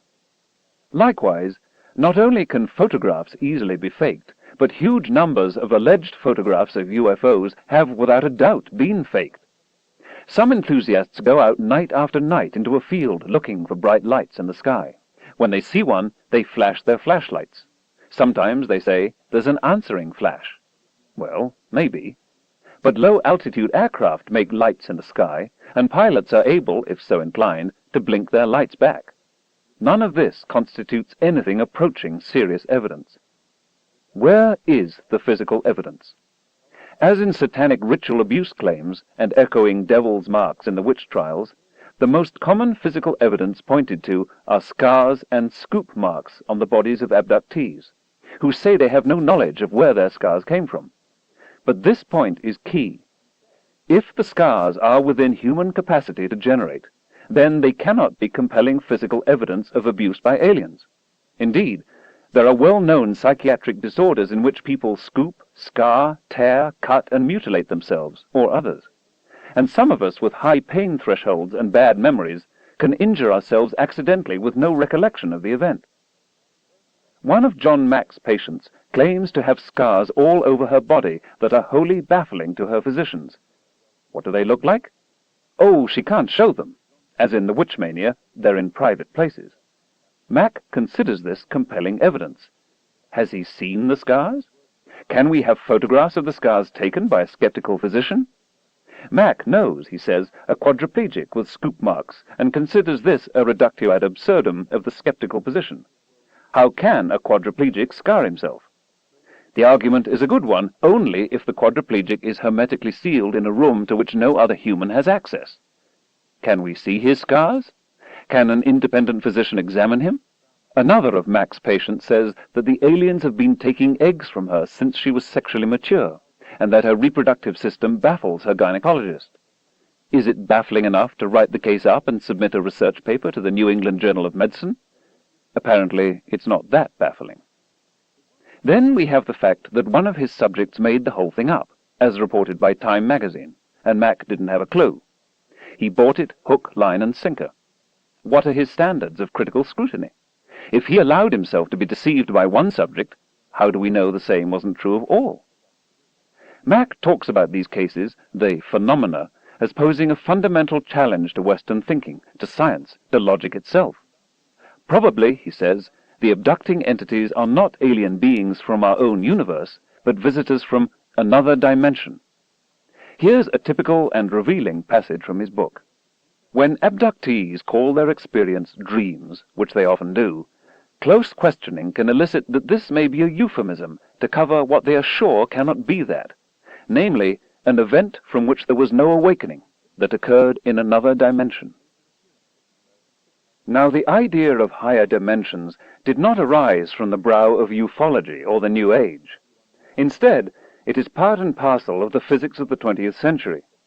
Since Einstein's general relativity, a truism of cosmology is that space-time is bent or curved through a higher physical dimension. Kaluza-Klein theory posits an 11-dimensional universe.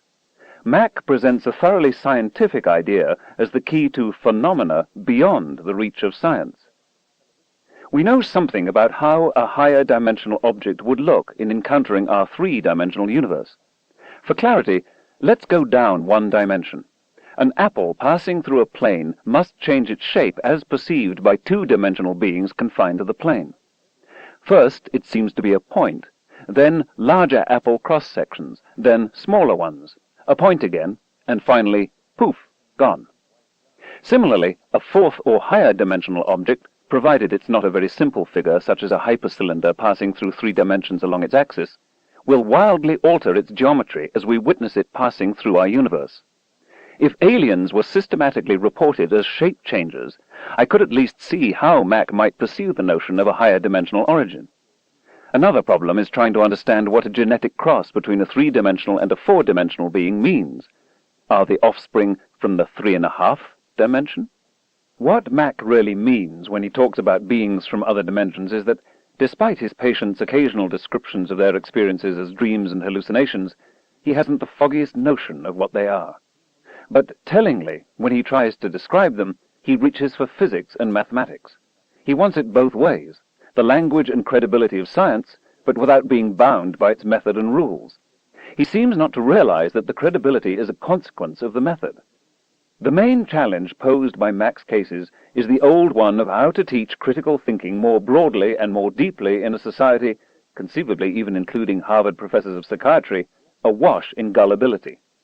The idea that critical thinking is the latest Western fad is silly. If you're buying a used car in Singapore or Bangkok, or a used chariot in ancient Susa or Rome, the same precautions will be useful as in Cambridge, Massachusetts.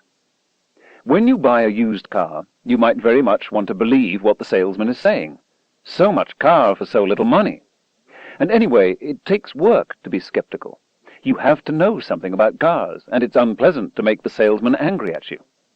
Despite all that, though, you recognize that the salesman might have a motive to shade the truth, and you've heard of other people in similar situations being taken. So you kick the tires, look under the hood, go for a test drive, ask searching questions. You might even bring along a mechanically inclined friend. You know that some skepticism is required, and you understand why. There is usually at least a small degree of hostile confrontation involved in the purchase of a used car, and nobody claims it's an especially cheering experience. But if you don't exercise some minimal skepticism, if you have an absolutely untrammeled gullibility, there's a price you'll have to pay later. Then you'll wish you had made a small investment of skepticism early on. Many homes in America now have moderately sophisticated burglar alarm systems, including infrared sensors and cameras triggered by motion. An authentic videotape, with time and date denoted, showing an alien incursion, especially as they slip through the walls, might be very good evidence. If millions of Americans have been abducted, isn't it strange that not one lives in such a home? Some women, so the story goes, are impregnated by aliens or alien sperm. The fetuses are then removed by the aliens. Vast numbers of such cases are alleged. Isn't it odd that nothing anomalous has ever been seen in routine sonograms of such fetuses, or in amniocentesis, and that there has never been a miscarriage producing an alien hybrid?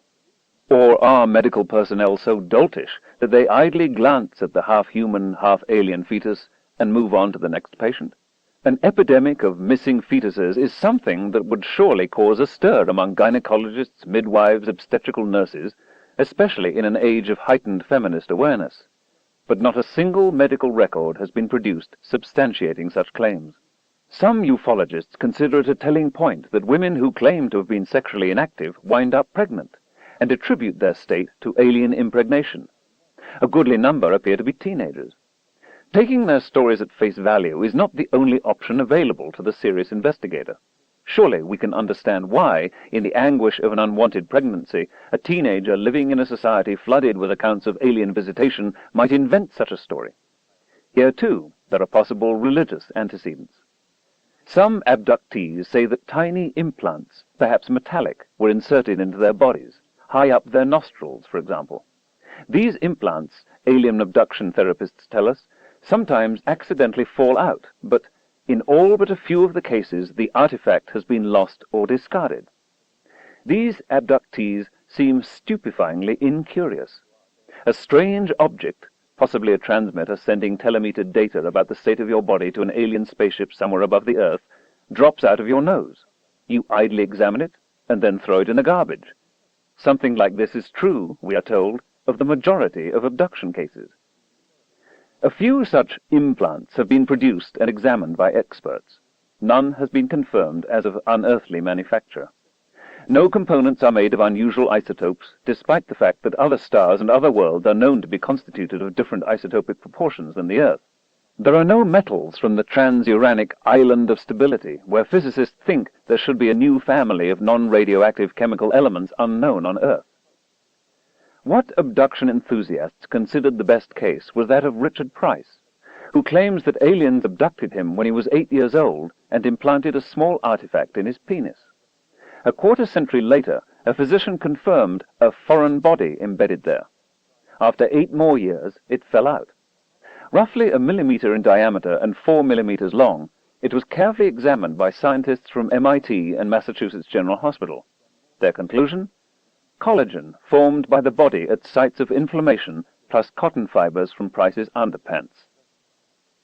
On August 28, 1995, television stations owned by Rupert Murdoch ran what was purported to be an autopsy of a dead alien, shot on 16mm film. Masked pathologists in vintage radiation protection suits, with rectangular glass windows to see out of, cut up a large-eyed, 12-fingered figure and examined the internal organs. While the film was sometimes out of focus, and the view of the cadaver often blocked by the humans crowding around it, some viewers found the effect chilling. The Times of London, also owned by Murdoch, didn't know what to make of it, although it did quote one pathologist who thought the autopsy performed with unseemly and unrealistic haste. Ideal, though, for television viewing. It was said to have been shot in New Mexico in 1947 by a participant, now in his 80s, who wished to remain anonymous. What appeared to be the clincher was the announcement that the leader of the film, its first few feet, contained coded information that Kodak, the manufacturer, dated to 1947. However, it turns out that the full film magazine was not presented to Kodak, but at most the cut leader. For all we know, the leader could have been cut from a 1947 newsreel, abundantly archived in America, and the autopsy staged and filmed separately and recently. There's a dragon footprint, all right, but a fakeable one. If this is a hoax, it requires not much more cleverness than crop circles and the MJ-12 document. In none of these stories is there anything strongly suggestive of extraterrestrial origin. There is certainly no retrieval of cunning machinery far beyond current technology. No abductee has filched a page from the captain's logbook, or an examining instrument, or taken an authentic photograph of the interior of the ship, or come back with detailed and verifiable scientific information not hitherto available on Earth. Why not? These failures must tell us something. Since the middle of the 20th century, we've been assured by proponents of the extraterrestrial hypothesis that physical evidence, not star maps remembered from years ago, not scars, not disturbed soil, but real alien technology, was in hand. The analysis would be released momentarily. These claims go back to the earliest crashed saucer scam of Newton and Gebauer. Now it's decades later, and we're still waiting. Where are the articles published in the refereed scientific literature, in the metallurgical and ceramics journals, in publications of the Institute of Electrical and Electronic Engineers, in Science or Nature? Such a discovery would be momentous. If there were real artifacts, physicists and chemists would be fighting for the privilege of discovering that there are aliens among us, who use, say, unknown alloys or materials of extraordinary tensile strength or ductility or conductivity. The practical implications of such a finding, never mind the confirmation of an alien invasion, would be immense. Discoveries like this are what scientists live for. Their absence must tell us something. Keeping an open mind is a virtue, but, as the space engineer James Oberg once said, not so open that your brains fall out. Of course, we must be willing to change our minds when warranted by new evidence, but the evidence must be strong. Not all claims to knowledge have equal merit. The standard of evidence in most of the alien abduction cases is roughly what is found in cases of the apparition of the Virgin Mary in medieval Spain. The pioneering psychoanalyst Carl Gustav Jung had much that was sensible to say on issues of this sort. He explicitly argued that UFOs were a kind of projection of the unconscious mind. In a related discussion of regression and what today is called channeling, he wrote, "One can very well take it simply as a report of psychological facts or a continuous series of communications from the unconscious. They have this in common with dreams, for dreams, too, are statements about the unconscious. The present state of affairs gives us reason enough to wait quietly until more impressive physical phenomena put in an appearance. If, after making allowance for conscious and unconscious falsification, self-deception, prejudice, etc., we should still find something positive behind them, then the exact sciences will surely conquer this field by experiment and verification, as has happened in every other realm of human experience." Of those who accept such testimony at face value, he remarked, "These people are lacking not only in criticism, but in the most elementary knowledge of psychology. At bottom, they do not want to be taught any better, but merely to go on believing, surely the naivest of presumptions in view of our human failings. Perhaps someday there will be a UFO or alien abduction case that is well attested, accompanied by compelling physical evidence and explicable only in terms of extraterrestrial visitation. It's hard to think of a more important discovery. So far, though, there have been no such cases, nothing that comes close. So far, the invisible dragon has left no unfakeable footprints. Which, then, is more likely? That we're undergoing a massive but generally overlooked invasion by alien sexual abusers, or that people are experiencing some unfamiliar internal mental state they do not understand? Admittedly, we're very ignorant both about extraterrestrial beings, if any, and about human psychology. But if these really were the only two alternatives, which one would you pick? And if the alien abduction accounts are mainly about brain physiology, hallucinations, distorted memories of childhood, and hoaxing, don't we have before us a matter of supreme importance, touching on our limitations, the ease with which we can be misled and manipulated, the fashioning of our beliefs, and perhaps even the origins of our religions? There is genuine scientific pay dirt in UFOs and alien abductions, but it is, I think, of a distinctly homegrown and terrestrial character. Chapter 11. The City of Grief. How alien, alas, are the streets of the City of Grief. Rainer Maria Rilke, The 10th Elegy, 1923. A short summary of the argument in the preceding 7 chapters appeared in Parade magazine on March 7, 1993. I was struck by how many letters it evoked, how passionate were the responses, and how much agony is associated with this strange experience, whatever its true explanation might be. Alien abduction accounts provide an unexpected window into the lives of some of our fellow citizens. Some letter writers reasoned, some asserted, some harangued, some were frankly perplexed, some were deeply troubled. The article was also widely misunderstood. A television talk show host, Geraldo Rivera, held up a copy of Parade and announced, "I thought we were being visited." A Washington Post videocassette reviewer quoted me as saying, "There's an abduction every few seconds," missing the ironical tone and the following sentence, "It's surprising more of the neighbors haven't noticed." My description, Chapter 6, upon rare occasions seeming to hear the voices of my dead parents, what I described as a lucid recollection, were keynoted by Raymond Moody in the New Age Journal, and in the introduction of his book Reunions, as evidence that we survive death. Dr. Moody has spent his life trying to find evidence for life after death. If my testimony is worth quoting, it seems clear he hasn't found much. Many letter writers concluded that since I had worked on the possibility of extraterrestrial life, I must believe in UFOs. Or conversely, that if I was skeptical about UFOs, I must embrace the absurd belief that humans are the only intelligent beings in the universe. There's something about this subject unconducive to clear thinking. Here, without further comment, is a representative sampling of my mail on the subject. I wonder how some of our fellow animals may describe their encounters with us. They see a large hovering object making a terrible noise above them. They begin to run and feel a sharp pain in their side. Suddenly they fall to the ground. Several man creatures approach them, carrying strange-looking instruments. They examine your sexual organs and teeth. They place a net under you, and then let it take you in the air with a strange device. After all the examinations, they then clamp a strange metal object to your ear. Then, just as suddenly as they had appeared, they are gone. Eventually, muscle control returns, and the poor, disoriented creature staggers off into the forest, not knowing whether what just transpired was a nightmare or a reality. I was sexually abused as a child. In my recovery, I have drawn many space beings, and have felt many times I was being overpowered, held down, and the sensation of having left my body to float around the room. None of the abductee accounts really come as a surprise to someone who has dealt with childhood sexual abuse issues. Believe me, I would much rather have blamed my abuse on a space alien than have to face the truth about what happened to me with the adults I was supposed to be able to trust. It's been driving me crazy to hear some of my friends speak of their memories that imply they have been abducted by aliens. I keep saying to them that this is the ultimate victim role in which we as adults have no power when these little grey men come to us in our sleep. This is not real. The ultimate victim role is the one between an abusive parent and the victimized child. I don't know if these people are some sort of demons, or if they really don't exist. My daughter said she had sensors put in her body when she was small. I don't know.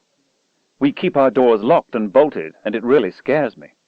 I don't have the money to send her to a good doctor, and she can't work on account of all this. My daughter is hearing a voice on a tape. These go out at night and take kids and sexually abuse them. If you don't do as they say, someone in your family will be hurt. Who in their right mind would harm little children? They know everything that is said in the house. Somebody said long, long ago, somebody put a curse on our family. If somebody did, how do you get the curse off? I know all this sounds strange and bizarre, but believe me, it's scary. How many human females who had the misfortune of being raped had the foresight to take from their attacker an ID card, a picture of the rapist, or anything else which could be used as evidence as to an alleged rape? I, for one, will be sleeping with my Polaroid from now on, in hopes that the next time I'm abducted, I can provide the proof needed. Why should it be up to the abductees to prove what's happening? I am living proof of Carl Sagan's claim of the possibility that alien abductions occur in the minds of people suffering from sleep paralysis. They truly believe it's real. In 2001 AD, starships from the 33 planets of the Interplanetary Confederation will land on Earth, carrying 33,000 brothers. They are extraterrestrial teachers and scientists who will help to expand our understanding of interplanetary life, as our own Earth planet will become the 33rd member of the Confederation. This is a grotesquely challenging arena. I studied UFOs for over 20 years. Finally, I became quite disenchanted by the cult and the cult fringe groups. I am a 47-year-old grandmother who has been the victim of this phenomena since early childhood.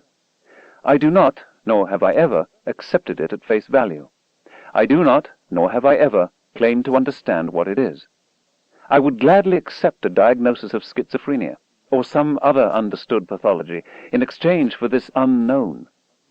The lack of physical evidence is, I fully agree, most frustrating for both victims and researchers. Unfortunately, the retrieval of such evidence is made extremely difficult by the manner in which the victims are abducted. Often I am removed either in my nightgown, which is later removed, or already naked. This condition makes it quite impossible to hide a camera. I have awakened with deep gashes, puncture wounds, scooped-out tissue, eye damage, bleeding from the nose and ears, burns, and finger marks and bruises which persist for days after the event. I have had all of these examined by qualified physicians, but none have been satisfactorily explained. I am not into self-mutilation. These are not stigmata. Please be aware that the majority of abductees claim to have had no interest in UFOs previously. I am one. Have no history of childhood abuses. I am one. Have no desire for publicity or notoriety. I am one. And, in fact, have gone to great lengths to avoid acknowledging any involvement whatsoever, assuming he or she is experiencing a nervous breakdown or other psychological disorder. I am one.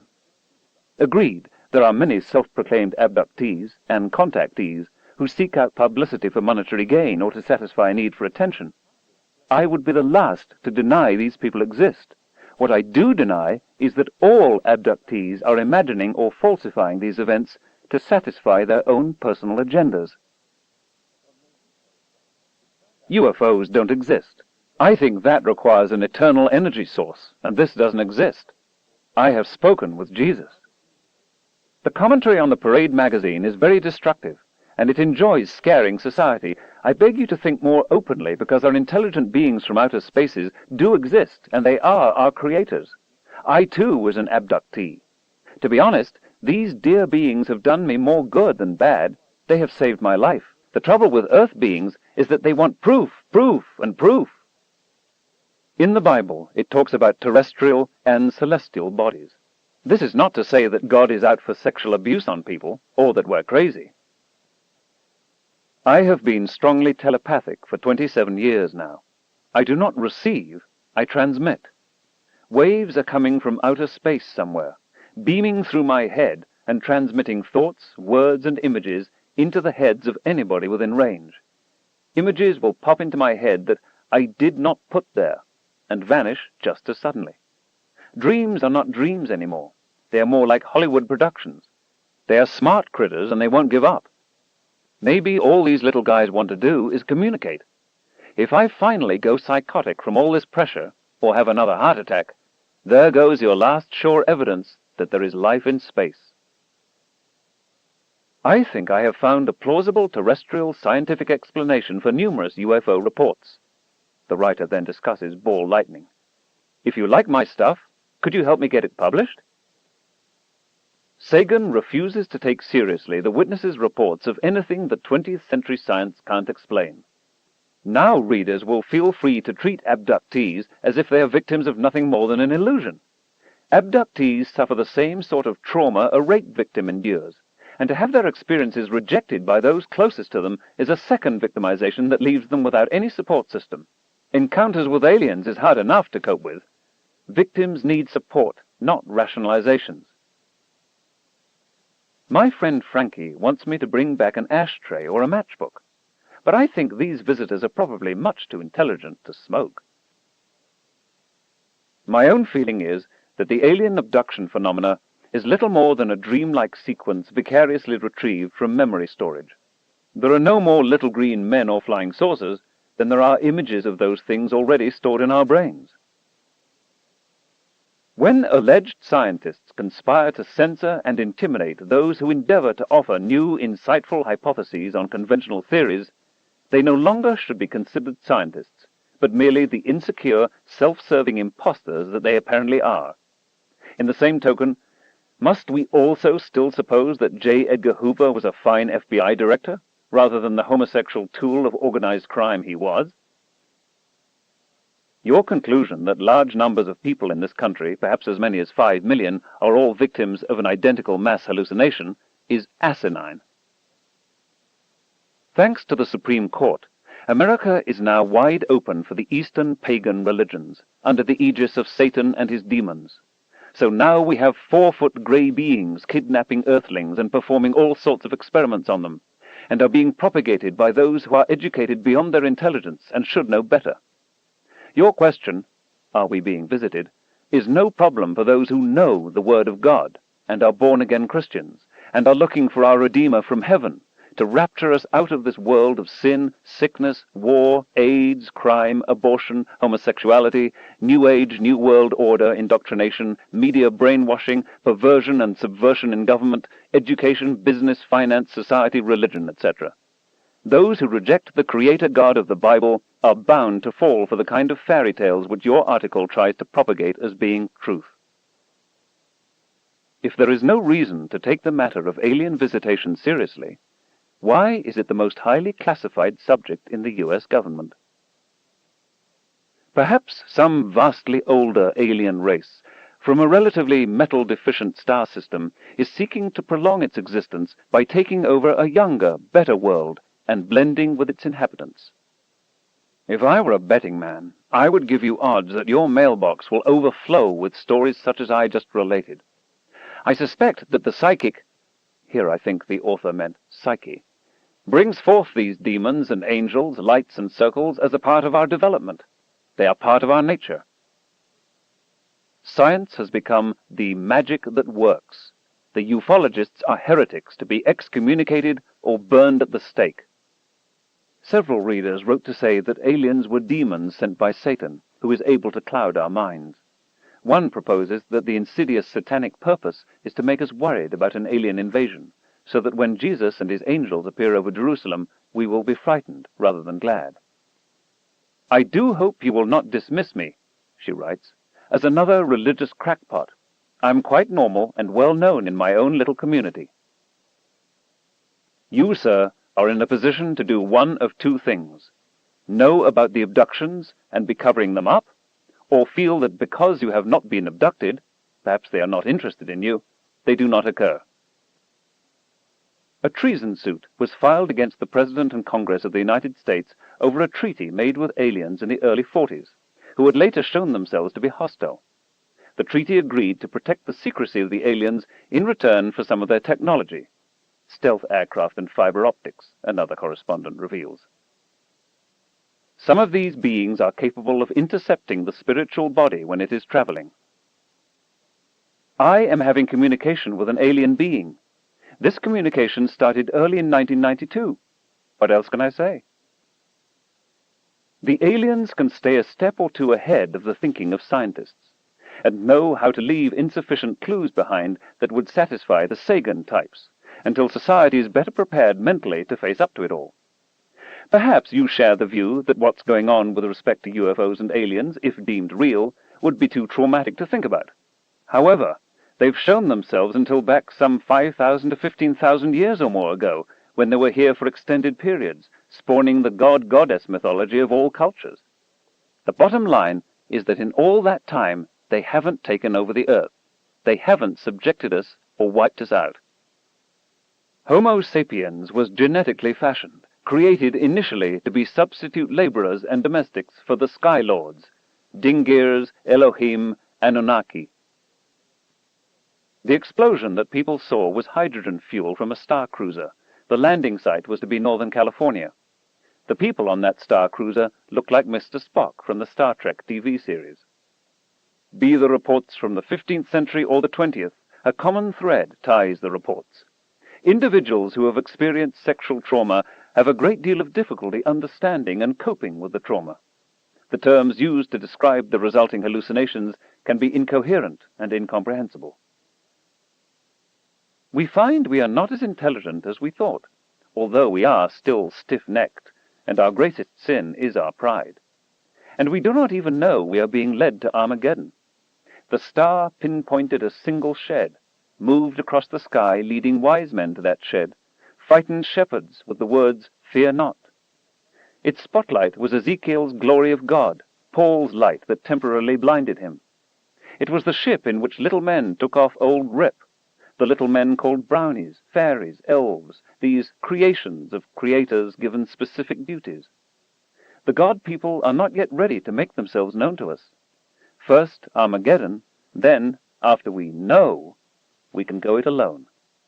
When we are humbled, when we do not shoot them down, God will return. The answer to these aliens from outer space is simple. It comes from man. Man using drugs on people. In mental institutions all over the country, there are people who have no control over their emotions and behavior. To control these people, they are given a variety of antipsychotic drugs. If you have been drugged often, you will begin to have what is called bleed-throughs. This will be flash images popping into your mind of strange-looking people coming up to your face. This will begin your search for the answer of what the aliens were doing to you. You will be one of the thousands of UFO abductees. People will call you crazy. The reason for the strange creatures you are seeing is because thorazine distorts the vision of your subconscious mind. The writer was laughed at, ridiculed, had his life threatened because of presenting these ideas. Hypnosis prepares the mind for the invasion of demons, devils, and little gray men. God wants us to be clothed and in our right minds. Anything your little gray men can do, Christ can do better.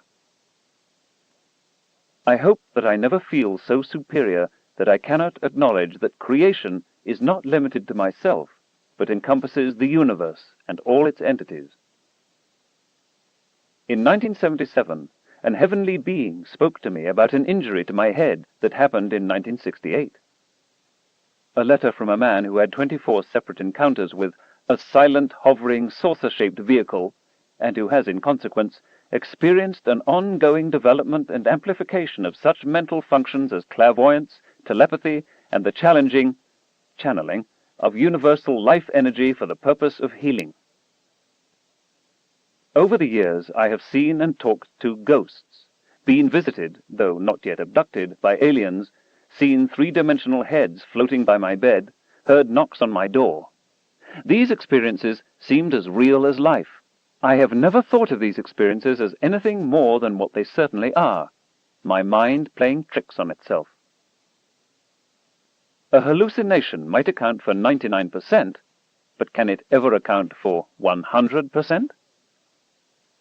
UFOs are a subject of deep fantasy, which has no factual basis whatsoever. I pray you won't lend your credence to a hoax. Dr. Sagan served on the Air Force committee that evaluated government investigations of UFOs, and yet he wants us to believe that there's no substantial proof that UFOs exist. Please explain why the government needed to be evaluated. I'm going to lobby my representative to try to cancel funds for this program of listening for alien signals from space, because it will be a waste of money. They're already among us.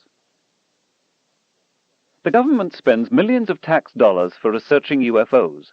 The SETI project, Search for Extraterrestrial Intelligence, would be a waste of money if the government truly believed UFOs were non-existent. I am personally excited about the SETI project because it shows that we're moving in the right direction, toward communication with aliens, rather than being an unwilling observer. The succubi, which I identified more as astral rape, occurred from 78 through 92. It was hard on a moral and seriously practicing Catholic, demoralizing, dehumanizing, and quite literally had me worried by the physical aftermath of disease effects. The space people are coming. They hope to remove whom they can, especially children who are the seedlings of the next humanity generation, along with their cooperating parents, grandparents, and other adults, to safety before the upcoming major sunspot planetary peak, which is just over the horizon. The spaceship is in sight every night and close in to assist us when the major solar flares do, before turbulence starts in the atmosphere. The polar shift is due now as it moves to its new position for the Aquarian age. The authors also inform me that they are working with the Ashtar Command, where Jesus Christ meets with those aboard for instructions. Many dignitaries are present, including Archangels Michael and Gabriel.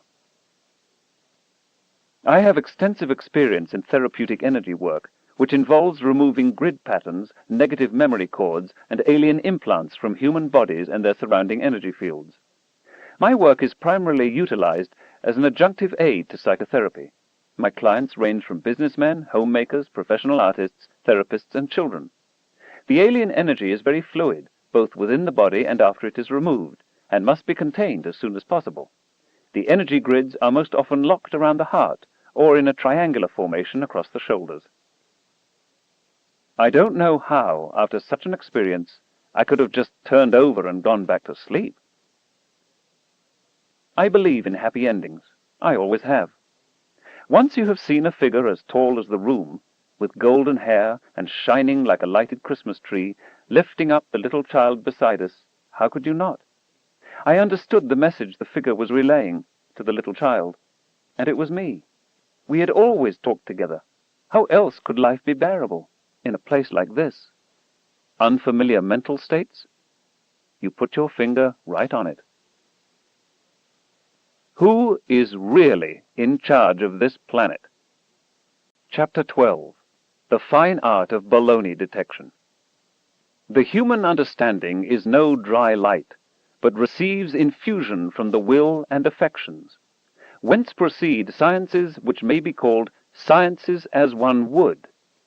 For what a man had rather were true, he more readily believes.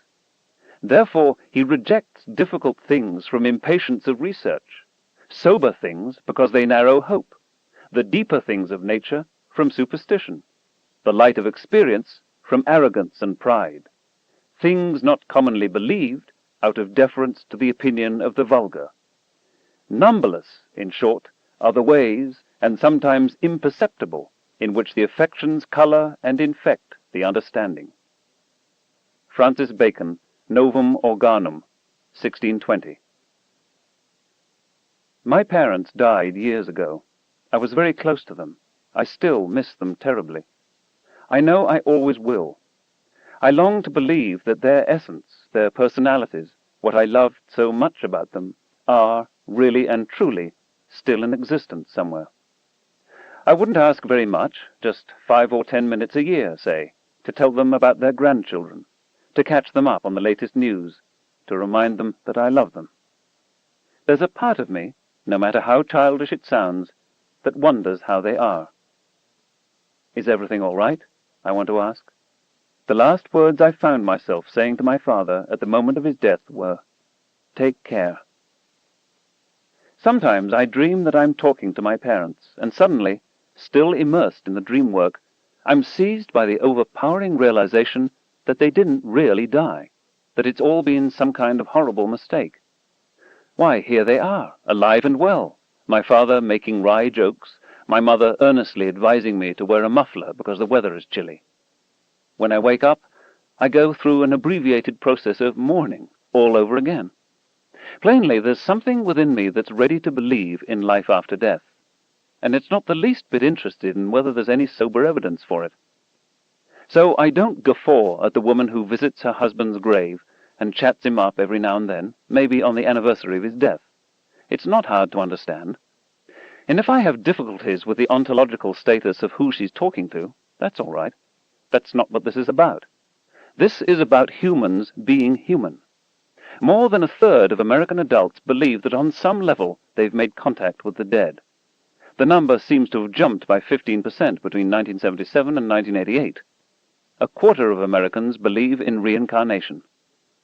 But that doesn't mean I'd be willing to accept the pretensions of a medium who claims to channel the spirits of the dear departed, when I'm aware the practice is rife with fraud. I know how much I want to believe that my parents have just abandoned the husks of their bodies, like insects or snakes molting, and gone somewhere else. I understand that those very feelings might make me easy prey even for an unclever con, or for normal people unfamiliar with their unconscious minds, or for those suffering from a dissociative psychiatric disorder. Reluctantly, I rouse some reserves of skepticism. How is it, I ask myself, that channelers never give us verifiable information otherwise unavailable? Why does Alexander the Great never tell us about the exact location of his tomb? Fermat about his last theorem, John Wilkes Booth about the Lincoln assassination conspiracy, Hermann Goering about the Reichstag fire. Why don't Sophocles, Democritus, and Aristarchus dictate their lost books? Don't they wish future generations to have access to their masterpieces? If some good evidence for life after death were announced, I'd be eager to examine it. But it would have to be real scientific data, not mere anecdote. As with the face on Mars and alien abductions, better the hard truth, I say, than the comforting fantasy. And in the final tolling, it often turns out that the facts are more comforting than the fantasy. The fundamental premise of channeling, spiritualism, and other forms of necromancy is that when we die, we don't. Not exactly. Some thinking, feeling, and remembering part of us continues. That, whatever it is, a soul or spirit, neither matter nor energy, but something else, can, we are told, re-enter the bodies of human and other beings in the future, and so death loses much of its sting. What's more, we have an opportunity, if the spiritualist or channeling contentions are true, to make contact with loved ones who have died. J.Z. Knight of the state of Washington claims to be in touch with a 35,000-year-old somebody called Ramtha. He speaks English very well, using Knight's tongue, lips, and vocal cords, producing what sounds to me to be an accent from the Indian Raj. Since most people know how to talk, and many, from children to professional actors, have a repertoire of voices at their command, the simplest hypothesis is that Ms. Knight makes Ramtha speak all by herself, and that she has no contact with disembodied entities from the Pleistocene Ice Age. If there's evidence to the contrary, I'd love to hear it.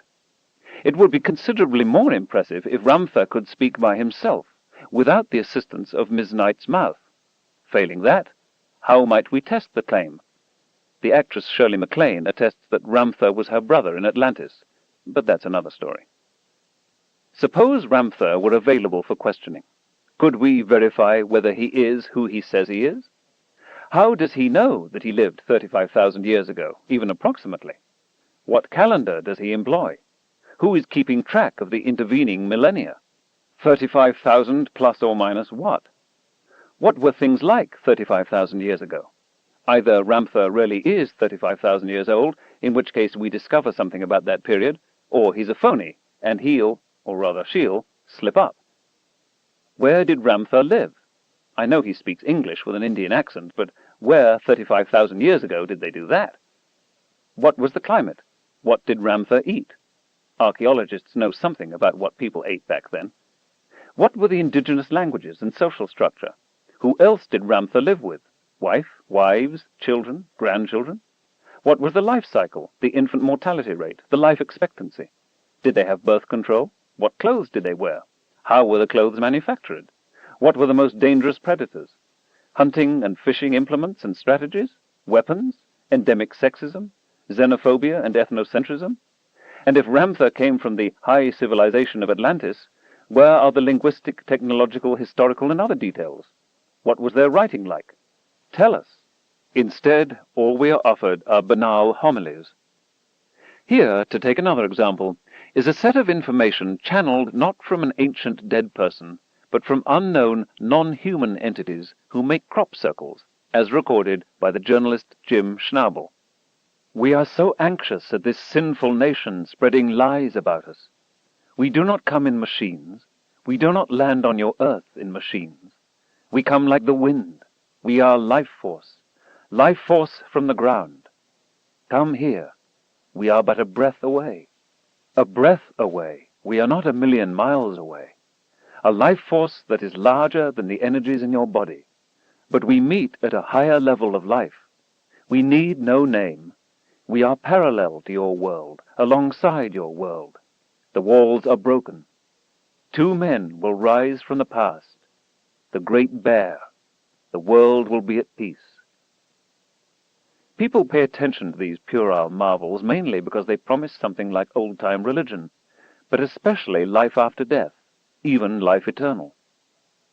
A very different prospect for something like eternal life was once proposed by the versatile British scientist J.B.S. Haldane, who was, among many other things, one of the founders of population genetics. Haldane imagined a far future when the stars have darkened and space is mainly filled with a cold, thin gas. Nevertheless, if we wait long enough, statistical fluctuations in the density of this gas will occur. Over immense periods of time, the fluctuations will be sufficient to reconstitute a universe something like our own. If the universe is infinitely old, there will be an infinite number of such reconstitutions, Haldane pointed out. So, in an infinitely old universe, with an infinite number of appearances of galaxies, stars, planets, and life, an identical Earth must reappear on which you and all your loved ones will be reunited. I'll be able to see my parents again and introduce them to the grandchildren they never knew. And all this will happen not once, but an infinite number of times. Somehow, though, this does not quite offer the consolations of religion. If none of us is to have any recollection of what happened this time around, the time the reader and I are sharing, the satisfactions of bodily resurrection, in my ears at least, ring hollow. But in this reflection I have underestimated what infinity means. In Haldane's picture, there will be universes, indeed an infinite number of them, in which our brains will have full recollection of many previous rounds. Satisfaction is at hand, tempered, though, by the thought of all those other universes which will also come into existence, again, not once, but an infinite number of times, with tragedies and horrors vastly outstripping anything I've experienced this term. The consolation of Haldane depends, though, on what kind of universe we live in, and maybe on such arcana as whether there's enough matter to eventually reverse the expansion of the universe and the character of vacuum fluctuations.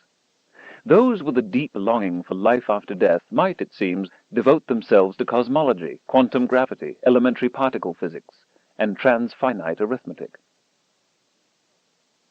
Clement of Alexandria, a father of the early Church, in his Exhortations to the Greeks, written around the year 190, dismissed pagan beliefs in words that might today seem a little ironic. Far indeed are we from allowing grown men to listen to such tales.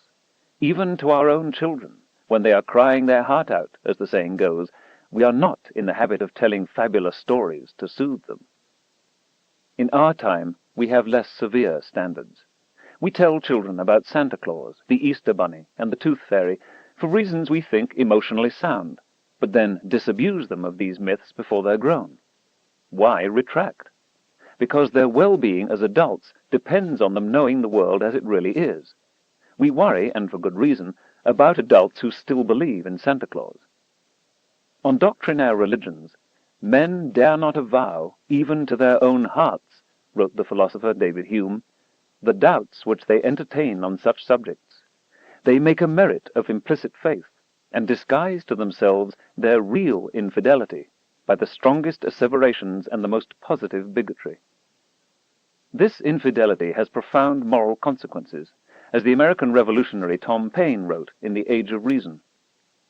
Infidelity does not consist in believing or in disbelieving.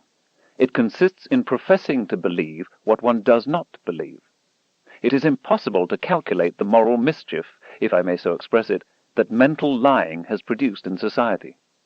When man has so far corrupted and prostituted the chastity of his mind as to subscribe his professional belief to things he does not believe, he has prepared himself for the commission of every other crime.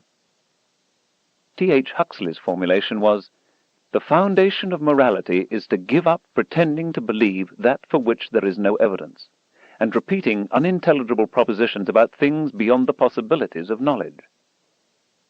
Clement, Hume, Paine, and Huxley were all talking about religion. But much of what they wrote has more general applications. For example, to the pervasive background importunings of our commercial civilization. There is a class of aspirin commercials in which actors pretending to be doctors reveal the competing product to have only so much of the pain-killing ingredient that doctors recommend most. They don't tell you what the mysterious ingredient is, whereas their product has a dramatically larger amount, 1.2 to 2 times more per tablet. So buy their product. But why not just take 2 of the competing tablets? Or consider the analgesic that works better than the regular strength product of the competition? Why not then take the extra strength competitive product? And of course they do not tell us of the more than 1,000 deaths each year in the United States from the use of aspirin, or the roughly 5,000 annual cases of kidney failure from the use of acetaminophen, chiefly Tylenol. Or who cares which breakfast cereal has more vitamins when we can take a vitamin pill with breakfast? Likewise, why should it matter whether an antacid contains calcium if the calcium is for nutrition and irrelevant for gastritis? Commercial culture is full of similar misdirections and evasions at the expense of the consumer. You're not supposed to ask. Don't think. Buy. Paid product endorsements, especially by real or purported experts, constitute a steady rainfall of deception. They betray contempt for the intelligence of their customers. They introduce an insidious corruption of popular attitudes about scientific objectivity. Today, there are even commercials in which real scientists, some of considerable distinction, shill for corporations. They teach that scientists, too, will lie for money.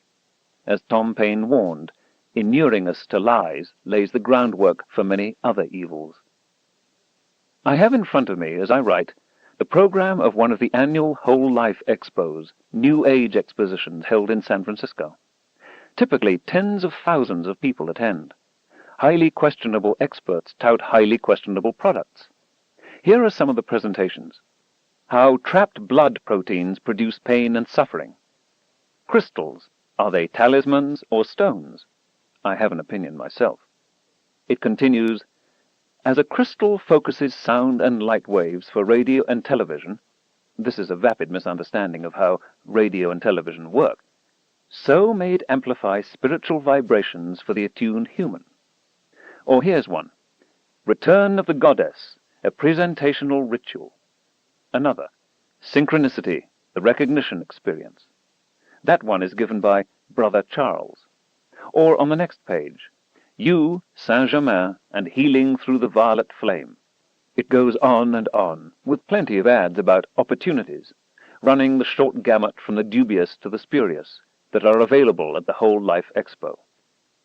Distraught cancer victims make pilgrimages to the Philippines, where psychic surgeons, having palmed bits of chicken liver or goat heart, pretend to reach into the patient's innards and withdraw the diseased tissue, which is then triumphantly displayed. Leaders of Western democracies regularly consult astrologers and mystics before making decisions of state. Under public pressure for results, police with an unsolved murder or a missing body on their hands consult ESP experts, who never guess better than expected by common sense, but the police, the ESPers say, keep calling. A clairvoyance gap with adversary nations is announced, and the Central Intelligence Agency, under congressional prodding, spends tax money to find out whether submarines in the ocean depths can be located by thinking hard at them. A psychic, using pendulums over maps and dowsing rods in airplanes, purports to find new mineral deposits. An Australian mining company pays him top dollar up front, none of it returnable in the event of failure, and a share in the exploitation of ores in the event of success. Nothing is discovered. Statues of Jesus or murals of Mary are spotted with moisture, and thousands of kind-hearted people convince themselves that they have witnessed a miracle. These are all cases of proved or presumptive baloney. A deception arises, sometimes innocently but collaboratively, sometimes with cynical premeditation. Usually the victim is caught up in a powerful emotion, wonder, fear, greed, grief. Credulous acceptance of baloney can cost you money. That's what P.T. Barnum meant when he said, "There's a sucker born every minute." But it can be much more dangerous than that. And when governments and societies lose the capacity for critical thinking, the results can be catastrophic, however sympathetic we may be to those who have bought the baloney. In science, we may start with experimental results, data, observations, measurements, facts.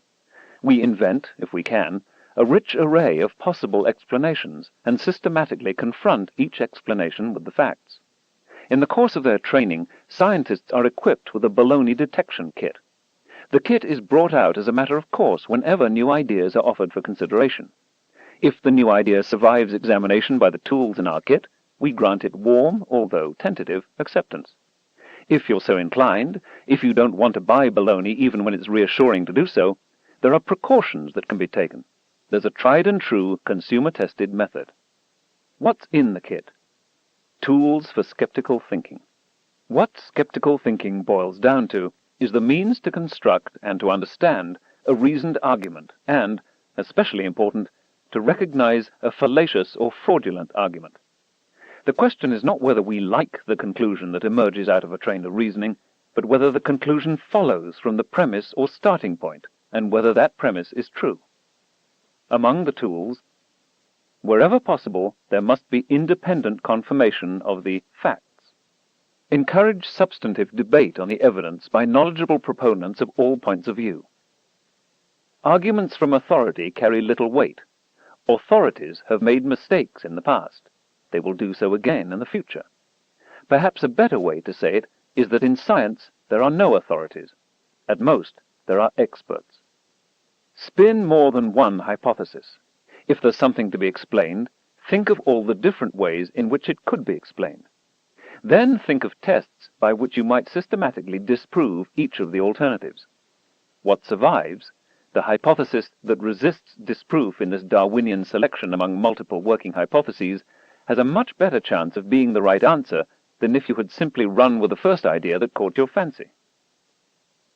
Try not to get overly attached to a hypothesis just because it's yours. It's only a way station in the pursuit of knowledge. Ask yourself why you like the idea. Compare it fairly with the alternatives. See if you can find reasons for rejecting it. If you don't, others will. Quantify. If whatever it is you're explaining has some measure, some numerical quantity attached to it, you'll be much better able to discriminate among competing hypotheses. What is vague and qualitative is open to many explanations. Of course, there are truths to be sought in the many qualitative issues we are obliged to confront, but finding them is more challenging. If there's a chain of argument, every link in the chain must work, including the premise, not just most of them. Occam's razor. This convenient rule of thumb urges us, when faced with two hypotheses that explain the data equally well, to choose the simpler. Always ask whether the hypothesis can be, at least in principle, falsified. Propositions that are untestable, unfalsifiable, are not worth much. Consider the grand idea that our universe and everything in it is just an elementary particle, an electron, say, in a much bigger cosmos. But if we can never acquire information from outside our universe, is not the idea incapable of disproof? You must be able to check assertions out. Inveterate skeptics must be given the chance to follow your reasoning, to duplicate your experiments, and see if they get the same result. The reliance on carefully designed and controlled experiments is key, as I tried to stress earlier. We will not learn much from mere contemplation. It is tempting to rest content with the first candidate explanation we can think of. One is much better than none. But what happens if we can invent several? How do we decide among them? We don't. We let experiment do it. Francis Bacon provided the classic reason. Argumentation cannot suffice for the discovery of new work, since the subtlety of nature is greater many times than the subtlety of argument. Control experiments are essential. If, for example, a new medicine is alleged to cure a disease 20% of the time, we must make sure that a control population, taking a dummy sugar pill, which as far as the subjects know might be the new drug, does not also experience spontaneous remission of the disease 20% of the time. Variables must be separated. Suppose you're seasick and given both an acupressure bracelet and 50 milligrams of meclizine. You find the unpleasantness vanishes.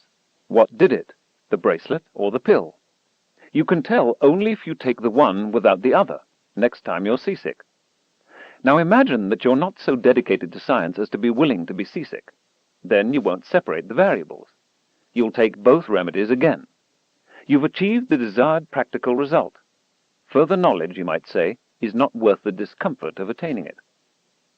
Often the experiment must be done double-blind, so that those hoping for a certain finding are not in a potentially compromising position of evaluating the results.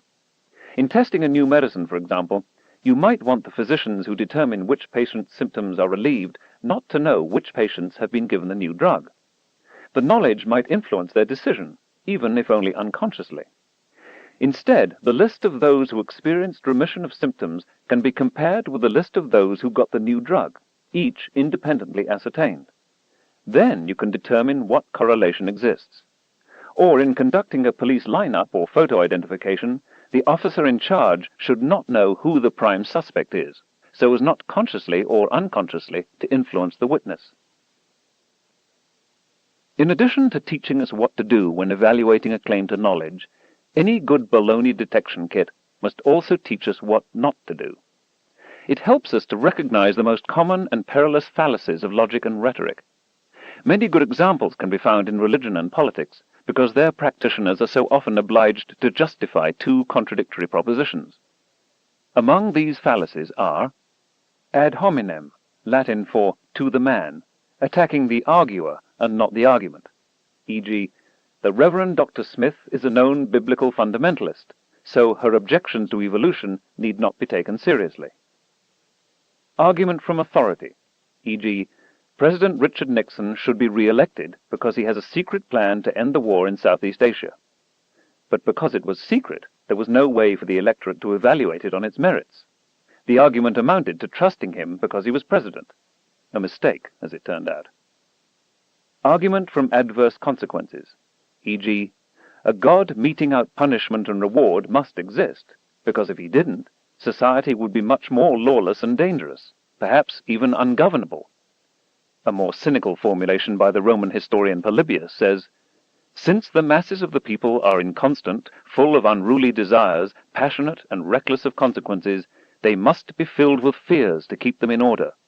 The ancients did well, therefore, to invent gods and the belief in punishment after death." Or, the defendant in a widely publicized murder trial must be found guilty, otherwise it will be an encouragement for other men to murder their wives. Appeal to ignorance.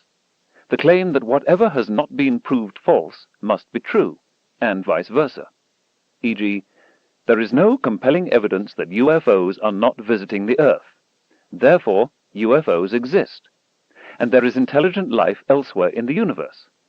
Or, there may be 70 gazillion other worlds, but not one is known to have the moral advancement of the Earth, so we're still central to the universe.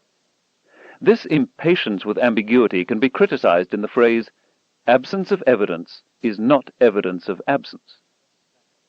Special pleading, often to rescue a proposition in deep rhetorical trouble, e.g., how can a merciful God condemn future generations to torment because, against orders, one woman induced one man to eat an apple? Special plead, you don't understand the subtle doctrine of free will. Or, how can there be an equally godlike Father, Son, and Holy Ghost in the same person? Special plead, you don't understand the divine mystery of the Trinity. Or, how could God permit the followers of Judaism, Christianity, and Islam, each in their own way enjoined to heroic measures of loving kindness and compassion, to have perpetrated so much cruelty for so long? Special plead, you don't understand free will again, and anyway, God moves in mysterious ways. Begging the question, also called assuming the answer, e.g., we must institute the death penalty to discourage violent crime. But does the violent crime rate in fact fall when the death penalty is imposed? Or, the stock market fell yesterday because of a technical adjustment and profit-taking by investors. But is there any independent evidence for the causal role of adjustment and profit-taking? Have we learned anything at all from this purported explanation? Observational selection, also called the enumeration of favorable circumstances, or as the philosopher Francis Bacon described it, counting the hits and forgetting the misses. E.g., a state boasts of the presidents it has produced, but is silent on its serial killers. Statistics of small numbers, a close relative of observational selection, e.g., they say 1 out of every 5 people is Chinese. How is this possible? I know hundreds of people, and none of them is Chinese. Yours truly. Or, I've thrown 3 sevens in a row. Tonight I can't lose. Misunderstanding of the nature of statistics, e.g., President Dwight Eisenhower expressing astonishment and alarm on discovering that fully half of all Americans have below-average intelligence.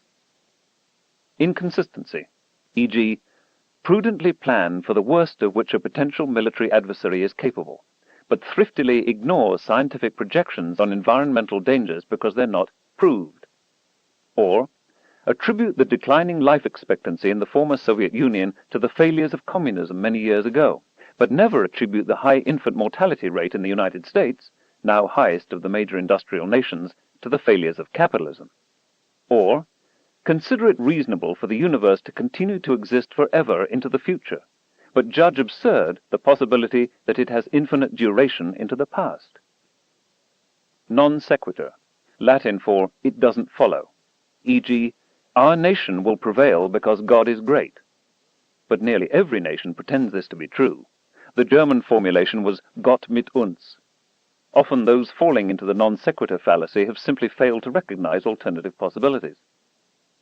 Post hoc ergo propter hoc, Latin for it happened after, so it was caused by, e.g., heme cardinal sin, Archbishop of Manila. I know of a 26-year-old who looks 60 because she takes contraceptive pills. Or, before women got the vote, there were no nuclear weapons. Meaningless question, e.g., what happens when an irresistible force meets an immovable object? But if there is such a thing as an irresistible force, there can be no immovable objects, and vice versa. Excluded middle, or false dichotomy, considering only the two extremes in a continuum of intermediate possibilities, e.g., sure, take his side, my husband's perfect, I'm always wrong. Or, either you love your country or you hate it. Or, if you're not part of the solution, you're part of the problem. Short-term versus long-term, a subset of the excluded middle, but so important I've pulled it out for special attention, e.g., we can't afford programs to feed malnourished children and educate preschool kids. We need to urgently deal with crime on the streets. Or, why explore space or pursue fundamental science when we have so huge a budget deficit? Slippery slope related to excluded middle, e.g., if we allow abortion in the first weeks of pregnancy, it will be impossible to prevent the killing of a full-term infant. Or, conversely, if the state prohibits abortion even in the 9th month, it will soon be telling us what to do with our bodies around the time of conception. Confusion of correlation and causation, e.g., a survey shows that more college graduates are homosexual than those with lesser education. Therefore, education makes people gay. Or, Andean earthquakes are correlated with closest approaches of the planet Uranus. Therefore, despite the absence of any such correlation for the nearer, more massive planet Jupiter, the latter causes the former. Or, children who watch violent TV programs tend to be more violent when they grow up. But did the TV cause the violence, or do violent children preferentially enjoy watching violent programs? Very likely both are true. Commercial defenders of TV violence argue that anyone can distinguish between television and reality. But Saturday morning children's programs now average 25 acts of violence per hour. At the very least, this desensitizes young children to aggression and random cruelty. And if impressionable adults can have false memories implanted in their brains, what are we implanting in our children when we expose them to some 100,000 acts of violence before they graduate from elementary school?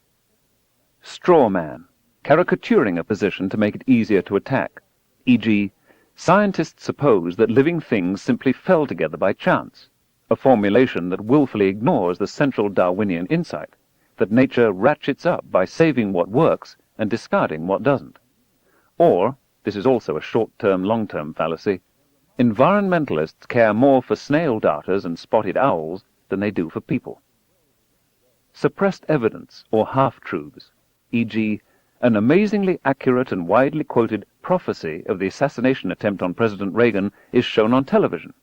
But, an important detail, was it recorded before or after the event? Or, these government abuses demand revolution, even if you can't make an omelette without breaking some eggs. Yes, but is this likely to be a revolution in which far more people are killed than under the previous regime? What does the experience of other revolutions suggest? Are all revolutions against oppressive regimes desirable and in the interests of the people? Weasel words, e.g., the separation of powers of the U.S. Constitution specifies that the United States may not conduct a war without a declaration by Congress. On the other hand, presidents are given control of foreign policy and the conduct of wars, which are potentially powerful tools for getting themselves re-elected. Presidents of either political party may therefore be tempted to arrange wars while waving the flag and calling the wars something else. Police actions, armed incursions, protective reaction strikes, pacification, safeguarding American interests, and a wide variety of operations such as Operation Just Cause. Euphemisms for war are one of a broad class of reinventions of language for political purposes. Talleyrand said, "An important art of politicians is to find new names for institutions which under old names have become odious to the public." Knowing the existence of such logical and rhetorical fallacies rounds out our toolkit. Like all tools, the baloney detection kit can be misused, applied out of context, or even employed as a rote alternative to thinking. But applied judiciously, it can make all the difference in the world. not least in evaluating our own arguments before we present them to others. The American tobacco industry grosses some $50 billion per year. There is a statistical correlation between smoking and cancer, the tobacco industry admits, but not, they say, a causal relation. A logical fallacy, they imply, is being committed. What might this mean? Maybe people with hereditary propensities for cancer also have hereditary propensities to take addictive drugs. So cancer and smoking might be correlated, but the cancer would not be caused by the smoking. Increasingly far-fetched connections of this sort can be contrived. This is exactly one of the reasons science insists on control experiments. Suppose you paint the backs of large numbers of mice with cigarette tar, and also follow the health of large numbers of nearly identical mice that have not been painted. If the former get cancer and the latter do not, you can be pretty sure that the correlation is causal. Inhale tobacco smoke and the chance of getting cancer goes up. Don't inhale and the rate stays at the background level. Likewise for emphysema, bronchitis, and cardiovascular diseases. When the first work was published in the scientific literature in 1953 showing that the substances in cigarette smoke when painted on the backs of rodents produce malignancies, the response of the 6 major tobacco companies was to initiate a public relations campaign to impugn the research, sponsored by the Sloan Kettering Foundation. This is similar to what the DuPont Corporation did when the first research was published in 1974 showing that their Freon product attacks the protective ozone layer. There are many other examples. You might think that before they denounce unwelcome research findings, major corporations would devote their considerable resources to checking out the safety of the products they propose to manufacture. And if they missed something, if independent scientists suggest a hazard, why would the companies protest? Would they rather kill people than lose profits? If, in an uncertain world, an error must be made, shouldn't it be biased toward protecting customers and the public? And incidentally, what do these cases say about the ability of the free enterprise system to police itself? Aren't these instances where at least some government intrusion is in the public interest? A 1971 internal report of the Brown and Williamson Tobacco Corporation lists as a corporate objective to set aside in the minds of millions the false conviction that cigarette smoking causes lung cancer and other diseases, a conviction based on fanatical assumptions, fallacious rumors, unsupported claims, and the unscientific statements and conjectures of publicity-seeking opportunists. They complain of the incredible, unprecedented, and nefarious attack against the cigarette, constituting the greatest libel and slander ever perpetrated against any product in the history of free enterprise. A criminal libel of such major proportions and implications that one wonders how such a crusade of calumny can be reconciled under the Constitution, can be so flouted and violated. Sick. This rhetoric is only slightly more inflamed than what the tobacco industry has from time to time uttered for public consumption. There are many brands of cigarettes that advertise low tar, 10 milligrams or less per cigarette. Why is this a virtue? Because it is the refractory tars in which polycyclic aromatic hydrocarbons and some other carcinogens are concentrated. Aren't the low tar ads a tacit admission by the tobacco companies that cigarettes indeed cause cancer? Healthy Buildings International is a for-profit organization, recipient of millions of dollars over the years from the tobacco industry. It performs research on second-hand smoke and testifies for the tobacco companies. In 1994, 3 of its technicians complained that senior executives had faked data on inhalable cigarette particles in the air. In every case, the invented or corrected data made tobacco smoke seem safer than the technicians' measurements had indicated. Do corporate research departments or outside research contractors ever find a product to be more dangerous than the tobacco corporation has publicly declared? If they do, is their employment continued? Tobacco is addictive. By many criteria, more so than heroin and cocaine. There was a reason people would, as the 1940s ad put it, walk a mile for a camel. More people have died of tobacco than in all of World War II. According to the World Health Organization, smoking kills 3 million people every year worldwide. This will rise to 10 million annual deaths by 2020, in part because of a massive advertising campaign to portray smoking as advanced and fashionable to young women in the developing world. Part of the success of the tobacco industry in purveying this brew of addictive poisons can be attributed to widespread unfamiliarity with baloney detection, critical thinking, and the scientific method. Gullibility kills. Chapter 13. Obsessed with Reality. A shipowner was about to send to sea an emigrant ship.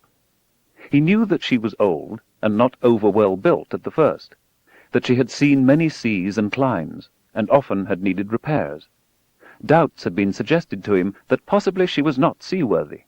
These doubts preyed upon his mind and made him unhappy. He thought that perhaps he ought to have her thoroughly overhauled and refitted, even though this should put him to great expense. Before the ship sailed, however, he succeeded in overcoming these melancholy reflections. He said to himself that she had gone safely through so many voyages and weathered so many storms that it was idle to suppose that she would not come safely home from this trip also. He would put his trust in Providence, which could hardly fail to protect all these unhappy families that were leaving their fatherland to seek for better times elsewhere. He would dismiss from his mind all ungenerous suspicions about the honesty of builders and contractors. In such ways he acquired a sincere and comfortable conviction that his vessel was thoroughly safe and seaworthy. He watched her departure with a light heart, and benevolent wishes for the success of the exiles in their strange new home that was to be. And he got his insurance money when she went down in mid-ocean, and told no tales. What shall we say of him?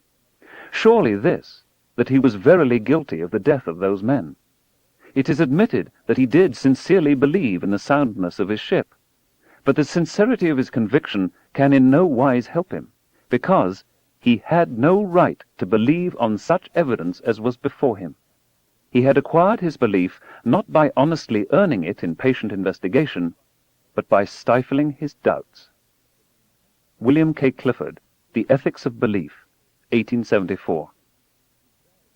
At the borders of science, and sometimes as a carryover from pre-scientific thinking, lurks a range of ideas that are appealing, or at least modestly mind-boggling, but that have not been conscientiously worked over with a baloney detection kit, at least by their advocates. The notion, say, that the Earth's surface is on the inside, not the outside, of a sphere, or claims that you can levitate yourself by meditating, and that ballet dancers and basketball players routinely get up so high by levitating.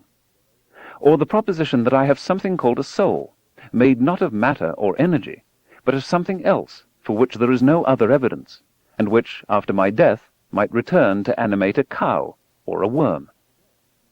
Typical offerings of pseudoscience and superstition, this is merely a representative, not a comprehensive list, are astrology, the Bermuda Triangle, Bigfoot and the Loch Ness Monster, ghosts, the evil eye, multicolored halo-like auras said to surround the heads of everyone, with colors personalized, extrasensory perception, ESP, such as telepathy, precognition, telekinesis, and remote viewing of distant places, the belief that 13 is an unlucky number, because of which many no-nonsense office buildings and hotels in America pass directly from the 12th to the 14th floors. Why take chances? Bleeding statues, the conviction that carrying the severed foot of a rabbit around with you brings good luck, divining rods, dowsing and water witching, facilitated communication in autism, the belief that razor blades stay sharper when kept inside small cardboard pyramids, and other tenets of pyramidology, phone calls, none of them collect, from the dead, the prophecies of Nostradamus, the alleged discovery that untrained flatworms can learn a task by eating the ground-up remains of other, better-educated flatworms, the notion that more crimes are committed when the moon is full, palmistry, numerology, polygraphy, comets, tea leaves, and monstrous births as prodigies of future events, plus the divinations fashionable in earlier epochs, accomplished by viewing entrails, smoke, the shapes of flames, shadows, and excrement, listening to gurgling stomachs, and even, for a brief period, examining tables of logarithms, photography of past events, such as the crucifixion of Jesus, a Russian elephant that speaks fluently, sensitives who, when carelessly blindfolded, read books with their fingertips, Edgar Cayce, who predicted that in the 1960s the lost continent of Atlantis would rise, and other prophets sleeping and awake, diet quackery, out-of-body, e.g. near-death experiences interpreted as real events in the external world, faith healer fraud, Ouija boards, the emotional lives of geraniums uncovered by intrepid use of a lie detector, water remembering what molecules used to be dissolved in it, telling character from facial features or bumps on the head, the 100th monkey confusion, and other claims that whatever a small fraction of us wants to be true really is true, human beings spontaneously bursting into flame and being burned to a crisp, 3-cycle biorhythms, perpetual motion machines, promising unlimited supplies of energy, but all of which, for one reason or another, are withheld from close examination by skeptics, the systematically inept predictions of Gene Dixon, who predicted a 1953 Soviet invasion of Iran, and in 1965 that the USSR would beat the US to put the first human on the moon, and other professional psychics, the Jehovah's Witness prediction that the world would end in 1917, and many similar prophecies, Dianetics and Scientology, Carlos Castaneda and sorcery, claims of finding the remains of Noah's Ark, the Amityville Horror and other hauntings, and accounts of a small brontosaurus crashing through the rainforests of the Congo Republic in our time. An in-depth discussion of many such claims can be found in Encyclopedia of the Paranormal, Gordon Stein, editor, Buffalo, Prometheus Books, 1996.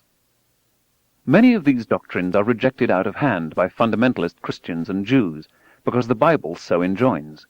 Deuteronomy, chapter 18, verses 10 and 11, reads, in the King James translation, "There shall not be found among you any one that maketh his son or his daughter to pass through the fire, or that useth divination, or an observer of times, or an enchanter, or a witch, or a charmer, or a consulter with familiar spirits, or a wizard, or a necromancer." Astrology, channeling, Ouija boards, predicting the future, and much else is forbidden.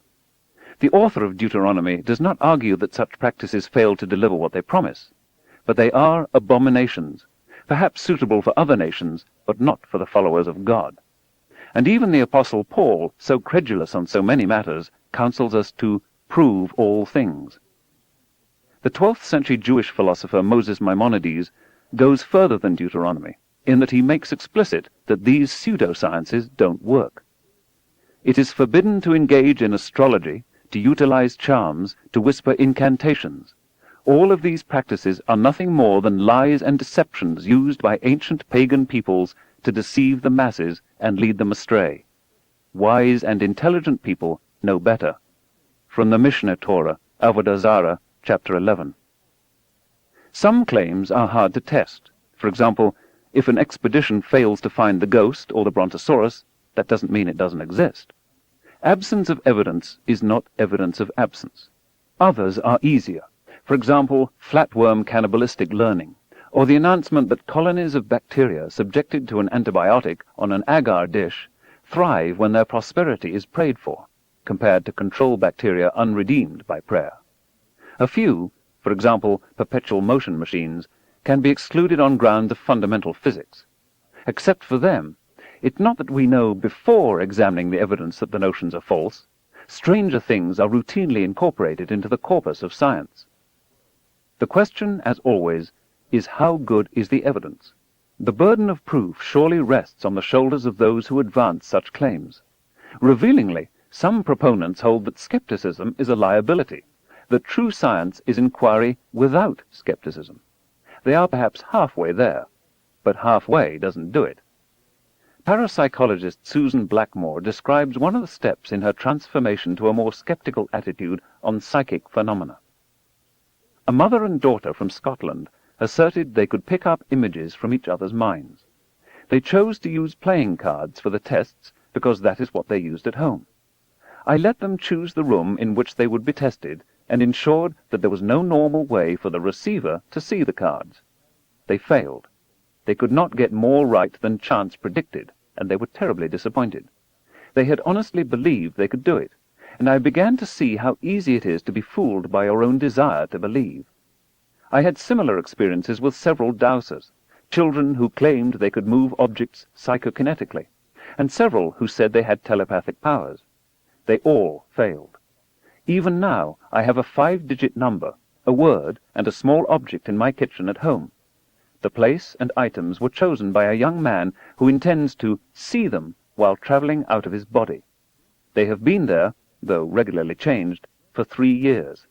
So far, though, he has had no success. Telepathy literally means to feel at a distance, just as telephone is to hear at a distance and television is to see at a distance. The word suggests the communication not of thoughts, but of feelings, emotions. Around a quarter of all Americans believe they've experienced something like telepathy. People who know each other very well, who live together, who are practiced in one another's feeling tones, associations, and thinking styles, can often anticipate what the partner will say. This is merely the usual 5 senses plus human empathy, sensitivity, and intelligence in operation. It may feel extrasensory, but it's not at all what's intended by the word telepathy. If something like this were ever conclusively demonstrated, it would, I think, have discernible physical causes, perhaps electrical currents in the brain. Pseudoscience, rightly or wrongly labeled, is by no means the same thing as the supernatural, which is, by definition, something somehow outside of nature. It is barely possible that a few of these paranormal claims might one day be verified by solid scientific data. But it would be foolish to accept any of them without adequate evidence. In the spirit of garage dragons, it is much better, for those claims not already disproved or adequately explained, to contain our impatience, to nurture a tolerance for ambiguity, and to await, or much better, to seek, supporting or disconfirming evidence. In a far-off land in the South Seas, the word went out about a wise man, a healer, an embodied spirit. He could speak across time. He was an ascended master. He was coming, they said. He was coming. In 1988, Australian newspapers, magazines, and television stations began to receive the good news via press kits and videotape. One broadside read, "Carlos to appear in Australia." Those who have seen it will never forget. The brilliant young artist who has been talking to them suddenly seems to falter. His pulse slows dangerously and virtually stops at the point of death. The qualified medical attendant who has been assigned to keep constant watch is about to sound the alarm. But then, with a heart-stirring burst, the pulse is felt again, faster and stronger than ever before. The life force clearly has returned to the body. But the entity inside that body is no longer José Luis Alvarez, the 19-year-old whose unique painted ceramics are featured in some of the wealthiest homes in America. Instead, the body has been taken over by Carlos, an ancient soul, whose teachings will come as both a shock and an inspiration. One being going through a form of death to make way for another. That is the phenomenon that has made Carlos, as channeled through José Luis Alvarez, the dominant new figure in New Age consciousness. As even one skeptical New York critic puts it, the first and only case of a channeler offering tangible, physical proof of some mysterious change within his human physiology. Now José, who has gone through more than 170 of these little deaths and transformations, has been told by Carlos to visit Australia. In the words of the Master, the old new land, which is to be the source of a special revelation. Carlos already has foretold that in 1988 catastrophes will sweep the earth, 2 major world leaders will die, and later in the year Australians will be among the first to see the rising of a great star which will deeply influence future life on earth. Sunday 21st, 3 p.m., Opera House Drama Theatre. Following a 1986 motorcycle accident, the press kit explained, José Alvarez, then 17 years old, suffered a mild concussion. After he recovered, those who knew him could tell that he had changed. A very different voice sometimes emanated from him. Bewildered, Alvarez sought help from a psychotherapist, a specialist in multiple personality disorders. The psychiatrist discovered that José was channeling a distinct entity who was known as Carlos. This entity takes over the body of Alvarez when the body's life force is relaxed to the right degree. Carlos, it turns out, is a 2,000-year-old spirit disincarnate, a ghost without bodily form, who last invaded a human body in Caracas, Venezuela in 1900. Unfortunately, that body died at age 12 in a fall from a horse. This may be why, the therapist explained, Carlos could enter Alvarez's body following the motorcycle accident. When Alvarez goes into his trance, the spirit of Carlos, focused by a large and rare crystal, enters him and utters the wisdom of the ages. Included in the press kit was a list of major appearances in American cities, a videotape of the tumultuous reception that Alvarez Carlos received at a Broadway theater, his interview on New York radio station WOOP, and other indications that here was a formidable American New Age phenomenon. Two small substantiating details. An article from a South Florida newspaper read, "Theater note. The 3-day stay of channeler Carlos has been extended at the War Memorial Auditorium in response to the requests for further appearances," and an excerpt from a television program guide listed a special on the entity Carlos. This in-depth study reveals the facts behind one of today's most popular and controversial personalities. Alvarez and his manager arrived in Sydney first class on Qantas. They traveled everywhere in an enormous white stretch limousine. They occupied the presidential suite of one of the city's most prestigious hotels. Alvarez was attired in an elegant white gown with a golden medallion. In his first press conference, Carlos quickly emerged. The entity was forceful, literate, commanding. Australian television programs quickly lined up for appearances by Alvarez, his manager, and his nurse to check his pulse and announce the presence of Carlos. On Australia's Today show, they were interviewed by the host, George Negus. When Negus posed a few reasonable and skeptical questions, the New Agers exhibited very thin skins. Carlos laid a curse on the anchorman. His manager doused Negus with a glass of water. Both stalked off the set. It was a sensation in the tabloid press, its significance rehashed on Australian television. "TV outburst, water thrown at Negus," was the front-page headline in the February 16, 1988 Daily Mirror. Television stations were flooded with calls. One Sydney citizen advised taking the curse on Negus very seriously. The army of Satan had already assumed control of the United Nations, he said, and Australia might be next. Carlos' next appearance was on the Australian version of A Current Affair. A skeptic was brought in who described a magician's trick by which the pulse in one hand is made briefly to stop. You put a rubber ball in your armpit and squeeze. When Carlos' authenticity was questioned, he was outraged. "This interview is terminated," he thundered. On the appointed day, the drama theatre of the Sydney Opera House was nearly filled. An excited crowd, young and old, milled about expectantly. Entrance was free, which reassured those who vaguely wondered if it might be some sort of scam. Alvarez seated himself on a low couch. His pulse was monitored. Suddenly it stopped. Seemingly he was near death. Low guttural noises emanated from deep within him. The audience gasped in wonder and awe. Suddenly Alvarez's body took on power. His posture radiated confidence. A broad, humane, spiritual perspective flowed out of Alvarez's mouth. Carlos was here. Interviewed afterwards, many members of the audience described how they had been moved and delighted. The following Sunday, Australia's most popular TV program, named 60 Minutes after its American counterpart, revealed that the Carlos affair was a hoax front to back. The producers thought it would be instructive to explore how easily a faith healer or guru could be created to bamboozle the public and the media. So naturally, they contacted one of the world's leading experts on deceiving the public, at least among those not holding or advising political office, the magician James Randi. "There being so many disorders which cure themselves, and such a disposition in mankind to deceive themselves and one another," wrote Benjamin Franklin in 1784, "and living long, having given me frequent opportunities of seeing certain remedies cried up as curing everything, and yet soon after totally laid aside as useless, I cannot but fear that the expectation of great advantage from the new method of treating diseases will prove a delusion. That delusion may, however, in some cases, be of use while it lasts." He was referring to mesmerism, but every age has its peculiar folly. Unlike Franklin, most scientists feel it's not their job to expose pseudo-scientific bamboozles, much less passionately held self-deceptions. They tend not to be very good at it either. Scientists are used to struggling with nature, who may surrender her secrets reluctantly, but who fights fair.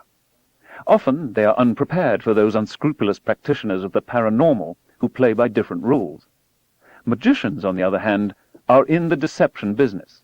They practice one of the many occupations, such as acting, advertising, bureaucratic religion, and politics, where what a naive observer might understand as lying is socially condoned as in the service of a higher good. Many magicians pretend they don't cheat, and hint at powers conferred by mystic sources or, lately, by alien largesse. Some use their knowledge to expose charlatans in and out of their ranks. A thief is set to catch a thief. Few rise to this challenge as energetically as James the Amazing Randi, accurately self-described as an angry man. He is angry not so much about the survival into our day of antediluvian mysticism and superstition, but about how uncritical acceptance of mysticism and superstition works to defraud, to humiliate, and sometimes even to kill. Like all of us, he is imperfect. Sometimes Randi is intolerant and condescending, lacking in empathy for the human frailties that underlie credulity. He is routinely paid for his speeches and performances, but nothing compared to what he could receive if he declared that his tricks derived from psychic powers or divine or extraterrestrial influences. Most professional conjurers worldwide seem to believe in the reality of psychic phenomena, according to polls of their views. As a conjurer, he has done much to expose remote viewers, telepaths, and faith healers who have bilked the public. He demonstrated the simple deceptions and misdirections by which psychic spoon-benders had conned prominent theoretical physicists into deducing new physical phenomena. He has received wide recognition among scientists and is a recipient of the MacArthur Foundation, so-called Genius Prize Fellowship. One critic castigated him for being obsessed with reality. I wish the same could be said of our nation and our species. Randi has done more than anyone else in recent times to expose pretension and fraud in the lucrative business of faith healing. He sifts refuse. He reports gossip. He listens in on the stream of miraculous information coming to the itinerant healer, not by spiritual inspiration from God, but at the radio frequency of 39.17 megahertz, transmitted by his wife backstage, whose minions had interviewed the gullible patients only an hour or two earlier. How, except through God, could the preacher know their symptoms and street addresses?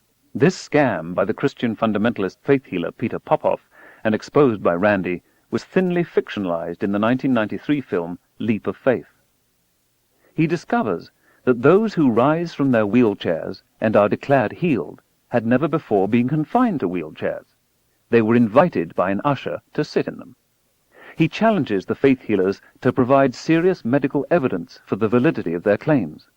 He invites local and federal government agencies to enforce the laws against fraud and medical malpractice. He chastises the news media for their studied avoidance of the issue. He exposes the profound contempt of these faith healers for their patients and parishioners. Many are conscious charlatans, using Christian evangelical or New Age language and symbols to prey on human frailty. Perhaps there are some with motives that are not venal. Or am I being too harsh? How is the occasional charlatan in faith healing different from the occasional fraud in science? Is it fair to be suspicious of an entire profession because of a few bad apples? There are at least two important differences, it seems to me. First, no one doubts that science actually works, whatever mistaken and fraudulent claim may from time to time be offered. But whether there are any miraculous cures from faith healing beyond the body's own ability to cure itself is very much at issue. Secondly, the exposé of fraud and error in science is made almost exclusively by science. The discipline polices itself, meaning that scientists are aware of the potential for charlatanry and mistakes. But the exposure of fraud and error in faith healing is almost never done by other faith healers. Indeed, it is striking how reluctant the churches and synagogues are in condemning demonstrable deception in their midst. When conventional medicine fails, when we must confront pain and death, of course we are open to other prospects for hope. And, after all, some illnesses are psychogenic. Many can be at least ameliorated by a positive cast of mind. Placebos are dummy drugs, often sugar pills. Drug companies routinely compare the effectiveness of their drugs against placebos given to patients with the same disease who had no way to tell the difference between the drug and the placebo. Placebos can be astonishingly effective, especially for colds, anxiety, depression, pain, and symptoms that are plausibly generated by the mind. Conceivably, endorphins, the small brain proteins with morphine-like effects, can be elicited by belief.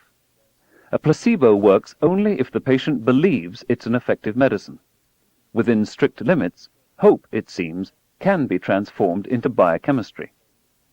As a typical example, Consider the nausea and vomiting that frequently accompany the chemotherapy given to cancer and AIDS patients. Nausea and vomiting can also be caused psychogenically, for instance by fear. The drug ondansetron hydrochloride greatly reduces the incidence of these symptoms. But is it actually the drug or the expectation of relief? In a double-blind study, 96% of the patients rated the drug effective. So did 10% of the patients taking an identical-looking placebo. In an application of the fallacy of observable selection, unanswered prayers may tend to be forgotten or dismissed. There is a real toll, though. Some patients who are not cured by faith reproach themselves. Perhaps it's their own fault. Perhaps they didn't believe hard enough. Skepticism, they are rightly told, is an impediment both to faith and to placebo healing. Nearly half of all Americans believe there is such a thing as psychic or spiritual healing. Miraculous cures have been associated with a wide variety of healers, real and imagined, throughout human history. Scrofula, a kind of tuberculosis, was in England called the king's evil, and was supposedly curable only by the king's touch. Victims patiently lined up to be touched. The monarch briefly submitted to another burdensome obligation of high office, and, despite no one, it seems, actually being cured, the practice continued for centuries. A famous Irish faith healer of the 17th century was Valentine Greatdrags. He found, somewhat to his surprise, that he had the power to cure disease, including colds, ulcers, soreness, and epilepsy. The demand for his services became so great that he had no time for anything else. He was forced to become a healer, he complained. His method was to cast out the demons responsible for disease. All diseases, he asserted, were caused by evil spirits, many of whom he recognized and called by name. A contemporary chronicler, cited by Mackay, noted that he boasted of being much better acquainted with the intrigues of demons than he was with the affairs of men. So great was the confidence in him that the blind fancied they saw the light which they did not see, the deaf imagined that they heard, the lame that they walked straight, and the paralytic that they had recovered the use of their limbs. An idea of health made the sick forget for a while their maladies, and imagination, which was not less active in those merely drawn by curiosity than in the sick, gave a false view to the one class from the desire of seeing, as it operated a false cure on the other from the strong desire of being healed. There are countless reports in the world literature of exploration and anthropology, not only of sicknesses being cured by faith in the healer, but also of people wasting away and dying when cursed by a sorcerer. A more or less typical example is told by Alvar Núñez Cabeza de Vaca, who, with a few companions and under conditions of terrible privation, wandered on land and sea from Florida to Texas to Mexico in 1528 to 1536. The many different communities of Native Americans he met longed to believe in the supernatural healing powers of the strange, light-skinned, black-bearded foreigners and their black-skinned companion from Morocco, Estebanico. Eventually, whole villages came out to meet them, depositing all their wealth at the feet of the Spaniards and humbly imploring cures. It began modestly enough. They tried to make us into medicine men, without examining us or asking for credentials, for they cure illnesses by blowing on the sick person, and they ordered us to do the same and be of some use. The way in which we cured was by making the sign of the cross over them and blowing on them and reciting a Paternoster and an Ave Maria. As soon as we made the sign of the cross over them, all those for whom we prayed told the others that they were well and healthy. Soon they were curing cripples. Cabeza de Vaca reports he raised a man from the dead.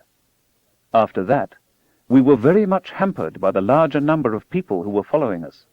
Their eagerness to come and touch us was very great, and their importunity so extreme that 3 hours would pass without our being able to persuade them to leave us alone.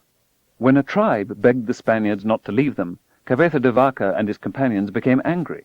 Then a strange thing happened. Many of them fell ill, and 8 men died the next day. All over the land, in the places where this became known, they were so afraid of us that it seemed that the very sight of us made them almost die of fear. They implored us not to be angry, nor to wish for any more of them to die, and they were altogether convinced that we killed them simply by wishing to. In 1858, an apparition of the Virgin Mary was reported in Lourdes, France. The Mother of God confirmed the dogma of her Immaculate Conception, which had been proclaimed by Pope Pius IX just 4 years earlier. Something like 100 million people have come to Lourdes since then, in the hope of being cured, many with illnesses that the medicine of the time was helpless to defeat. The Roman Catholic Church rejected the authenticity of large numbers of claimed miraculous cures, accepting only 65 in nearly a century and a half, of tumors, tuberculosis, ophthalmitis, impetigo, bronchitis, paralysis, and other diseases, but not, say, the regeneration of a limb or a severed spinal cord. Of the 65, women outnumber men 10 to 1. The odds of a miraculous cure at Lourdes, then, are about 1 in a million. You are roughly as likely to recover after visiting Lourdes as you are to win the lottery, or to die in the crash of a regularly scheduled airplane flight, including the one taking you to Lourdes. The spontaneous remission rate of all cancers, lumped together, is estimated to be something between 1 in 10,000 and 1 in 100,000. If no more than 5% of those who come to Lourdes were there to treat their cancers, there should have been something between 50 and 500 miraculous cures of cancer alone. Since only 3 of the attested 65 cures are of cancer, the rate of spontaneous remission at Lourdes seems to be lower than if the victims had just stayed at home. Of course, if you're one of the 65, it's going to be very hard to convince you that your trip to Lourdes wasn't the cause of the remission of your disease. Post hoc ergo propter hoc. Something similar seems true of individual faith healers. After hearing much from his patients about alleged faith healing, a Minnesota physician named William Nolan spent a year and a half trying to track down the most striking cases. Was there clear medical evidence that the disease was really present before the cure? If so, had the disease actually disappeared after the cure, or did we just have the healers or the patients say so? He uncovered many cases of fraud, including the first exposure in America of psychic surgery. But he found not one instance of cure of any serious organic, non-psychogenic disease. There were no cases where gallstones or rheumatoid arthritis, say, were cured, much less cancer or cardiovascular disease. When a child's spleen is ruptured, Nolan noted, perform a simple surgical operation and the child is completely better. But take that child to a faith healer and she's dead in a day. Dr. Nolan's conclusion: when faith healers treat serious organic disease, they are responsible for untold anguish and unhappiness. The healers become killers. Even a recent book advocating the efficacy of prayer in treating disease, Larry Dossey, Healing Words, is troubled by the fact that some diseases are more easily cured or mitigated than others. If prayer works, why can't God cure cancer or grow back a severed limb? Why so much avoidable suffering that God could so readily prevent? Why does God have to be prayed to at all? Doesn't he already know what cures need to be performed? Dossey also begins with a quote from Stanley Krippner, M.D., described as one of the most authoritative investigators of the variety of unorthodox healing methods used around the world. The research data on distant, prayer-based healing are promising, but too sparse to allow any firm conclusion to be drawn. This after many trillions of prayers over the millennia. As Kaveta Devaka's experience suggests, the mind can cause certain diseases, even fatal diseases. When blindfolded patients are deceived into believing they're being touched by a leaf such as poison ivy or poison oak, they produce an ugly red contact dermatitis. What faith healing characteristically may help are mind-mediated or placebo diseases. Some back and knee pains, headaches, stuttering, ulcers, stress, hay fever, asthma, hysterical paralysis and blindness, and false pregnancy, with cessation of menstrual periods and abdominal swelling. These are all diseases in which the state of mind may play a key role. In the late medieval cures associated with apparitions of the Virgin Mary, most were of sudden, short-lived, whole-body or partial paralyses that are plausibly psychogenic.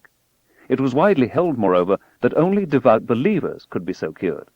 It's no surprise that appeals to a state of mind called faith can relieve symptoms caused, at least in part, by another, perhaps not very different, state of mind. But there's something more. The Harvest Moon Festival is an important holiday in traditional Chinese communities in America. In the week preceding the festival, the death rate in the community is found to fall by 35%. In the following week, the death rate jumps by 35%. Control groups of non-Chinese show no such effect. You might think that suicides are responsible, but only deaths from natural causes are counted. You might think that stress or overeating might account for it, but this could hardly explain the fall in death rate before the harvest moon.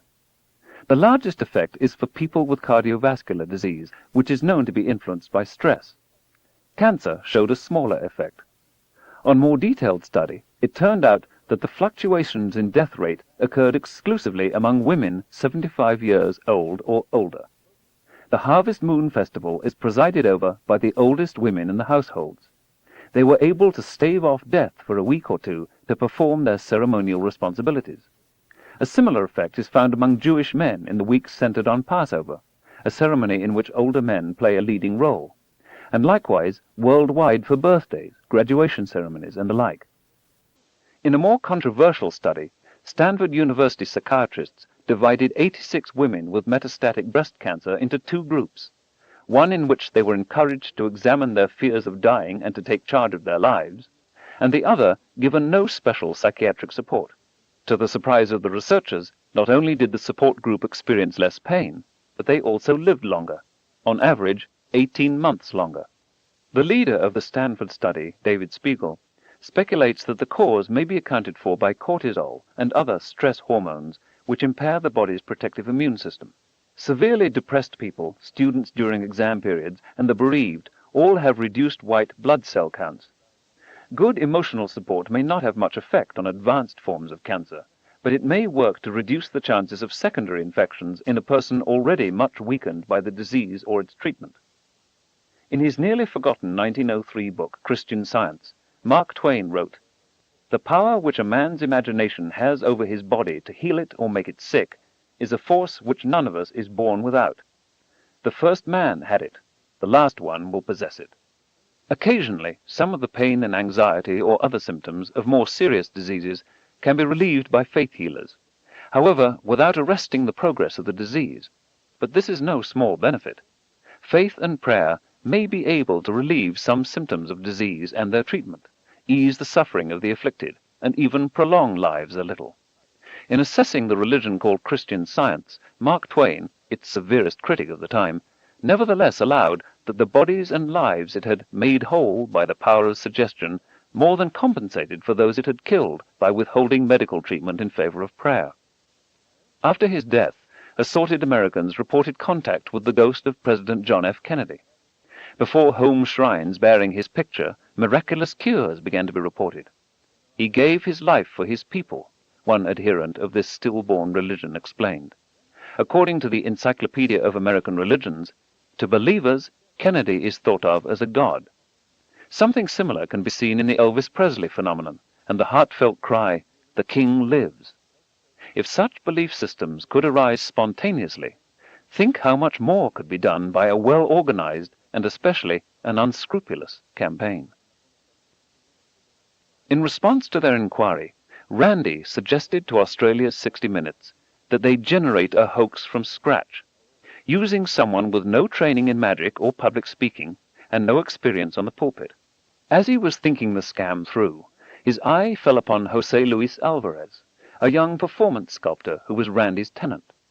"Why not?" answered Alvarez, who, when I met him, seemed bright, good-humored, and thoughtful. He went through intensive training, including mock TV appearances and press conferences. He didn't have to think up the answers, though, because he had a nearly invisible radio receiver in his ear, through which Randy prompted. Emissaries from 60 Minutes checked Alvarez's performance. The Carlos persona was Alvarez's invention. When Alvarez and his manager, likewise recruited for the job with no previous experience, arrived in Sydney, there was James Randy, slouching and inconspicuous, whispering into his transmitter at the periphery of the action. The substantiating documentation had all been faked. The curse, the water throwing, and all the rest were rehearsed to attract media attention. They did. Many of the people who showed up at the Opera House had done so because of the television and press attention. One Australian newspaper chain even printed verbatim handouts from the Carlos Foundation. After 60 Minutes aired, the rest of the Australian media was furious. They had been used, they complained, lied to. Just as there are legal guidelines concerning the police use of provocateurs, thundered Peter Robinson in the Australian Financial Review, There must be limits to how far the media can go in setting up a misleading situation. I, for one, can simply not accept that telling a lie is an acceptable way of reporting the truth. Every poll of public opinion shows that there is a suspicion among the general public that the media do not tell the whole truth, or that they distort things, or that they exaggerate, or that they are biased. Mr. Robinson feared that Carlos might have lent credence to this widespread misperception. Headlines ranged from "How Carlos Made Fools of Them All" to "Hoax Was Just Dumb." Newspapers that had not trumpeted Carlos patted themselves on the back for their restraint. Negus said of 60 Minutes, "Even people of integrity can make mistakes," and denied being duped. Anyone calling himself a channeler, he said, is a fraud by definition. 60 Minutes and Randy stressed that the Australian media had made no serious effort to check any of Carlos' bona fides. He had never appeared in any of the cities listed. The videotape of Carlos on the stage of a New York theater had been a favor granted by the magicians Penn and Teller, who were appearing there. They asked the audience just to give a big hand of applause. Alvarez, in smock and medallion, walked on. The audience dutifully applauded. Randy got his videotape. Alvarez waved goodbye. The show went on. And there is no New York City radio station with call letters WOOP. Other reasons for suspicion could readily be mined in Carlos' writings. But because the intellectual currency has been so debased, because credulity, New Age and old, is so rampant, because skeptical thinking is so rarely practiced, no parody is too implausible. The Carlos Foundation offered for sale, they were scrupulously careful not actually to sell anything, an Atlantis crystal. 5 of these unique crystals have so far been found by the Ascended Master during his travels. Unexplained by science, each crystal harnesses almost pure energy and has enormous healing powers. The forms are actually fossilized spiritual energy and are a great boon to the preparation of the earth for the new age. Of the 5, the Ascended Master wears 1 Atlantis crystal at all times close to his body for protection and to enhance all spiritual activities. 2 have been acquired by kindly supplicants in the United States of America in exchange for the substantial contribution the Ascended Master requests. Or, under the heading, The Waters of Carlos, the Ascended Master finds occasionally water of such purity that he undertakes to energize a quantity of it for others to benefit, an intensive process. To produce what is always too little, the Ascended Master purifies himself and a quantity of pure quartz crystal fashioned into flasks. He then places himself and the crystals into a large copper bowl, polished and kept warm. For a 24-hour period, the Ascended Master pours energy into the spiritual repository of the water. The water need not be removed from the flask to be utilized spiritually. Simply holding the flask and concentrating on healing a wound or illness will produce astounding results. However, if serious mischance befalls you or a close one, a tiny dab of the energized water will immediately assist recovery. Or, Tears of Carlos. The red color imparted to the holding flasks that the Ascended Master has fashioned for the tears is proof enough of their power, but their effect during meditation has been described by those who have experienced it as a glorious oneness. Then there is a little book, The Teachings of Carlos, which begins, I am Carlos. I have come to you from many past incarnations. I have a great lesson to teach you. Listen carefully, read carefully, think carefully. The truth is here. The first teaching asks, why are we here? The answer, who can say what is the one answer? There are many answers to any question, and all the answers are right answers. It is so. Do you see? The book enjoins us not to turn to the next page until we have understood the page we are on. This is one of several factors that makes finishing it difficult. Of doubters, it reveals later, I can say only this. Let them take from the matter just what they wish. They end up with nothing, a handful of space, perhaps. And what does the believer have? Everything. All questions are answered, since all and any answers are correct answers. And the answers are right. Argue that, doubter. Or, Don't ask for explanations of everything. Westerners, in particular, are always demanding long-winded descriptions of why this and why that. Most of what is asked is obvious. Why bother with probing into these matters? By belief, all things become true. The last page of the book displays a single word in large letters. We are exhorted to think. The full text of the teachings of Carlos was, of course, written by Randy. He dashed it off on his laptop computer in a few hours. The Australian media felt betrayed by one of their own.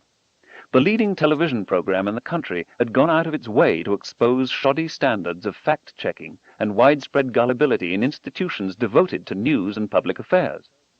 Some media analysts excused it on the grounds that it obviously wasn't important. If it had been important, they would have checked it out. There were few mea culpas. None who had been taken in were willing to appear on a retrospective of the Carlos affair, scheduled for the following Sunday on 60 Minutes. Of course, there's nothing special about Australia in all of this. Alvarez, Randy, and their co-conspirators could have chosen any nation on earth, and it would have worked. Even those who gave Carlos a national television audience knew enough to ask some skeptical questions, but they couldn't resist inviting him to appear in the first place. The internecine struggle within the media dominated the headlines after Carlos' departure. Puzzled commentaries were written about the exposé. What was the point? What was proved?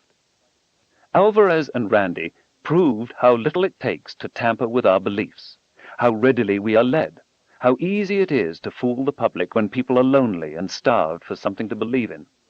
If Carlos had stayed longer in Australia and concentrated more on healing, by prayer, by believing in him, by wishing on his bottled tears, by stroking his crystals, there's no doubt that people would have reported being cured of many illnesses, especially psychogenic ones. Even with nothing more fraudulent than his appearance, sayings, and ancillary products, some people would have gotten better because of Carlos. This again is the placebo effect found with almost every faith healer. We believe we're taking a potent medicine and the pain goes away, for a time at least. And when we believe we've received a potent spiritual cure, the disease sometimes also goes away, for a time at least. Some people spontaneously announce that they've been cured even when they haven't. Detailed follow-ups by Nolan, Randy, and many others of those who have been told they were cured and agreed that they were, in, say, televised services by American faith healers, were unable to find even one person with serious organic disease who was, in fact, cured. Even significant improvement in their condition is dubious. As the Lourdes experience suggests, you may have to go through 10,000 to 1,000,000 cases before you find one truly startling recovery. A faith healer may or may not start out with fraud in mind, but to his amazement, his patients actually seem to be improving. Their emotions are genuine, their gratitude heartfelt. When the healer is criticized, such people rush to his defense. Several elderly attendees of the channeling at the Sydney Opera House were incensed after the 60 Minutes exposé. "Never mind what they say," they told Alvarez. "We believe in you." These successes may be enough to convince many charlatans, no matter how cynical they were at the beginning, that they actually have mystical powers. Maybe they're not successful every time. The powers come and go, they tell themselves. They have to cover the downtime. If they must cheat a little now and then, it serves a higher purpose, they tell themselves. Their spiel is consumer-tested. It works. Most of these figures are only after your money. That's the good news. But what worries me is that a Carlos will come along with bigger fish to fry. Attractive, commanding, patriotic, exuding leadership. All of us long for a competent, uncorrupt, charismatic leader. We will leap at the opportunity to support, to believe, to feel good. Most reporters, editors, and producers, swept up with the rest of us, will shy away from real skeptical scrutiny. He won't be selling you prayers or crystals or tears. Perhaps he'll be selling you a war or a scapegoat, or a much more all-encompassing bundle of beliefs than Carlos. Whatever it is, it will be accompanied by warnings about the dangers of skepticism. In the celebrated film The Wizard of Oz, Dorothy, the Scarecrow, the Tin Woodsman, and the Cowardly Lion are intimidated, indeed awed, by the outsized oracular figure called the Great Oz. But Dorothy's little dog Toto snaps at a concealing curtain and reveals that the Great Oz is in fact a machine run by a small, tubby, frightened man, as much an exile in this strange land as they. I think we're lucky that James Randi is tugging at the curtain. But it would be as dangerous to rely on him to expose all the quacks, humbugs, and bunkum in the world as it would be to believe those same charlatans. If we don't want to get taken, we need to do this job for ourselves. One of the saddest lessons of history is this. If we've been bamboozled long enough, we tend to reject any evidence of the bamboozle. We're no longer interested in finding out the truth. The bamboozle has captured us. It's simply too painful to acknowledge, even to ourselves, that we've been taken. Once you give a charlatan power over you, you almost never get it back. So the old bamboozles tend to persist as the new ones rise.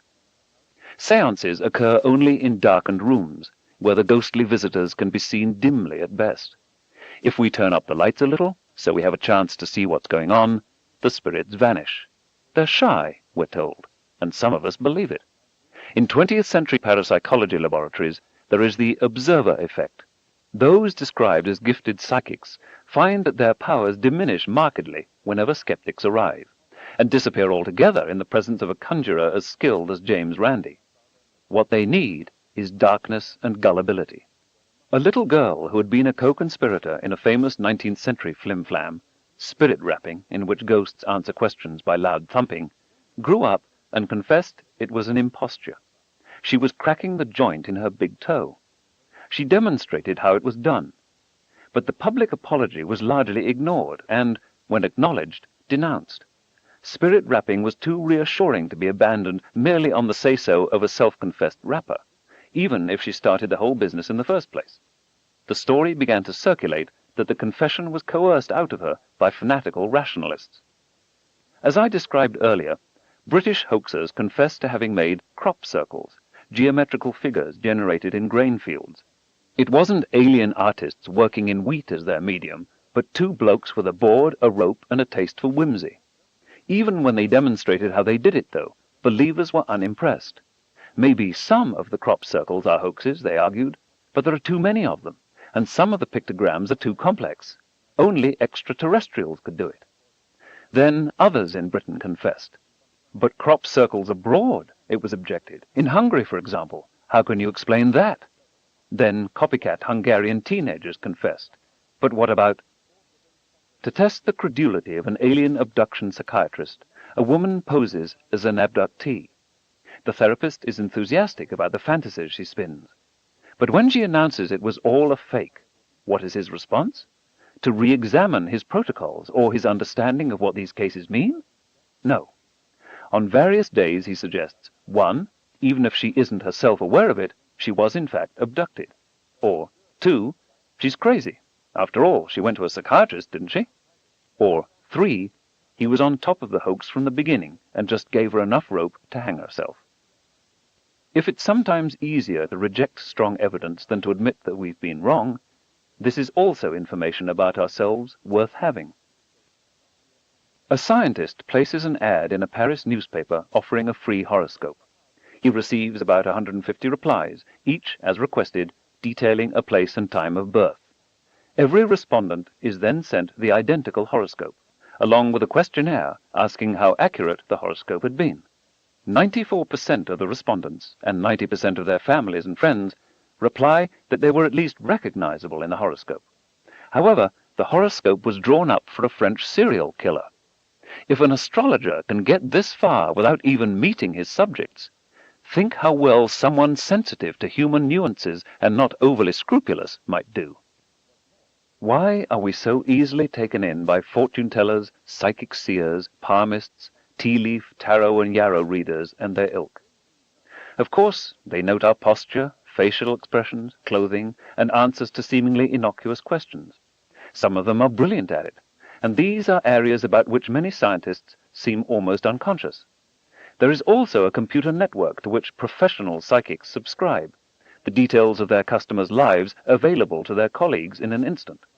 A key tool is the so-called cold read, a statement of opposing predispositions so tenuously balanced that anyone will recognize a grain of truth. Here's an example. At times you are extroverted, affable, sociable, while at other times you are introverted, wary, and reserved. You have found it unwise to be too frank in revealing yourself to others. You prefer a certain amount of change and variety, and become dissatisfied when hemmed in by restrictions and limitations. Disciplined and controlled on the outside, you tend to be worrisome and insecure on the inside. While you have some personality weaknesses, you are generally able to compensate for them. You have a great deal of unused capacity, which you have not turned to your advantage. You have a tendency to be critical of yourself. You have a strong need for other people to like you and for them to admire you. Almost everyone finds this characterization recognizable, and many feel that it describes them perfectly. Small wonder. We are all human. The list of evidence that some therapists think demonstrates repressed childhood sexual abuse, for example, in The Courage to Heal by Ellen Bass and Laura Davis, is very long and prosaic. It includes sleep disorders, overeating, anorexia and bulimia, sexual dysfunction, vague anxieties, and even an inability to remember childhood sexual abuse. Another book by the social worker E. Sue Bloom lists, among other telltale signs of forgotten incest, headaches, suspicion or its absence, excessive sexual passion or its absence, and adoring one's parents. Among diagnostic items for detecting dysfunctional families listed by Charles Whitfield, MD, are aches and pains, feeling more alive in a crisis, being anxious about authority figures, and having tried counseling or psychotherapy, yet feeling that something is wrong or missing. Like the cold read, if the list is long and broad enough, everyone will have symptoms. Skeptical scrutiny is not only the toolkit for rooting out bunkum and cruelty that prey on those least able to protect themselves and most in need of our compassion, people offered little other hope. It is also a timely reminder that mass rallies, radio and television, the print media, electronic marketing, and mail-order technology permit other kinds of lies to be injected into the body politic, to take advantage of the frustrated, the unwary, and the defenseless in a society riddled with political ills that are being treated ineffectively, if at all. Baloney, bamboozles, careless thinking, flim-flam, and wishes disguised as facts are not restricted to parlor magic and ambiguous advice on matters of the heart. Unfortunately, they ripple through mainstream political, social, religious, and economic issues in every nation. Chapter 14. Anti-Science. There's no such thing as objective truth. We make our own truth. There's no such thing as objective reality. We make our own reality. There are spiritual, mystical, or inner ways of knowing that are superior to our ordinary ways of knowing. If an experience seems real, it is real. If an idea feels right to you, it is right. We are incapable of acquiring knowledge of the true nature of reality. Science itself is irrational or mystical. It's just another faith or belief system or myth, with no more justification than any other. It doesn't matter whether beliefs are true or not, as long as they're meaningful to you. A summary of New Age beliefs from Theodore Schick, Jr. and Lewis Vaughan, How to Think About Weird Things, Critical Thinking for a New Age. Mountain View, California, Mayfield Publishing Company, 1995. If the established framework of science is plausibly in error, or arbitrary, or irrelevant, or unpatriotic, or impious, or mainly serving the interests of the powerful, then perhaps we can save ourselves the trouble of understanding what so many people think of as a complex, difficult, highly mathematical, and counterintuitive body of knowledge. Then all the scientists would have their comeuppance. Science envy could be transcended. Those who have pursued other paths to knowledge, those who have secretly harbored beliefs that science has scorned, could now have their place in the sun. The rate of change in science is responsible for some of the fire it draws. Just when we finally understood something the scientists are talking about, they tell us it isn't any longer true. And even if it is, there's a slew of new things, things we never heard of, things difficult to believe, things with disquieting implications, that they claim to have discovered recently. Scientists can be perceived as toying with us, as wanting to overturn everything, as socially dangerous. Edward U. Condon was a distinguished American physicist, a pioneer in quantum mechanics, a participant in the development of radar and nuclear weapons in World War II, research director of Corning Glass, director of the National Bureau of Standards, and president of the American Physical Society, as well as, late in his life, professor of physics at the University of Colorado, where he directed a controversial Air Force-funded scientific study of UFOs. He was one of the physicists whose loyalty to the United States was challenged by members of Congress, including Congressman Richard M. Nixon, who called for the revocation of his security clearance in the late 1940s and early 50s. The super-patriotic chairman of the House Committee on Un-American Activities, HCUA, Representative J. Parnell Thomas, would call the physicist Dr. Condom, the weakest link in American security, and, at one point, the missing link. His view on constitutional guarantees can be gleaned from the following response to a witness's lawyer. "The rights you have are the rights given you by this committee. We will determine what rights you have and what rights you have not got before the committee." Albert Einstein publicly called on all those summoned before HCUA to refuse to cooperate. In 1948, President Harry Truman, at the annual meeting of the American Association for the Advancement of Science, and with Condon sitting beside him, denounced Representative Thomas and HCUA on the grounds that vital scientific research may be made impossible by the creation of an atmosphere in which no man feels safe against the public airing of unfounded rumors, gossip, and vilification. He called HCUA's activities the most un-American thing we have to contend with today.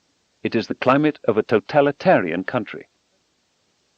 The playwright Arthur Miller wrote The Crucible about the Salem witch trials in this period.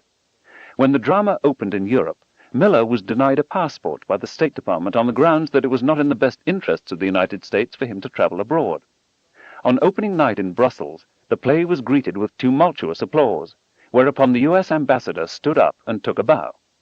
Brought before HCUA, Miller was chastised for the suggestion that congressional investigations might have something in common with witch trials. He replied, "The comparison is inevitable, sir." Thomas was shortly afterwards thrown in jail for fraud. One summer in graduate school, I was a student of Condon's. I remember vividly his account of being brought up before some loyalty review board. "Dr. Condon, it says here that you have been at the forefront of a revolutionary movement in physics called," and here the Inquisitor read the words slowly and carefully, "quantum mechanics. It strikes this hearing that if you could be at the forefront of one revolutionary movement, you could be at the forefront of another." Condon, quick on his feet, replied that the accusation was untrue. He was not a revolutionary in physics. He raised his right hand. "I believe in Archimedes' principle, formulated in the 3rd century BC. I believe in Kepler's laws of planetary motion, discovered in the 17th century. I believe in Newton's laws." And on he went, invoking the illustrious names of Bernoulli, Fourier, Ampère, Boltzmann, and Maxwell. This physicist's catechism did not gain him much. The tribunal did not appreciate humor on so serious a matter. But the most they were able to pin on Condon, as I recall, was that in high school he had a job delivering a socialist newspaper door to door on his bicycle. Imagine you seriously want to understand what quantum mechanics is about. There is a mathematical underpinning that you must first acquire, mastery of each mathematical subdiscipline leading you to the threshold of the next. In turn, you must learn arithmetic, Euclidean geometry, high school algebra, differential and integral calculus, ordinary and partial differential equations, vector calculus, certain special functions of mathematical physics, matrix algebra, and group theory. For most physics students, this might occupy them from, say, 3rd grade to early graduate school, roughly 15 years. Such a course of study does not actually involve learning any quantum mechanics, but merely establishing the mathematical framework required to approach it deeply. The job of the popularizer of science, trying to get across some idea of quantum mechanics to a general audience that has not gone through these initiation rites, is daunting. Indeed, there are no successful popularizations of quantum mechanics, in my opinion, partly for this reason. These mathematical complexities are compounded by the fact that quantum theory is so resolutely counterintuitive. Common sense is almost useless in approaching it. It's no good, Richard Feynman once said, asking why it is that way. No one knows why it is that way. That's just the way it is. Now suppose we were to approach some obscure religion or New Age doctrine or shamanistic belief system skeptically. We have an open mind. We understand there's something interesting here. We introduce ourselves to the practitioner and ask for an intelligible summary. Instead, we are told that it's intrinsically too difficult to be explained simply, that it's replete with mysteries. But if we're willing to become acolytes for 15 years, at the end of that time, we might begin to be prepared to consider the subject seriously. Most of us, I think, would say that we simply don't have the time. And many would suspect that the business about 15 years just to get to the threshold of understanding is evidence that the whole subject is a bamboozle. If it's too hard for us to understand, doesn't it follow that it's too hard for us to criticize knowledgeably? Then the bamboozle has free rein. So how is shamanistic or theological or New Age doctrine different from quantum mechanics? The answer is that even if we cannot understand it, we can verify that quantum mechanics works. We can compare the quantitative predictions of quantum theory with the measured wavelengths of spectral lines of the chemical elements, the behavior of semiconductors and liquid helium, microprocessors, which kinds of molecules form from their constituent atoms, the existence and properties of white dwarf stars, what happens in masers and lasers, and which materials are susceptible to which kinds of magnetism. We don't have to understand the theory to see what it predicts. We don't have to be accomplished physicists to read what the experiments reveal. In every one of these instances, as in many others, the predictions of quantum mechanics are strikingly, and to high accuracy, confirmed. But the shaman tells us that his doctrine is true because it too works, not on arcane matters of mathematical physics, but on what really counts. He can cure people. Very well then, let's accumulate the statistics on shamanistic cures and see if they work better than placebos. If they do, let's willingly grant that there's something here, even if it's only that some illnesses are psychogenic and can be cured or mitigated by the right attitudes and mental states. We can also compare the efficacy of alternative shamanistic systems. Whether the shaman grasps why his cures work is another story.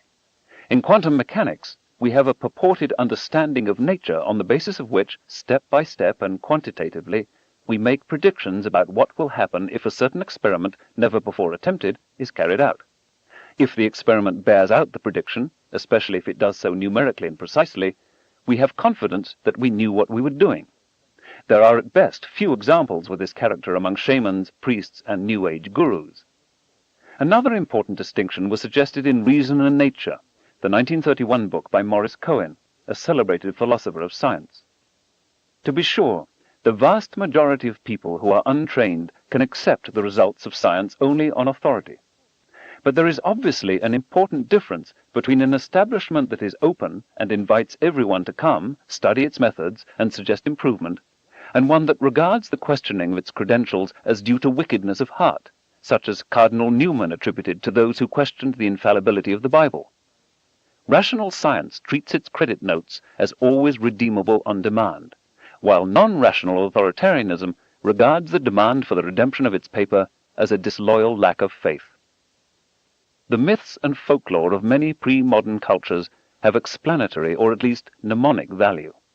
In stories that everyone can appreciate and even witness, they encode the environment.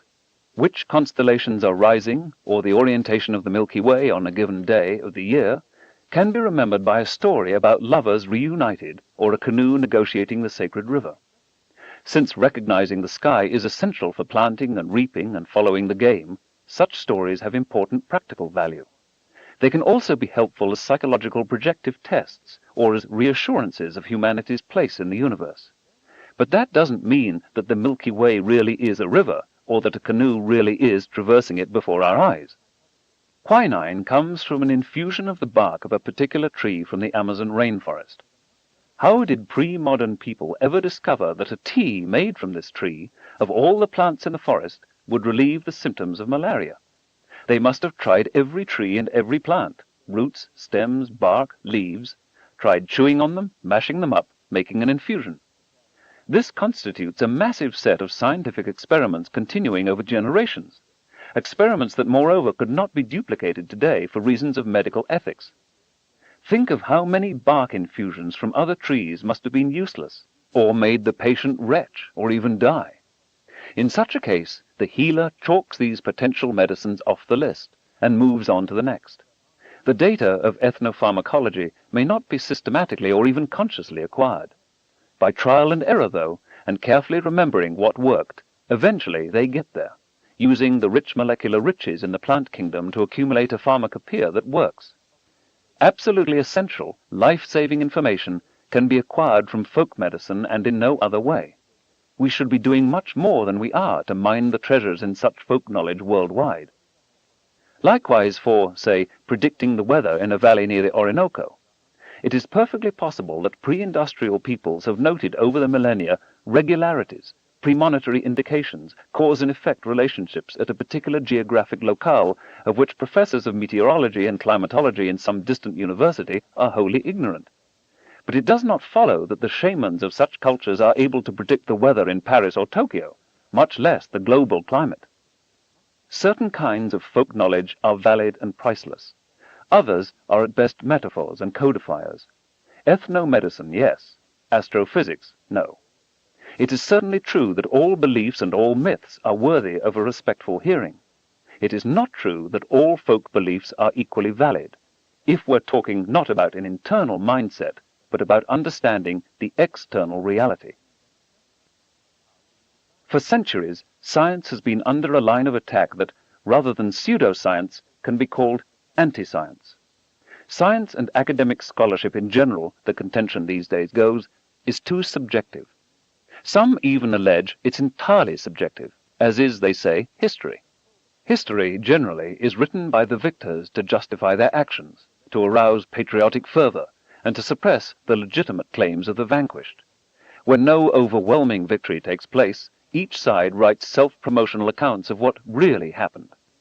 English histories castigated the French, and vice versa. U.S. histories, until very recently, ignored the de facto policies of Lebensraum and genocide toward Native Americans. Japanese histories of the events leading to World War II minimize Japanese atrocities, and suggest that their chief purpose was altruistically to free East Asia from European and American colonialism. Poland was invaded in 1939, Nazi historians asserted, because Poland, ruthless and unprovoked, attacked Germany. Soviet historians pretended that the Soviet troops that put down the Hungarian 1956 and Czech 1968 revolutions were invited in by general acclamation in the invaded nations rather than by Russian stooges. Belgian histories tend to gloss over the atrocities committed when the Congo was a private fiefdom of the King of Belgium. Chinese historians are strangely oblivious of the tens of millions of deaths caused by Mao Zedong's Great Leap Forward. That God condones and even advocates slavery was repeatedly argued from the pulpit and in the schools in Christian slaveholding societies. But Christian polities that have freed their slaves are mostly silent on the matter. As brilliant, widely read, and sober a historian as Edward Gibbon would not meet with Benjamin Franklin when they found themselves at the same English country inn, because of the late unpleasantness of the American Revolution. Franklin then volunteered source material to Gibbon when he turned, as Franklin was sure he soon would, from the decline and fall of the Roman Empire to the decline and fall of the British Empire. Franklin was right about the British Empire, but his timetable was about 2 centuries early. These histories have traditionally been written by admired academic historians, often pillars of the establishment. Local dissent is given short shrift. Objectivity is sacrificed in the service of higher goals. From this doleful fact, some have gone so far as to conclude that there is no such thing as history, no possibility of reconstructing the actual events, that all we have are biased self-justifications, and that this conclusion stretches from history to all of knowledge, science included. And yet, who would deny that there were actual sequences of historical events with real causal threads, even if our ability to reconstruct them in their full weave is limited, even if the signal is awash in an ocean of self-congratulatory noise? The danger of subjectivity and prejudice has been apparent from the beginning of history. Thucydides warned against it. Cicero wrote, "The first law is that the historian shall never dare to set down what is false. The second, that he shall never dare to conceal the truth. The third, that there shall be no suspicion in his work of either favoritism or prejudice." Lucian of Samosata, in How History Should Be Written, published in the year 170, urged, The historian should be fearless and incorruptible, a man of independence, loving frankness, and truth. It is the responsibility of those historians with integrity to try to reconstruct that actual sequence of events, however disappointing or alarming it may be. Historians learn to suppress their natural indignation about affront to their nations and acknowledge, where appropriate, that their national leaders may have committed atrocious crimes. They may have to dodge outraged patriots as an occupational hazard. They recognize that accounts of events have passed through biased human filters, and that historians themselves have biases. Those who want to know what actually happened will become fully conversant with the views of historians in other, once adversary nations. All that can be hoped for is a set of successive approximations. By slow steps and through improving self-knowledge, our understanding of historical events improves. Something similar is true in science. We have biases. We breathe in the prevailing prejudices from our surroundings like everyone else. Scientists have on occasion given aid and comfort to a variety of noxious doctrines, including the supposed superiority of one ethnic group or gender over another from measurements of brain size or skull bumps or IQ tests. Scientists are often reluctant to offend the rich and powerful. Occasionally, a few of them cheat and steal. Some worked, many without a trace of moral regret, for the Nazis. Scientists also exhibit biases connected with human chauvinisms and with our intellectual limitations. As I've discussed earlier, scientists are also responsible for deadly technologies, sometimes inventing them on purpose, sometimes being insufficiently cautious about unintended side effects. But it is also scientists who, in most such cases, have blown the whistle, alerting us to the danger. Scientists make mistakes. Accordingly, it is the job of the scientist to recognize our weaknesses, to examine the widest range of opinions, to be ruthlessly self-critical.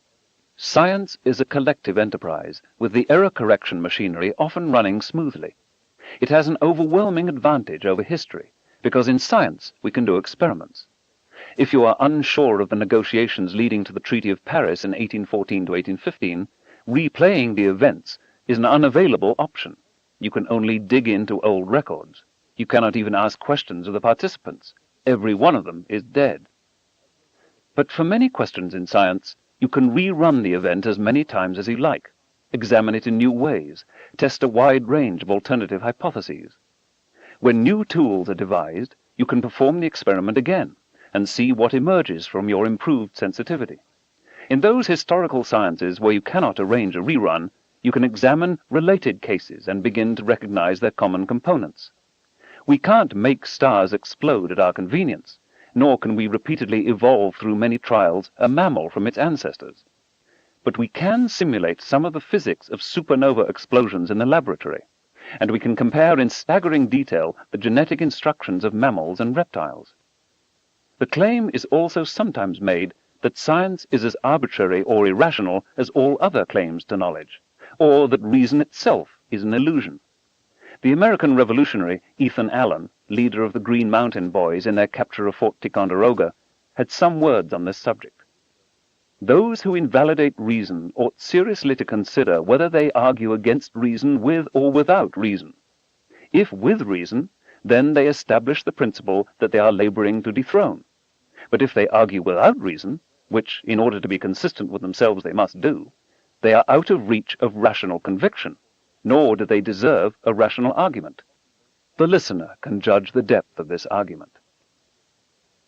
Anyone who witnesses the advance of science firsthand sees an intensely personal undertaking. There are always a few, driven by simple wonder and great integrity, or by frustration with the inadequacies of existing knowledge, or simply upset with themselves for their imagined inability to understand what everyone else can, who proceed to ask the devastating key questions. A few saintly personalities stand out amidst a roiling sea of jealousies, ambition, backbiting, suppression of dissent, and absurd conceits. In some fields, highly productive fields, such behavior is almost the norm. I think all that social turmoil and human weakness aids the enterprise of science.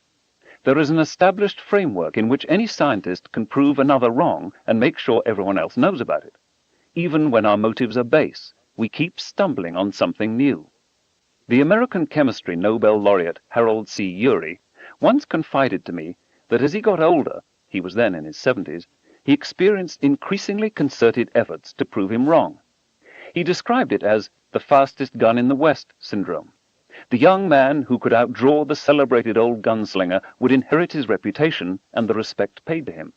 It was annoying, he grumbled, but it did help direct the young whippersnappers into important areas of research that they would never have entered on their own.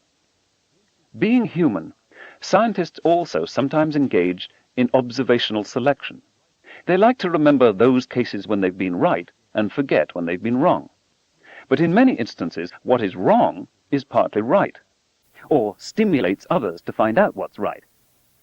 One of the most productive astrophysicists of our time has been Fred Hoyle, responsible for monumental contributions to our understanding of the evolution of stars, the synthesis of the chemical elements, cosmology, and much else. Sometimes he succeeded by being right before anyone else even understood that there was something that needed explaining. Sometimes he succeeded by being wrong, by being so provocative, by suggesting such outrageous alternatives that the observers and experimentalists feel obliged to check it out. The impassioned and concerted effort to prove Fred wrong has sometimes failed and sometimes succeeded. In almost every case, it has pushed forward the frontiers of knowledge. Even Hoyle at his most outrageous, for example, proposing that the influenza and HIV viruses are dropped down on Earth from comets and that interstellar dust grains are bacteria, has led to significant advances in knowledge, although turning up nothing to support those particular notions. It might be useful for scientists now and again to list some of their mistakes. It might play an instructive role in illuminating and demythologizing the process of science and in enlightening younger scientists. Even Johannes Kepler, Isaac Newton, Charles Darwin, Gregor Mendel, and Albert Einstein made serious mistakes. But the scientific enterprise arranges things so that teamwork prevails. What one of us, even the most brilliant among us, misses, another of us, even someone much less celebrated and capable, may detect and rectify. For myself, I've tended in past books to recount some of the occasions when I've been right. Let me here mention a few of the cases where I've been wrong. At a time when no spacecraft had been to Venus, I thought at first that the atmospheric pressure was several times that on Earth, rather than many tens of times. I thought the clouds of Venus were made mainly of water, when they turn out to be only 25% water. I thought there might be plate tectonics on Mars, when close-up spacecraft observations now show hardly a hint of plate tectonics. I thought the highish infrared temperatures of Titan might be due to a sizable greenhouse effect there. Instead, it turns out, it is caused by stratospheric temperature inversion. Just before Iraq torched the Kuwaiti oil wells in January 1991, I warned that so much smoke might get so high as to disrupt agriculture in much of South Asia. As events transpired, it was pitch black at noon, and the temperatures dropped 4 to 6 degrees centigrade over the Persian Gulf, but not much smoke reached stratospheric altitudes, and Asia was spared. I did not sufficiently stress the uncertainty of the calculations. Different scientists have different speculative styles, some being much more cautious than others. As long as new ideas are testable and scientists are not overly dogmatic, no harm is done. Indeed, considerable progress can be made. In the first 4 instances I've just mentioned where I was wrong, I was trying to understand a distant world from a few clues in the absence of thorough spacecraft investigations. In the natural course of planetary exploration, more data come in, and we find an army of old ideas ploughed down by an armamentarium of new facts. Postmodernists have criticized Kepler's astronomy because it emerged out of his medieval monotheistic religious views.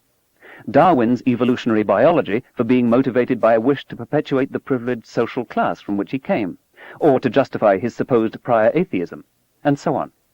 Some of these claims are just, some are not.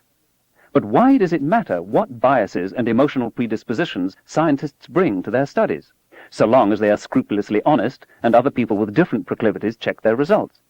Presumably, no one would argue that the conservative view on the sum of 14 and 27 differs from the liberal view, or that the mathematical function that is its own derivative is the exponential in the northern hemisphere but some other function in the southern.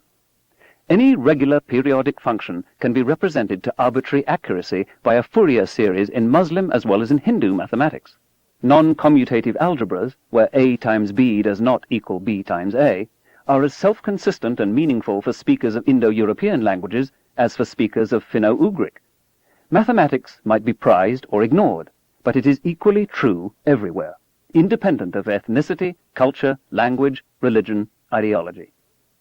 Towards the opposite extreme, there are questions such as whether abstract expressionism can be great art or rap great music, whether it's more important to curb inflation or unemployment, whether French culture is superior to German culture, or whether prohibitions against murder should apply to the nation-state. Here the questions are oversimple, or the dichotomies false, or the answers dependent on unspoken assumptions. Here local biases might very well determine the answers. Where in this subjective continuum, from almost fully independent of cultural norms to almost wholly dependent on them, does science lie? Although issues of bias and cultural chauvinism certainly arise, and although its content is continually being refined, science is clearly much closer to mathematics than it is to fashion. The claim that its findings are in general arbitrary and biased is not merely tendentious, but specious. The historians Joyce Appleby, Lynn Hunt, and Margaret Jacob, in Telling the Truth About History, 1994, criticize Isaac Newton. He is said to have rejected the philosophical position of Descartes because it might challenge conventional religion and lead to social chaos and atheism. Such criticisms amount only to the charge that scientists are human. How Newton was buffeted by the intellectual currents of his time is of course of interest to the historian of ideas, but it has little bearing on the truth of his propositions. For them to be generally accepted, they must convince atheists and theists alike. This is just what happened. Appleby and her colleagues claim that when Darwin formulated his theory of evolution, he was an atheist and a materialist, and suggest that evolution was a product of a purported atheist agenda. They have hopelessly confused cause and effect. Darwin was about to become a minister of the Church of England when the opportunity to sail on HMS Beagle presented itself. His religious ideas, as he himself described them, were at the time highly conventional. He found every one of the Anglican Articles of Faith entirely believable. Through his interrogation of nature, through science, it slowly dawned on him that at least some of his religion was false. That's why he changed his religious views. Appleby and her colleagues are appalled at Darwin's description of the low morality of savages, their insufficient powers of reasoning, their weak power of self-command, and state that now many people are shocked by his racism.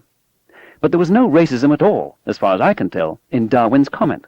He was alluding to the inhabitants of Tierra del Fuego, suffering from grinding scarcity in the most barren and Antarctic province of Argentina. When he described a South American woman of African origin who threw herself to her death rather than submit to slavery, he noted that it was only prejudice that kept us from seeing her defiance in the same heroic light as we would a similar act by the proud matron of a noble Roman family. He was himself almost thrown off the Beagle by Captain Fitzroy for his militant opposition to the captain's racism. Darwin was head and shoulders above most of his contemporaries in this regard. But again, even if he was not, how does it affect the truth or falsity of natural selection? Thomas Jefferson and George Washington owned slaves. Albert Einstein and Mohandas Gandhi were imperfect husbands and fathers. The list goes on indefinitely. We are all flawed and creatures of our times. Is it fair to judge us by the unknown standards of the future? Some of the habits of our age will doubtless be considered barbaric by later generations, perhaps for insisting that small children and even infants sleep alone instead of with their parents, or exciting nationalist passions as a means of gaining popular approval and achieving high political office, or allowing bribery and corruption as a way of life, or keeping pets, or eating animals and jailing chimpanzees, or criminalizing the use of euphoriants by adults, or allowing our children to grow up ignorant. Occasionally, in retrospect, someone stands out. In my book, the English-born American revolutionary Thomas Paine is one such. He was far ahead of his time. He courageously opposed monarchy, aristocracy, racism, slavery, superstition, and sexism, when all of these constituted the conventional wisdom. He was unswerving in his criticism of conventional religion. He wrote in The Age of Reason, "Whenever we read the obscene stories, the voluptuous debaucheries, the cruel and torturous executions, the unrelenting vindictiveness with which more than half the Bible is filled, it would be more consistent that we called it the word of a demon than the word of God. It has served to corrupt and brutalize mankind." At the same time, the book exhibited the deepest reverence for a creator of the universe whose existence Paine argued was apparent at a glance at the natural world. But condemning much of the Bible while embracing God seemed an impossible position to most of his contemporaries. Christian theologians concluded he was drunk, mad, or corrupt. The Jewish scholar David Levy forbade his co-religionists from even touching, much less reading, the book. Paine was made to suffer so much for his views, including being thrown into prison after the French Revolution for being too consistent in his opposition to tyranny, that he became an embittered old man. Paine was the author of the revolutionary pamphlet Common Sense. Published on January 10, 1776, it sold over 500,000 copies in the next few months and stirred many Americans to the cause of independence. He was the author of the 3 best-selling books of the 18th century. Later generations reviled him for his social and religious views. Theodore Roosevelt called him a filthy little atheist, despite his profound belief in God. He is probably the most illustrious American revolutionary uncommemorated by a monument in Washington, D.C. Yes, the Darwinian insight can be turned upside down and grotesquely misused. Voracious robber barons may explain their cutthroat practices by an appeal to social Darwinism. Nazis and other racists may call on survival of the fittest to justify genocide. But Darwin did not make John D. Rockefeller or Adolf Hitler. Greed, the Industrial Revolution, the free enterprise system, and corruption of government by the moneyed are adequate to explain 19th century capitalism. Ethnocentrism, xenophobia, social hierarchies, the long history of anti-Semitism in Germany, the Versailles Treaty, German child-rearing practices, inflation, and the Depression seem adequate to explain Hitler's rise to power. Very likely these or similar events would have transpired with or without Darwin. And modern Darwinism makes it abundantly clear that many less ruthless traits, some not always admired by robber barons and Führers, altruism, general intelligence, compassion, may be the key to survival. If we could censor Darwin, what other kinds of knowledge could also be censored? Who would do the censoring? Who among us is wise enough to know which information and insights we can safely dispense with, and which will be necessary 10 or 100 or 1,000 years into the future? Surely we can exert some discretion in technology on which kinds of machines and products it is safe to develop. We must in any case make such decisions, because we do not have the resources to pursue all possible technologies. But censoring knowledge, telling people what they must think and what ideas are impermissible, which lines of evidence may not be pursued, is the aperture to thought police, foolish and incompetent decision-making, and long-term decline. Fervid ideologues and authoritarian regimes find it easy and natural to impose their views and suppress the alternatives. Nazi scientists, such as the Nobel laureate physicist Johannes Stark, distinguished, with official approval, fanciful, imaginary, Jewish science, including relativity and quantum mechanics, from realistic, practical, Aryan science. The evidence didn't matter. The conclusion was ideologically driven. Another instructive example comes from the history of genetics in the Soviet Union. As he described it to me 3 decades later, in 1922, the American geneticist Hermann J. Muller flew from Berlin to Moscow in a light plane to witness the new Soviet society firsthand.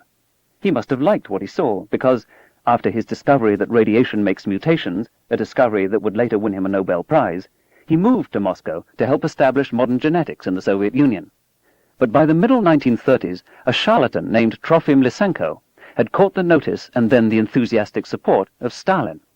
Lysenko argued that genetics, which he called Mendelism, Weissmannism, Morganism, after some of the founders of the field, had an unacceptable philosophical base, and that philosophically correct genetics, genetics that paid proper obeisance to communist dialectical materialism, would yield very different results. In particular, Lysenko's genetics would permit an additional crop of winter wheat, welcome news to a Soviet economy reeling from Stalin's forced collectivization of agriculture. Lysenko's purported evidence was suspect. There were no experimental controls, and his broad conclusions flew in the face of an immense body of contradictory data. As Lysenko's power grew, Muller passionately argued that classical Mendelian genetics was in full harmony with dialectical materialism, while Lysenko, who believed in the inheritance of acquired characteristics and denied a material basis of heredity, was an idealist, or worse. Muller was strongly supported by N.I. Vavilov, erstwhile president of the All-Union Academy of Agricultural Sciences. In a 1936 address to the Academy of Agricultural Sciences, now presided over by Lysenko, Muller gave a stirring address that included these words: "If the outstanding practitioners are going to support theories and opinions that are obviously absurd to everyone who knows even a little about genetics, such views as those recently put forward by President Lysenko and those who think as he does, then the choice before us will resemble the choice between witchcraft and medicine, between astrology and astronomy, between alchemy and chemistry." In a country of arbitrary arrests and police terror, this speech displayed exemplary, many thought foolhardy, integrity and courage. In the Vavilov affair, 1984, the Soviet émigré historian Mark Popovsky describes these words as being accompanied by thunderous applause from the whole hall and remembered by everyone still living who took part in the session. 3 months later, Muller was visited in Moscow by a Western geneticist who expressed astonishment at a widely circulated letter signed by Muller that condemned the prevalence of Mendelism, Weissmannism, Morganism in the West, and that urged a boycott of the forthcoming International Congress of Genetics. Having never seen, much less signed, such a letter, an outraged Muller concluded that it was a forgery perpetrated by Lysenko. Muller promptly wrote an angry denunciation of Lysenko to Pravda and mailed a copy to Stalin. The next day, Vavilov came to Muller in a state of some agitation, informing him that he, Muller, had just volunteered to serve in the Spanish Civil War. The letter to Pravda had put Muller's life in danger.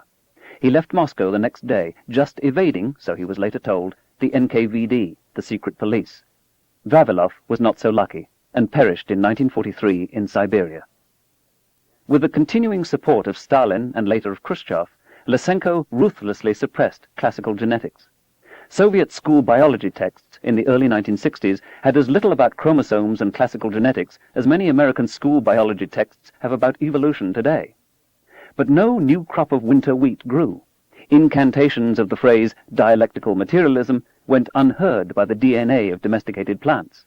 Soviet agriculture remained in the doldrums, and today, partly for this reason, Russia, world-class in many other sciences, is still almost hopelessly backward in molecular biology and genetic engineering. 2 generations of modern biologists have been lost. Lysenkoism was not overthrown until 1964, in a series of debates and votes at the Soviet Academy of Sciences, one of the few institutions to maintain a degree of independence from the leaders of party and state, in which the nuclear physicist Andrei Sakharov played an outstanding role. Americans tend to shake their heads in astonishment at the Soviet experience.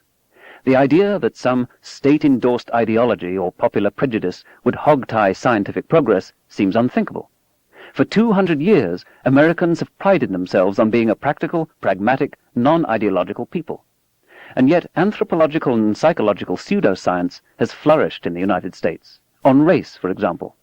Under the guise of creationism, a serious effort continues to be made to prevent evolutionary theory, the most powerful integrating idea in all of biology and essential for other sciences ranging from astronomy to anthropology, from being taught in the schools.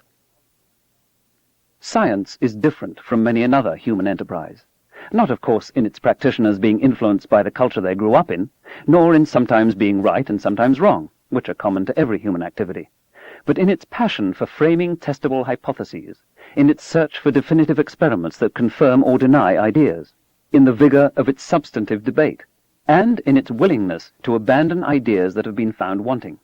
If we were not aware of our own limitations, though, if we were not seeking further data, if we were unwilling to perform controlled experiments, if we did not respect the evidence, we would have very little leverage in our quest for the truth. Through opportunism and timidity, we might then be buffeted by every ideological breeze, with nothing of lasting value to hang on to. Chapter 15. Newton's Sleep. May God keep us from single vision and Newton's sleep. William Blake, from a poem included in a letter to Thomas Butts, 1802. Ignorance more frequently begets confidence than does knowledge. It is those who know little, and not those who know much, who so positively assert that this or that problem will never be solved by science. Charles Darwin, Introduction, The Descent of Man, 1871. By Newton's sleep, the poet, painter, and revolutionary William Blake seems to have meant a tunnel vision in the perspective of Newton's physics, as well as Newton's own incomplete disengagement from mysticism. Blake thought the idea of atoms and particles of light amusing, and Newton's influence on our species satanic. A common critique of science is that it is too narrow. Because of our well-demonstrated fallibilities, it rules out of court, beyond serious discourse, a wide range of uplifting images, playful notions, earnest mysticism, and stupefying wonders. Without physical evidence, science does not admit spirits, souls, angels, devils, or dharma bodies of the Buddha, or alien visitors. The American psychologist Charles Tart, who believes the evidence for extrasensory perception is convincing, writes, "An important factor in the current popularity of New Age ideas is a reaction against the dehumanizing, despiritualizing effects of scientism, the philosophical belief, masquerading as objective science and held with the emotional tenacity of born-again fundamentalism, that we are nothing but material beings. To unthinkingly embrace anything and everything labeled spiritual or psychic or New Age is, of course, foolish, for many of these ideas are factually wrong, however noble or inspiring they are.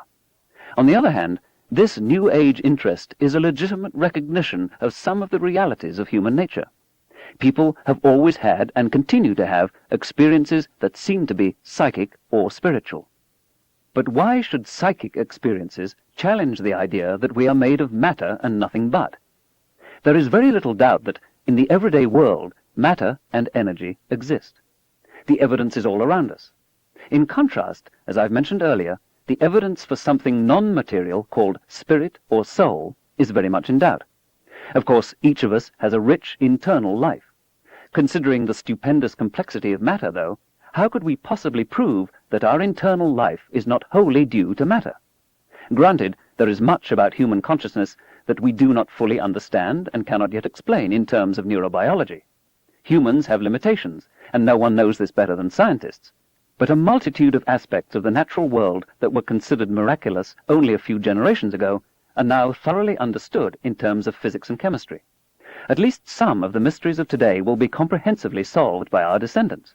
The fact that we cannot now produce a detailed understanding of, say, altered states of consciousness in terms of brain chemistry no more implies the existence of a spirit world than a sunflower following the sun in its course across the sky was evidence of a literal miracle before we knew about phototropism and plant hormones. And if the world does not in all respects correspond to our wishes, is this the fault of science, or of those who would impose their wishes on the world? All the mammals, and many other animals as well, experience emotions: fear, lust, hope, pain, love, hate, the need to be led. Humans may brood about the future more, but there is nothing in our emotions unique to us. On the other hand, no other species does science as much or as well as we. How then can science be dehumanizing? Still, it seems so unfair. Some of us starve to death before we're out of infancy, while others, by an accident of birth, live out their lives in opulence and splendor. We can be born into an abusive family or a reviled ethnic group, or start out with some deformity. We go through life with the deck stacked against us, and then we die, and that's it. Nothing but a dreamless and endless sleep. Where's the justice in this? This is stark and brutal and heartless. Shouldn't we have a second chance on a level playing field? How much better if we were born again in circumstances that took account of how well we played our part in the last life, no matter how stacked against us the deck was then. Or if there were a time of judgment after we die, then, so long as we did well with the persona we were given in this life, and were humble and faithful and all the rest, we should be rewarded by living joyfully until the end of time in a permanent refuge from the agony and turmoil of the world. That's how it would be if the world were thought out, pre-planned, fair. That's how it would be if those suffering from pain and torment were to receive the consolation they deserve. So societies that teach contentment with our present station in life, in expectation of post-mortem reward, tend to inoculate themselves against revolution. Further, fear of death, which in some respects is adaptive in the evolutionary struggle for existence, is maladaptive in warfare. Those cultures that teach an afterlife of bliss for heroes, or even for those who just did what those in authority told them, might gain a competitive advantage. Thus, the idea of a spiritual part of our nature that survives death, the notion of an afterlife, ought to be easy for religions and nations to sell. This is not an issue on which we might anticipate widespread skepticism. People will want to believe it, even if the evidence is meager to nil. True, brain lesions can make us lose major segments of our memory, or convert us from manic to placid, or vice versa. And changes in brain chemistry can convince us there's a massive conspiracy against us, or make us think we hear the voice of God. But as compelling testimony as this provides that our personality, character, memory, if you will, soul, resides in the matter of the brain, it is easy not to focus on it, to find ways to evade the weight of the evidence. And if there are powerful social institutions insisting that there is an afterlife, it should be no surprise that dissenters tend to be sparse, quiet, and resented. Some Eastern, Christian, and New Age religions, as well as Platonism, hold that the world is unreal, that suffering, death, and matter itself are illusions, and that nothing really exists except mind. In contrast, the prevailing scientific view is that the mind is how we perceive what the brain does, i.e., it's a property of the 100 trillion neural connections in the brain. There is a strangely waxing academic opinion with roots in the 1960s that holds all views to be equally arbitrary and true or false to be a delusion. Perhaps it is an attempt to turn the tables on scientists who have long argued that literary criticism, religion, aesthetics, and much of philosophy and ethics are mere subjective opinion, because they cannot be demonstrated like a theorem in Euclidean geometry, nor put to experimental test. There are people who want everything to be possible, to have their reality unconstrained. Our imagination and our needs require more, they feel, than the comparatively little that science teaches we may be reasonably sure of. Many New Age gurus, the actress Shirley MacLaine among them, go so far as to embrace solipsism, to assert that the only reality is their own thoughts. I am God, they actually say. I really think we are creating our own reality, MacLaine once told a skeptic. I think I'm creating you right here. If I dream of being reunited with a dead parent or child, who is to tell me that it didn't really happen? If I have a vision of myself floating in space looking down on the earth, maybe I was really there. Who are some scientists who didn't even share the experience to tell me that it's all in my head? If my religion teaches that it is the inalterable and inerrant word of God that the universe is a few thousand years old, then scientists are being offensive and impious, as well as mistaken, when they claim it's a few billion. Irritatingly, science claims to set limits on what we can do, even in principle. Who says we can't travel faster than light? They used to say that about sound, didn't they? Who's going to stop us if we have really powerful instruments from measuring the position and the momentum of an electron simultaneously? Why can't we, if we're very clever, build a perpetual motion machine of the first kind, one that generates more energy than is supplied to it, or a perpetual motion machine of the second kind, one that never runs down? Who dares to set limits on human ingenuity? In fact, nature does. In fact, a fairly comprehensive and very brief statement of the laws of nature, of how the universe works, is contained in just such a list of prohibited acts.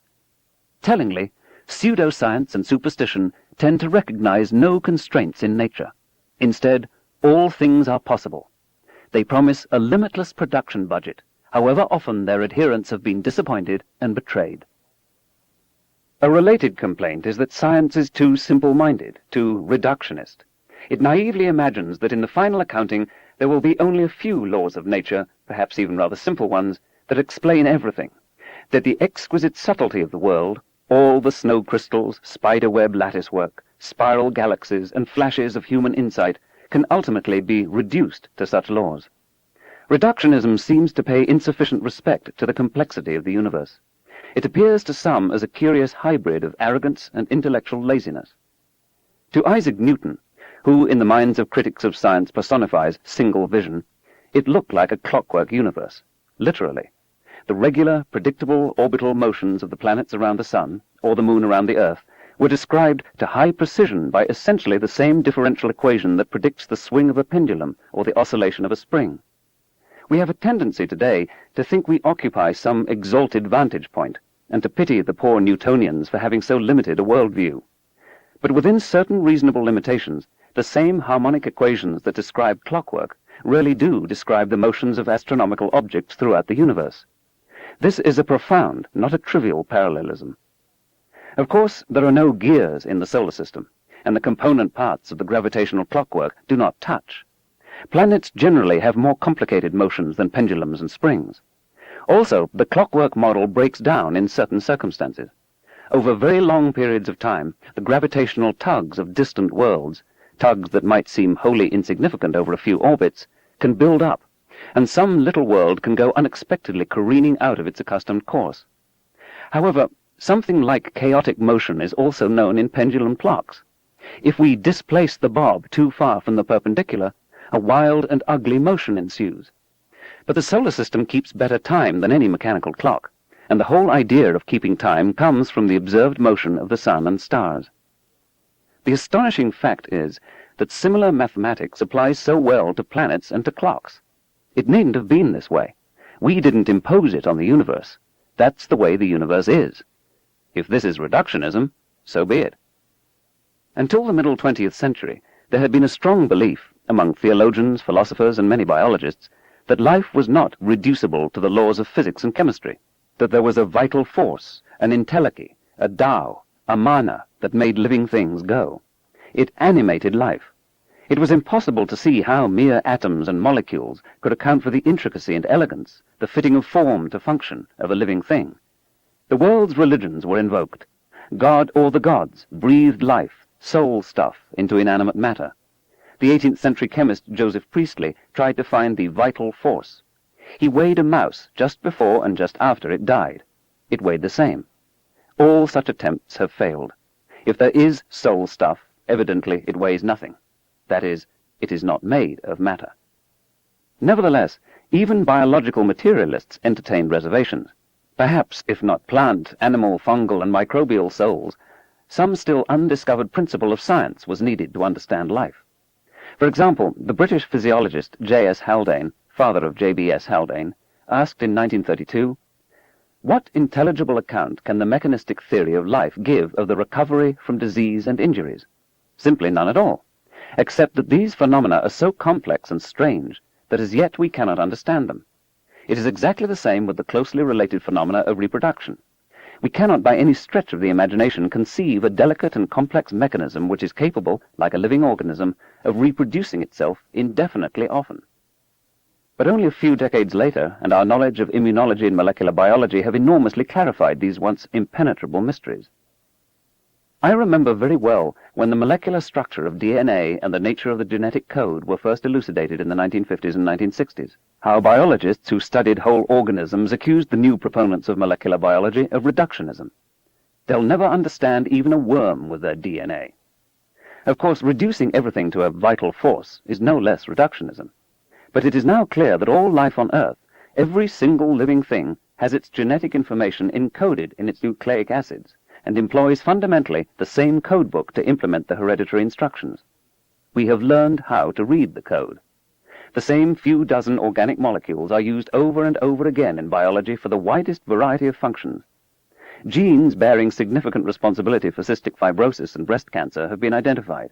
The 1.8 million rungs of the DNA ladder of the bacterium Haemophilus influenzae, comprising its 1,743 genes, have been sequenced. The specific function of most of these genes is beautifully detailed, from the manufacture and folding of hundreds of complex molecules to protection against heat and antibiotics, to increasing the mutation rate, to making identical copies of the bacterium. Much of the genomes of many other organisms, including the roundworm Cenohabditis elegans, have now been mapped.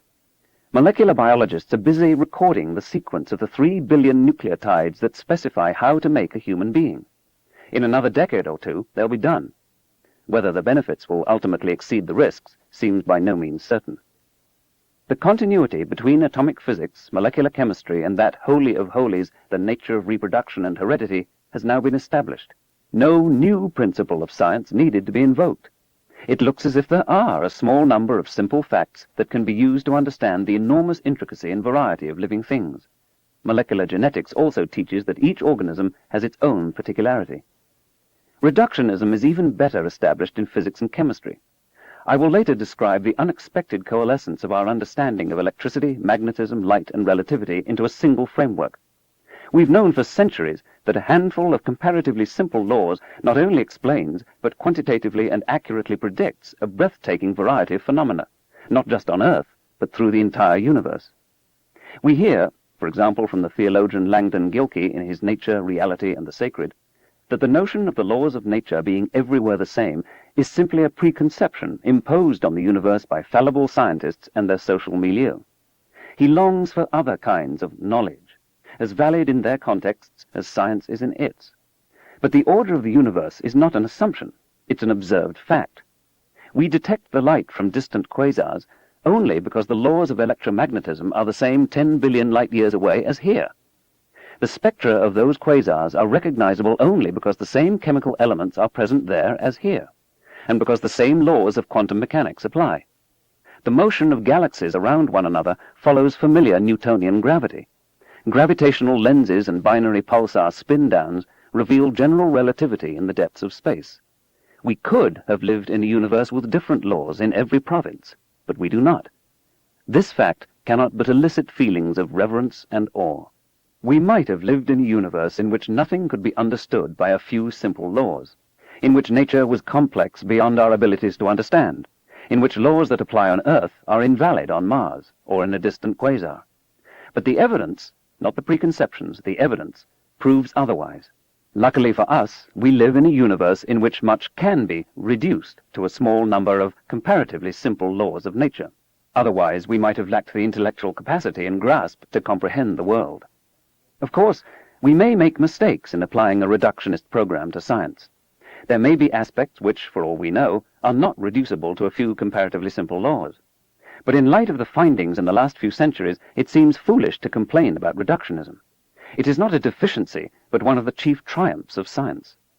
And it seems to me its findings are perfectly consonant with many religions, although it does not prove their validity. Why should a few simple laws of nature explain so much and hold sway throughout this vast universe? Isn't this just what you might expect from a creator of the universe? Why should some religious people oppose the reductionist program in science, except out of some misplaced love of mysticism? Attempts to reconcile religion and science have been on the religious agenda for centuries, at least for those who did not insist on biblical and Quranic literalism with no room for allegory or metaphor. The crowning achievements of Roman Catholic theology are the Summa Theologica and the Summa Contra Gentiles, against the Gentiles, of St. Thomas Aquinas. Out of the maelstrom of sophisticated Islamic philosophy that tumbled into Christendom in the 12th and 13th centuries were the books of the ancient Greeks, especially Aristotle, works even on casual inspection of high accomplishment. Was this ancient learning compatible with God's holy word? In the Summa Theologica, Aquinas set himself the task of reconciling 631 questions between Christian and classical sources. But how to do this where a clear dispute arises? It cannot be accomplished without some supervening organizing principle, some superior way to know the world. Often Aquinas appealed to common sense and the natural world, i.e., science used as an error-correcting device. With some contortion of both common sense and nature, he managed to reconcile all 631 problems, although when push came to shove, the desired answer was simply assumed. Faith always got the nod over reason. Similar attempts at reconciliation permeate Talmudic and post-Talmudic Jewish literature and medieval Islamic philosophy. But tenets at the heart of religion can be tested scientifically. This in itself makes some religious bureaucrats and believers wary of science. Is the Eucharist, as the Church teaches, in fact, and not just as productive metaphor, the flesh of Jesus Christ? Or is it, chemically, microscopically, and in other ways, just a wafer handed to you by a priest? There was a time when the answer to this question was a matter of life or death. Miles Phillips was an English sailor stranded in Spanish Mexico. He and his fellows were brought up before the Inquisition in the year 1574. They were asked, whether we did not believe that the host of bread which the priest did hold up over his head, and the wine that was in the chalice, was the very true and perfect body and blood of our Saviour Christ, yea or no? To which, Phillips adds, if we answered not yea, then there was no way but death. Another question. Will the world be destroyed at the end of the 52-year Venus cycle unless humans are sacrificed to the gods? Since this Mesoamerican ritual has not really been practiced for 5 centuries, we have the perspective to reflect on the tens of thousands of willing and unwilling sacrifices to the Aztec and Mayan gods who reconciled themselves to their fates with the confident faith that they were dying to save the universe. Does the occasional uncircumcised Jewish man fare worse than his co-religionists who abide by the ancient covenant in which God demands a piece of foreskin from every male worshipper? Are there humans populating innumerable other planets, as the Latter-day Saints teach? Were whites created from blacks by a mad scientist, as the Nation of Islam asserts? Would the sun indeed not rise if the Hindu sacrificial rite is omitted, as we are assured would be the case in the Satapatha Brahmana? We can gain some insight into the human roots of prayer by examining those of unfamiliar religions and cultures. Here, for example, is what is written in a cuneiform inscription on a Babylonian cylinder seal from the 2nd millennium BC. O Ninlil, Lady of the Lands, in your marriage bed, in the abode of your delight, intercede for me with Enlil, your beloved. Signed, Mili Shipak, Shatamu of Ninmah. It's been a long time since there's been a Shatamu in Ninmah, or even a Ninmah. Despite the fact that Enlil and Ninlil were major gods, people all over the civilized Western world had prayed to them for 2,000 years. Was poor Mili Shipak in fact praying to a phantom, to a societally condoned product of his imagination? And if so, what about us? Or is this blasphemy, a forbidden question, as doubtless it was among the worshippers of Enlil? Does prayer work at all? Which ones? There's a category of prayer in which God is begged to intervene in human history, or just to right some real or imagined injustice or natural calamity. For example, when a bishop from the American West prays for God to intervene and end a devastating dry spell. Why is the prayer needed?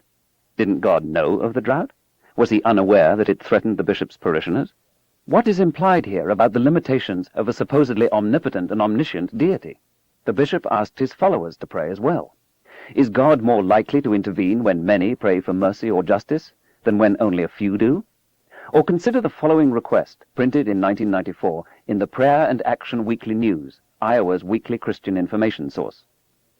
Can you join me in praying that God will burn down the Planned Parenthood in Des Moines in a manner no one can mistake for any human torching, which impartial investigators will have to attribute to miraculous, unexplainable causes, and which Christians will have to attribute to the hand of God? We've discussed faith healing. What about longevity through prayer? The Victorian statistician Francis Galton argued that, other things being equal, British monarchs ought to be very long-lived, because millions of people all over the world daily intoned the heartfelt mantra, God save the Queen, or King. Yet, he showed, if anything, they don't live as long as other members of the wealthy and pampered aristocratic class. Tens of millions of people in concert publicly wished, although they did not exactly pray, that Mao Zedong would live for 10,000 years. Nearly everyone in ancient Egypt exhorted the gods to let the pharaoh live forever. These collective prayers failed. Their failure constitutes data. By making pronouncements that are, even if only in principle, testable, religions, however unwillingly, enter the arena of science. Religions can no longer make unchallenged assertions about reality, so long as they do not seize secular power, provided they cannot coerce belief. This, in turn, has infuriated some followers of some religions. Occasionally they threaten skeptics with the direst imaginable penalties. Consider the following high-stakes alternative by William Blake in his innocuously titled Auguries of Innocence.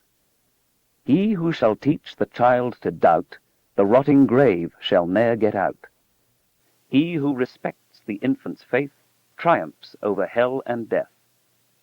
Of course, many religions, devoted to reverence, awe, ethics, ritual, community, family, charity, and political and economic justice, are in no way challenged, but rather uplifted by the findings of science.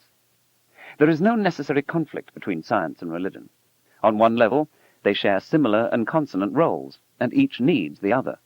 Open and vigorous debate, even the consecration of doubt, is a Christian tradition going back to John Milton's Areopagitica, 1644. Some of mainstream Christianity and Judaism embraces and even anticipated at least a portion of the humility, self-criticism, reasoned debate, and questioning of received wisdom that the best of science offers. But other sects, sometimes called conservative or fundamentalist, and today they seem to be in the ascendant, with the mainstream religions almost inaudible and invisible, have chosen to make a stand on matters subject to disproof, and thus have something to fear from science. The religious traditions are often so rich and multivariate that they offer ample opportunity for renewal and revision, again, especially when their sacred books can be interpreted metaphorically and allegorically. There is thus a middle ground of confessing past errors, as the Roman Catholic Church did in its 1992 acknowledgement that Galileo was right after all, that the earth does revolve around the sun. 3 centuries late, but courageous and most welcome nonetheless. Modern Roman Catholicism has no quarrel with the Big Bang, with a universe 15 billion or so years old, with the first living things arising from pre-biological molecules, or with humans evolving from ape-like ancestors, although it has special opinions on ensoulment. Most mainstream Protestant and Jewish faiths take the same sturdy position. In theological discussion with religious leaders, I often ask what their response would be if a central tenet of their faith were disproved by science. When I put this question to the current 14th Dalai Lama, he unhesitatingly replied, as no conservative or fundamentalist religious leaders do. In such a case, he said, Tibetan Buddhism would have to change. Even, I asked, if it's a really central tenet, like, I searched for an example, reincarnation? Even then, he answered. However, he added with a twinkle, it's going to be hard to disprove reincarnation. Plainly, the Dalai Lama is right. Religious doctrine that is insulated from disproof has little reason to worry about the advance of science. The grand idea, common to many faiths, of a creator of the universe is one such doctrine, difficult alike to demonstrate or to dismiss. Moses Maimonides, in his Guide for the Perplexed, held that God could be truly known only if there were free and open study of both physics and theology. 1:55. What would happen if science demonstrated an infinitely old universe? Then theology would have to be seriously revamped. 2:25. Indeed, this is the one conceivable finding of science that could disprove a creator, because an infinitely old universe would never have been created. It would have always been there. There are other doctrines, interests, and concerns that also worry about what science will find out. Perhaps, they suggest, it's better not to know. If men and women turn out to have different hereditary propensities, won't this be used as an excuse for the former to suppress the latter? If there's a genetic component of violence, might this justify repression of one ethnic group by another, or even precautionary incarceration? If mental illness is just brain chemistry, doesn't this unravel our efforts to keep a grasp on reality, or to be responsible for our actions? If we are not the special handiwork of the creator of the universe, if our basic moral laws are merely invented by fallible lawgivers, isn't our struggle to maintain an orderly society undermined? I suggest that in every one of these cases, religious or secular, we are much better off if we know the best available approximation to the truth, and if we keep before us a keen apprehension of the errors our interest group or belief system has committed in the past. In every case, the imagined dire consequences of the truth being generally known are exaggerated. And again, we are not wise enough to know which lies, or even which shadings of the facts, can competently serve some higher social purpose, especially in the long run. Chapter 16. When Scientists Know Sin. The mind of man, how far will it advance? Where will its daring impudence find limits? If human villainy and human life shall wax in due proportion, if the son shall always grow in wickedness past his father, the gods must add another world to this, that all the sinners may have space enough. Euripides, Hippolytus, 428 B.C. In a post-war meeting with President Harry S. Truman, J. Robert Oppenheimer, the scientific director of the Manhattan Nuclear Weapons Project, mournfully commented that scientists had bloody hands. They had now known sin. Afterwards, Truman instructed his aides that he never wished to see Oppenheimer again. Sometimes scientists are castigated for doing evil, and sometimes for warning about the evil uses to which science may be put. More often, science is taken to task because it and its products are said to be morally neutral, ethically ambiguous, as readily employed in the service of evil as of good. This is an old indictment. It goes back probably to the flaking of stone tools and the domestication of fire. Since technology has been with our ancestral line from before the first human, since we are a technological species, this problem is not so much one of science as of human nature. By this I don't mean that science has no responsibility for the misuse of its findings. It has profound responsibility, and the more powerful its products, the greater its responsibility. Like assault weapons and market derivatives, the technologies that allow us to alter the global environment that sustains us should mandate caution and prudence. Yes, it's the same old humans who have made it so far. Yes, we're developing new technologies, as we always have. But when the weaknesses we've always had join forces with the capacity to do harm on an unprecedented planetary scale, something more is required of us, an emerging ethic that also must be established on an unprecedented planetary scale. Sometimes scientists try to have it both ways, to take credit for those applications of science that enrich our lives, but to distance themselves from the instruments of death, intentional and inadvertent, that also trace back to scientific research. The Australian philosopher John Passmore writes in his book Science and Its Critics, "The Spanish Inquisition sought to avoid direct responsibility for the burning of heretics by handing them over to the secular arm. To burn them itself, it piously explained, would be wholly inconsistent with its Christian principles. Few of us would allow the Inquisition thus easily to wipe its hands clean of bloodshed. It knew quite well what would happen.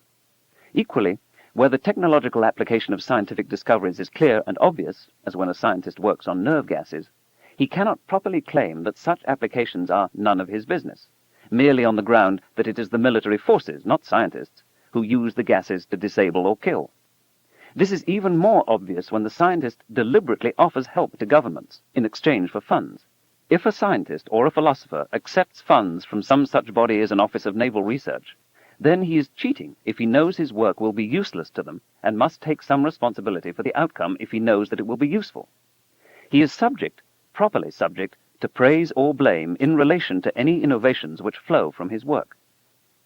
An important case history is provided by the career of the Hungarian-born physicist Edward Teller. Teller was marked at a young age by the Bela Kun communist revolution in Hungary, in which the property of middle-class families like his was expropriated, and by losing part of his leg in a streetcar accident, leaving him in permanent pain.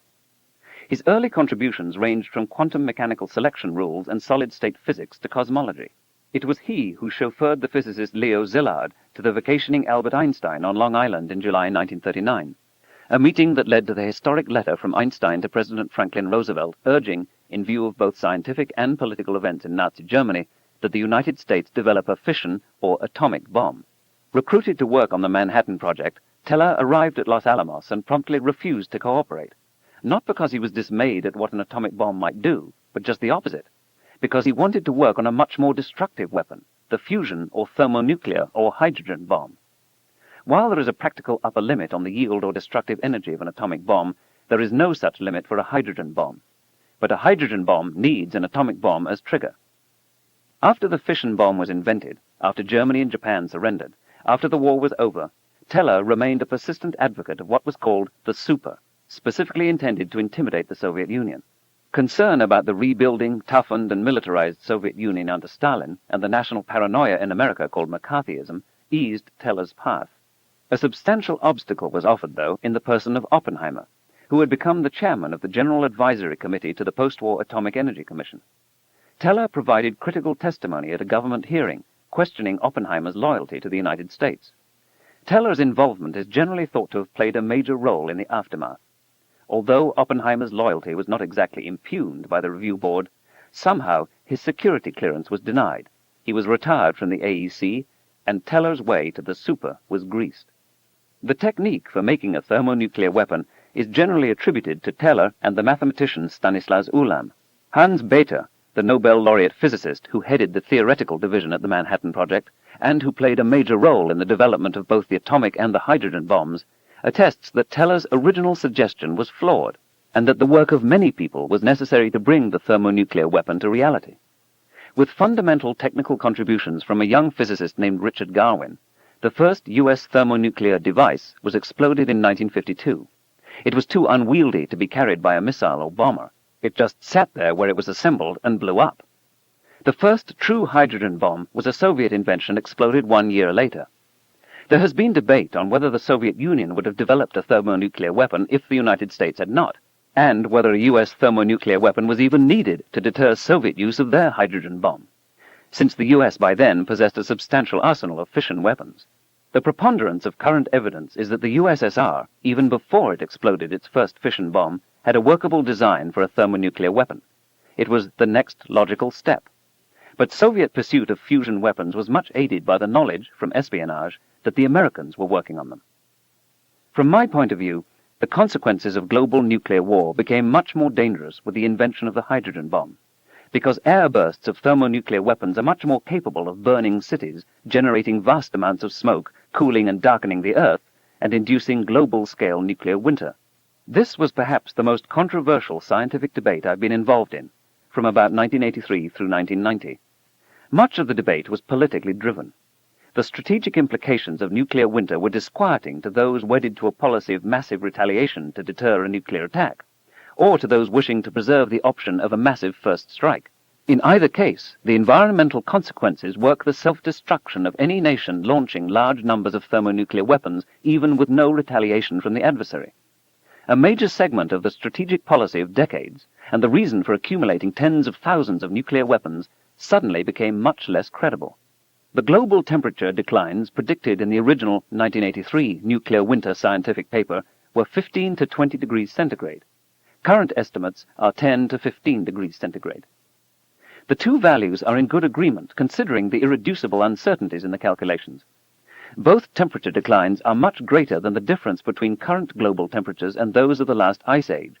The long-term consequences of global thermonuclear war have been estimated by an international team of 200 scientists, who concluded that through nuclear winter, the global civilization and most of the people on Earth, including those far from the northern mid-latitude target zone, would be at risk, mainly from starvation. If large-scale nuclear war ever occurs, with cities targeted, the effort of Edward Teller and his colleagues in the United States and the counterpart team headed by Andrei Sakharov in the Soviet Union might be responsible for lowering the curtain on the human future. The hydrogen bomb is by far the most horrific weapon ever invented. When nuclear winter was discovered in 1983, Teller was quick to argue both, 1, that the physics was mistaken, and 2, that the discovery had been made years earlier under his tutelage at the Lawrence Livermore National Laboratory. There is in fact no evidence for such a prior discovery, and considerable evidence that those in every nation charged to inform their national leaders of the effects of nuclear weapons had consistently overlooked nuclear winter. But if Teller is right, then it was unconscionable of him not to have disclosed the purported discovery to the affected parties, the citizens and leaders of his nation and the world. As in the Stanley Kubrick movie Dr. Strangelove, classifying the ultimate weapon so no one knows that it exists or what it can do is the ultimate absurdity. It seems to me impossible for any normal human being to be untroubled by helping to make such an invention, even putting nuclear winter aside. The stresses, conscious or unconscious, on those who take credit for the contrivance must be considerable. Whatever his actual contributions, Edward Teller has been widely described as the father of the hydrogen bomb. In an admiring 1954 article, Life magazine described his almost fanatic determination to build the hydrogen bomb. Much of his subsequent career can, I think, be understood as an attempt to justify what he begat. Teller has contended, not implausibly, that hydrogen bombs keep the peace, or at least prevent thermonuclear war, because the consequences of warfare between nuclear powers are now too dangerous. We haven't had a nuclear war yet, have we? But all such arguments assume that the nuclear-armed nations are, and always will be, without exception, rational actors, and that bouts of anger and revenge and madness will never overtake their leaders, or military and secret police officers in charge of nuclear weapons. In the century of Hitler and Stalin, this seems ingenuous. Teller has been a major force in preventing a comprehensive treaty banning nuclear weapons tests. He made it much more difficult to accomplish the 1963 limited above-ground test ban treaty. His argument that above-ground testing was essential to maintain and improve the nuclear arsenals, that ratifying the treaty would give away the future safety of our country, has proven specious. He has also been a vigorous proponent of the safety and cost-effectiveness of fission power plants, claiming himself to be the only casualty of the 3 Mile Island nuclear accident in Pennsylvania in 1979.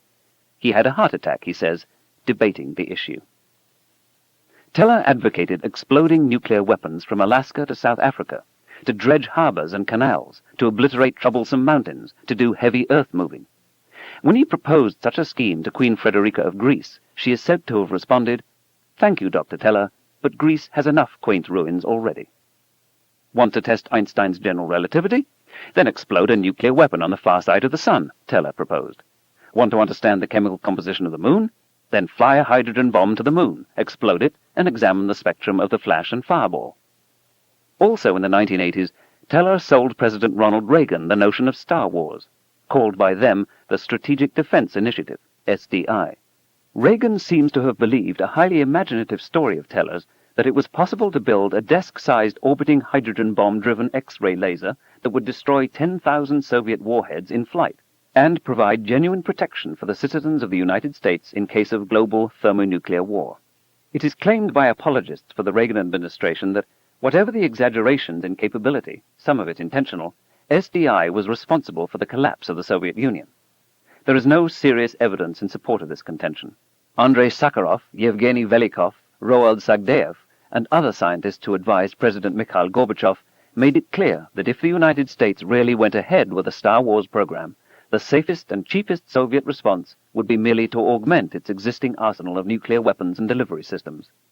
In this way, Star Wars could have increased, not decreased, the peril of thermonuclear war. At any rate, Soviet expenditures on space-based defenses against American nuclear missiles were comparatively paltry, hardly of a magnitude to trigger a collapse of the Soviet economy. The fall of the USSR has much more to do with the failure of the command economy, growing awareness of the standard of living in the West, widespread disaffection from a moribund communist ideology, and, although he did not intend such an outcome, Gorbachev's promotion of glasnost, or openness. 10,000 American scientists and engineers publicly pledged they would not work on Star Wars or accept money from the SDI organization. This provides an example of widespread and courageous non-cooperation by scientists, at some conceivable personal cost, with a democratic government that had, temporarily at least, lost its way. Teller has also advocated the development of burrowing nuclear warheads, so underground command centers and deeply buried shelters for the leadership, and their families, of an adversary nation might be dug down to and wiped out, and 1/10 kiloton nuclear warheads that would saturate an enemy country, obliterating its infrastructure without a single casualty. Civilians would be alerted in advance. Nuclear war would be humane. As I write, Edward Teller, still vigorous and retaining considerable intellectual powers into his late 80s, has mounted a campaign with his counterparts in the former Soviet nuclear weapons establishment to develop and explode new generations of high-yield thermonuclear weapons in space, in order to destroy or deflect asteroids that might be on collision trajectories with Earth. I worry that premature experimentation with the orbits of nearby asteroids may involve extreme dangers for our species. Dr. Teller and I have met privately. We've debated at scientific meetings, in the national media, and in a closed rump session of Congress. We've had strong disagreements, especially on Star Wars, nuclear winter, and asteroid defense. Perhaps all this has hopelessly colored my view of him. Although he has always been a fervent anti-communist and technophile, as I look back over his life, it seems to me I see something more in his desperate attempt to justify the hydrogen bomb. Its effects aren't as bad as you might think. It can be used to defend the world from other hydrogen bombs, for science, for civil engineering, to protect the population of the United States against an enemy's thermonuclear weapons, to wage war humanely, to save the planet from random hazards from space. Somehow, somewhere, he wants to believe, thermonuclear weapons, and he, will be acknowledged by the human species as its savior and not its destroyer. When scientific research provides fallible nations and political leaders with formidable, indeed awesome powers, many dangers present themselves. One is that some of the scientists involved may lose all but a superficial semblance of objectivity. As always, power tends to corrupt. In this circumstance, the institution of secrecy is especially pernicious, and the checks and balances of a democracy become especially valuable. Teller, who has flourished in the secrecy culture, has also repeatedly attacked it. The CIA Inspector General commented in 1995 that absolute secrecy corrupts absolutely. The most open and vigorous debate is often the only protection against the most perilous misuse of technology. The critical piece of the counter-argument may be something obvious, that many scientists or even lay people could come up with, provided there were no penalties for speaking out. Or it might be something more subtle, something that would be noted by an obscure graduate student in some locale remote from Washington, D.C., who, if the arguments were closely held and highly secret, would never have the opportunity to address the issue. What realm of human endeavor is not morally ambiguous? Even folk institutions that purport to give us advice on behavior and ethics seem fraught with contradictions. Consider aphorisms. Haste makes waste. Yes, but a stitch in time saves 9. Better safe than sorry. But nothing ventured, nothing gained. Where there's smoke, there's fire. But you can't tell a book by its cover. A penny saved is a penny earned, but you can't take it with you. He who hesitates is lost, but fools rush in where angels fear to tread. 2 heads are better than 1, but too many cooks spoil the broth. There was a time when people planned or justified their actions on the basis of such contradictory platitudes. What is the moral responsibility of the aphorist, or the sun sign astrologer, the tarot card reader, the tabloid prophet? Or consider the mainstream religions. We are enjoined in Micah to do justly and love mercy. In Exodus, we are forbidden to commit murder. In Leviticus, we are commanded to love our neighbor as ourselves. And in the Gospels, we are urged to love our enemies. Yet think of the rivers of blood spilled by fervent followers of the books in which these well-meaning exhortations are embedded. In Joshua, and in the second half of Numbers, is celebrated the mass murder of men, women, children, down to the domestic animals in city after city across the whole land of Canaan. Jericho is obliterated in a herem, a holy war. The only justification offered for this slaughter is the mass murderers' claim that, in exchange for circumcising their sons and adopting a particular set of rituals, their ancestors were long before promised that this land was their land. Not a hint of self-reproach, not a muttering of patriarchal or divine disquiet at these campaigns of extermination can be dug out of Holy Scripture. Instead, Joshua destroyed all that breathed, as the Lord God of Israel commanded. Joshua chapter 10, verse 40. And these events are not incidental, but central to the main narrative thrust of the Old Testament. Similar stories of mass murder, and in the case of the Amalekites, genocide, can be found in the books of Saul, Esther, and elsewhere in the Bible, with hardly a pang of moral doubt. It was all, of course, troubling to liberal theologians of a later age. It is properly said that the devil can quote Scripture to his purpose. The Bible is full of so many stories of contradictory moral purpose that every generation can find scriptural justification for nearly any action it proposes, from incest, slavery, and mass murder to the most refined love, courage, and self-sacrifice. And this moral multiple personality disorder is hardly restricted to Judaism and Christianity. You can find it deep within Islam, the Hindu tradition, indeed nearly all the world's religions. Perhaps then it is not so much scientists as people who are morally ambiguous.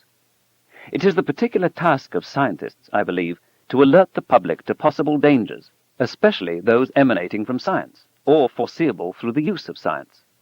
Such a mission is, you might say, prophetic. Clearly, the warnings need to be judicious and not more flamboyant than the dangers require. But if we must make errors, given the stakes, they should be on the side of safety. Among the Tong San hunter-gatherers of the Kalahari Desert, when two men, perhaps testosterone inflamed, would begin to argue, the women would reach for their poison arrows and put the weapons out of harm's way. Today, our poison arrows can destroy the global civilization and just possibly annihilate our species. The price of moral ambiguity is now too high. For this reason, and not because of its approach to knowledge, the ethical responsibility of scientists must also be high, extraordinarily high, unprecedentedly high. I wish graduate science programs explicitly and systematically raised these questions with fledgling scientists and engineers. And sometimes I wonder whether in our society, too, the women and the children will eventually put the poison arrows out of harm's way. Chapter 17. The Marriage of Skepticism and Wonder. Nothing is too wonderful to be true. Remark attributed to Michael Faraday, 1791 to 1867. Insight, untested and unsupported, is an insufficient guarantee of truth. Bertrand Russell, Mysticism and Logic, 1929. When we are asked to swear in American courts of law that we will tell the truth, the whole truth, and nothing but the truth, we are being asked the impossible. It is simply beyond our powers. Our memories are fallible. Even scientific truth is merely an approximation, and we are ignorant about nearly all of the universe. Nevertheless, a life may depend on our testimony. To swear to tell the truth, the whole truth, and nothing but the truth, to the limit of our abilities, is a fair request. Without the qualifying phrase, though, it's simply out of touch. But such a qualification, however consonant with human reality, is unacceptable to any legal system. If everyone tells the truth only to a degree determined by individual judgment, then incriminating or awkward facts might be withheld, events shaded, culpability hidden, responsibility evaded, and justice denied. So the law strives for an impossible standard of accuracy, and we do the best we can. In the jury selection process, the court needs to be reassured that the verdict will be based on evidence. It makes heroic efforts to weed out bias. It is aware of human imperfection. Does the potential juror personally know the district attorney, or the prosecutor, or the defense attorney? What about the judge, or the other jurors? Has she formed an opinion about this case, not from the facts laid out in court, but from pre-trial publicity? Will she assign evidence from police officers greater or lesser weight than evidence from witnesses for the defense? Is she biased against the defendant's ethnic group? Does the potential juror live in the neighborhood where the crimes were committed, and might that influence her judgment? Does she have a scientific background about matters on which expert witnesses will testify? This is often a count against her. Are any of her relatives or close family members employed in law enforcement or criminal law? Has she herself ever had any run-ins with police that might influence her judgment in the trial? Was any close friend or relative ever arrested on a similar charge? The American system of jurisprudence recognizes a wide range of factors, predispositions, prejudices, and experiences that might cloud our judgment or affect our objectivity, sometimes even without our knowing it. It goes to great, perhaps even extravagant lengths to safeguard the process of judgment in a criminal trial from the human weaknesses of those who must decide on innocence or guilt. Even then, of course, the process sometimes fails. Why would we settle for anything less when interrogating the natural world, or when attempting to decide on vital matters of politics, economics, religion, and ethics? If it is to be applied consistently, science imposes, in exchange for its manifold gifts, a certain onerous burden. We are enjoined, no matter how uncomfortable it might be, to consider ourselves and our cultural institutions scientifically, not to accept uncritically whatever we're told. To surmount as best we can our hopes, conceits, and unexamined beliefs, to view ourselves as we really are. Can we conscientiously and courageously follow planetary motion or bacterial genetics wherever the search may lead, but declare the origin of matter or human behavior off limits? Because its explanatory power is so great, once you get the hang of scientific reasoning, you're eager to apply it everywhere. However, in the course of looking deeply within ourselves, we may challenge notions that give comfort before the terrors of the world. I'm aware that some of the discussion in, say, the preceding chapter may have such a character. When anthropologists survey the thousands of distinct cultures and ethnicities that comprise the human family, they are struck by how few features there are that are givens, always present no matter how exotic the society. There are, for example, cultures, the Ik of Uganda is one, where all 10 commandments seem to be systematically, institutionally ignored. There are societies that abandon their old and their newborn, that eat their enemies, that use seashells or pigs or young women for money. But they all have a strong incest taboo. They all use technology, and almost all believe in a supernatural world of gods and spirits, often connected with the natural environment they inhabit and the well-being of the plants and animals they eat. The ones with a supreme god who lives in the sky tend to be the most ferocious, torturing their enemies, for example. But this is a statistical correlation only. The causal link has not been established, although speculations naturally present themselves. In every such society, there is a cherished world of myth and metaphor which coexists with the workaday world. Efforts to reconcile the two are made, and any rough edges at the joints tend to be off-limits and ignored. We compartmentalize. Some scientists do this too, effortlessly stepping between the skeptical world of science and the credulous world of religious belief without skipping a beat. Of course, the greater the mismatch between these two worlds, the more difficult it is to be comfortable, with untroubled conscience, with both. In a life short and uncertain, it seems heartless to do anything that might deprive people of the consolation of faith when science cannot remedy their anguish. Those who cannot bear the burden of science are free to ignore its precepts. But we cannot have science in bits and pieces, applying it where we feel safe and ignoring it where we feel threatened, again because we are not wise enough to do so. Except by sealing the brain off into separate airtight compartments, how is it possible to fly in airplanes, listen to the radio, or take antibiotics, while holding that the Earth is around 10,000 years old, or that all Sagittarians are gregarious and affable? Have I ever heard a skeptic wax superior and contemptuous? Certainly. I've even sometimes heard, to my retrospective dismay, that unpleasant tone in my own voice. There are human imperfections on both sides of this issue. Even when it's applied sensitively, scientific skepticism may come across as arrogant, dogmatic, heartless, and dismissive of the feelings and deeply held beliefs of others. And, it must be said, some scientists and dedicated skeptics apply this tool as a blunt instrument with little finesse. Sometimes it looks as if the skeptical conclusion came first, that contentions were dismissed before, not after, the evidence was examined. All of us cherish our beliefs. They are, to a degree, self-defining. When someone comes along who challenges our belief system as insufficiently well-based, or who, like Socrates, merely asks embarrassing questions that we haven't thought of, or demonstrates that we've swept key underlying assumptions under the rug, it becomes much more than a search for knowledge. It feels like a personal assault. The scientist who first proposed to consecrate doubt as a prime virtue of the inquiring mind made it clear that it was a tool and not an end in itself. René Descartes wrote, "I did not imitate the skeptics who doubt only for doubting's sake and pretend to be always undecided. On the contrary, my whole intention was to arrive at a certainty, and to dig away the drift and the sand until I reached the rock or the clay beneath." In the way that skepticism is sometimes applied to issues of public concern, there is a tendency to belittle, to condescend, to ignore the fact that, deluded or not, supporters of superstition and pseudoscience are human beings with real feelings, who, like the skeptics, are trying to figure out how the world works and what our role in it might be. Their motives are in many cases consonant with science. If their culture has not given them all the tools they need to pursue this great quest, let us temper our criticism with kindness. None of us comes fully equipped. Clearly there are limits to the uses of skepticism. There is some cost-benefit analysis which must be applied, and if the comfort, consolation, and hope delivered by mysticism and superstition is high, and the dangers of belief comparatively low, should we not keep our misgivings to ourselves? But the issue is tricky. Imagine that you enter a big city taxicab, and the moment you get settled in, the driver begins a harangue about the supposed iniquities and inferiorities of another ethnic group. Is your best course to keep quiet, bearing in mind that silence conveys assent? Or is it your moral responsibility to argue with him, to express outrage, even to leave the cab, because you know that every silent assent will encourage him next time, and every vigorous dissent will cause him next time to think twice? Likewise, if we offer too much silent assent about mysticism and superstition, even when it seems to be doing a little good, we abet a general climate in which skepticism is considered impolite, science tiresome, and rigorous thinking somehow stuffy and inappropriate. Figuring out a prudent balance takes wisdom.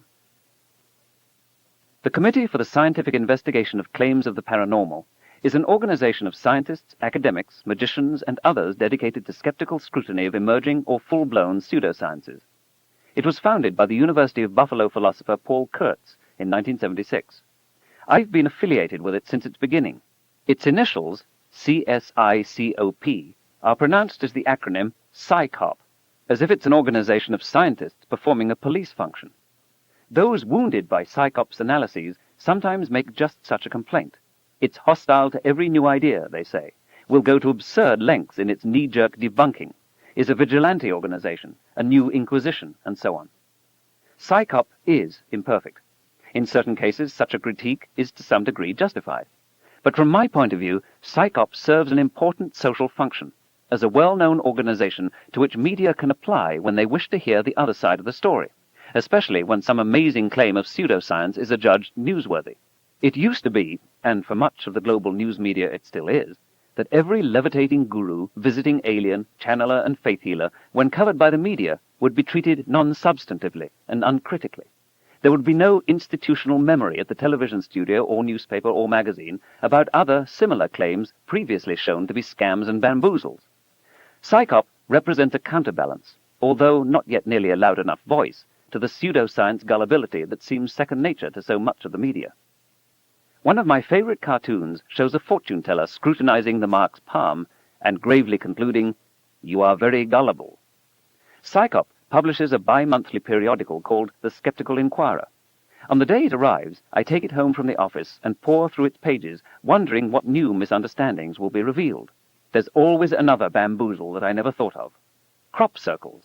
Aliens have come and made perfect circles and mathematical messages. In wheat. Who would have thought it? So unlikely an artistic medium. Or they've come and eviscerated cows, on a large scale, systematically. Farmers are furious. At first, I'm impressed by the inventiveness of the stories, but then, on more sober reflection, it always strikes me how dull and routine these accounts are. What a compilation of unimaginative, stale ideas, chauvinisms, hopes and fears dressed up as facts. The contentions, from this point of view, are suspect on their face. That's all they can conceive the extraterrestrial doing? Making circles in wheat? What a failure of the imagination! With every issue, another facet of pseudoscience is revealed and criticized.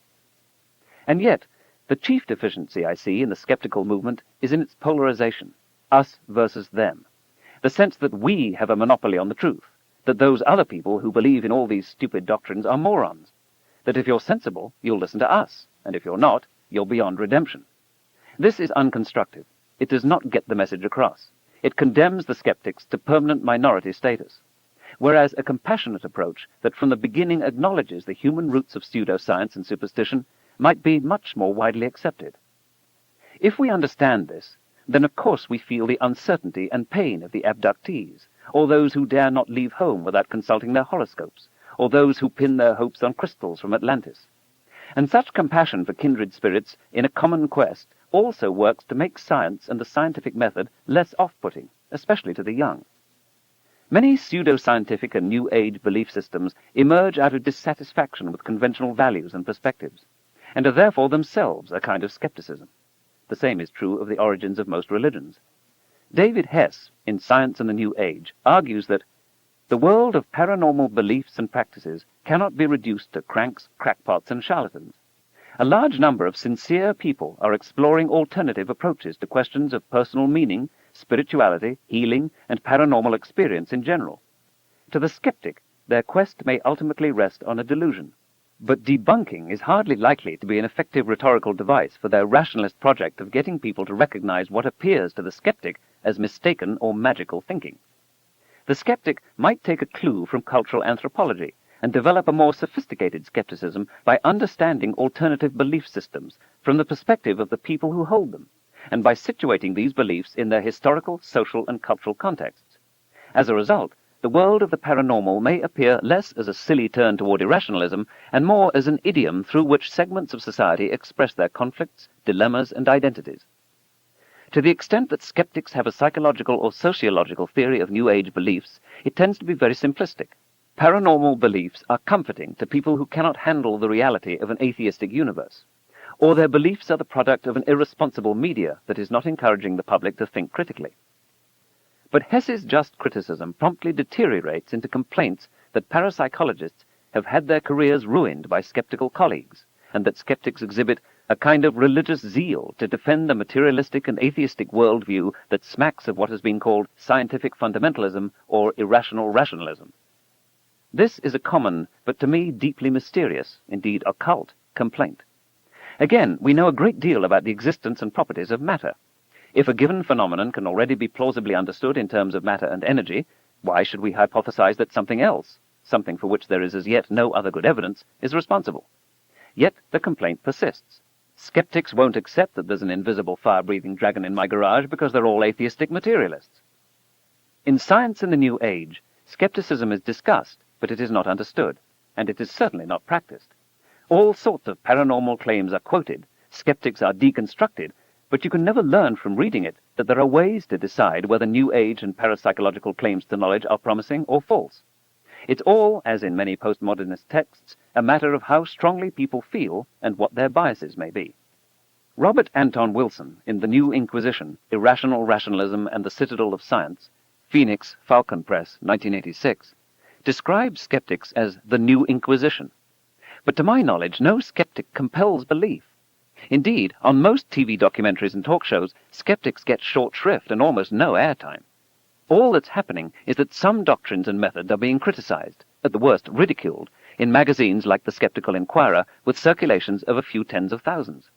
New Agers are not much, as in earlier times, being called up before criminal tribunals, nor whipped for having visions, and they are certainly not being burned at the stake. Why fear a little criticism? Aren't they interested to see how well their beliefs hold up against the best counter-arguments the skeptics can muster? Perhaps 1% of the time, someone who has an idea that smells, feels, and looks indistinguishable from the usual run of pseudoscience will turn out to be right. Maybe some undiscovered reptile left over from the Cretaceous period will indeed be found in Loch Ness or the Congo Republic. Or we will find artifacts of an advanced, non-human species elsewhere in the solar system. At the time of writing, there are 3 claims in the ESP field which, in my opinion, deserve serious study. 1, that by thought alone humans can, barely, affect random number generators in computers. 2, that people under mild sensory deprivation can receive thoughts or images projected at them. And 3, that young children sometimes report the details of a previous life, which upon checking turn out to be accurate, and which they could not have known about in any other way than reincarnation.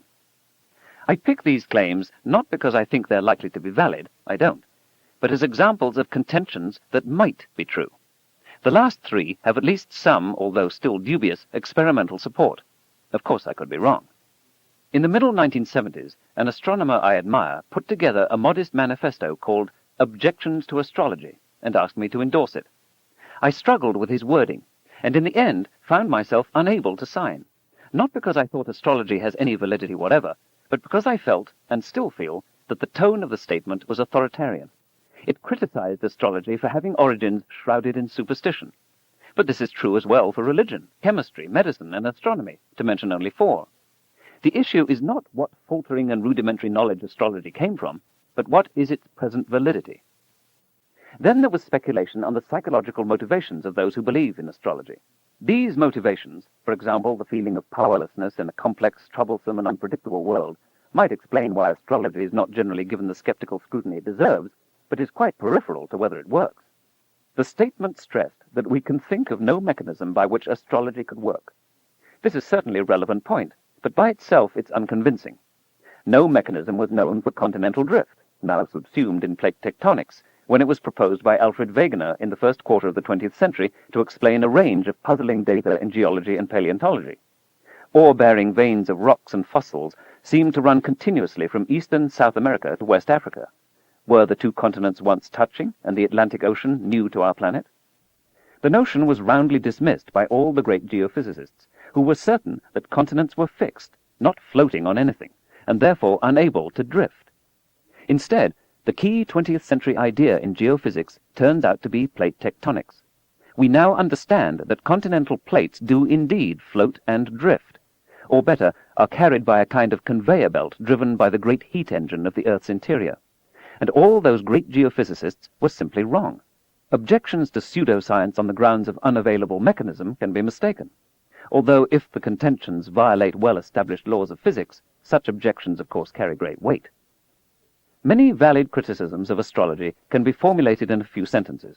For example, its acceptance of precession of the equinoxes in announcing an age of Aquarius, and its rejection of precession of the equinoxes in casting horoscopes. Its neglect of atmospheric refraction.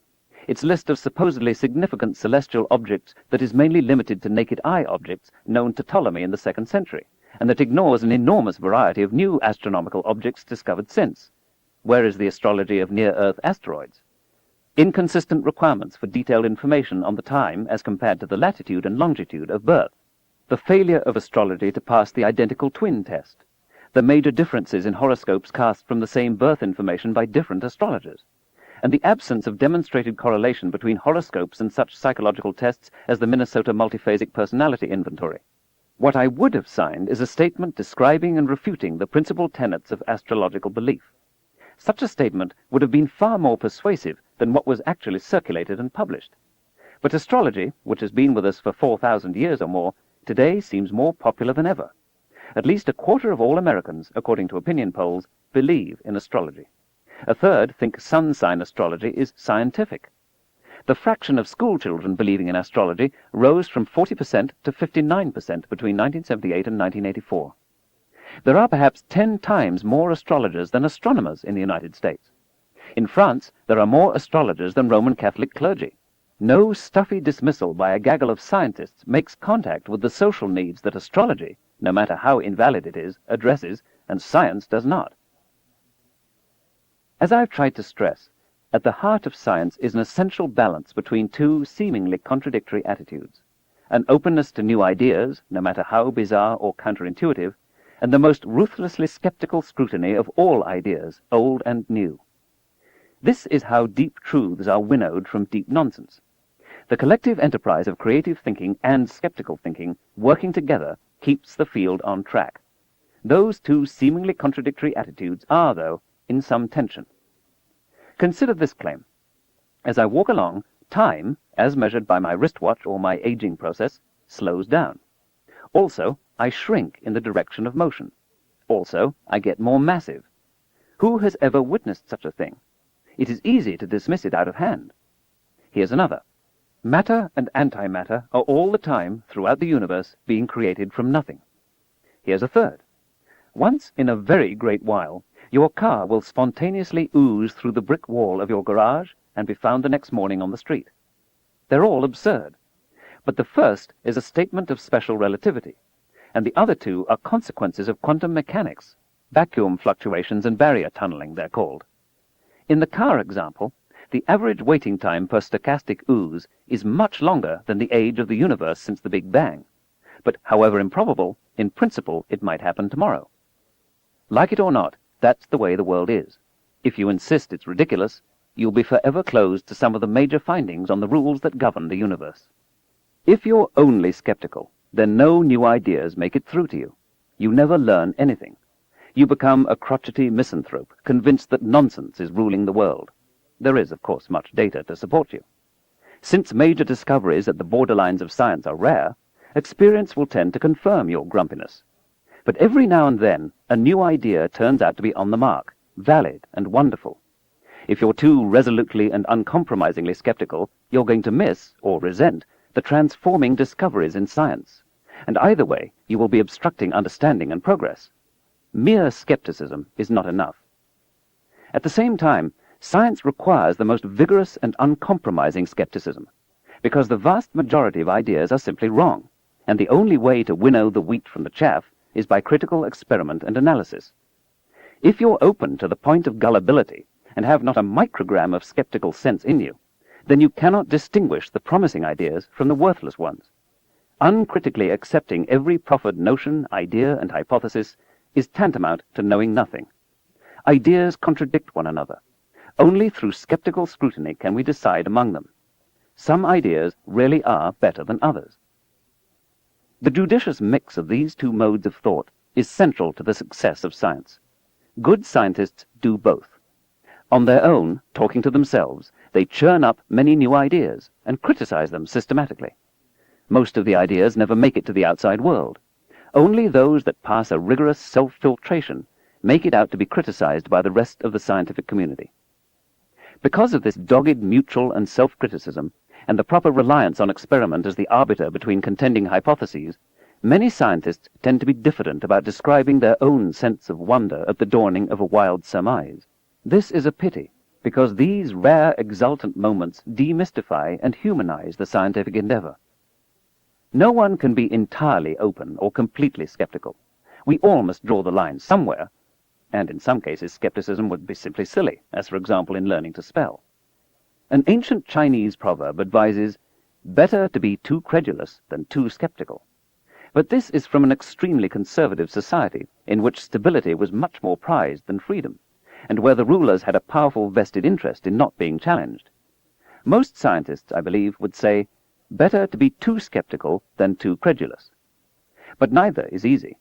Responsible, thoroughgoing, rigorous skepticism requires a hard-nosed habit of thought that takes practice and training to master. Credulity, I think a better word here is openness or wonder, does not come easily either. If we really are to be open to counterintuitive ideas in physics or social organization or anything else, we must grasp those ideas. It means nothing to be open to a proposition we don't understand. Both skepticism and wonder are skills that need honing and practice. Their harmonious marriage within the mind of every schoolchild ought to be a principal goal of public education. I'd love to see such a domestic felicity portrayed in the media, television especially. A community of people really working the mix, full of wonder, generously open to every notion, dismissing nothing except for good reason, but at the same time, and as second nature, demanding stringent standards of evidence. And these standards applied with at least as much rigor to what they hold dear as to what they are tempted to reject with impunity. Chapter 18. The wind makes dust. The wind makes dust because it intends to blow, taking away our footprints. Specimens of Bushman Folklore, W. H. I. Bleak and L. C. Lloyd, collectors, L. C. Lloyd, editor, 1911. Every time a savage tracks his game, he employs a minuteness of observation and an accuracy of inductive and deductive reasoning which, applied to other matters, would assure some reputation as a man of science. The intellectual labor of a good hunter or warrior considerably exceeds that of an ordinary Englishman. Thomas H. Huxley, Collected Essays, Volume 2, Darwiniana, Essays, London, Macmillan, 1907, pages 175-6, from Mr. Darwin's Critics, 1871. Why should so many people find science hard to learn and hard to teach? I've tried to suggest some of the reasons. Its precision, its counterintuitive and disquieting aspects, its prospects of misuse, its independence of authority, and so on. But is there something deeper? Alan Cromer is a physics professor at Northeastern University in Boston who was surprised to find so many students unable to grasp the most elementary concepts in his physics class. In Uncommon Sense, The Heretical Nature of Science, 1993, Cromer proposes that science is difficult because it's new. We, a species that's a few 100,000 years old, discovered the method of science only a few centuries ago, he says. Like writing, which is only a few millennia old, we haven't got the hang of it yet, or at least not without very serious and attentive study. Except for an unlikely concatenation of historical events, he suggests, we would never have invented science. This hostility to science in the face of its obvious triumphs and benefits is, he writes, evidence that it is something outside the mainstream of human development, perhaps a fluke. Chinese civilization invented movable type, gunpowder, the rocket, the magnetic compass, the seismograph, and systematic observations and chronicles of the heavens. Indian mathematicians invented the zero, the key to comfortable arithmetic and therefore to quantitative science. Aztec civilization developed a far better calendar than that of the European civilization that inundated and destroyed it. They were better able, and for longer periods into the future, to predict where the planets would be. But none of these civilizations, Cromer argues, had developed the skeptical, inquiring, experimental method of science. All of that came out of ancient Greece. Cromer writes, the development of objective thinking by the Greeks appears to have required a number of specific cultural factors. First was the assembly, where men first learned to persuade one another by means of rational debate. Second was a maritime economy that prevented isolation and parochialism. Third was the existence of a widespread Greek-speaking world around which travelers and scholars could wander. Fourth was the existence of an independent merchant class that could hire its own teachers. Fifth was the Iliad and the Odyssey, literary masterpieces that are themselves the epitome of liberal rational thinking. Sixth was a literary religion not dominated by priests. And seventh was the persistence of these factors for 1,000 years. That all these factors came together in one great civilization is quite fortuitous. It didn't happen twice. I'm sympathetic to part of this thesis. The ancient Ionians were the first we know of to argue systematically that laws and forces of nature, rather than gods, are responsible for the order and even the existence of the world. As Lucretius summarized their views, nature free at once and rid of her haughty lords is seen to do all things spontaneously of herself, without the meddling of the gods. Except for the first week of introductory philosophy courses, though, the names and notions of the early Ionians are almost never mentioned in our society. Those who dismiss the gods tend to be forgotten. We are not anxious to preserve the memory of such skeptics, much less their ideas. Heroes who try to explain the world in terms of matter and energy may have arisen many times in many cultures, only to be obliterated by the priests and philosophers in charge of the conventional wisdom, as the Ionian approach was almost wholly lost after the time of Plato and Aristotle. With many cultures and many experiments of this sort, it may be that only on rare occasions does the idea take root. Plants and animals were domesticated and civilization began only 10 or 12,000 years ago. The Ionian experiment is 2,500 years old. It was almost entirely expunged. We can see steps towards science in ancient China, India, and elsewhere, even though faltering, incomplete, and bearing less fruit. But suppose the Ionians had never existed, and Greek science and mathematics never flourished. Is it possible that never again in the history of the human species would science have emerged? Or, given many cultures and many alternative historical skeins, isn't it likely that the right combination of factors would come into play somewhere else, sooner or later? In the islands of Indonesia, say, or in the Caribbean on the outskirts of a Mesoamerican civilization untouched by conquistadors, or in Norse colonies on the shores of the Black Sea. The impediment to scientific thinking is not, I think, the difficulty of the subject. Complex intellectual feats have been mainstays even of oppressed cultures. Shamans, magicians, and theologians are highly skilled in their intricate and arcane arts. No, the impediment is political and hierarchical. In those cultures lacking unfamiliar challenges, external or internal, where fundamental change is unneeded, novel ideas need not be encouraged. Indeed, heresies can be declared dangerous. Thinking can be rigidified, and sanctions against impermissible ideas can be enforced, all without much harm. But under varied and changing environmental or biological or political circumstances, simply copying the old ways no longer works. Then a premium awaits those who, instead of blandly following tradition or trying to foist their preferences onto the physical or social universe, are open to what the universe teaches. Each society must decide where in the continuum between openness and rigidity safety lies. Greek mathematics was a brilliant step forward. Greek science, on the other hand, its first steps rudimentary and often uninformed by experiment, was riddled with error. Despite the fact that we cannot see in pitch darkness, they believed that vision depends on a kind of radar that emanates from the eye, bounces off what we're seeing, and returns to the eye. Nevertheless, they made substantial progress in optics.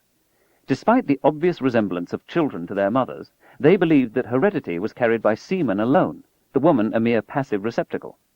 They believed that the horizontal motion of a thrown rock somehow lifts it up, so that it takes longer to reach the ground than a rock dropped from the same height at the same moment. Enamored of simple geometry, they believed the circle to be perfect. Despite the man in the moon and sunspots, occasionally visible to the naked eye at sunset, they held the heavens also to be perfect. Therefore, planetary orbits had to be circular. Being freed from superstition isn't enough for science to grow. One must also have the idea of interrogating nature, of doing experiments. There were some brilliant examples, Eratosthenes' measurement of the Earth's diameter, say, or Empedocles' clepsydra experiment demonstrating the material nature of air. But in a society in which manual labor is demeaned and thought fit only for slaves, as in the classical Greco-Roman world, the experimental method does not thrive. Science requires us to be freed of gross superstition and gross injustice both. Often, superstition and injustice are imposed by the same ecclesiastical and secular authorities, working hand in glove. It is no surprise that political revolutions, skepticism about religion, and the rise of science might go together. Liberation from superstition is a necessary, but not a sufficient, condition for science. At the same time, it is undeniable that central figures in the transition from medieval superstition to modern science were profoundly influenced by the idea of one supreme God, who created the universe and established not only commandments that humans must live by, but laws that nature itself must abide by. The 17th century German astronomer Johannes Kepler, without whom Newtonian physics might not have come to be, described his pursuit of science as a wish to know the mind of God. In our own time, leading scientists, including Albert Einstein and Stephen Hawking, have described their quest in nearly identical terms. The philosopher Alfred North Whitehead and the historian of Chinese technology Joseph Needham have also suggested that what was lacking in the development of science in non-Western cultures was monotheism. And yet, I think there is strong contrary evidence to this whole thesis, calling out to us from across the millennia.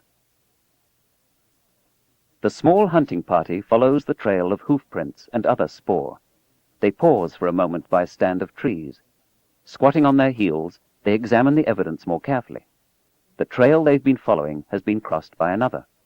Quickly they agree on which animals are responsible, how many of them, what ages and sexes, whether any are injured, how fast they're traveling, how long ago they passed, whether any other hunters are in pursuit, whether the party can overtake the game, and if so, how long it will take.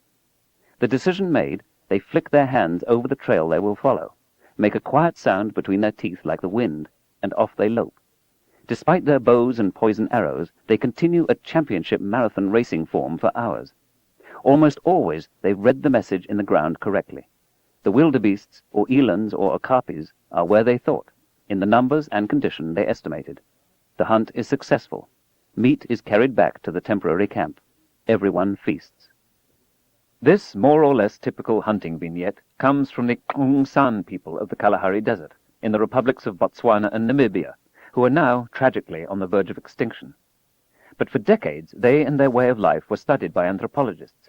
The K'ung San may be typical of the hunter-gatherer mode of existence in which we humans spent most of our time, until 10,000 years ago, when plants and animals were domesticated and the human condition began to change, perhaps forever. They were trackers of such legendary prowess that they were enlisted by the apartheid South African army to hunt down human prey in the wars against the front-line states. This encounter with the white South African military in several different ways accelerated the destruction of the K'ung San way of life, that had, in any case, been deteriorating bit by bit over the centuries from every contact with European civilization. How did they do it? How could they tell so much from a glance? Saying they're keen observers explains nothing. What actually do they do? According to anthropologist Richard Lee, they scrutinized the shape of the depressions. The footprints of a fast-moving animal display a more elongated symmetry.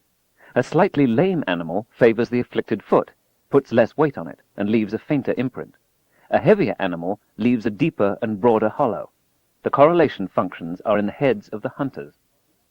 In the course of the day, the footprints erode a little. The walls of the depression tend to crumble. Wind-blown sand accumulates on the floor of the hollow. Perhaps bits of leaf, twigs, or grass are blown into it. The longer you wait, the more erosion there is. This method is essentially identical to what planetary astronomers use in analyzing craters left by impacting worldlets. Other things being equal, the shallower the crater, the older it is. Craters with slumped walls, with modest depth-to-diameter ratios, with fine particles accumulated in their interiors, tend to be more ancient, because they had to be around long enough for these erosive processes to come into play. The sources of degradation may differ from world to world, or desert to desert, or epoch to epoch. But if you know what they are, you can determine a great deal from how crisp or blurred the crater is. If insect or other animal tracks are superposed on the hoofprints, this also argues against their freshness. The subsurface moisture content of the soil and the rate at which it dries out after being exposed by a hoof determine how crumbly the crater walls are. All these matters are closely studied by the Hung. The galloping herd hates the hot sun. The animals will use whatever shade they can find. They will alter course to take brief advantage of the shade from a stand of trees. But where the shadow is depends on the time of day, because the sun is moving across the sky. In the morning, as the sun is rising in the east, shadows are cast west of the trees. Later in the afternoon, as the sun is setting toward the west, shadows are cast to the east. From the swerve of the tracks, it's possible to tell how long ago the animals passed. This calculation will be different in different seasons of the year, so the hunters must carry in their heads a kind of astronomical calendar predicting the apparent solar motion. To me, all of these formidable forensic tracking skills are science in action. Not only are hunter-gatherers expert in the tracks of other animals, they also know human tracks very well. Every member of the band is recognizable by his or her footprints. They are as familiar as their faces. Lawrence Vanderpost recounts, "Many miles from home and separated from the rest, Nshu and I, on the track of a wounded buck, suddenly found another set of prints and spoor joining our own. He gave a deep grunt of satisfaction and said it was Bauscha's footmarks, made not many minutes before. He declared Bauscha was running fast and that we would soon see him and the animal. We topped the dune in front of us, and there was Bauscha, already skinning the animal." Or Richard Lee, also among the Kung San, relates how when briefly examining some tracks, a hunter commented, "Oh look, Tunu is here with his brother-in-law. But where is his son?" Is this really science? Does every tracker in the course of his training sit on his haunches for hours following the slow degradation of an eland hoofprint? When the anthropologist asks this question, the answer given is that hunters have always used such methods. They observed their fathers and other accomplished hunters during their apprenticeships. They learned by imitation. The general principles were passed down from generation to generation. The local variations, wind speed, soil moisture, are updated as needed in each generation, or seasonally, or day by day. But modern scientists do just the same. Every time we try to judge the age of a crater on the Moon, or Mercury, or Triton by its degree of erosion, we do not perform the calculation from scratch. We dust off a certain scientific paper and read the tried-and-true numbers that have been set down perhaps as much as a generation earlier. Physicists do not derive Maxwell's equations or quantum mechanics from scratch. They try to understand the principles in the mathematics. They observe its utility. They note how nature follows these rules, and they take these sciences to heart, making them their own. Yet someone had to figure out all these tracking protocols for the first time. Perhaps some Paleolithic genius, or more likely a succession of geniuses in widely separated times and places. There is no hint in the Hung tracking protocols of magical methods, examining the stars the night before, or the entrails of an animal, or casting dice, or interpreting dreams, or conjuring demons, or any of the myriad other spurious claims to knowledge that humans have intermittently entertained. Here there's a specific, well-defined question. Which way did the prey go, and what are its characteristics? You need a precise answer that magic and divination simply do not provide, or at least not often enough to stave off starvation. Instead, hunter-gatherers, who are not very superstitious in their everyday life, except during trance dances around the fire and under the influence of mild euphoriants, are practical, workaday, motivated, social, and often very cheerful. They employ skills winnowed from past successes and failures. Scientific thinking has almost certainly been with us from the beginning. You can even see it in chimpanzees when tracking on patrol of the frontiers of their territory, or when preparing a reed to insert into the termite mound to extract a modest but much-needed source of protein. The development of tracking skills delivers a powerful evolutionary selective advantage. Those groups unable to figure it out get less protein and leave fewer offspring. Those with a scientific bent, those able to patiently observe, those with a penchant for figuring out, acquire more food, especially more protein, and live in more varied habitats. They and their hereditary lines prosper. The same is true, for instance, of Polynesian seafaring skills. A scientific bent brings tangible rewards. The other principal food-garnering activity of pre-agrarian societies is foraging. To forage, you must know the properties of many plants, and you must certainly be able to distinguish one from another. Botanists and anthropologists have repeatedly found that all over the world, hunter-gatherer peoples have distinguished the various plant species with the precision of Western taxonomists. They have mentally mapped their territory with the finesse of cartographers. Again, all this is a precondition for survival.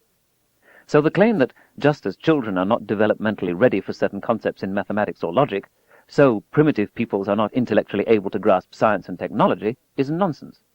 This vestige of colonialism and racism is belied by the everyday activities of people living with no fixed abode and almost no possessions, the few remaining hunter-gatherers, the custodians of our deep past. Of Cromer's criteria for objective thinking, we can certainly find in hunter-gatherer peoples vigorous and substantive debate, direct participatory democracy, wide-ranging travel, no priests, and a persistence of these factors not for 1,000, but for 300,000 years or more. By his criteria, hunter-gatherers ought to have science. I think they do, or did. What Ionia and ancient Greece provided is not so much inventions or technology or engineering, but the idea of systematic inquiry, the notion that laws of nature, rather than capricious gods, govern the world. Water, air, earth, and fire all had their turn as candidate explanations of the nature and origin of the world. Each such explanation, identified with a different pre-Socratic philosopher, was deeply flawed in its details. But the mode of explanation, an alternative to divine intervention, was productive and new. Likewise, in the history of ancient Greece, we can see nearly all significant events driven by the caprice of the gods in Homer, only a few events in Herodotus, and essentially none at all in Thucydides. In a few hundred years, history passed from God-driven to human-driven. Something akin to laws of nature was once glimpsed in a determinedly polytheistic society, in which some scholars toyed with a form of atheism. This approach of the pre-Socratics was, beginning in about the 4th century BC, quenched by Plato, Aristotle, and then Christian theologians. If the skein of historical causality had been different, if the brilliant guesses of the atomists on the nature of matter, the plurality of worlds, the vastness of space and time had been treasured and built upon, if the innovative technology of Archimedes had been taught and emulated, if the notion of invariable laws of nature that humans must seek out and understand had been widely propagated, I wonder what kind of world we would live in now. I don't think science is hard to teach because humans aren't ready for it, or because it arose only through a fluke, or because, by and large, we don't have the brain power to grapple with it. Instead, the enormous zest for science that I see in first graders and the lesson from the remnant hunter-gatherers both speak eloquently. A proclivity for science is embedded deeply within us, in all times, places, and cultures. It has been the means for our survival. It is our birthright. When, through indifference, inattention, incompetence, or fear of skepticism, we discourage children from science, we are disenfranchising them, taking from them the tools needed to manage their future. Chapter 19. No such thing as a dumb question. So we keep asking over and over until a handful of earth stops our mouths. But is that an answer? Heinrich Heine, Lazarus, 1854. In East Africa, in the records of the rocks dating back to about 2 million years ago, you can find a sequence of worked tools that our ancestors designed and executed. Their lives depended on making and using these tools. This was, of course, early Stone Age technology. Over time, specially fashioned stones were used for stabbing, chipping, flaking, cutting, carving. Although there are many ways of making stone tools, What is remarkable is that in a given site, for enormous periods of time, the tools were made in the same way, which means that there must have been educational institutions hundreds of thousands of years ago, even if it was mainly an apprenticeship system. While it's easy to exaggerate the similarities, it's also easy to imagine the equivalent of professors and students in loincloths, laboratory courses, examinations, failing grades, graduation ceremonies, and postgraduate education. When the training is unchanged for immense periods of time, traditions are passed on intact to the next generation. But when what needs to be learned changes quickly, especially in the course of a single generation, it becomes much harder to know what to teach and how to teach it. Then students complain about relevance. Respect for their elders diminishes. Teachers despair at how educational standards have deteriorated and how lackadaisical students have become. In a world in transition, students and teachers both need to teach themselves one essential skill: learning how to learn. Except for children, who don't know enough not to ask the important questions, few of us spend much time wondering why nature is the way it is, where the cosmos came from, or whether it was always here, if time will one day flow backward and effects precede causes, or whether there are ultimate limits to what humans can know. There are even children, and I have met some of them, who want to know what a black hole looks like, what is the smallest piece of matter, why we remember the past and not the future, and why there is a universe. Every now and then I'm lucky enough to teach a kindergarten or first grade class. Many of these children are natural-born scientists, although heavy on the wonder side and light on skepticism. They're curious, intellectually vigorous. Provocative and insightful questions bubble out of them. They exhibit enormous enthusiasm. I'm asked follow-up questions. They've never heard of the notion of a dumb question. But when I talk to high school seniors, I find something different. They memorize facts. By and large, though, the joy of discovery, the life behind those facts, has gone out of them. They've lost much of their wonder and gained very little skepticism.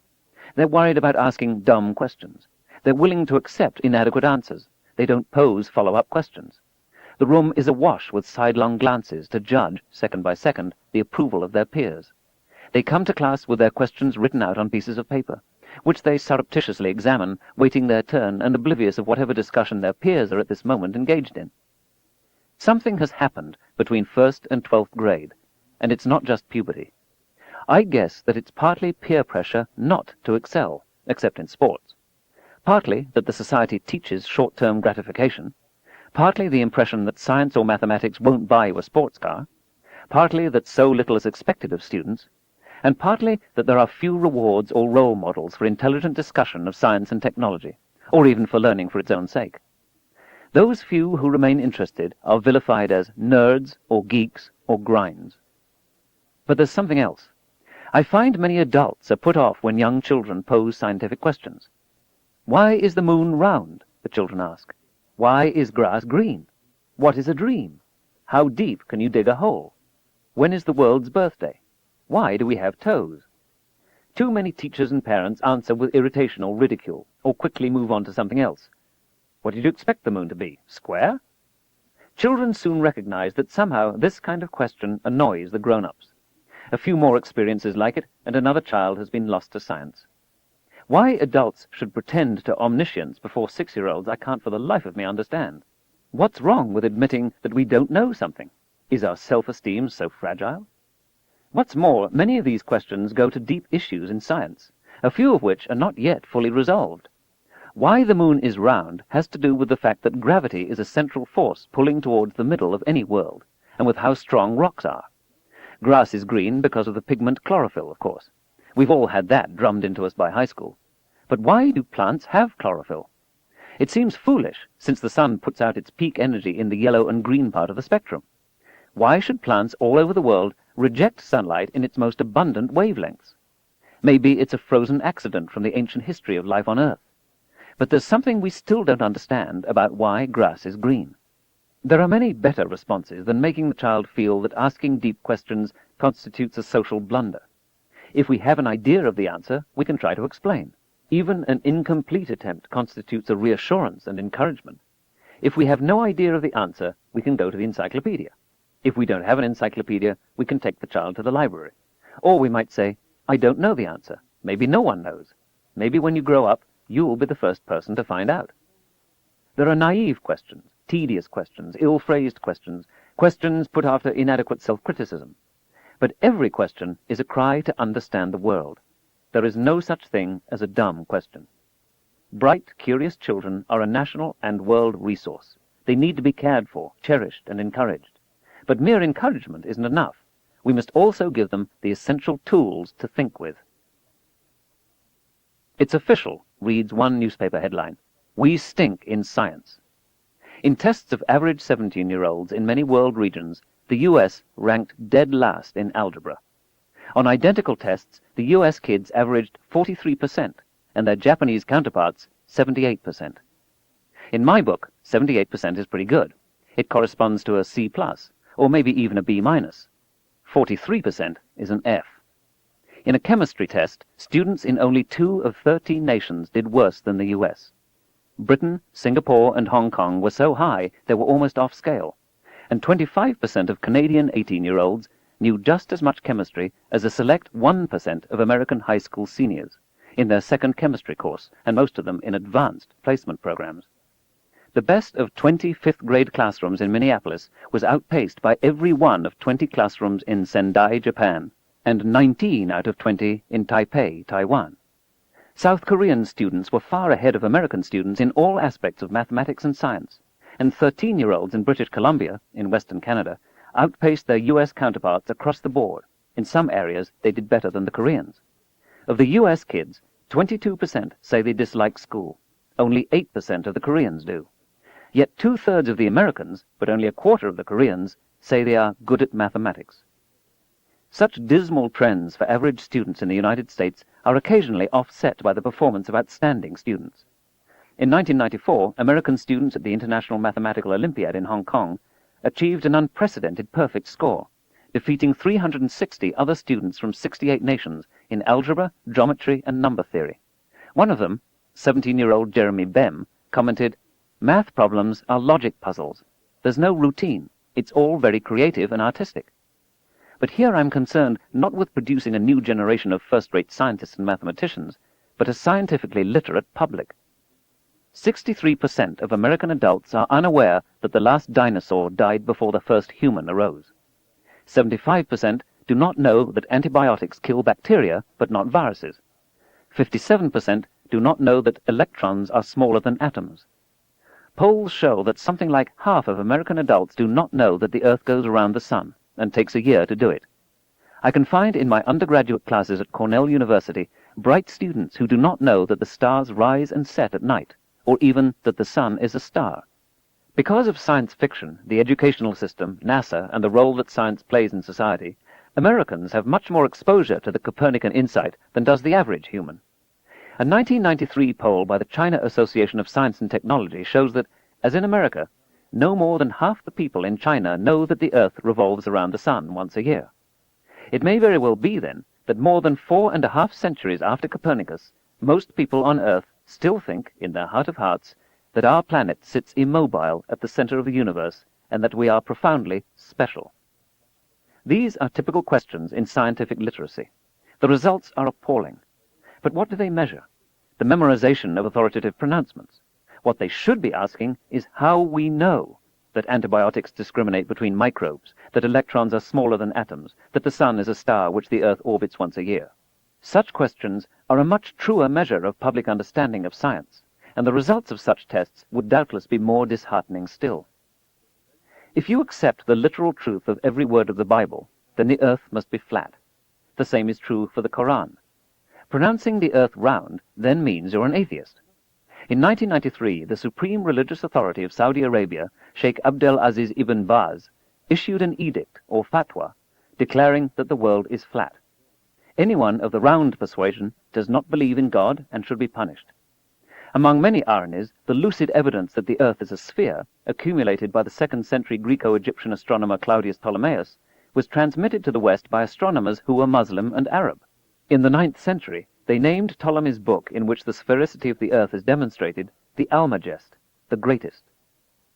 I meet many people offended by evolution, who passionately prefer to be the personal handicraft of God than to arise by blind physical and chemical forces over eons from slime. They also tend to be less than assiduous in exposing themselves to the evidence. Evidence has little to do with it. What they wish to be true, they believe is true. Only 9% of Americans accept the central finding of modern biology that human beings, and all the other species, have slowly evolved by natural processes from a succession of more ancient beings with no divine intervention needed along the way. When asked merely if they accept evolution, 45% of Americans say yes. The figure is 70% in China. When the movie Jurassic Park was shown in Israel, it was condemned by some Orthodox rabbis because it accepted evolution and because it taught that dinosaurs lived 100 million years ago, when, as is plainly stated at every Rosh Hashanah and every Jewish wedding ceremony, the universe is less than 6,000 years old. The clearest evidence of our evolution can be found in our genes. But evolution is still being fought, ironically by those whose own DNA proclaims it, in the schools, in the courts, in textbook publishing houses, and on the question of just how much pain we can inflict on other animals without crossing some ethical threshold. During the Great Depression, teachers enjoyed job security, good salaries, respectability. Teaching was an admired profession, partly because learning was widely recognized as the road out of poverty. Little of that is true today, and so science, and other teaching, is too often incompetently or uninspiringly done, its practitioners, astonishingly, having little or no training in their subjects, impatient with the method and in a hurry to get to the findings of science, and sometimes themselves unable to distinguish science from pseudoscience. Those who do have the training often get higher-paying jobs elsewhere. Children need hands-on experience with the experimental method, rather than just reading about science in a book. We can be told about oxidation of wax as the explanation of the candle flame, but we have a much more vivid sense of what's going on if we witness the candle burning briefly in a bell jar until the carbon dioxide produced by the burning surrounds the wick, blocks access to oxygen, and the flame flickers and dies. We can be taught about mitochondria in cells, how they mediate the oxidation of food like the flame burning the wax, but it's another thing altogether to see them under the microscope. We may be told that oxygen is necessary for the life of some organisms and not others. But we begin to really understand when we test the proposition in a bell jar fully depleted of oxygen.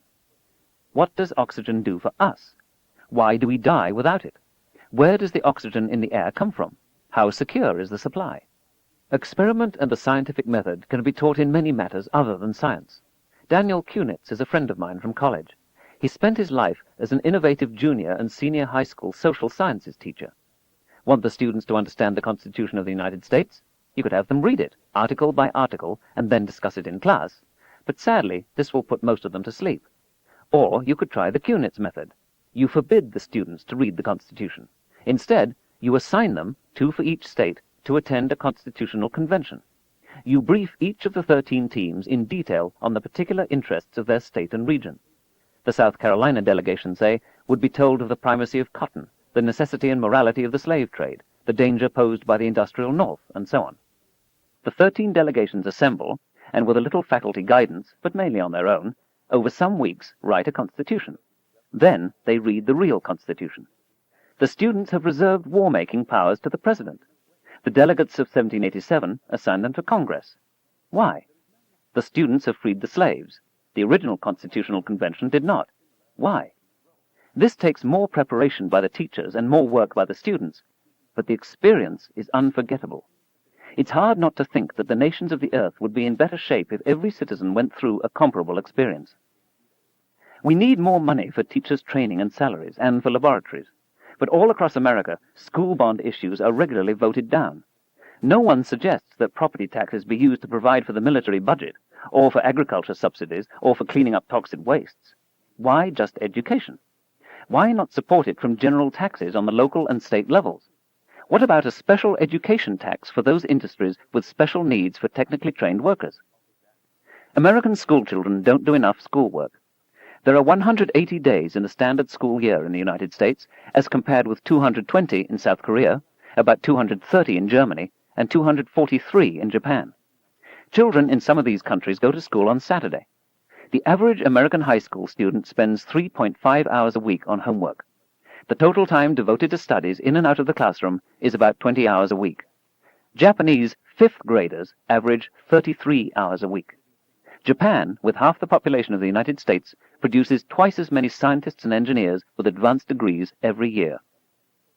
During 4 years of high school, American students spend less than 1,500 hours on such subjects as mathematics, science, and history. Japanese, French, and German students spend more than twice as much time. A 1994 report commissioned by the U.S. Department of Education notes, "The traditional school day must now fit in a whole set of requirements for what has been called the new work of the schools: education about personal safety, consumer affairs, AIDS, conservation and energy, family life, and driver's training." So because of the deficiencies of the society and the inadequacies of education in the home, only about 3 hours a day are spent in high school on the core academic subjects. There's a widely held perception that science is too hard for ordinary people. We can see this reflected in the statistic that only around 10% of American high school students ever opt for a course in physics. What makes science suddenly too hard? Why isn't it too hard for the citizens of all those other countries that are outperforming the United States? What has happened to the American genius for science, technical innovation, and hard work? Americans once took enormous pride in their inventors, who pioneered the telegraph, telephone, electric light, phonograph, automobile, and airplane. Except for computers, all that seems a thing of the past. Where did all that Yankee ingenuity go? Most American children aren't stupid. Part of the reason they don't study hard is that they receive few tangible benefits when they do. Competency, that is, actually knowing the stuff, in verbal skills, mathematics, science, and history these days, doesn't increase earnings for average young men in their first 8 years out of high school, many of whom take service rather than industrial jobs. In the productive sectors of the economy, though, the story is often different.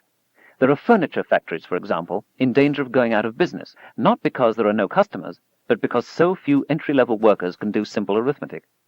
A major electronics company reports that 80% of its job applicants can't pass a 5th-grade mathematics test.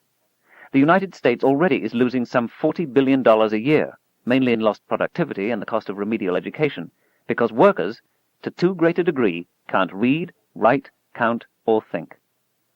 In a survey by the U.S. National Science Board of 139 high-technology companies in the United States, the chief causes of the research and development decline attributable to national policy were 1.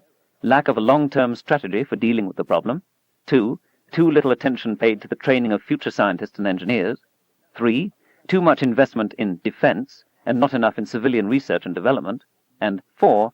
Too little attention paid to pre-college education. Ignorance feeds on ignorance. Science phobia is contagious. Those in America with the most favorable view of science tend to be young, well-to-do, college-educated white males.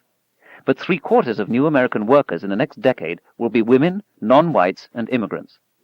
Failing to rouse their enthusiasm, to say nothing of discriminating against them, isn't only unjust, it's also stupid and self-defeating.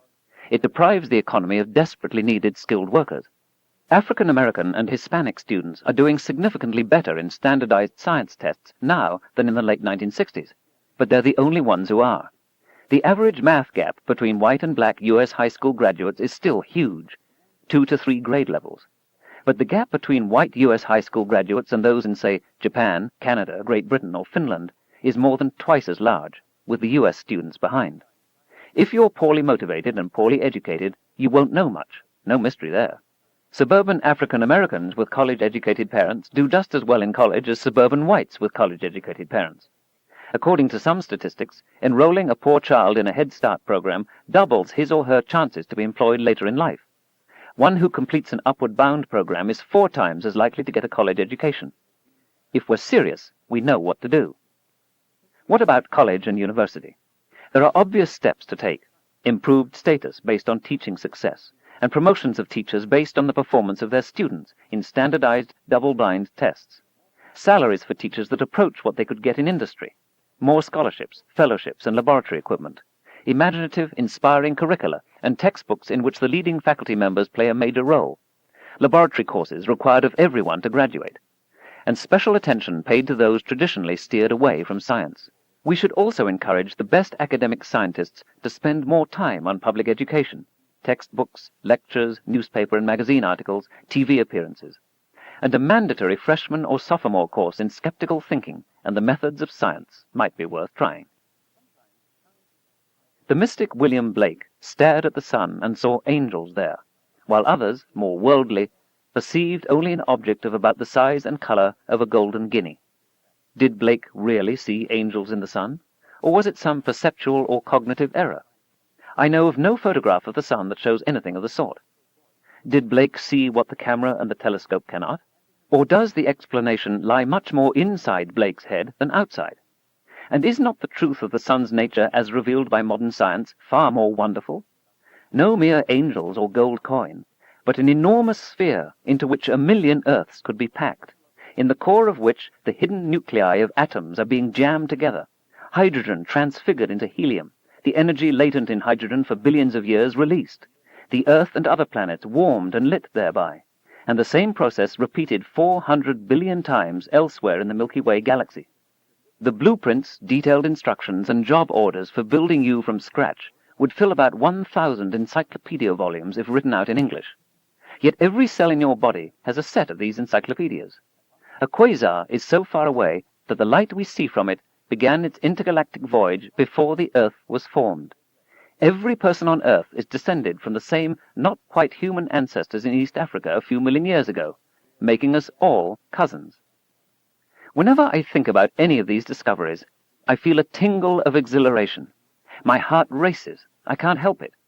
Science is an astonishment and a delight. Every time a spacecraft flies by a new world, I find myself amazed. Planetary scientists ask themselves, "Oh, is that the way it is? Why didn't we think of that?" But nature is always more subtle, more intricate, more elegant than what we are able to imagine. Given our manifest human limitations, what is surprising is that we have been able to penetrate so far into the secrets of nature. Nearly every scientist has experienced, in a moment of discovery or sudden understanding, a reverential astonishment. Science, pure science, science not for any practical application but for its own sake, is a deeply emotional matter for those who practice it, as well as for those non-scientists who every now and then dip in to see what's been discovered lately. And, as in a detective story, it's a joy to frame key questions, to work through the alternative explanations, and maybe even to advance the process of scientific discovery. Consider these examples, some very simple, some not, chosen more or less at random. Could there be an undiscovered integer between 6 and 7? Could there be an undiscovered chemical element between atomic number 6, which is carbon, and atomic number 7, which is nitrogen? Yes, the new preservative causes cancer in rats. But what if you have to give a person who weighs much more than a rat a pound a day of the stuff to induce cancer? In that case, maybe the new preservative isn't all that dangerous. Might the benefit of having food preserved for long periods outweigh the small additional risk of cancer? Who decides? What data do they need to make a prudent decision? In a 3.8 billion-year-old rock, you find a ratio of carbon isotopes typical of living things today, and different from inorganic sediments. Do you deduce abundant life on Earth 3.8 billion years ago? Or could the chemical remains of more modern organisms have infiltrated into the rock? Or is there a way for isotopes to separate in the rock apart from biological processes? Sensitive measurements of electrical currents in the human brain show that when certain memories or mental processes occur, particular regions of the brain go into action. Can our thoughts, memories, and passions all be generated by particular circuitry of the brain neurons? Might it ever be possible to simulate such circuitry in a robot? Would it ever be feasible to insert new circuits or alter old ones in the brain in such a way as to change opinions, memories, emotions, logical deductions? Is such tampering wildly dangerous? Your theory of the origin of the solar system predicts many flat disks of gas and dust all over the Milky Way galaxy. You look through the telescope and you find flat disks everywhere. You happily conclude that your theory is confirmed.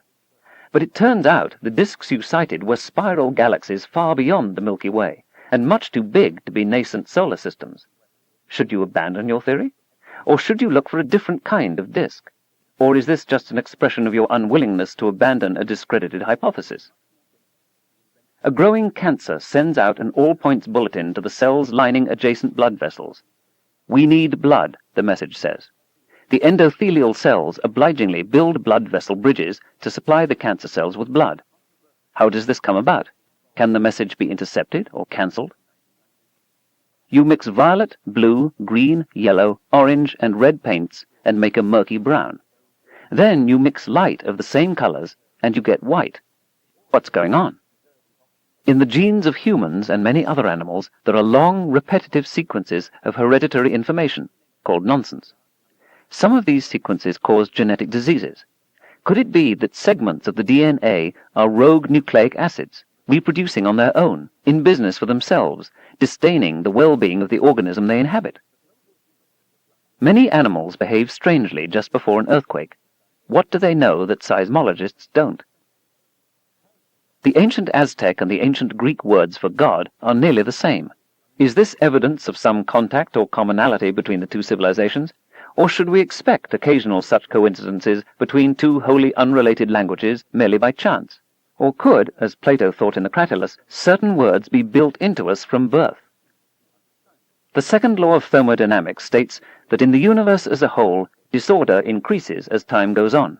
Of course, locally, worlds and life and intelligence can emerge at the cost of a decrease in order elsewhere in the universe. But if we live in a universe in which the present Big Bang expansion will slow, stop, and be replaced by a contraction, might the second law then be reversed? Can effects precede causes? The human body uses concentrated hydrochloric acid in the stomach to dissolve food and aid digestion. Why doesn't the hydrochloric acid dissolve the stomach? The oldest stars seem to be, at the time I'm writing, older than the universe. Like the claim that an acquaintance has children older than she is, you don't have to know very much to recognize that someone has made a mistake. Who? The technology now exists to move individual atoms around, so long and complex messages can be written on an ultra-microscopic scale. It is also possible to make machines the size of molecules. Rudimentary examples of both these nanotechnologies are now well demonstrated. Where does this take us in another few decades? In several different laboratories, complex molecules have been found that under suitable conditions make copies of themselves in the test tube. Some of these molecules are, like DNA and RNA, built out of nucleotides. Others are not. Some use enzymes to hasten the pace of the chemistry. Others do not. Sometimes there is a mistake in copying. From that point forward, the mistake is copied in successive generations of molecules. Thus, there get to be slightly different species of self-replicating molecules, some of which reproduce faster or more efficiently than others. These preferentially thrive. As time goes on, the molecules in the test tube become more and more efficient. We are beginning to witness the evolution of molecules. How much insight does this provide about the origin of life? Why is ordinary ice white, but pure glacial ice blue? Life has been found miles below the surface of the Earth. How deep does it go? The Dogon people in the Republic of Mali are said by a French anthropologist to have a legend that the star Sirius has an extremely dense companion star. Sirius, in fact, does have a companion, although it requires fairly sophisticated astronomy to detect it. So, 1. Did the Dogon people descend from a forgotten civilization that had large optical telescopes and theoretical astrophysics? Or, 2. Were they instructed by extraterrestrials? Or, 3. Did the Dogon hear about the white dwarf companion of Sirius from a visiting European? Or, 4. Was the French anthropologist mistaken, and the Dogon, in fact, never had such a legend? Why should it be hard for scientists to get science across?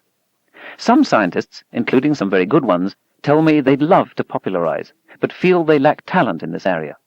Knowing and explaining, they say, are not the same thing. What's the secret? There's only one, I think. Don't talk to the general audience as you would to your scientific colleagues. There are terms that convey your meaning instantly and accurately to fellow experts. You may parse these phrases every day in your professional work, but they do no more than mystify an audience of non-specialists. Use the simplest possible language. Above all, remember how it was before you yourself grasped whatever it is you're explaining.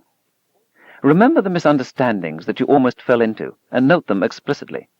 Keep firmly in mind that there was a time when you didn't understand any of this either. Recapitulate the first steps that led you from ignorance to knowledge. Never forget that native intelligence is widely distributed in our species. Indeed, it is the secret of our success. The effort involved is slight, the benefits great. Among the potential pitfalls are oversimplification, the need to be sparing with qualifications and quantifications, inadequate credit given to the many scientists involved, and insufficient distinctions drawn between helpful analogy and reality. Doubtless, compromises must be made.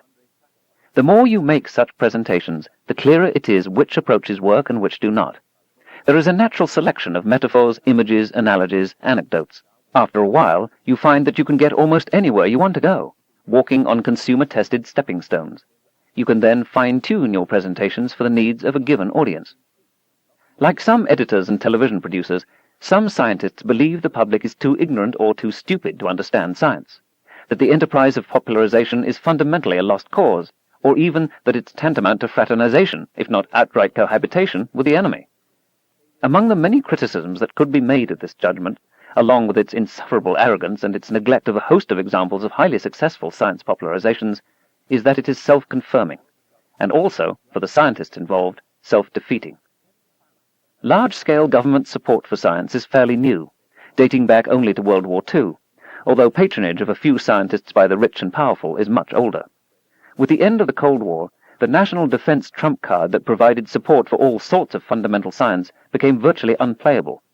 Only partly for this reason, most scientists, I think, are now comfortable with the idea of popularizing science. Since nearly all support for science comes from the public coffers, it would be an odd flirtation with suicide for scientists to oppose competent popularization. What the public understands and appreciates, it is more likely to support. I don't mean writing articles for Scientific American, say, that are read by science enthusiasts and scientists in other fields. I'm not just talking about teaching introductory courses for undergraduates. I'm talking about efforts to communicate the substance and approach of science in newspapers, magazines, on radio and television, in lectures for the general public, and in elementary, middle, and high school textbooks. Of course, there are judgment calls to be made in popularizing. It's important neither to mystify nor to patronize. In attempting to prod public interest, scientists have on occasion gone too far, for example, in drawing unjustified religious conclusions. Astronomer George Smoot described his discovery of small irregularities in the radio radiation left over from the Big Bang as seeing God face to face. Physics Nobel laureate Leon Lederman described the Higgs boson, a hypothetical building block of matter, as the God particle, and so titled a book. In my opinion, they're all God particles. If the Higgs boson doesn't exist, is the God hypothesis disproved? Physicist Frank Tipler proposes that computers in the remote future will prove the existence of God and work our bodily resurrection. Periodicals and television can strike sparks as they give us a glimpse of science, and this is very important. But, apart from apprenticeship or well-structured classes and seminars, the best way to popularize science is through textbooks, popular books, CD-ROMs, and laserdiscs. You can mull things over, go at your own pace, revisit the hard parts, compare texts, dig deep. It has to be done right, though, and in the schools especially, it generally isn't. There, as the philosopher John Passmore comments, science is often presented as a matter of learning principles and applying them by routine procedures. It is learned from textbooks, not by reading the works of great scientists or even the day-to-day contributions to the scientific literature. The beginning scientist, unlike the beginning humanist, does not have an immediate contact with genius. Indeed, school courses can attract quite the wrong sort of person into science, unimaginative boys and girls who like routine. I hold that popularization of science is successful if, at first, it does no more than spark the sense of wonder. To do that, it is sufficient to provide a glimpse of the findings of science without thoroughly explaining how those findings were achieved. It is easier to portray the destination than the journey. But, where possible, popularizers should try to chronicle some of the mistakes, false starts, dead ends, and apparently hopeless confusion along the way. At least every now and then, we should provide the evidence and let the reader draw his or her own conclusion. This converts obedient assimilation of new knowledge into personal discovery. When you make the finding yourself, even if you're the last person on earth to see the light, you never forget it. As a youngster, I was inspired by the popular science books and articles of George Gamow, James Jeans, Arthur Eddington, J.B.S. Haldane, Julian Huxley, Rachel Carson, and Arthur C. Clarke, all of them trained in, and most of them leading practitioners of, science. The popularity of well-written, well-explained, deeply imaginative books on science that touch our hearts as well as our minds seems greater in the last 20 years than ever before, and the number and disciplinary diversity of scientists writing these books is likewise unprecedented. Among the best contemporary scientist popularizers, I think of Stephen Jay Gould, E.O. Wilson, Lewis Thomas, and Richard Dawkins in biology, Stephen Weinberg, Alan Lightman, and Kip Thorne in physics, Roald Hoffmann in chemistry, and the early works of Fred Hoyle in astronomy. Isaac Asimov wrote capably on everything, and while requiring calculus, the most consistently exciting, provocative, and inspiring science popularization of the last few decades seems to me to be Volume 1 of Richard Feynman's Introductory Lectures on Physics. Nevertheless, current efforts are clearly nowhere near commensurate with the public good, and of course, if we can't read, we can't benefit from such works, no matter how inspiring they are. I want us to rescue Mr. Buckley and the millions like him. I also want us to stop turning out leaden, incurious, uncritical, and unimaginative high school seniors. Our species needs and deserves a citizenry with minds wide awake and a basic understanding of how the world works. Science, I maintain, is an absolutely essential tool for any society with a hope of surviving well into the next century with its fundamental values intact. Not just science as engaged in by its practitioners, but science understood and embraced by the entire human community. And if the scientists will not bring this about, who will? Chapter 20, written with Anne Drian. House on Fire. The Lord Buddha replied to the Venerable Sariputra, "In some village, city, market town, country district, province, kingdom, or capital, there lived a householder, old, advanced in years, decrepit, weak in health and strength, but rich, wealthy, and well-to-do. His house was a large one, both extensive and high, and it was old, having been built a long time ago. It was inhabited by many living beings, some 2, 3, 4, or 500. It had one single door only. It was thatched with straw. Its terraces had fallen down, its foundations were rotten, its walls, matting screens, and plaster were in an advanced state of decay. Suddenly a great blaze of fire broke out, and the house started burning on all sides. And that man had many young sons, 5 or 10 or 20, and he himself got out of the house. When that man saw his own house ablaze all around with that great mass of fire, he became afraid and trembled. His mind became agitated, and he thought to himself, I, it is true, have been competent enough to run out of the door and to escape from my burning house quickly and safely without being touched or scorched by that great mass of fire. But what about my sons, my young boys, my little sons? There, in this burning house, they play, sport, and amuse themselves with all sorts of games. They do not know that this dwelling is afire. They do not understand it, do not perceive it, pay no attention to it, and so they feel no agitation. Though threatened by this great fire, though in such close contact with so much ill, they pay no attention to their danger and make no efforts to get out." From the Saddharma Pundarika, in Buddhist Scriptures, Edward Conze, editor, Harmondsworth, Middlesex, England, Penguin Books, 1959. One of the reasons it's so interesting to write for Parade magazine is feedback. With 80 million readers, you can really sample the opinion of the citizens of the United States. You can understand how people think, what their anxieties and hopes are, and even perhaps where we have lost our way. An abbreviated version of the preceding chapter, emphasizing the performance of students and teachers, was published in Parade. I was flooded with mail. Some people denied there was a problem. Others said that Americans were losing cutting-edge intelligence and know-how. Some thought there were easy solutions, others that the problems were too deeply ingrained to fix. Many opinions were a surprise to me. A 10th grader teacher in Minnesota handed out copies of the article and asked his students to tell me what they thought. Here's what some American high school students wrote, grammar and punctuation as in the original letters. "Not Americans are stupid, we just rank lower in school, big deal. Maybe that's good that we are not as smart as the other countries, so then we can just import all of our products and then we don't have to spend all of our money on the parts for the goods. And if other countries are doing better, what does it matter? They're most likely going to come over the US anyway. Our society is doing just fine with what discoveries we are making. It's going slowly, but the cure for cancer is coming right along.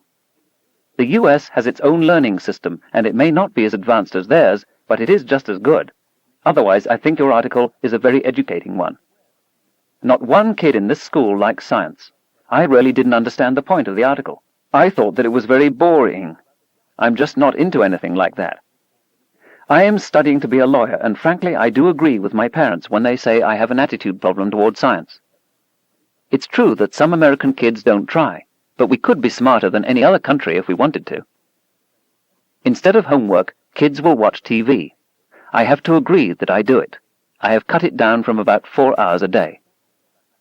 I don't believe it is the school system's fault. I think the whole country is brought up with not enough emphasis on school.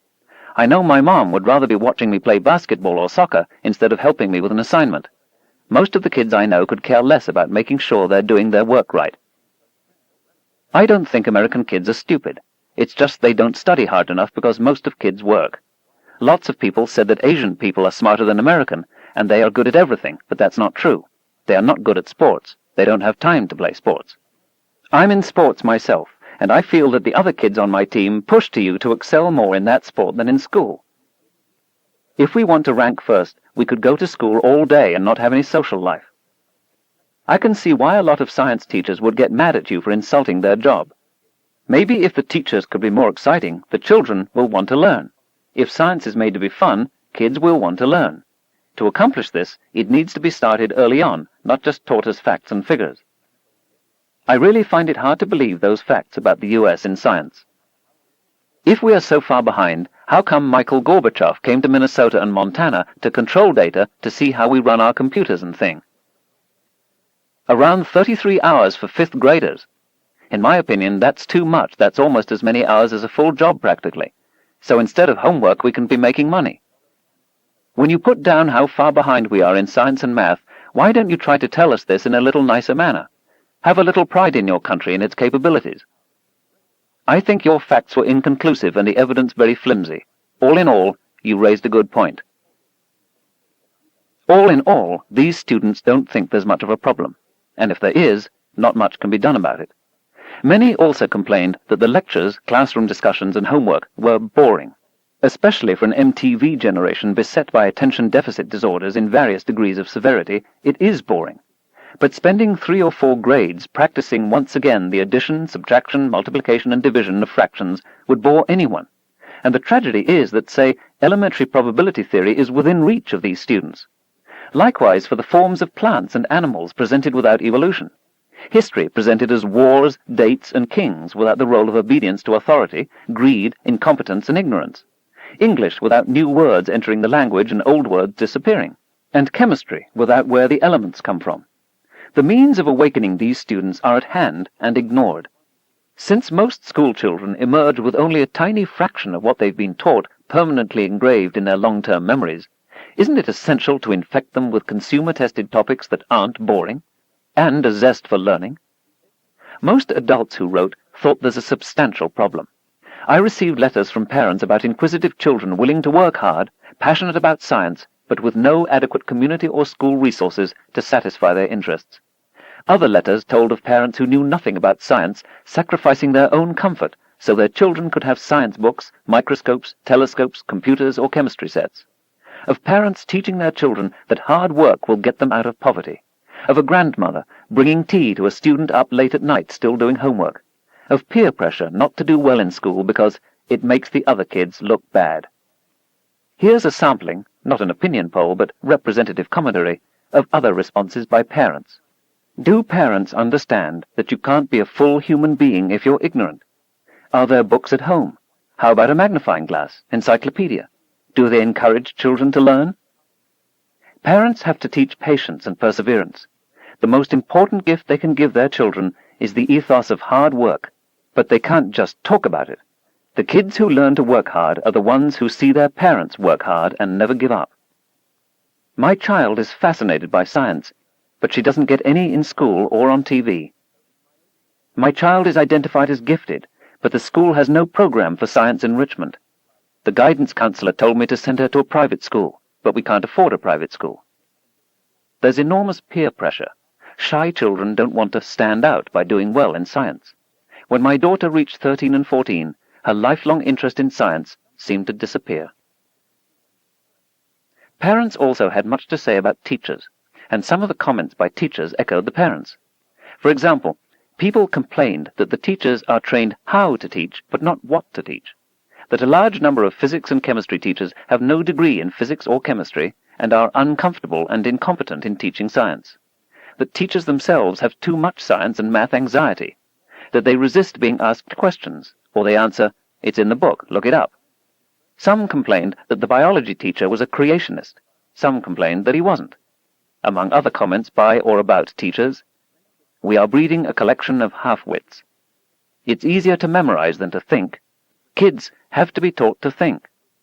The teachers and curricula are dumbing down to the lowest common denominator. Why is the basketball coach teaching chemistry? Teachers are required to spend much too much time on discipline and on social curricula. There's no incentive to use our own judgment. The brass are always looking over our shoulders. Abandon tenure in schools and colleges. Get rid of the dead wood. Leave hiring and firing to principals, deans, and superintendents.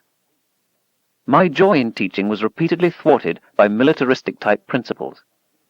Teachers should be rewarded on the basis of performance, especially student performance on standardized nationwide tests and improvements in student performance on such tests from one year to the next. Teachers are stifling our children's minds by telling them they're not smart enough, for example, for a career in physics. Why not give the students a chance to take the course? My son was promoted even though he's reading 2 grade levels behind the rest of his class. The reason given was social, not educational. He'll never catch up unless he's left back. Science should be required in all school and especially high school curricula. It should be carefully coordinated with the math courses the students are taking at the same time. Most homework is busy work rather than something that makes you think. I think Diane Ravitch, New Republic, March 6, 1989, tells it like it is. As a female student at Hunter High School in New York City recently explained, "I make straight A's, but I never talk about it. It's cool to do really badly. If you're interested in school and you show it, you're a nerd." The popular culture, through television, movies, magazines, and videos, incessantly drums in the message to young women that it is better to be popular, sexy, and cool than to be intelligent, accomplished, and outspoken. In 1986, researchers found a similar anti-academic ethos among both high school and female students in Washington, D.C. They noted that able students faced strong peer pressure not to succeed in school.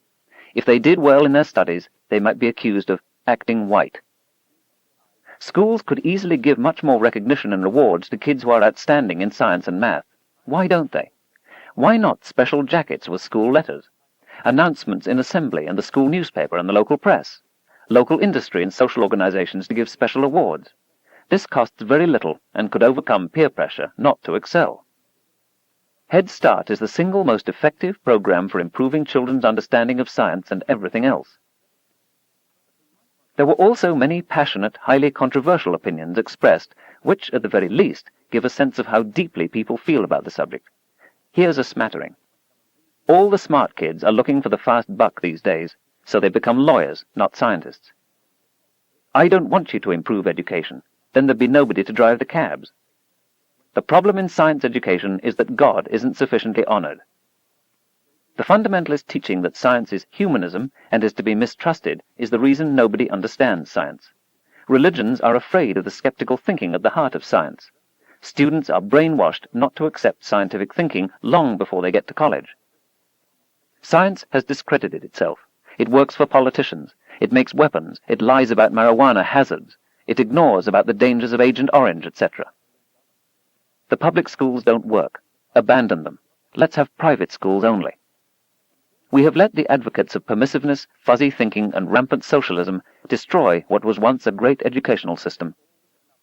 The school system has enough money. The problem is that the white males, usually coaches, who run the schools would never, and I mean never, hire an intellectual. They care more about the football team than the curriculum, and hire only sub-mediocre, flag-waving, God-loving automatons to teach. What kind of students can emerge from schools that oppress, punish, and neglect logical thinking? Release schools from the stranglehold of the ACLU, American Civil Liberties Union, NEA, National Education Association, and others engaged in the breakdown of the discipline and competence in the schools. I'm afraid you have no understanding of the country in which you live. The people are incredibly ignorant and fearful. They will not tolerate listening to any new idea. Don't you get it? The system survives only because it has an ignorant, God-fearing population. There's a reason lots of educated people are unemployed. I'm sometimes required to explain technological issues to congressional staffers. Believe me, there's a problem in science education in this country. There's no single solution to the problem of illiteracy in science, or math, history, English, geography, and many of the other skills which our society needs more of. The responsibilities are broadly shared. Parents, the voting public, local school boards, the media, teachers, administrators, federal, state, and local governments, plus, of course, the students themselves. At every level, teachers complain that the problem lies in earlier grades. And first-grade teachers can, with justice, despair of teaching children with learning deficits because of malnutrition, or no books in the home, or a culture of violence in which the leisure to think is unavailable. I know very well from my own experience how much a child can benefit from parents who have a little learning and are able to pass it on. Even small improvements in the education, communication skills, and passion for learning in one generation might work much larger improvements in the next. I think of this every time I hear a complaint that school and collegiate standards are falling, or that a bachelor's degree doesn't mean what it once did. Dorothy Rich, an innovative teacher from Yonkers, New York, believes that far more important than specific academic subjects is the honing of key skills which she lists as confidence, perseverance, caring, teamwork, common sense, and problem-solving, to which I'd add skeptical thinking and an aptitude for wonder. At the same time, children with special abilities and skills need to be nourished and encouraged. They are a national treasure.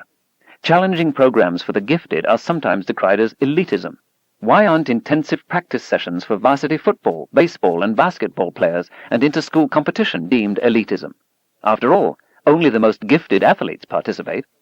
There is a self-defeating double standard at work here, nationwide. The problems in public education in science and other subjects run so deep that it's easy to despair and conclude that they can never be fixed. And yet, there are institutions hidden away in big cities and small towns that provide reason for hope, places that strike the spark, awaken slumbering curiosities, and ignite the scientist that lives in all of us.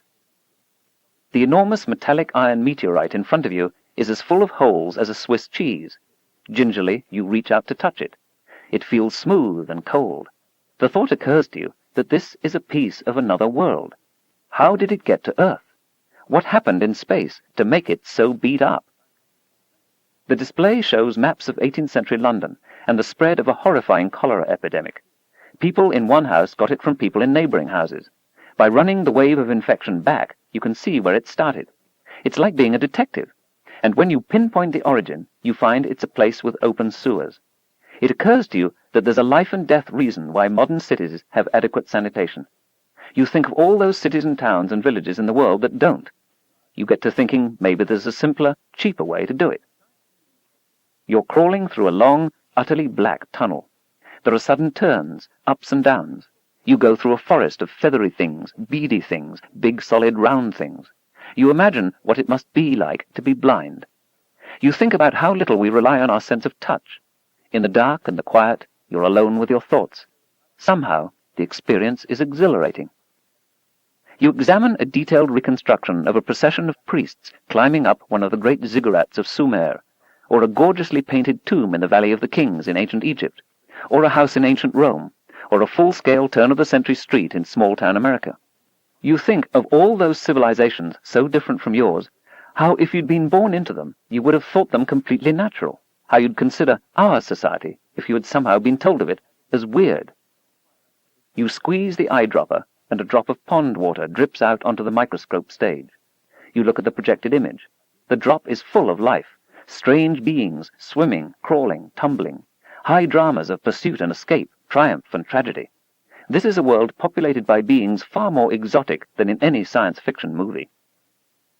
Seated in the theater, you find yourself inside the head of an 11-year-old boy. You look out through his eyes. You encounter his typical daily crises: bullies, authoritarian adults, crushes on girls. You hear the voice inside his head. You witness his neurological and hormonal responses to his social environment. And you get to wonder how you work on the inside. Following the simple instructions, you type in the commands. What will the Earth look like if we continue to burn coal, oil, and gas, and double the amount of carbon dioxide in the atmosphere? How much hotter will it be? How much polar ice will melt? How much higher will the oceans be? Why are we pouring so much carbon dioxide into the atmosphere? What if we put 5 times more carbon dioxide into the atmosphere? Also, how could anybody know what the future climate will be like? It gets you thinking. In my childhood, I was taken to the American Museum of Natural History in New York City. I was transfixed by the dioramas, lifelike representations of animals and their habitats all over the world. Penguins on the dimly lit Antarctic ice, okapi in the bright African felt, a family of gorillas, the male beating his chest in a shaded forest glade, an American grizzly bear standing on his hind legs 10 or 12 feet tall and staring me right in the eye. These were three-dimensional freeze frames captured by some genie of the lamp. Did the grizzly move just then? Did the gorilla blink? Might the genie return, lift the spell, and permit this gorgeous array of living things to go on with their lives as, jaws agape, I watch? Kids have an irresistible urge to touch. Back in those days, the most commonly heard 2 words in museums were, "Don't touch." Decades ago, there was almost nothing hands-on in museums of science or natural history, not even a simulated tidal pool in which you could pick up a crab and inspect it. The closest thing to an interactive exhibit that I knew were the scales in the Hayden Planetarium, one for each planet. Weighing a mere 40 pounds on Earth, there was something reassuring in the thought that if only you lived on Jupiter, you would weigh 100 pounds. But sadly, on the Moon, you would weigh only 7 pounds. On the Moon, it seemed you would hardly be there at all. Today, children are encouraged to touch, to poke, to run through a branched contingency tree of questions and answers via computer, or to make funny noises and see what the sound waves look like. Even kids who don't get everything out of the exhibit, or who don't even get the point of the exhibit, usually extract something valuable. You go to these museums and you're struck by the wide-eyed looks of wonder, by kids racing from exhibit to exhibit, by the triumphant smiles of discovery. They're wildly popular. Almost as many of us go to them each year as attend professional baseball, basketball, and football games combined. These exhibits do not replace instruction in school or at home, but they awaken and excite. A great science museum inspires a child to read a book, or take a course, or return to the museum again to engage in a process of discovery, and, most important, to learn the method of scientific thinking. Another glorious feature of many modern science museums is a movie theater showing IMAX or Omnimax films. In some cases, the screen is 10 stories tall and wraps around you. The Smithsonian's National Air and Space Museum, the most popular museum on Earth, has premiered in its Langley Theatre some of the best of these films. To fly brings a catch to my throat even after 5 or 6 viewings. I've seen religious leaders of many denominations witness Blue Planet and be converted on the spot to the need to protect the Earth's environment. Not every exhibit in Science Museum is exemplary. A few still are commercials for firms that have contributed money to promote their products, how an automobile engine works, or the cleanliness of one fossil fuel as compared to another. Too many museums that claim to be about science are really about technology and medicine. Too many biology exhibits are still afraid to mention the key idea of modern biology, evolution. Beings develop or emerge, but never evolve. The absence of humans from the deep fossil record is underplayed. We are shown nothing of the anatomical and DNA near identity between humans and chimps or gorillas. Nothing is displayed on complex organic molecules in space and on other worlds, nor about experiments showing the stuff of life forming in enormous numbers in the known atmospheres of other worlds and the presumptive atmosphere of the early Earth. A notable exception, the Natural History Museum of the Smithsonian Institution once had an unforgettable exhibit on evolution. It began with 2 roaches in a modern kitchen with open cereal boxes and other food. Left alone for a few weeks, the place was crowded with roaches, buckets of them everywhere, competing for the little food now available, and the long-term hereditary advantage that a slightly better adapted roach might have over its competitors became crystal clear. Also, too, many planetaria are still devoted to picking out constellations rather than traveling to other worlds, and depicting the evolution of galaxies, stars, and planets. They also have an insect-like projector always visible, which robs the sky of its reality. Perhaps the grandest museum exhibit can't be seen. It has no home. George Awad is one of the leading architectural model makers in America, specializing in skyscrapers. He is also a dedicated student of astronomy who has made a spectacular model of the universe. Starting with a prosaic scene on Earth and following a scheme proposed by the designers Charles and Ray Eames, he goes progressively by factors of 10 to show us the whole Earth, the solar system, the Milky Way, and the universe. Every astronomical body is meticulously detailed. You can lose yourself in them. It's one of the best tools I know of to explain the scale and nature of the universe to children. Isaac Asimov described it as the most imaginative representation of the universe that I've ever seen or could have conceived of. I could have wandered through it for hours, seeing something new at every turn that I hadn't observed before. Versions of it ought to be available throughout the country, for stirring the imagination, for inspiration, and for teaching. But instead, Mr. Awad cannot give this exhibit to any major science museum in the country. No one is willing to devote to it the floor space needed. As I write, it still sits forlornly, crated in storage. The population of my town, Ithaca, New York, doubles to a grand total of about 50,000 when Cornell University and Ithaca College are in session. Ethnically diverse, surrounded by farmland, it has suffered, like so much of the Northeast, the decline of its 19th century manufacturing base. Half the children at Beverly J. Martin Elementary School, which our daughter attended, live below the poverty line. Those are the kids that two volunteer science teachers, Debbie Levin and Eilma Levine, worried about most. It didn't seem right that for some, the children of Cornell faculty say, even the sky wasn't the limit. For others, there was no access to the liberating power of science education. Starting in the 1960s, they made regular trips to the school, dragging their portable library cart, laden with household chemicals and other familiar items, to convey something of the magic of science. They dreamed of creating a place for kids to go, where they could get a personal, hands-on feel for science. In 1983, Levin and Levine placed a small ad in our local paper inviting the community to discuss the idea. 50 people showed up. From that group came the first board of directors of the Science Center. Within a year, they secured exhibition space in the first floor of an unrented office building. When the owner found a paying tenant, the tadpoles and litmus paper were packed up again and carted off to a vacant storefront. Moves to other storefronts followed until an Ithacan named Bob Leathers, an architect world-renowned for designing innovative community-built playgrounds, drew up and donated the plans for a permanent science center. Gifts from local firms provided enough money to purchase an abandoned lot from the city and then hire an executive director, Charles Troutman, a Cornell civil engineer. He and Leathers traveled to the annual meeting of the National Association of Home Builders in Atlanta. Troutman relates how they told the story of a community eager to take responsibility for the education of its youth and secured donations of many key items such as windows, skylights, and lumber. Before they could start building, some of the old pump house on the site had to be torn down. Members of a Cornell fraternity were enlisted. With hard hats and sledgehammers, they demolished the place joyfully. This is the kind of thing, they said, we usually get into trouble for doing. In 2 days, they carted away 200 tons of rubble. What followed were images straight out of an America that many of us fear has vanished. In the tradition of pioneer barn raising, members of the community, bricklayers, doctors, carpenters, university professors, plumbers, farmers, the very young and the very old, all rolled up their sleeves to build the Science Center. The continuous 7-days-a-week schedule was maintained, says Troutman, so that anyone would be able to help any time. Everyone was given a job.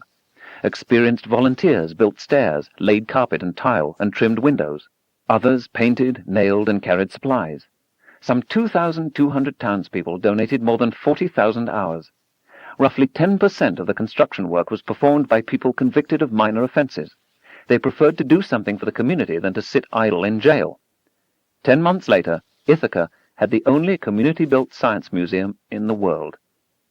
Among the 75 interactive exhibits emphasizing both the processes and principles of science are the Magicam, a microscope that visitors can use to view on a color monitor and then photograph any object at 40 times magnification, the world's only public connection to the satellite-based National Lightning Detection Network, a 6-by-9-foot walk-in camera, a fossil pit seeded with local shale where visitors hunt for fossils from 380 million years ago and keep their finds, an 8-foot-long boa constrictor named Spot, and a dazzling array of other experiments, computers, and activities.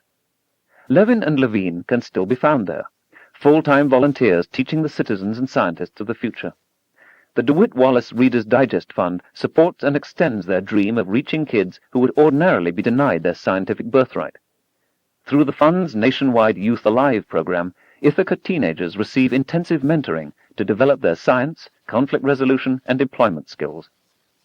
Levin and Levine thought science should belong to everyone. Their community agreed and made a commitment to realize that dream. In the Science Center's first year, 55,000 people came from all 50 states and 60 countries. Not bad for a small town. It makes you wonder what else we could do if we worked together for a better future for our kids. Chapter 21, written with Andrean. The Path to Freedom. We must not believe the many who say that only free people ought to be educated, but we should rather believe the philosophers who say that only the educated are free. Epictetus, Roman philosopher and former slave. Discourses. Frederick Bailey was a slave. As a boy in Maryland in the 1820s, he had no mother or father to look after him. It is a common custom, he later wrote, to part children from their mothers before the child has reached its 12th month. He was one of countless millions of slave children whose realistic prospects for a hopeful life were nil. What Bailey witnessed and experienced in his growing up marked him forever. I have often been awakened at the dawn of day by the most heart-rending shrieks of an own aunt of mine, whom the overseer used to tie up to a joist and whip upon her naked back till she was literally covered with blood. From the rising till the going down of the sun, he was cursing, raving, cutting, and slashing among the slaves of the field. He seemed to take pleasure in manifesting his fiendish barbarity. The slaves had drummed into them, from plantation and pulpit alike, from courthouse and statehouse, the notion that they were hereditary inferiors, that God intended them for their misery. The Holy Bible, as countless passages confirmed, condoned slavery. In these ways, the peculiar institution maintained itself despite its monstrous nature, something even its practitioners must have glimpsed. There was a most revealing rule. Slaves were to remain illiterate. In the antebellum South, whites who taught a slave to read were severely punished. To make a contented slave, Bailey later wrote, it is necessary to make a thoughtless one. It is necessary to darken his moral and mental vision, and, as far as possible, to annihilate the power of reason. This is why the slaveholders must control what slaves hear and see and think. This is why reading and critical thinking are dangerous, indeed subversive, in an unjust society. So now picture Frederick Bailey in 1828, a 10-year-old African-American child, enslaved, with no legal rights of any kind, long since torn from his mother's arms, sold away from the tattered remnants of his extended family as if he were a calf or a pony, conveyed to an unknown household in a strange city of Baltimore, and condemned to a life of drudgery with no prospect of reprieve. Bailey was sent to work for Captain Hugh Auld and his wife Sophia, moving from plantation to urban bustle, from field work to housework. In this new environment he came every day upon letters, books, and people who could read. He discovered what he called this mystery of reading. There was a connection between the letters on the page and the movement of the reader's lips, a nearly one-to-one correlation between the black squiggles and the sounds uttered. Surreptitiously, he studied from young Tommy Auld's Webster's spelling book. He memorized the letters of the alphabet. He tried to understand the sounds they stood for. Eventually, he asked Sophia Auld to help him learn.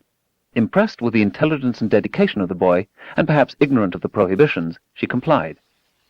By the time Frederick was spelling words of 3 and 4 letters, Captain Auld discovered what was going on. Furious, he ordered Sophia to stop. In Frederick's presence, he explained, "A nigger should know nothing but to obey his master, to do as he is told to do. Learning would spoil the best nigger in the world. Now if you teach that nigger how to read, there would be no keeping him. It would forever unfit him to be a slave." Auld chastised Sophia in this way as if Frederick Bailey were not there in the room with them, or as if he were a block of wood. But Auld had revealed to Bailey the great secret. I now understood the white man's power to enslave the black man. From that moment, I understood the pathway from slavery to freedom. Without further help from the now reticent and intimidated Sophia Auld, Frederick found ways to continue learning how to read, including buttonholing white schoolchildren on the streets. Then he began teaching his fellow slaves. Their minds had been starved. They had been shut up in mental darkness. I taught them because it was the delight of my soul. With his knowledge of reading playing a key role in his escape, Bailey fled to New England, where slavery was illegal and black people were free. He changed his name to Frederick Douglass, after a character in Walter Scott's The Lady of the Lake, eluded the bounty hunters who tracked down escaped slaves, and became one of the greatest orators, writers, and political leaders in American history. All his life, he understood that literacy had been the way out. For 99% of the tenure of humans on Earth, nobody could read or write. The great invention had not yet been made. Except for first-hand experience, almost everything we knew was passed on by word of mouth.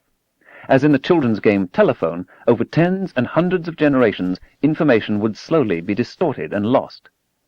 Books changed all that.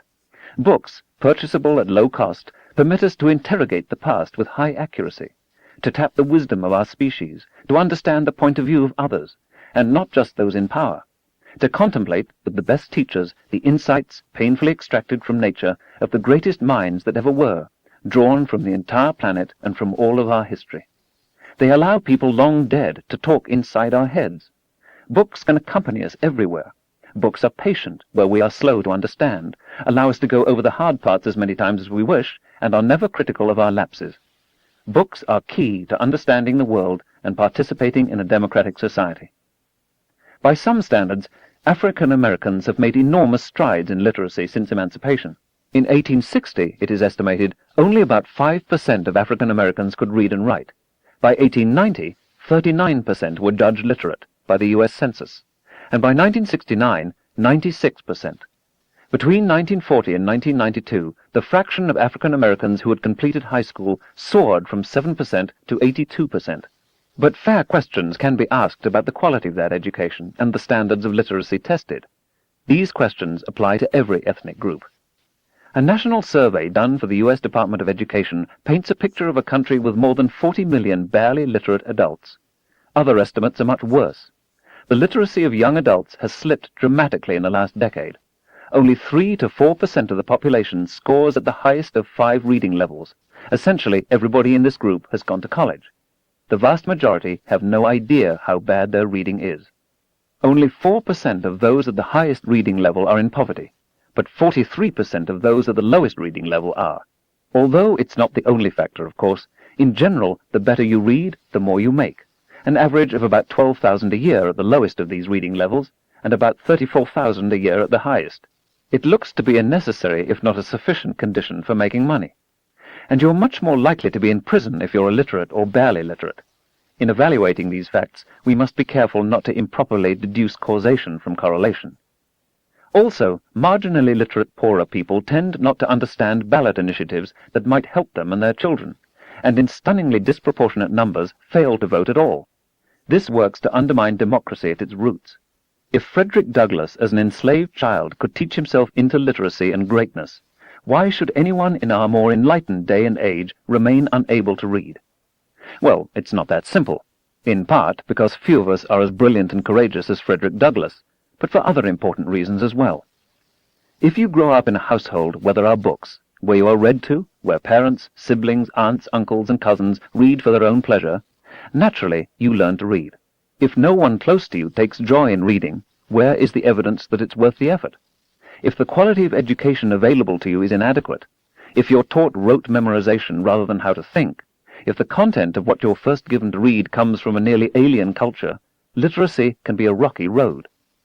You have to internalize, so they're second nature, dozens of upper and lowercase letters, symbols, and punctuation marks, memorize thousands of dumb spellings on a word-by-word basis, and conform to a range of rigid and arbitrary rules of grammar.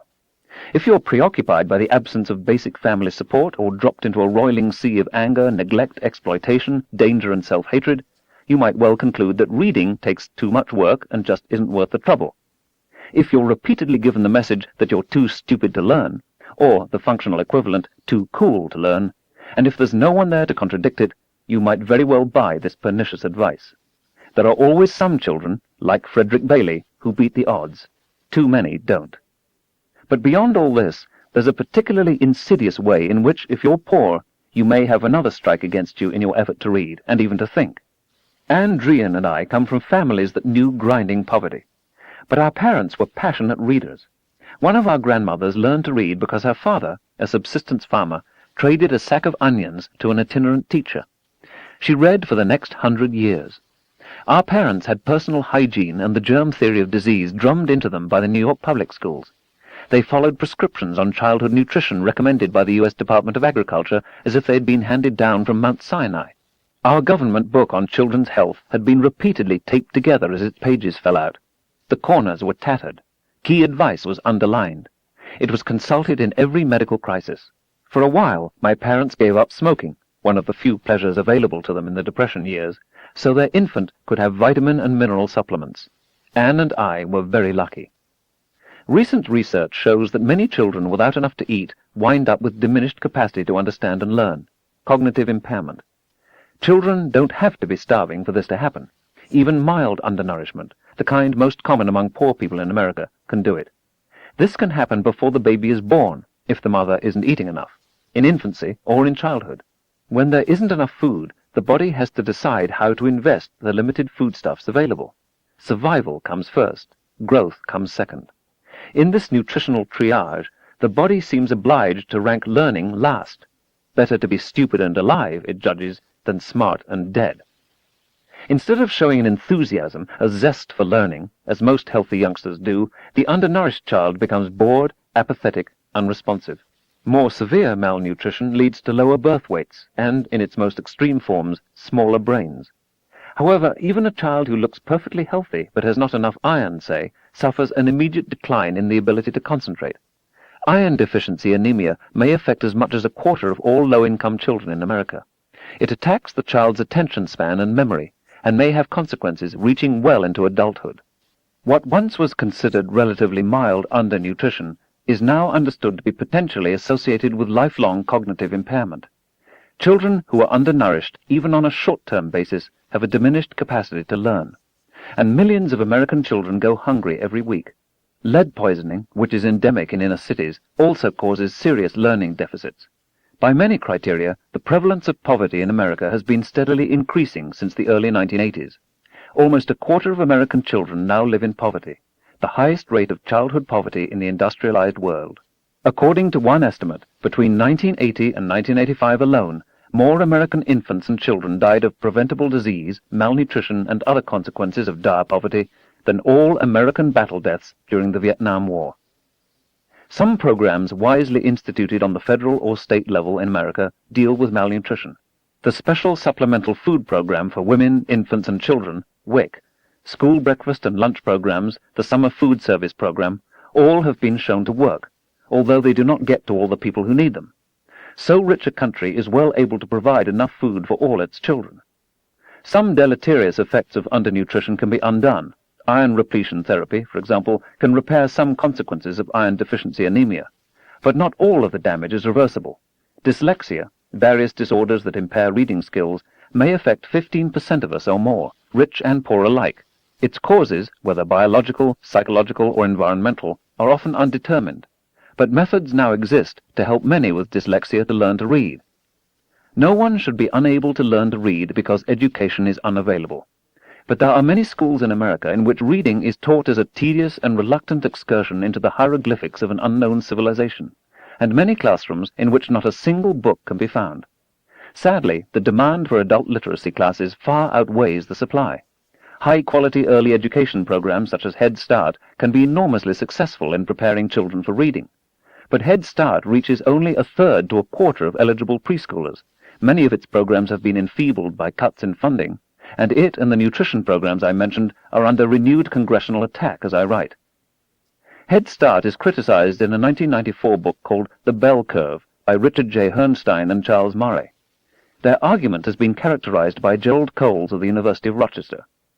First, inadequately fund a program for poor children, then deny whatever success is achieved in the face of overwhelming obstacles, and finally conclude that the program must be eliminated because the children are intellectually inferior.